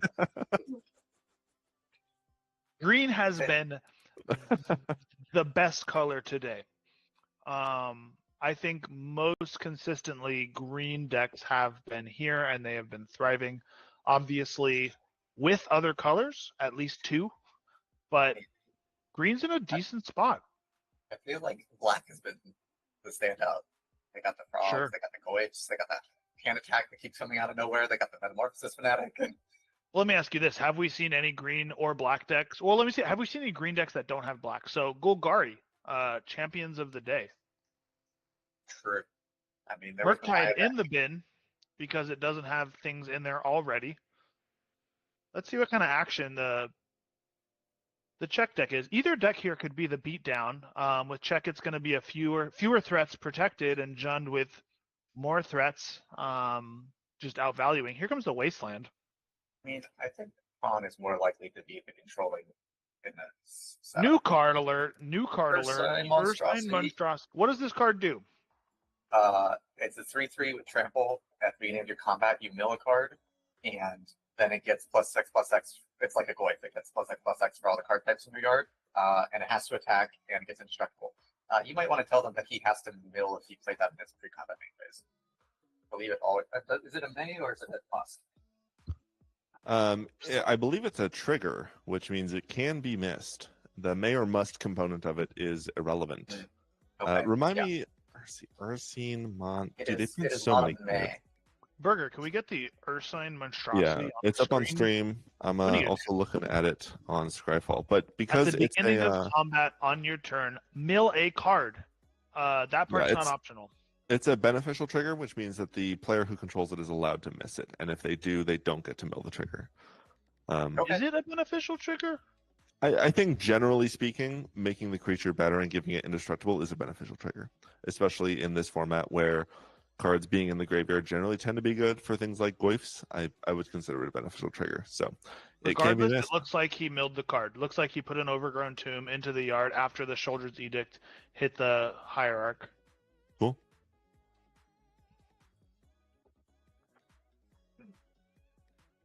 It's an interesting one. You don't see Shoulder's Edict too much anymore. They just made things like Bitter Triumph and stuff, and Feed the Cycle that have kind of pushed out. Yeah. I think it's maybe a called shot at Reanimator, because Valgavoth is, how the hell you say that thing's name. It's really hard to deal with, and Edicts are one of the clean ways to do so. I will say, though, edicts in general against Reanimator, their value has gone down because they're frequently accompanied by a Metamorphosis Fanatic, unfortunately, for the opponent. Metamorphosis Fanatic is just an outstanding card. I was looking really good card. about like what would happen if I brewed a Soul Tie Reanimator so I can Worldly Tutor into this Metamorphosis. Like, card's crazy. Mhm. Yeah, it really is. We did see earlier one Reanimator pilot on Worldly Tutor, but not Fanatic. Maybe they are proxy purists and couldn't find one. Sure. Abrupt Decay hitting the monstrosity. That is one way to deal with that guy. Yeah. Ooh, and we're about to see, was it Recall number 5? 3 mana recall. 3 mana recall. Number 5 for the top 8? I think most of Fran's recalls have been off of Merchant Scrolls. Looks like Crotash might be stuck on lands, which does not bode well. True.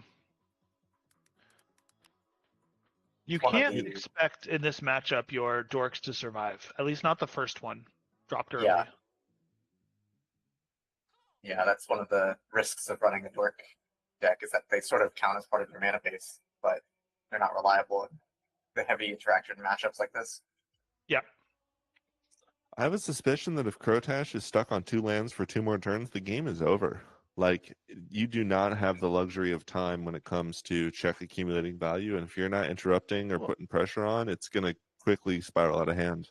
Well, it's not like Check's drawing 3 cards for 1 mana. And oh no! Oh god! Oh Never god, mind. the humanity!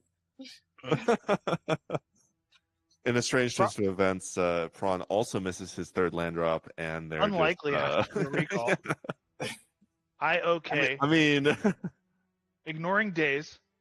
Look at the Oh. Goifs. Look at the wow. design mistakes. Here. Wow. Okay, yeah. If a 3rd land really makes this hand hum. Curator being double green, really showing a Yeah, problem with Basic Mountain. That's absolutely. really more of a problem with Basic Mountain than a problem with Yeah, I Curator. think Basic Mountains probably have been power crept out of Magic.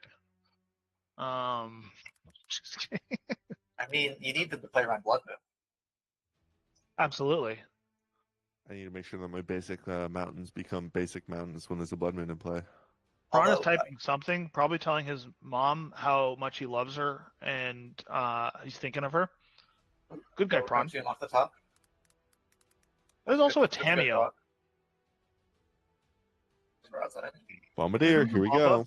Oh, here comes a daze. Nope. Unfortunately, cannot throw itself at Tameo. But if she flips, she's in trouble. And I he's was in gonna there for s- 3. Yeah, I was going to say that something that I do know from speaking with Procash a little bit is that they're a lot higher on basic land counts, because I believe that there's a lot more Price of Progress and Harbinger of the Seas effects in the YJ meta. It's One- interesting. Go ahead. No, go ahead. Today, very sharply, I think the meta was vulnerable to Blood Moons, Harbingers, Maguses of the Moon, Prices of Progress, if not for the fact that everybody is running at least 3 colors. I don't think I saw a 2-color or fewer deck today. No. And aggro being in a tough spot is a big reason for that, I think. I mean, if you're playing aggro, you just play 3 colors. Like, it There, seems to be the way to do it. there's also that, right? There's also that. Your monocolor aggro decks, I should have said. It's like there was a blue moon in the is it tempo deck today. Okay, But, the Bomba's getting in there. Still can't be blocked. Curator, a good answer to Dreadhorde if it resolves, but it doesn't look like it is. Dismembered for 2 life. Sure. Makes sense. Hitting the Bombardiers and not the Curator, meaning that to Prawn, Tameo is more important than the Dreadhorde Arcanist, which makes sense. well, That what card else did can we win by see itself. in his hand, Assassin's Trophy. I think that's the only other card that like an Ioga could take. I don't think the Dreadhorde is a lot of value right now compared to the Broadside just being permanent. Isn't forward there a recall in the bin? control. Oh yeah. Oh yeah. a Good little card called Ancestral. I think that card's pretty good with Dreadhorde Arcanist. I don't know about you guys, but Okay, either way. So you would I don't think think Peanut it doesn't- Curator is getting dealt with here. Yeah? Well, I it think the doesn't matter Curator's because gonna eat that recall. Like it that's doesn't matter why it was because if he deployed. if he dismembered the Curator, he just eats the recall in response. So I don't think you can save the recall. A card I haven't seen today, Tashana's Tidebinder. Yeah, that's really fallen out. Here comes the Unholy Heat targeting the Curator. Nice. Ostensibly. Yep. Here comes the Curator, possibly targeting, I'm assuming, recall. Yeah, hit the recall. Get that out of there. Yeah. Recall count stuck at whatever it is, 5, I think. Chat said. 5, I think. Yeah. 5 for just the top 8, and this is only match 1. Like, there's still 2 more matches, or potentially up to 2 more games to go. I was gonna say Will only Braun Braun has sit? passed it, but also Braun was one of the only people playing recall. So Yep. And here he is in the finals. Think about that. yep, Recall to 9. 8 points. Is not enough. Inquisition finding Deathrite or Trophy. Either a fine choice for him. I mean, you don't care about the death right with the Unholy Heat plus the Dreadhorde in the yard, right? You're wrong. Yes, I'm wrong. An expressive iteration, 2 mana, draw 2. It's almost recall. Yeah, well, we can't add to the count, but spiritually we're feeling it. Right. Playing a land off EI, bottoming something, handing. Seems like an easy call. So one of those cards was a stinker and the other one was a land. Get like a 5.667. Their own death. Okay, so there could only be one Deathrite Shaman. Prawn really leaning into the Highlander motif. Yeah. I respect that. Land off the top for the Pyrogoy. Pretty good.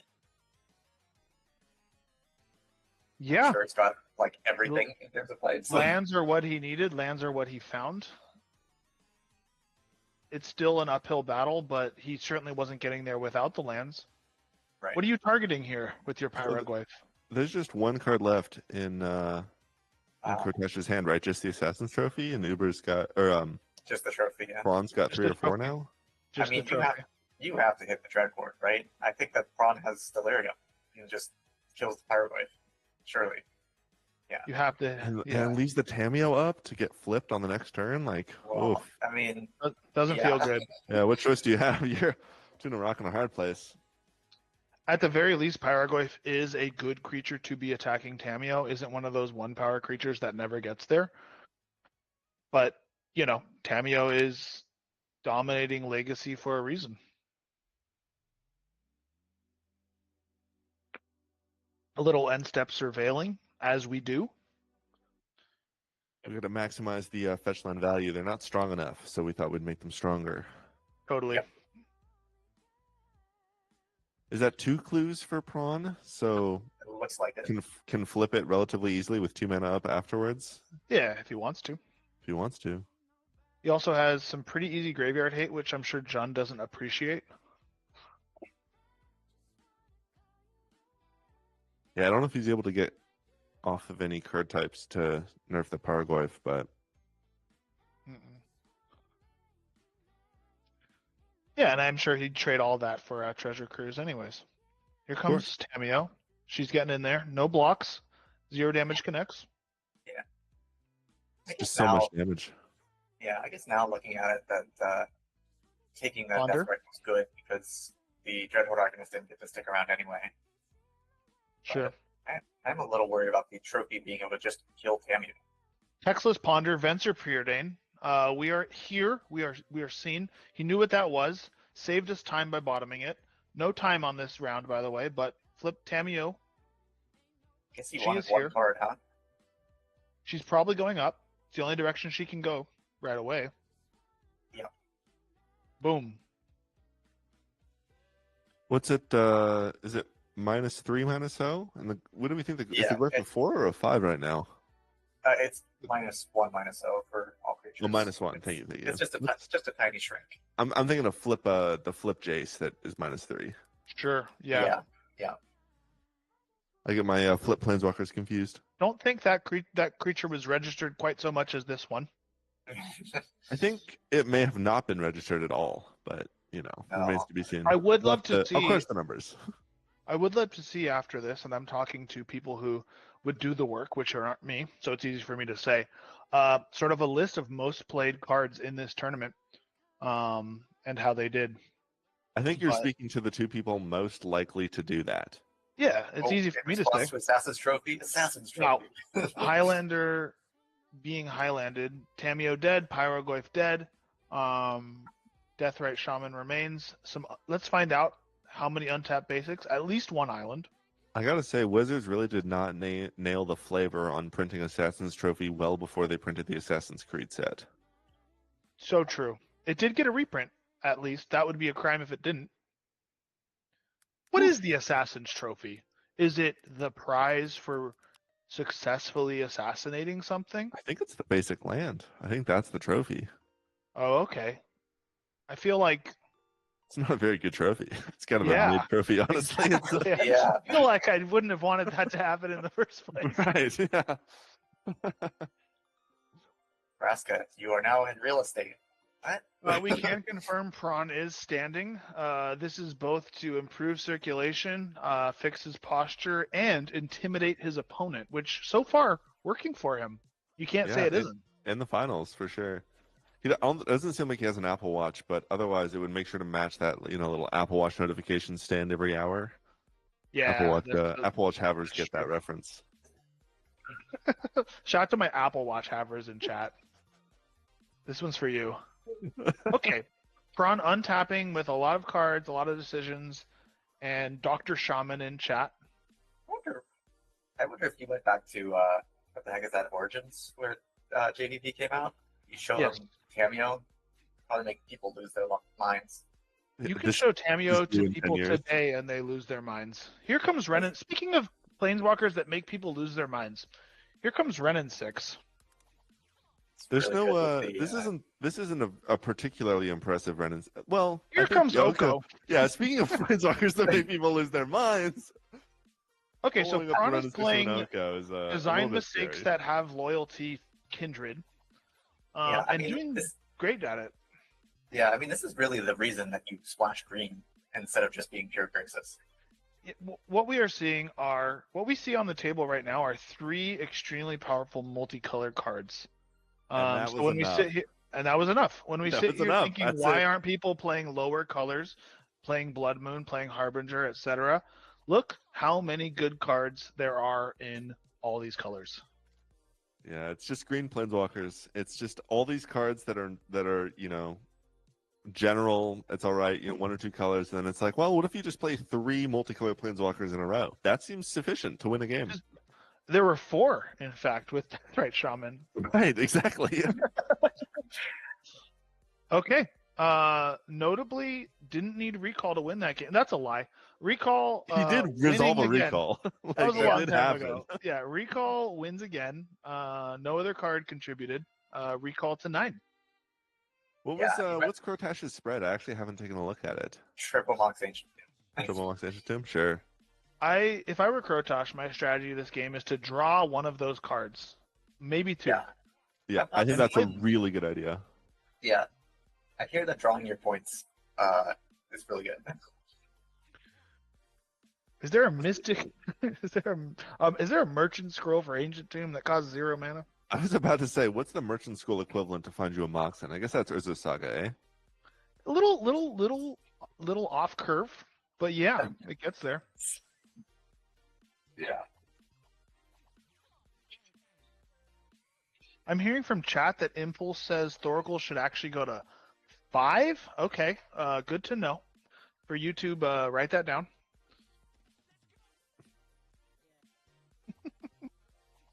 That's a good question. I don't know. Is this a best of 5 or a best of 3?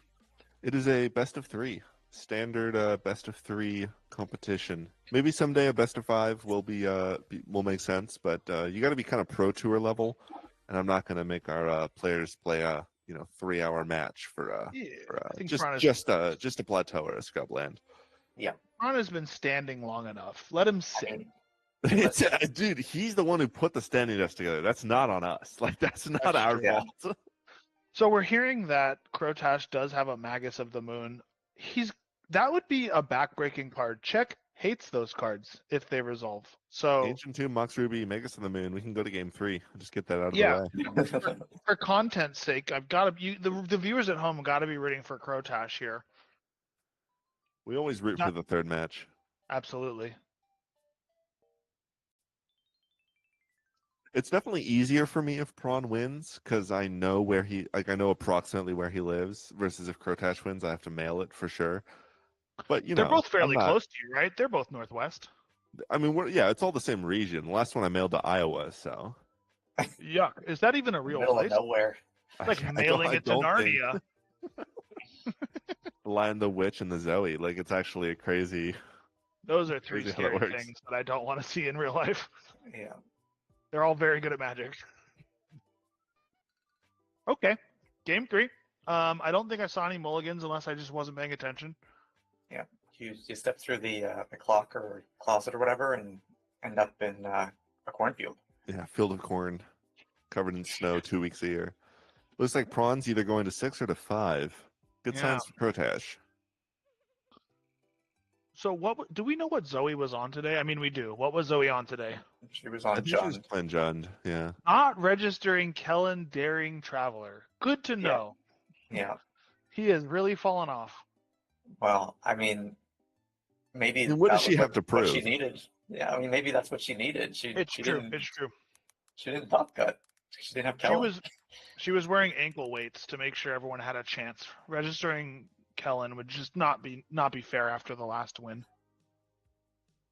You're not. You know what I will allowed to say? win back-to-back tournaments. I think it's against the rules. I have seen. Has anyone seen any mental missteps today? That card hasn't had the Yes. spotlight that it did last time. Okay, maybe too soon. I haven't seen any mental missteps. Sorry for picking at that scab, Sai. Yeah. Okay. I saw at least 1 or 2 Time Vault players mental misstep Ragavans, which is pretty That's fair. par for the course for Time Vault players. That's karma. Only one. I think there were 4 Time Vault players. Only one made the top 8 and did not make the top 4. So Oh, okay. Vault to 6. clearly, that's the only possible conclusion from that outcome. Yep. Hmm. I played Tinker Okay. today and make the top 8. Tinker to 2. Clearly, that's the only possible outcome. Chat Yep. saw the duress and Thoughtseize ripped off the top, so we feel for you, buddy. We feel for you. So, Okay, Misty Rainforest coming out Okay. from the Farm go all the way deck. to- Did Marsh Farm go all the Flats way to coming out. 5? Once he fans out his cards, we may be able to see. He's at least at 6. Decks with recall don't mind so much. Oliphant being cycled in addition to the fetching, we are shortcutting I'm guessing it's got to be one untapped for the Oliphant and then a Surveil, obviously, with the Oliphant into hand, depending on the curve. I think the island, or I guess not island, but just the land cyclers from Lord of the Rings are some of the cooler cards to be added to our format. Like sometimes when they creep stuff, I'm like, guys, come on. But I think these ones are pretty cool myself. The fact that some of them, like Eagles, I mean, specifically, don't see play means that, to me, the effect is fairly balanced. Obviously, Lorien, Troll, to some degree, Oliphant, and Ent extremely free. But if the land cycling itself was that good, every white deck would run Eagles, which they don't. And I like that. I mean, they're even freer when you have a Metamorphosis Fanatic and a Reanimate in your deck. It's I true. don't think that's the land cycler's fault. And also, white stays losing. Like we can't not have that be the case. White so. stays losing. Though a lot of boards could have been Terminus today, and they weren't. Here comes the Thoughtseize from the player on the play. Renin 6 being put down as though it's the obvious choice. Oh, yeah. And It's because it is the obvious choice. And Prawn is, of course, correct in his self-assessment. We have Brazen Borrow, Dress Down, Snuff Out. Snuff Out mid into the matchup, both because it only hits black creatures and it lowers your life total, which is what Jund enjoys. Brazen Borrower, a temporary solution to some of Jund's permanent problems. And Dress Down actually being a cheeky, strong card in the matchup, obviously less good when the opponent knows about it. Oh, and a Ragavan. This might just be a snap off on that Snuff Out. That Snuff Out has to happen now, and he's right to do it. This will be an Underground Sea, likely, into a... Well, he doesn't have to Snuff Out right now, because... he could just get it Undercity Sewers. Still He's Snuff not Out on... for free.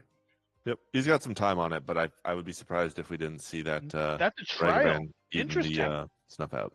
I mean, that makes sense. He's got a Prismatic Vista in hand. He needs the colors.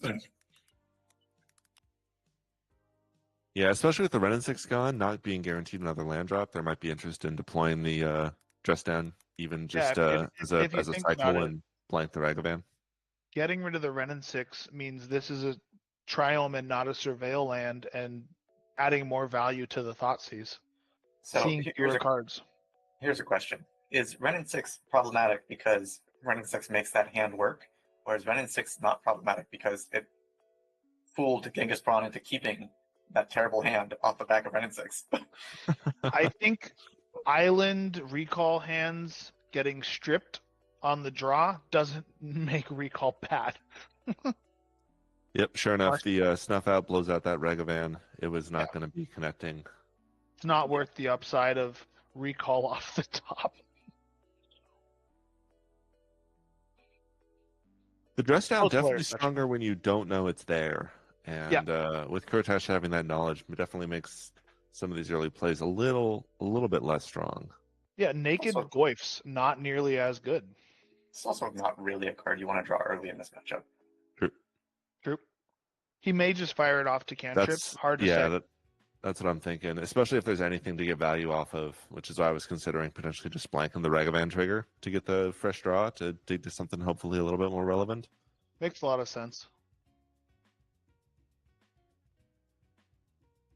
I think that's a little bit indicative of kind of where the meta is at, where cards like Ragavan, Tamiyo, it's worth spending 4 life just to prevent them from doing anything over the course of a game, which feels kind of extreme, but makes a lot of sense when you think about it. Those cards are really powerful. Not just 4 life, right? But a free removal spell, right? The potential to blow out your opponent with some sort of trick, like though he did know about it, right? Obviously. Right. The idea being like a card as amazing as Snuff Out, Popper All-Star, we love you, Squee. Just don't even worry about it. This other card is just that good. You're right. Uber, I'm getting deja vu. This seems like exactly like the Abzan matchup. Well, when players don't shuffle, no. I'm just saying, Dress Down and Brazen Borrower against Grist. I think we've seen this before. Grist is exactly the kind of card that Jund wants to see here. It's sticky. It must be removed with cards it must be removed with cards that remove other things that may be more important. And if every turn that doesn't happen, Grist gets value. I don't know if you saw earlier, Nick, who is Joe King. Grist hit an insect earlier, and we went crazy. Springheart Indigo? Yeah. Yeah. Oh, recall count. Recall count 6. That was Recall Treasure count Cruise. up. Oh, Treasure Recall Cruise, has that's been what- cast. Chat. Recall has been cast. I mean, honestly, that's what Prawn was really hoping to make happen here. And if he's able to secure the land drop and have hopefully a follow up play, this is the right way to go if you're going to deal with what's going on. We have different insect tokens. I really appreciate that. It adds a lot of flavor to the board. And a Goyf. Dress down, gone. Goyf safe from that at least. Good pressure out of the out of Kurtash's deck. Now it's just a matter of can Prawn stabilize. Absolutely. This is what Jun wants to do. Play things that on their own aren't winning the game, but you get 2 or 3 of them and suddenly that's what's happening. Mm-hmm. Troll Surveilled makes sense. Surveil lands obviously having a great time today, and that's because they're very good cards. Venser Preordain, Reasons that card to play Canadian unavailable in Highlander. foil. Go ahead. I was just going to say, reasons to play Canadian Highlander. We don't have Mana Crypt banned, and Tarmogoyf is playable. So we got the modern and the commander demographic. So is Snuff Out. Popper fans, get in here. We know Hell you yeah. love Black Lotus. Brainstorm, good card. Legacy, that's all you Here you need. go. Legacy and What are the- vintage. Now, I'm hearing there's a format called Pioneer. I don't believe it, but if it was real, what cards would they like to play? Fetch lands. Oh, ho, ho. Oh, ho, ho. Stepping up in the world. Come play Fetchlands, Pioneer players. Welcome. I think Treasure Better Cruise place. is still in Treasure Cruise is still in Pioneer, right? Yeah, I think it is, Fair. but it's a lot worse without fetch lands. So let me tell you about those.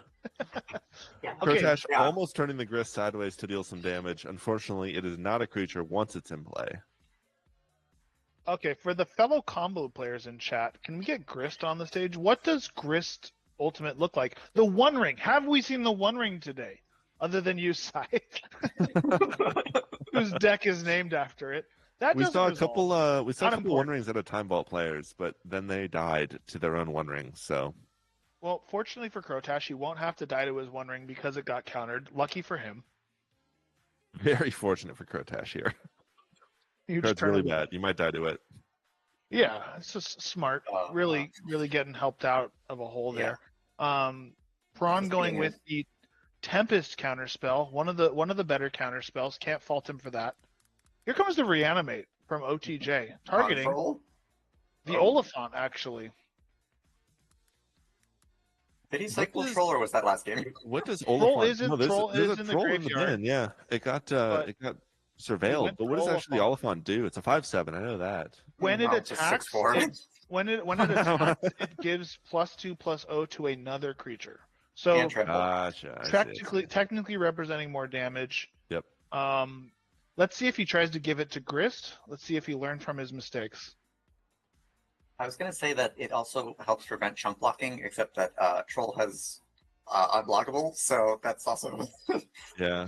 No, I Yeah. guess having a trampler and giving your Tarmogoyf trample is probably better. Snuff Out also gone. Yeah.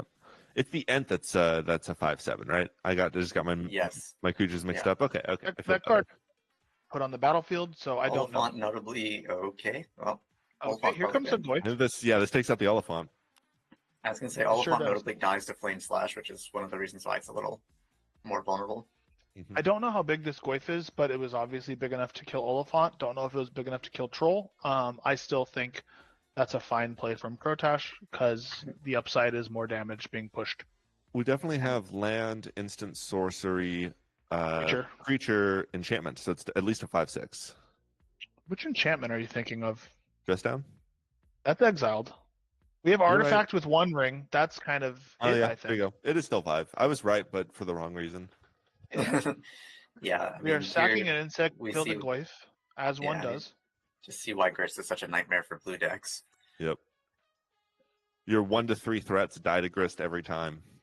Yeah. Yeah. I mean, it's one of those cards, because I've played a bunch of Grist and I've talked with people about Grist. It's like one of those cards that's so bad when you're playing in like the creature mirror metas. Like if you're just playing junk mirrors, it's sort of rough because if you don't get it out early enough, it's so slow to get going.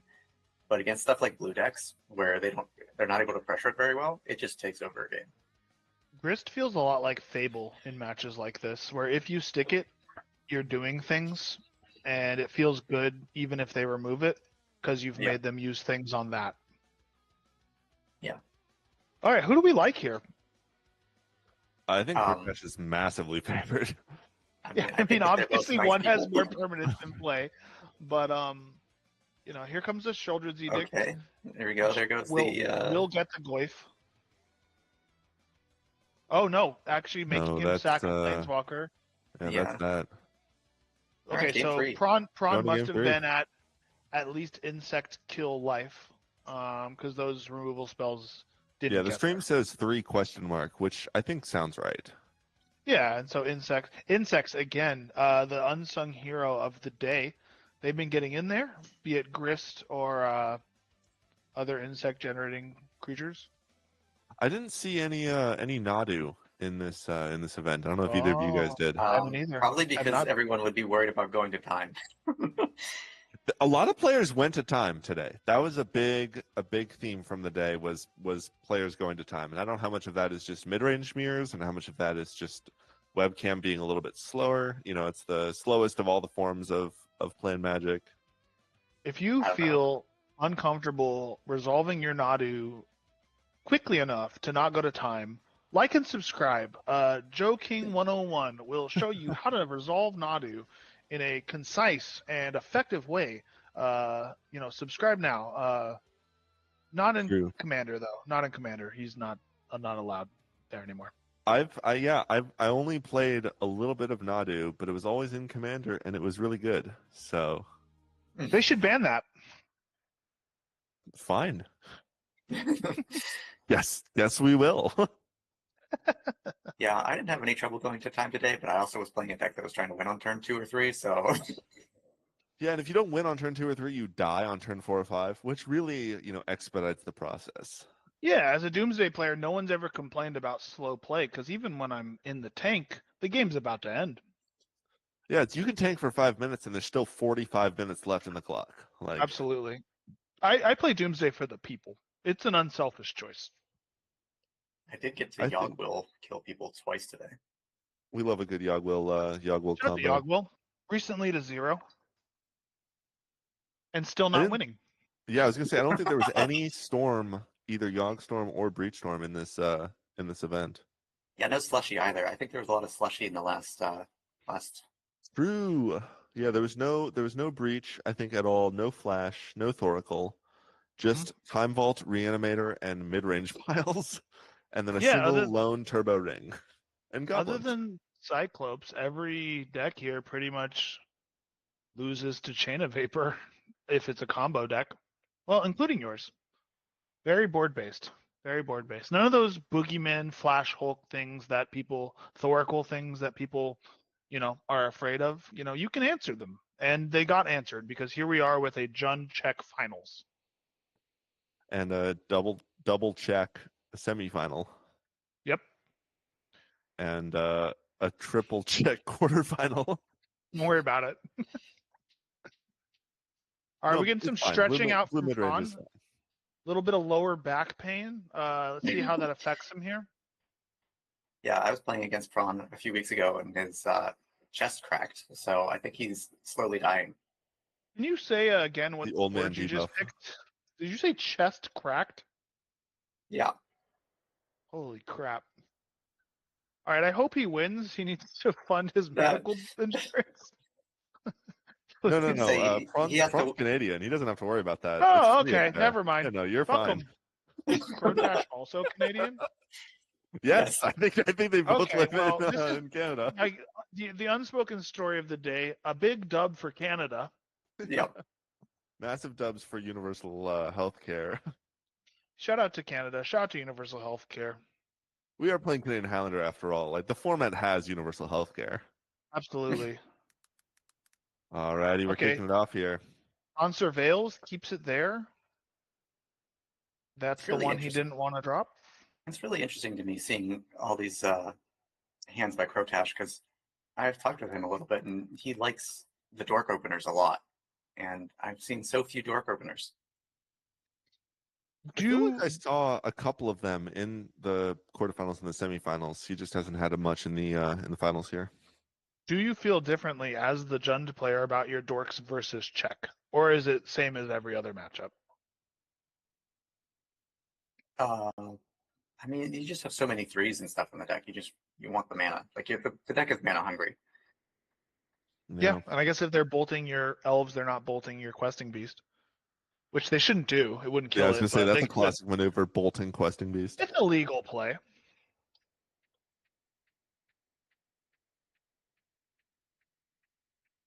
ABS, always be surveilling. Always. It's I like mean, time walk. If the card was bad, it's like time walk. yeah, it's interesting. In a way, dorks have gotten a lot better in recent times, and it's not even anything that the dorks are doing. It's just that they've made so many threats that don't die to red removal that red removal has sort of dropped off. Like you're not seeing forked bolts and stuff everywhere. Right. Mhm. So they're just not as vulnerable. Like if they're dying to things that would kill everything else anyway. It's a good point. I haven't seen an Oh. arc lightning in a minute. Oddly enough, that's one of the reasons I think Czech has taken a little bit of a leap forward versus Jeskai. And even though Jeskai does have the white removal, it kind of goes toe to toe with the abrupt decays, assassin trophies, fatal pushes, things like that. Yeah. Yeah, if you're willing to go to 2 mana, like there's a lot of good removal in Jund colors now. Hmm. I mean, you just named 3 cards that kill Psychic Frog, and none of the red ones do, except a big Unholy Heat early. Right. Reanimate. Targeting. What is that? It looks like an Undermounted Adventurer that he surveilled into the yard. It does look like an Undermounted adventure, yeah. Was that a Cling to Cling Dust? to Dust. Oh yeah. Ooh, that's a very good find. Wow. One of the most reasonable and fair ways to deal with an extremely unfair play, which was, of course, turn to initiative. We have not yet seen the initiative in this matchup, but it's as good here as it is anywhere. This I is mean, where Genghis Pawn just untaps and reanimates it himself, right? yeah, right. That would be Exactly. a good narrative. Well, no, it's exiled now because of the Cling. Right. Mm, mm, mm, mm. I mean, Prawn just cast 1 mana Absorb. I think that's pretty good. Yeah, well, except he drew a card. Even better. No, you gain life if you exile a creature. I've never played Magic the Gathering. I don't know why I'm here. We're just here for that tight technical commentary. Personally, I've never hit a creature with Cling to Dust. It's not what I'm interested in doing.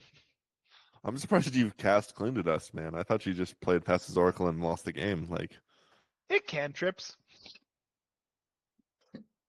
I'm on surgical these days, okay? But we don't need to talk about a deck that didn't show up today and would have lost. Let's talk about decks that are here. Op Agent, in response to the GSC, Oh my god. brutal. this This feels hurts like a it lot. might be toast for Yeah. Dash. Not that there isn't game still to be played, but this is a massive wound, especially because we're not seeing a third land out of Kurtash. Yeah, I mean, this is what I was saying, like, why you really want the dorks. Like, the deck just really starts humming when you're hitting 3s and 4s. This also exacerbates something that I've been saying, which there's not a lot to do about, which is play versus draw, and these low curve modern design matchups are it's just so brutal. Mm-hmm. None of this happens off play draw going the other way. I think they should Yeah. let you scry if you go second. Going second has been bad for a long time. Never been ideal unless you have library and you're a madman. I was going to say, maybe in the beginning of Magic. I remember a quote from one of the pro players that said something to the effect of, every time a player thinks that they figured out a reason to be on the draw, it turns out that they were wrong and that they should have just been on the play. Yeah, I think that's right. Okay, so Prawn finding Deathrite Shaman in Krotosh's deck. I'm going to jump in because- the game real quick and let them know to shuffle that Green Sun Zenith back into their library before they Okay. finish shuffling.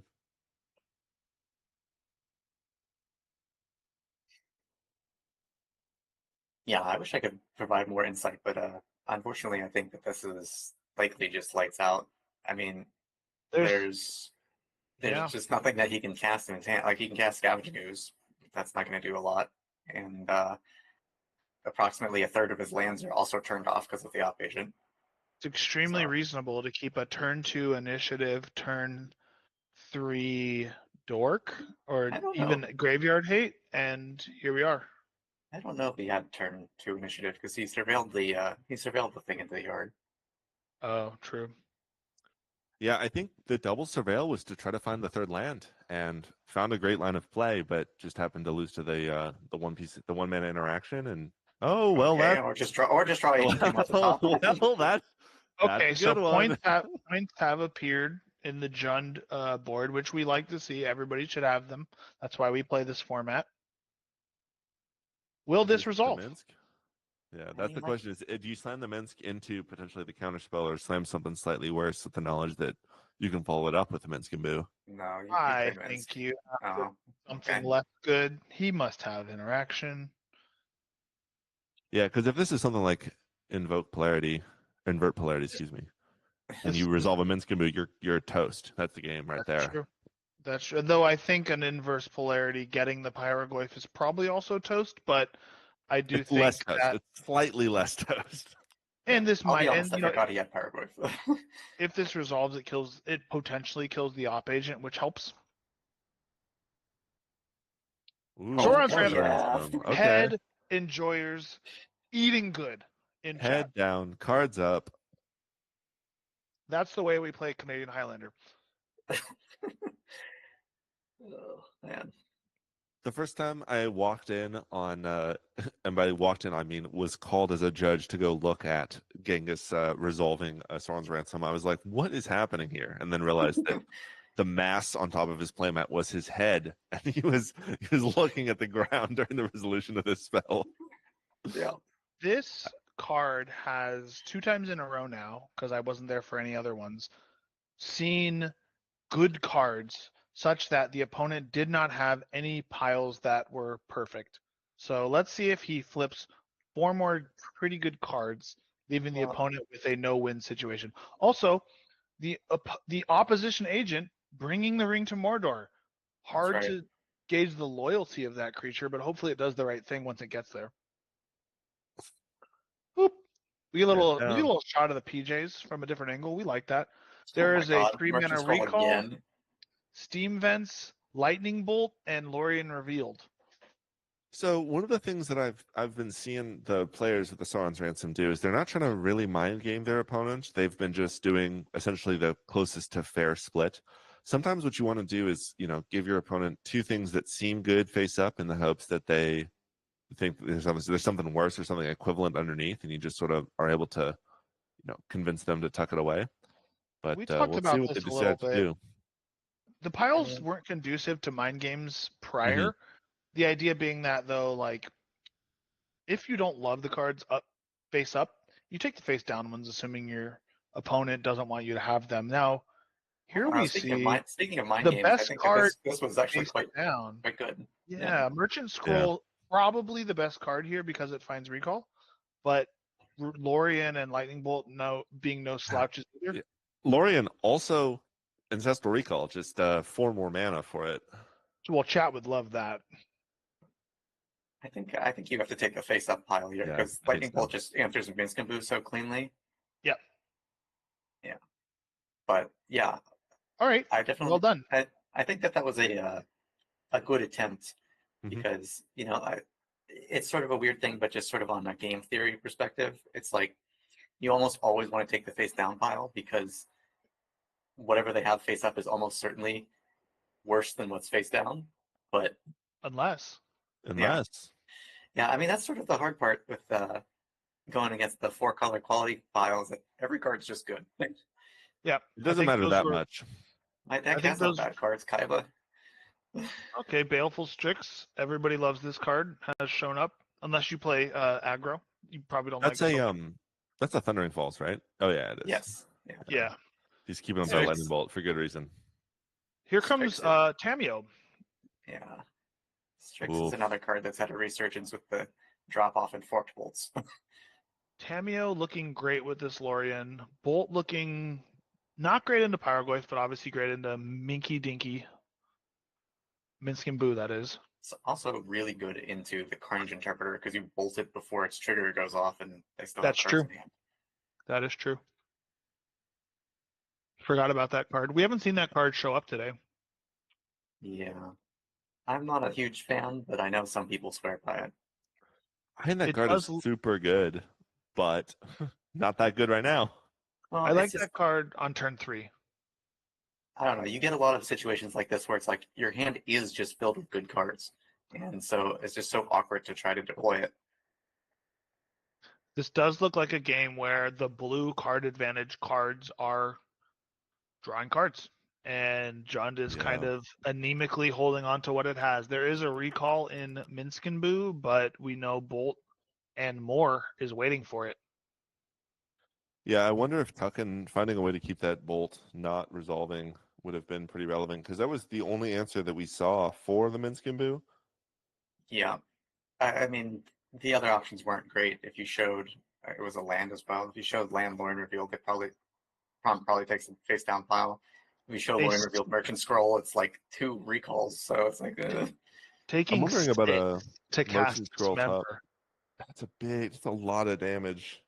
Not What are that we hit? not What are that we hitting Prawn's here? pushing it, but it's got to be Tamio, right? I don't know. Strix Oh, stops it's a stretch. Hieroglyph. I guess if you're just trying to push damage, it's not unreasonable if you've got a follow up Also an too. artifact into the graveyard Yeah, for what it's yeah. worth. You're basically you're not winning the long game, so you want to be pushing towards the end game. sure. Sure. You really can't attack into the Baleful Strix, so that does make sense, even if ultimately you're giving them card advantage that you wish they wouldn't have. But here we are. Yeah, I guess also there's a thought that you're not winning. Not oh my god, he's bouncing it in response to his own trigger. Yep. Gross. Um, Gross.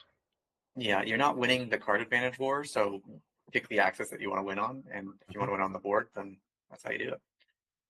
That We was do have disgusting, though. a flying creature, so the dismember for 6 looks more painful. Yikes. Yeah, this is not looking great for Crotash. I think it was between a rock and a hard place with that, and I think Soren's Ransom has been excellent today for Prawn. A card has been Yeah. good all 3 times. I honestly wonder if Merchant Scroll face up, the other 3 face down was a viable pile. It's hard. Yeah, we Really sort of hard. talked about that, where it's like if your opponent's just going to give you 3 cards for a recall face up, why not just take the 3 cards face down without having to pay for it? Sure. Yeah. 3 mana, draw 3, still good.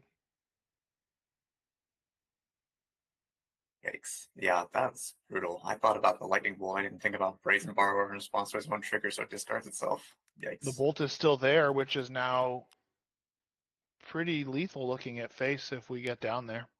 Yeah.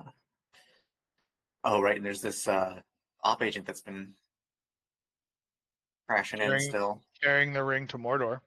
Yep.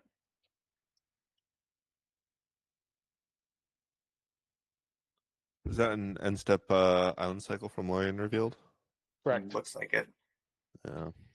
Yeah, that Brazen Borrower was basically like a Mind Twist for 3. Yeah. Insane. Mind Twist and Remand. Really good. Am I blind? Where did it go? Oh, it's on adventure. He actually has the token for the adventure. Yeah. Cool.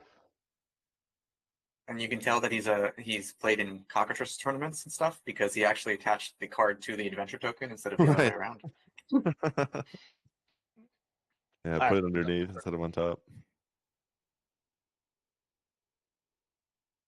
Well, I mean, I don't know what I would expect to see out of Crotash for this to go the other way. It seems like it's just a matter of time before it gets closed up here for Prawn. Yeah. And he's got Sometimes a you get 3/1 flyer. exciting. Yeah, sometimes games are exciting and sometimes not so much. This is just like such a dominant position. I know my I think it was just missing that third land drop. Like that was kind of the crux of it. Was Prawn had the answer to the initiative creature, and then he missed a land drop, and that was kind of it. Yeah, I mean that's kind of how these blue decks work. If you Right. just give them a little bit of breathing room, they just take it and run with it. I think anytime you get to op agent on curve in response to a fetch, the game Yep. is over. It's Yep. really Yeah. uncommon for that to not be true. Yeah, that's true too.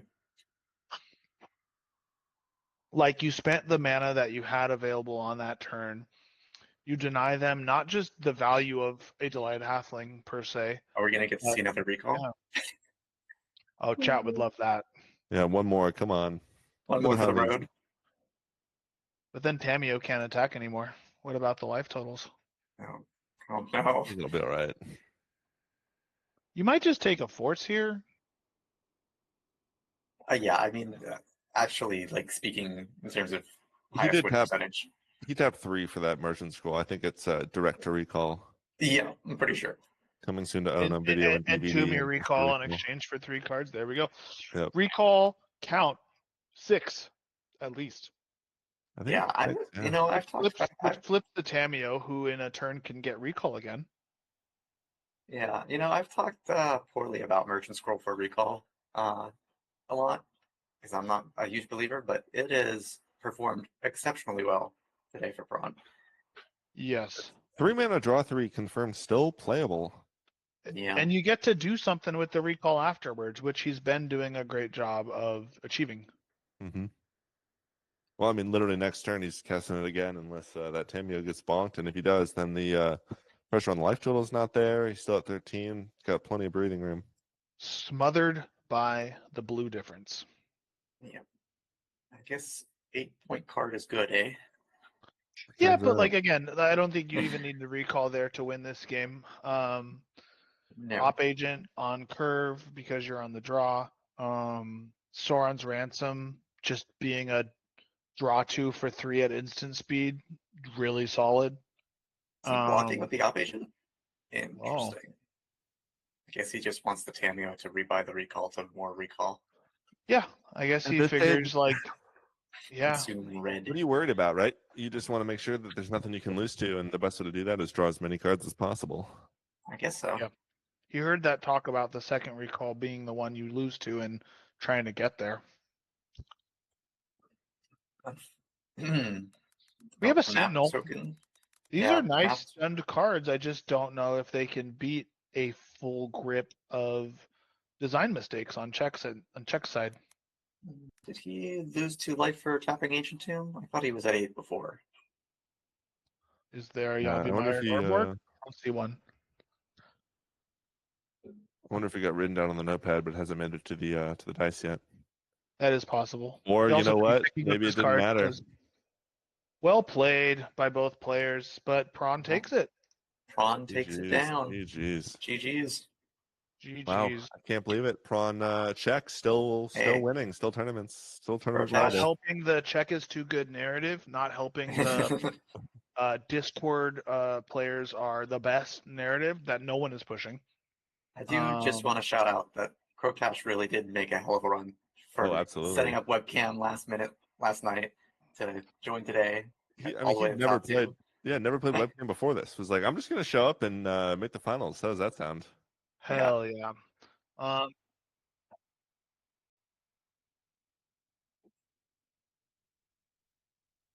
Yeah, and before we do that, even shout out to Burger for hosting the stream. Shout out to Joking for having the tournament in the first place. Big ups, made it happen.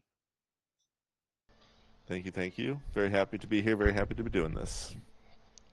Yeah, big ups to Joking as always, putting his precious duels on the line, even though they give them to him for free every month. It's okay. They were bought with the blood of Nadu. True. Okay, you guys should all just be able to undeafen. I'm going to close down the call here, and we'll hop over to the Discord. Okay.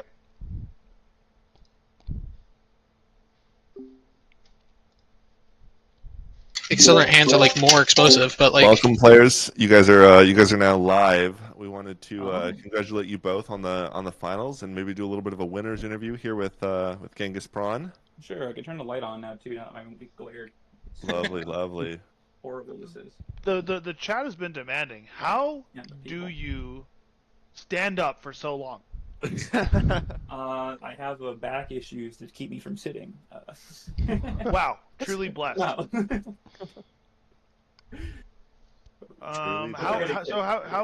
How was that last match feeling for you? Obviously you won, but how comfortable did you feel, especially that second game? That second game, I felt a little heartbroken for sure. I felt like I rolled the 5 that game, and I ran in 6 start with the fetches, and I was like, okay, we're unmulliganing, we're fine, we're cool. I bottomed a land and treasure cruise, and then I got Thoughtseize, and then like the game just like slowly slipped away, and I was like, if I just drew two extra cards, I would probably be pretty happy. But I mean, and then that happened to Protash round game 3, so mulligans happen, right? Just mulligan to recall. What was your favorite card today, other than Merchant Scroll and Ancestral Recall, a match made in heaven? Honestly, Alright, this is not... I don't want anyone using this to argue how messed up Psychic Frog is. Alright, Psychic Frog... It's a fine card, alright? You can play it, Uber. It cracks your Doomsday file.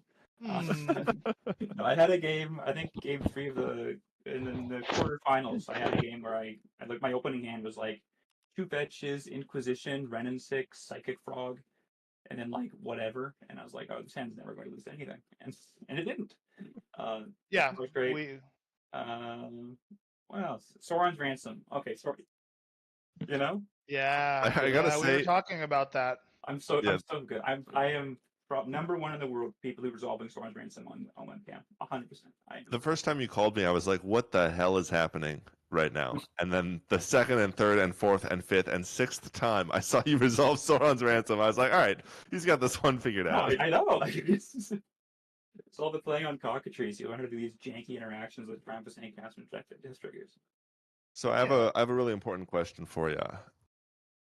Plateau, Scrubland. I like that they're both white duels.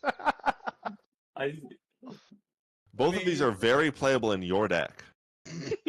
I mean, like once you monsters get Minskin Vu and Renin 6 pointed, I'm just gonna switch to 4-color whites, even though green.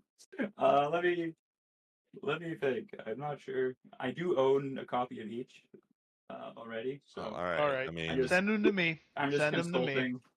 no. You're just consulting TCG player to see which one's worth more. No, that's cool. That's fine.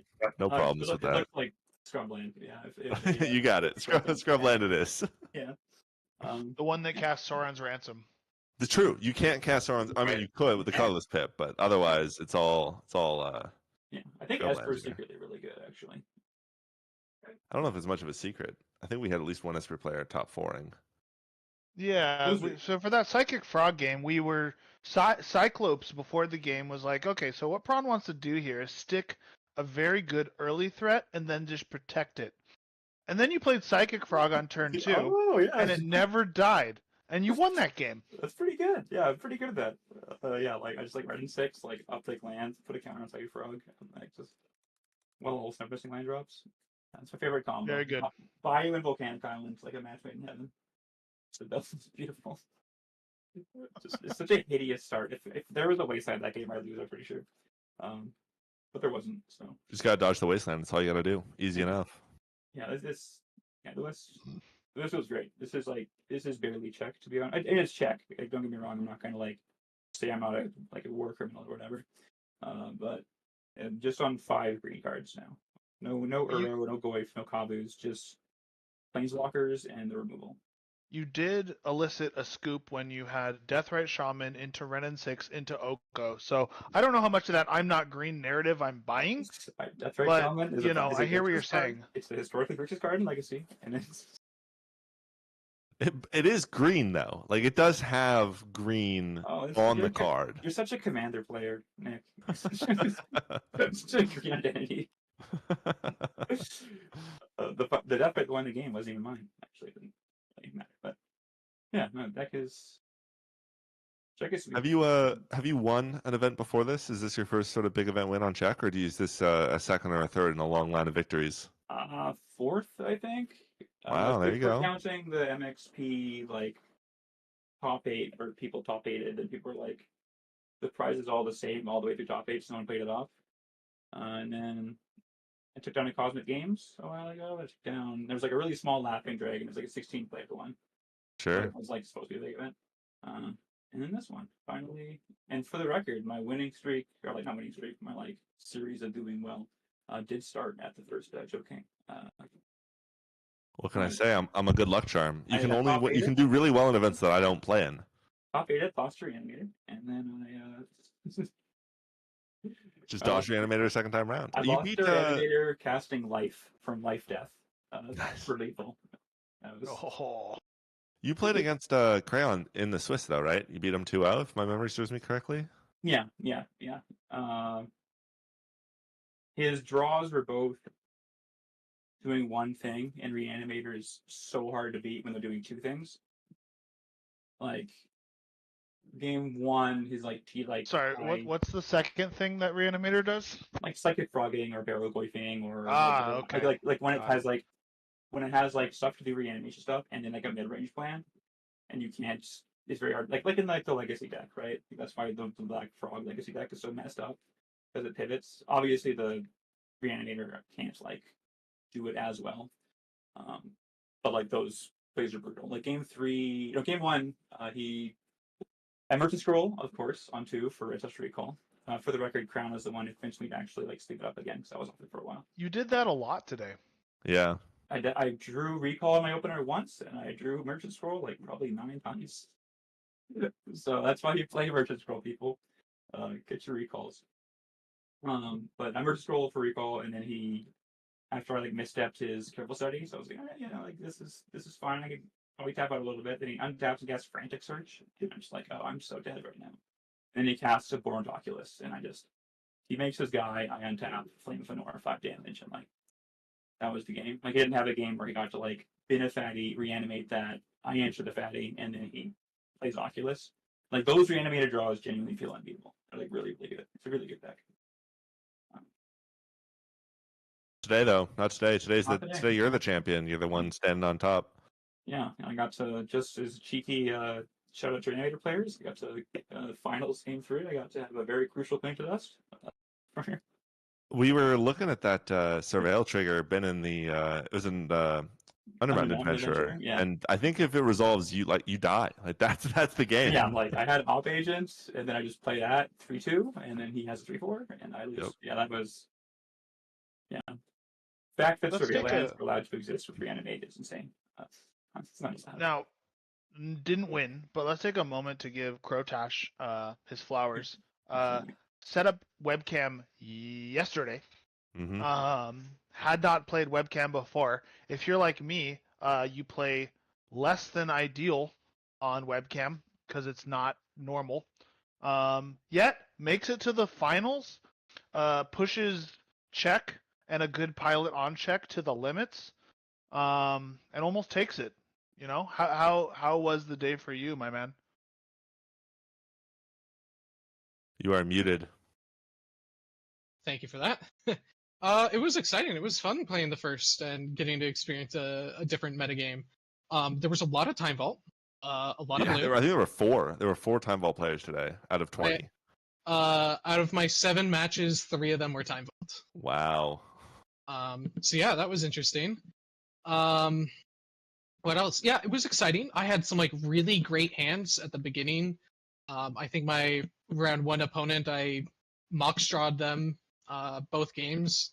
I don't remember having any great mockstraws in the finals, but I've built the deck to have at least some redundancy with how many dorks it has, so I'm not banking entirely on the mockstraws, though they do help. I will say the blue recall, etc. haters, I'm sure, loved seeing pure, actual, factual Jundam out in the finals. I know I did. Grist, Nantuko, Fable, Pyrogoyf, just beautiful cards that you can't really hate.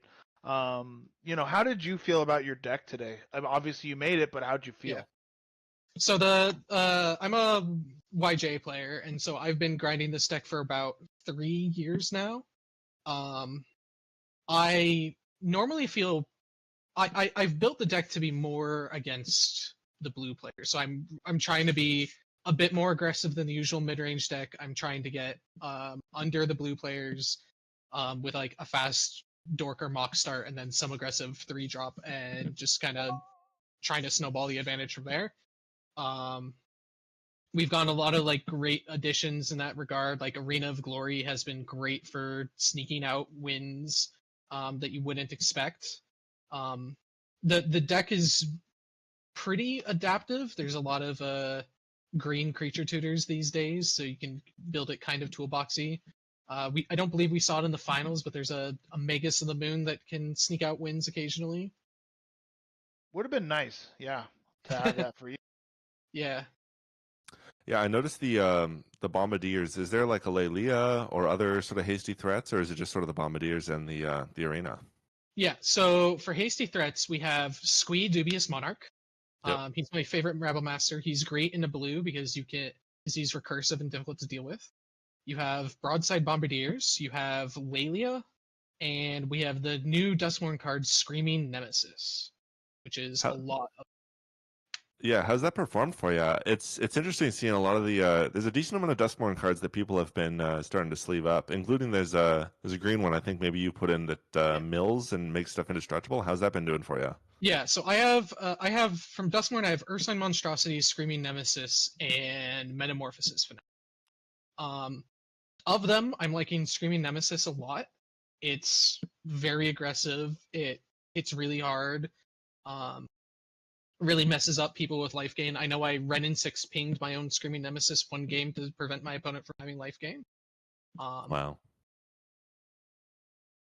Ursine Monstrosity was really great in the Time Vault matchups. In like more uninteractive decks, Ursine Monstrosity is just an absolute clock. But against the interactive decks, it's a 3-mana 3/3 that dies. Yeah. And then Metamorphosis Fanatic is an outstanding card. It is extremely flexible. It's a 2-mana 4/4 with lifelink that buys you something great.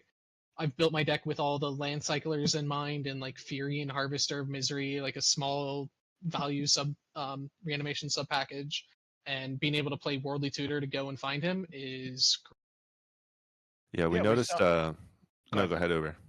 We saw you get the Natty Fanatic versus Reanimator, bringing back Hatsune Miku. That was a pretty strong swing. In that moment, I think your avatar was anime and not Kresh, but went back to Kresh after that. Any comments? you know, sometimes you've gotta bring the power of anime to a game of Magic. I don't. Oh my god, so true, so true, so true. Soon we're going to be bringing the power of Iron Man and other assorted Marvel characters to a game of Magic. So it's not a far of a stretch to include some anime from time to time.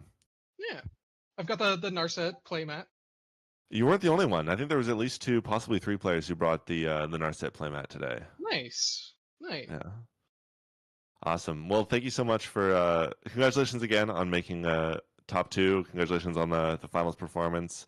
Thank you for buying a webcam yesterday and deciding, what, I'm just going to show up and kick some ass. That's super awesome.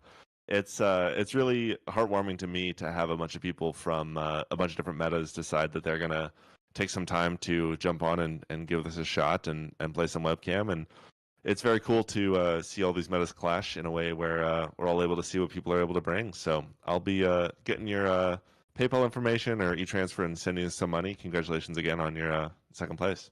All right, thank you. Thanks for hosting. Of course. Well, with that, everyone, I think we have to call it an evening. Are there any final thoughts from our commentators? I do want to say huge thanks to Rowan, to Adrian, to Cyclops, and to Uber for taking the time to jump in the commentary booth to commentate this, for Rowan for running the stream by himself all day. It's hugely appreciated by me. It's a massive underlay of effort, and I can't thank him enough for taking the time to do this. Thanks for everybody who took the time to show up and come and play some Magic the Gathering. I do have, the Scrublands accounted for, but I do have this one left around. So hopefully Joe King Open 3 will be on the horizon, and I'll be able to give this last duel away. Any closing thoughts from the other commentators here? Anything else y'all want to say before we shut it down for the evening? Ton of fun. Thanks to everyone who put in effort to make it happen. Rowan doing the lion's share, Nick doing the second line, whatever. You guys did an awesome job. Commentating was easy because you guys facilitated an amazing event, and this is the kind of stuff that makes this format and this community so much fun compared to all the other offerings out there. Really, really rejuvenating my faith in Canadian Highlander when we have things like this. Thank you very much for the kind words. Cyclops, anything you want to say before we call it? Yeah, just I really enjoyed the event. I love playing in it. It's a blast as always. And yeah, commentating, like Uber said, is really easy because you guys make it easy. And I'm just glad to have big webcam events like this. You know, playing stuff on the Discord is fun. It's nice, but it's nice to be able to have something that brings people from all metas together, like you said. Because when there's actual prizing on the line, people bring out the good decks. Absolutely, absolutely. And we saw a lot of good decks today. I'm very excited to release the metagame and see what people have to say. Awesome. And final thought, I think we can all agree Thoracle to 4. Free my boy. Yeah, Let I've been the saying fish that. go I've been free. saying this. Yeah, there was no. There were what 7-point cards were there? Just Time Vault. Just time. Just Time Vault. No Thoracles Recall in to top 9. 8. Take that point. Take that point from Thoracle. Yeah, take 2 more points from Thoracle, give him to Entomb. Sauron's reanimate. ransom to 1. Get Take these that from guys out of Thoracle here. 2. And comment I to swear. D6, I'm saying. A supercut of just Rowan today talking about Thoracle being down pointed. Like, I think it was brought up 12, maybe 15 times over the last 8 or 9 hours. That'd be a good Coming in one. here with an agenda. Well, of course, you can't not. That's the whole reason you volunteered to do the stream was so Yeah. that you could proliferate your agenda about Thoracle. Prawn, you were pretty locked in, so I wouldn't be shocked if you didn't notice this. But were you aware of the game where you had the orcs taking the ring to Mordor? How do you think this will affect Sauron's legacy? I think there's plenty of good people on both sides. I think those orcs were great. We're great. We're heroes. Alrighty. Well, as much as the ship posting can continue, I think until the early hours of the morning, I am going to close us down there. Thank you all for everybody who played, everybody who participated in making this happen, and I will see you all at Joe King 3. Yeah, Have a good night. For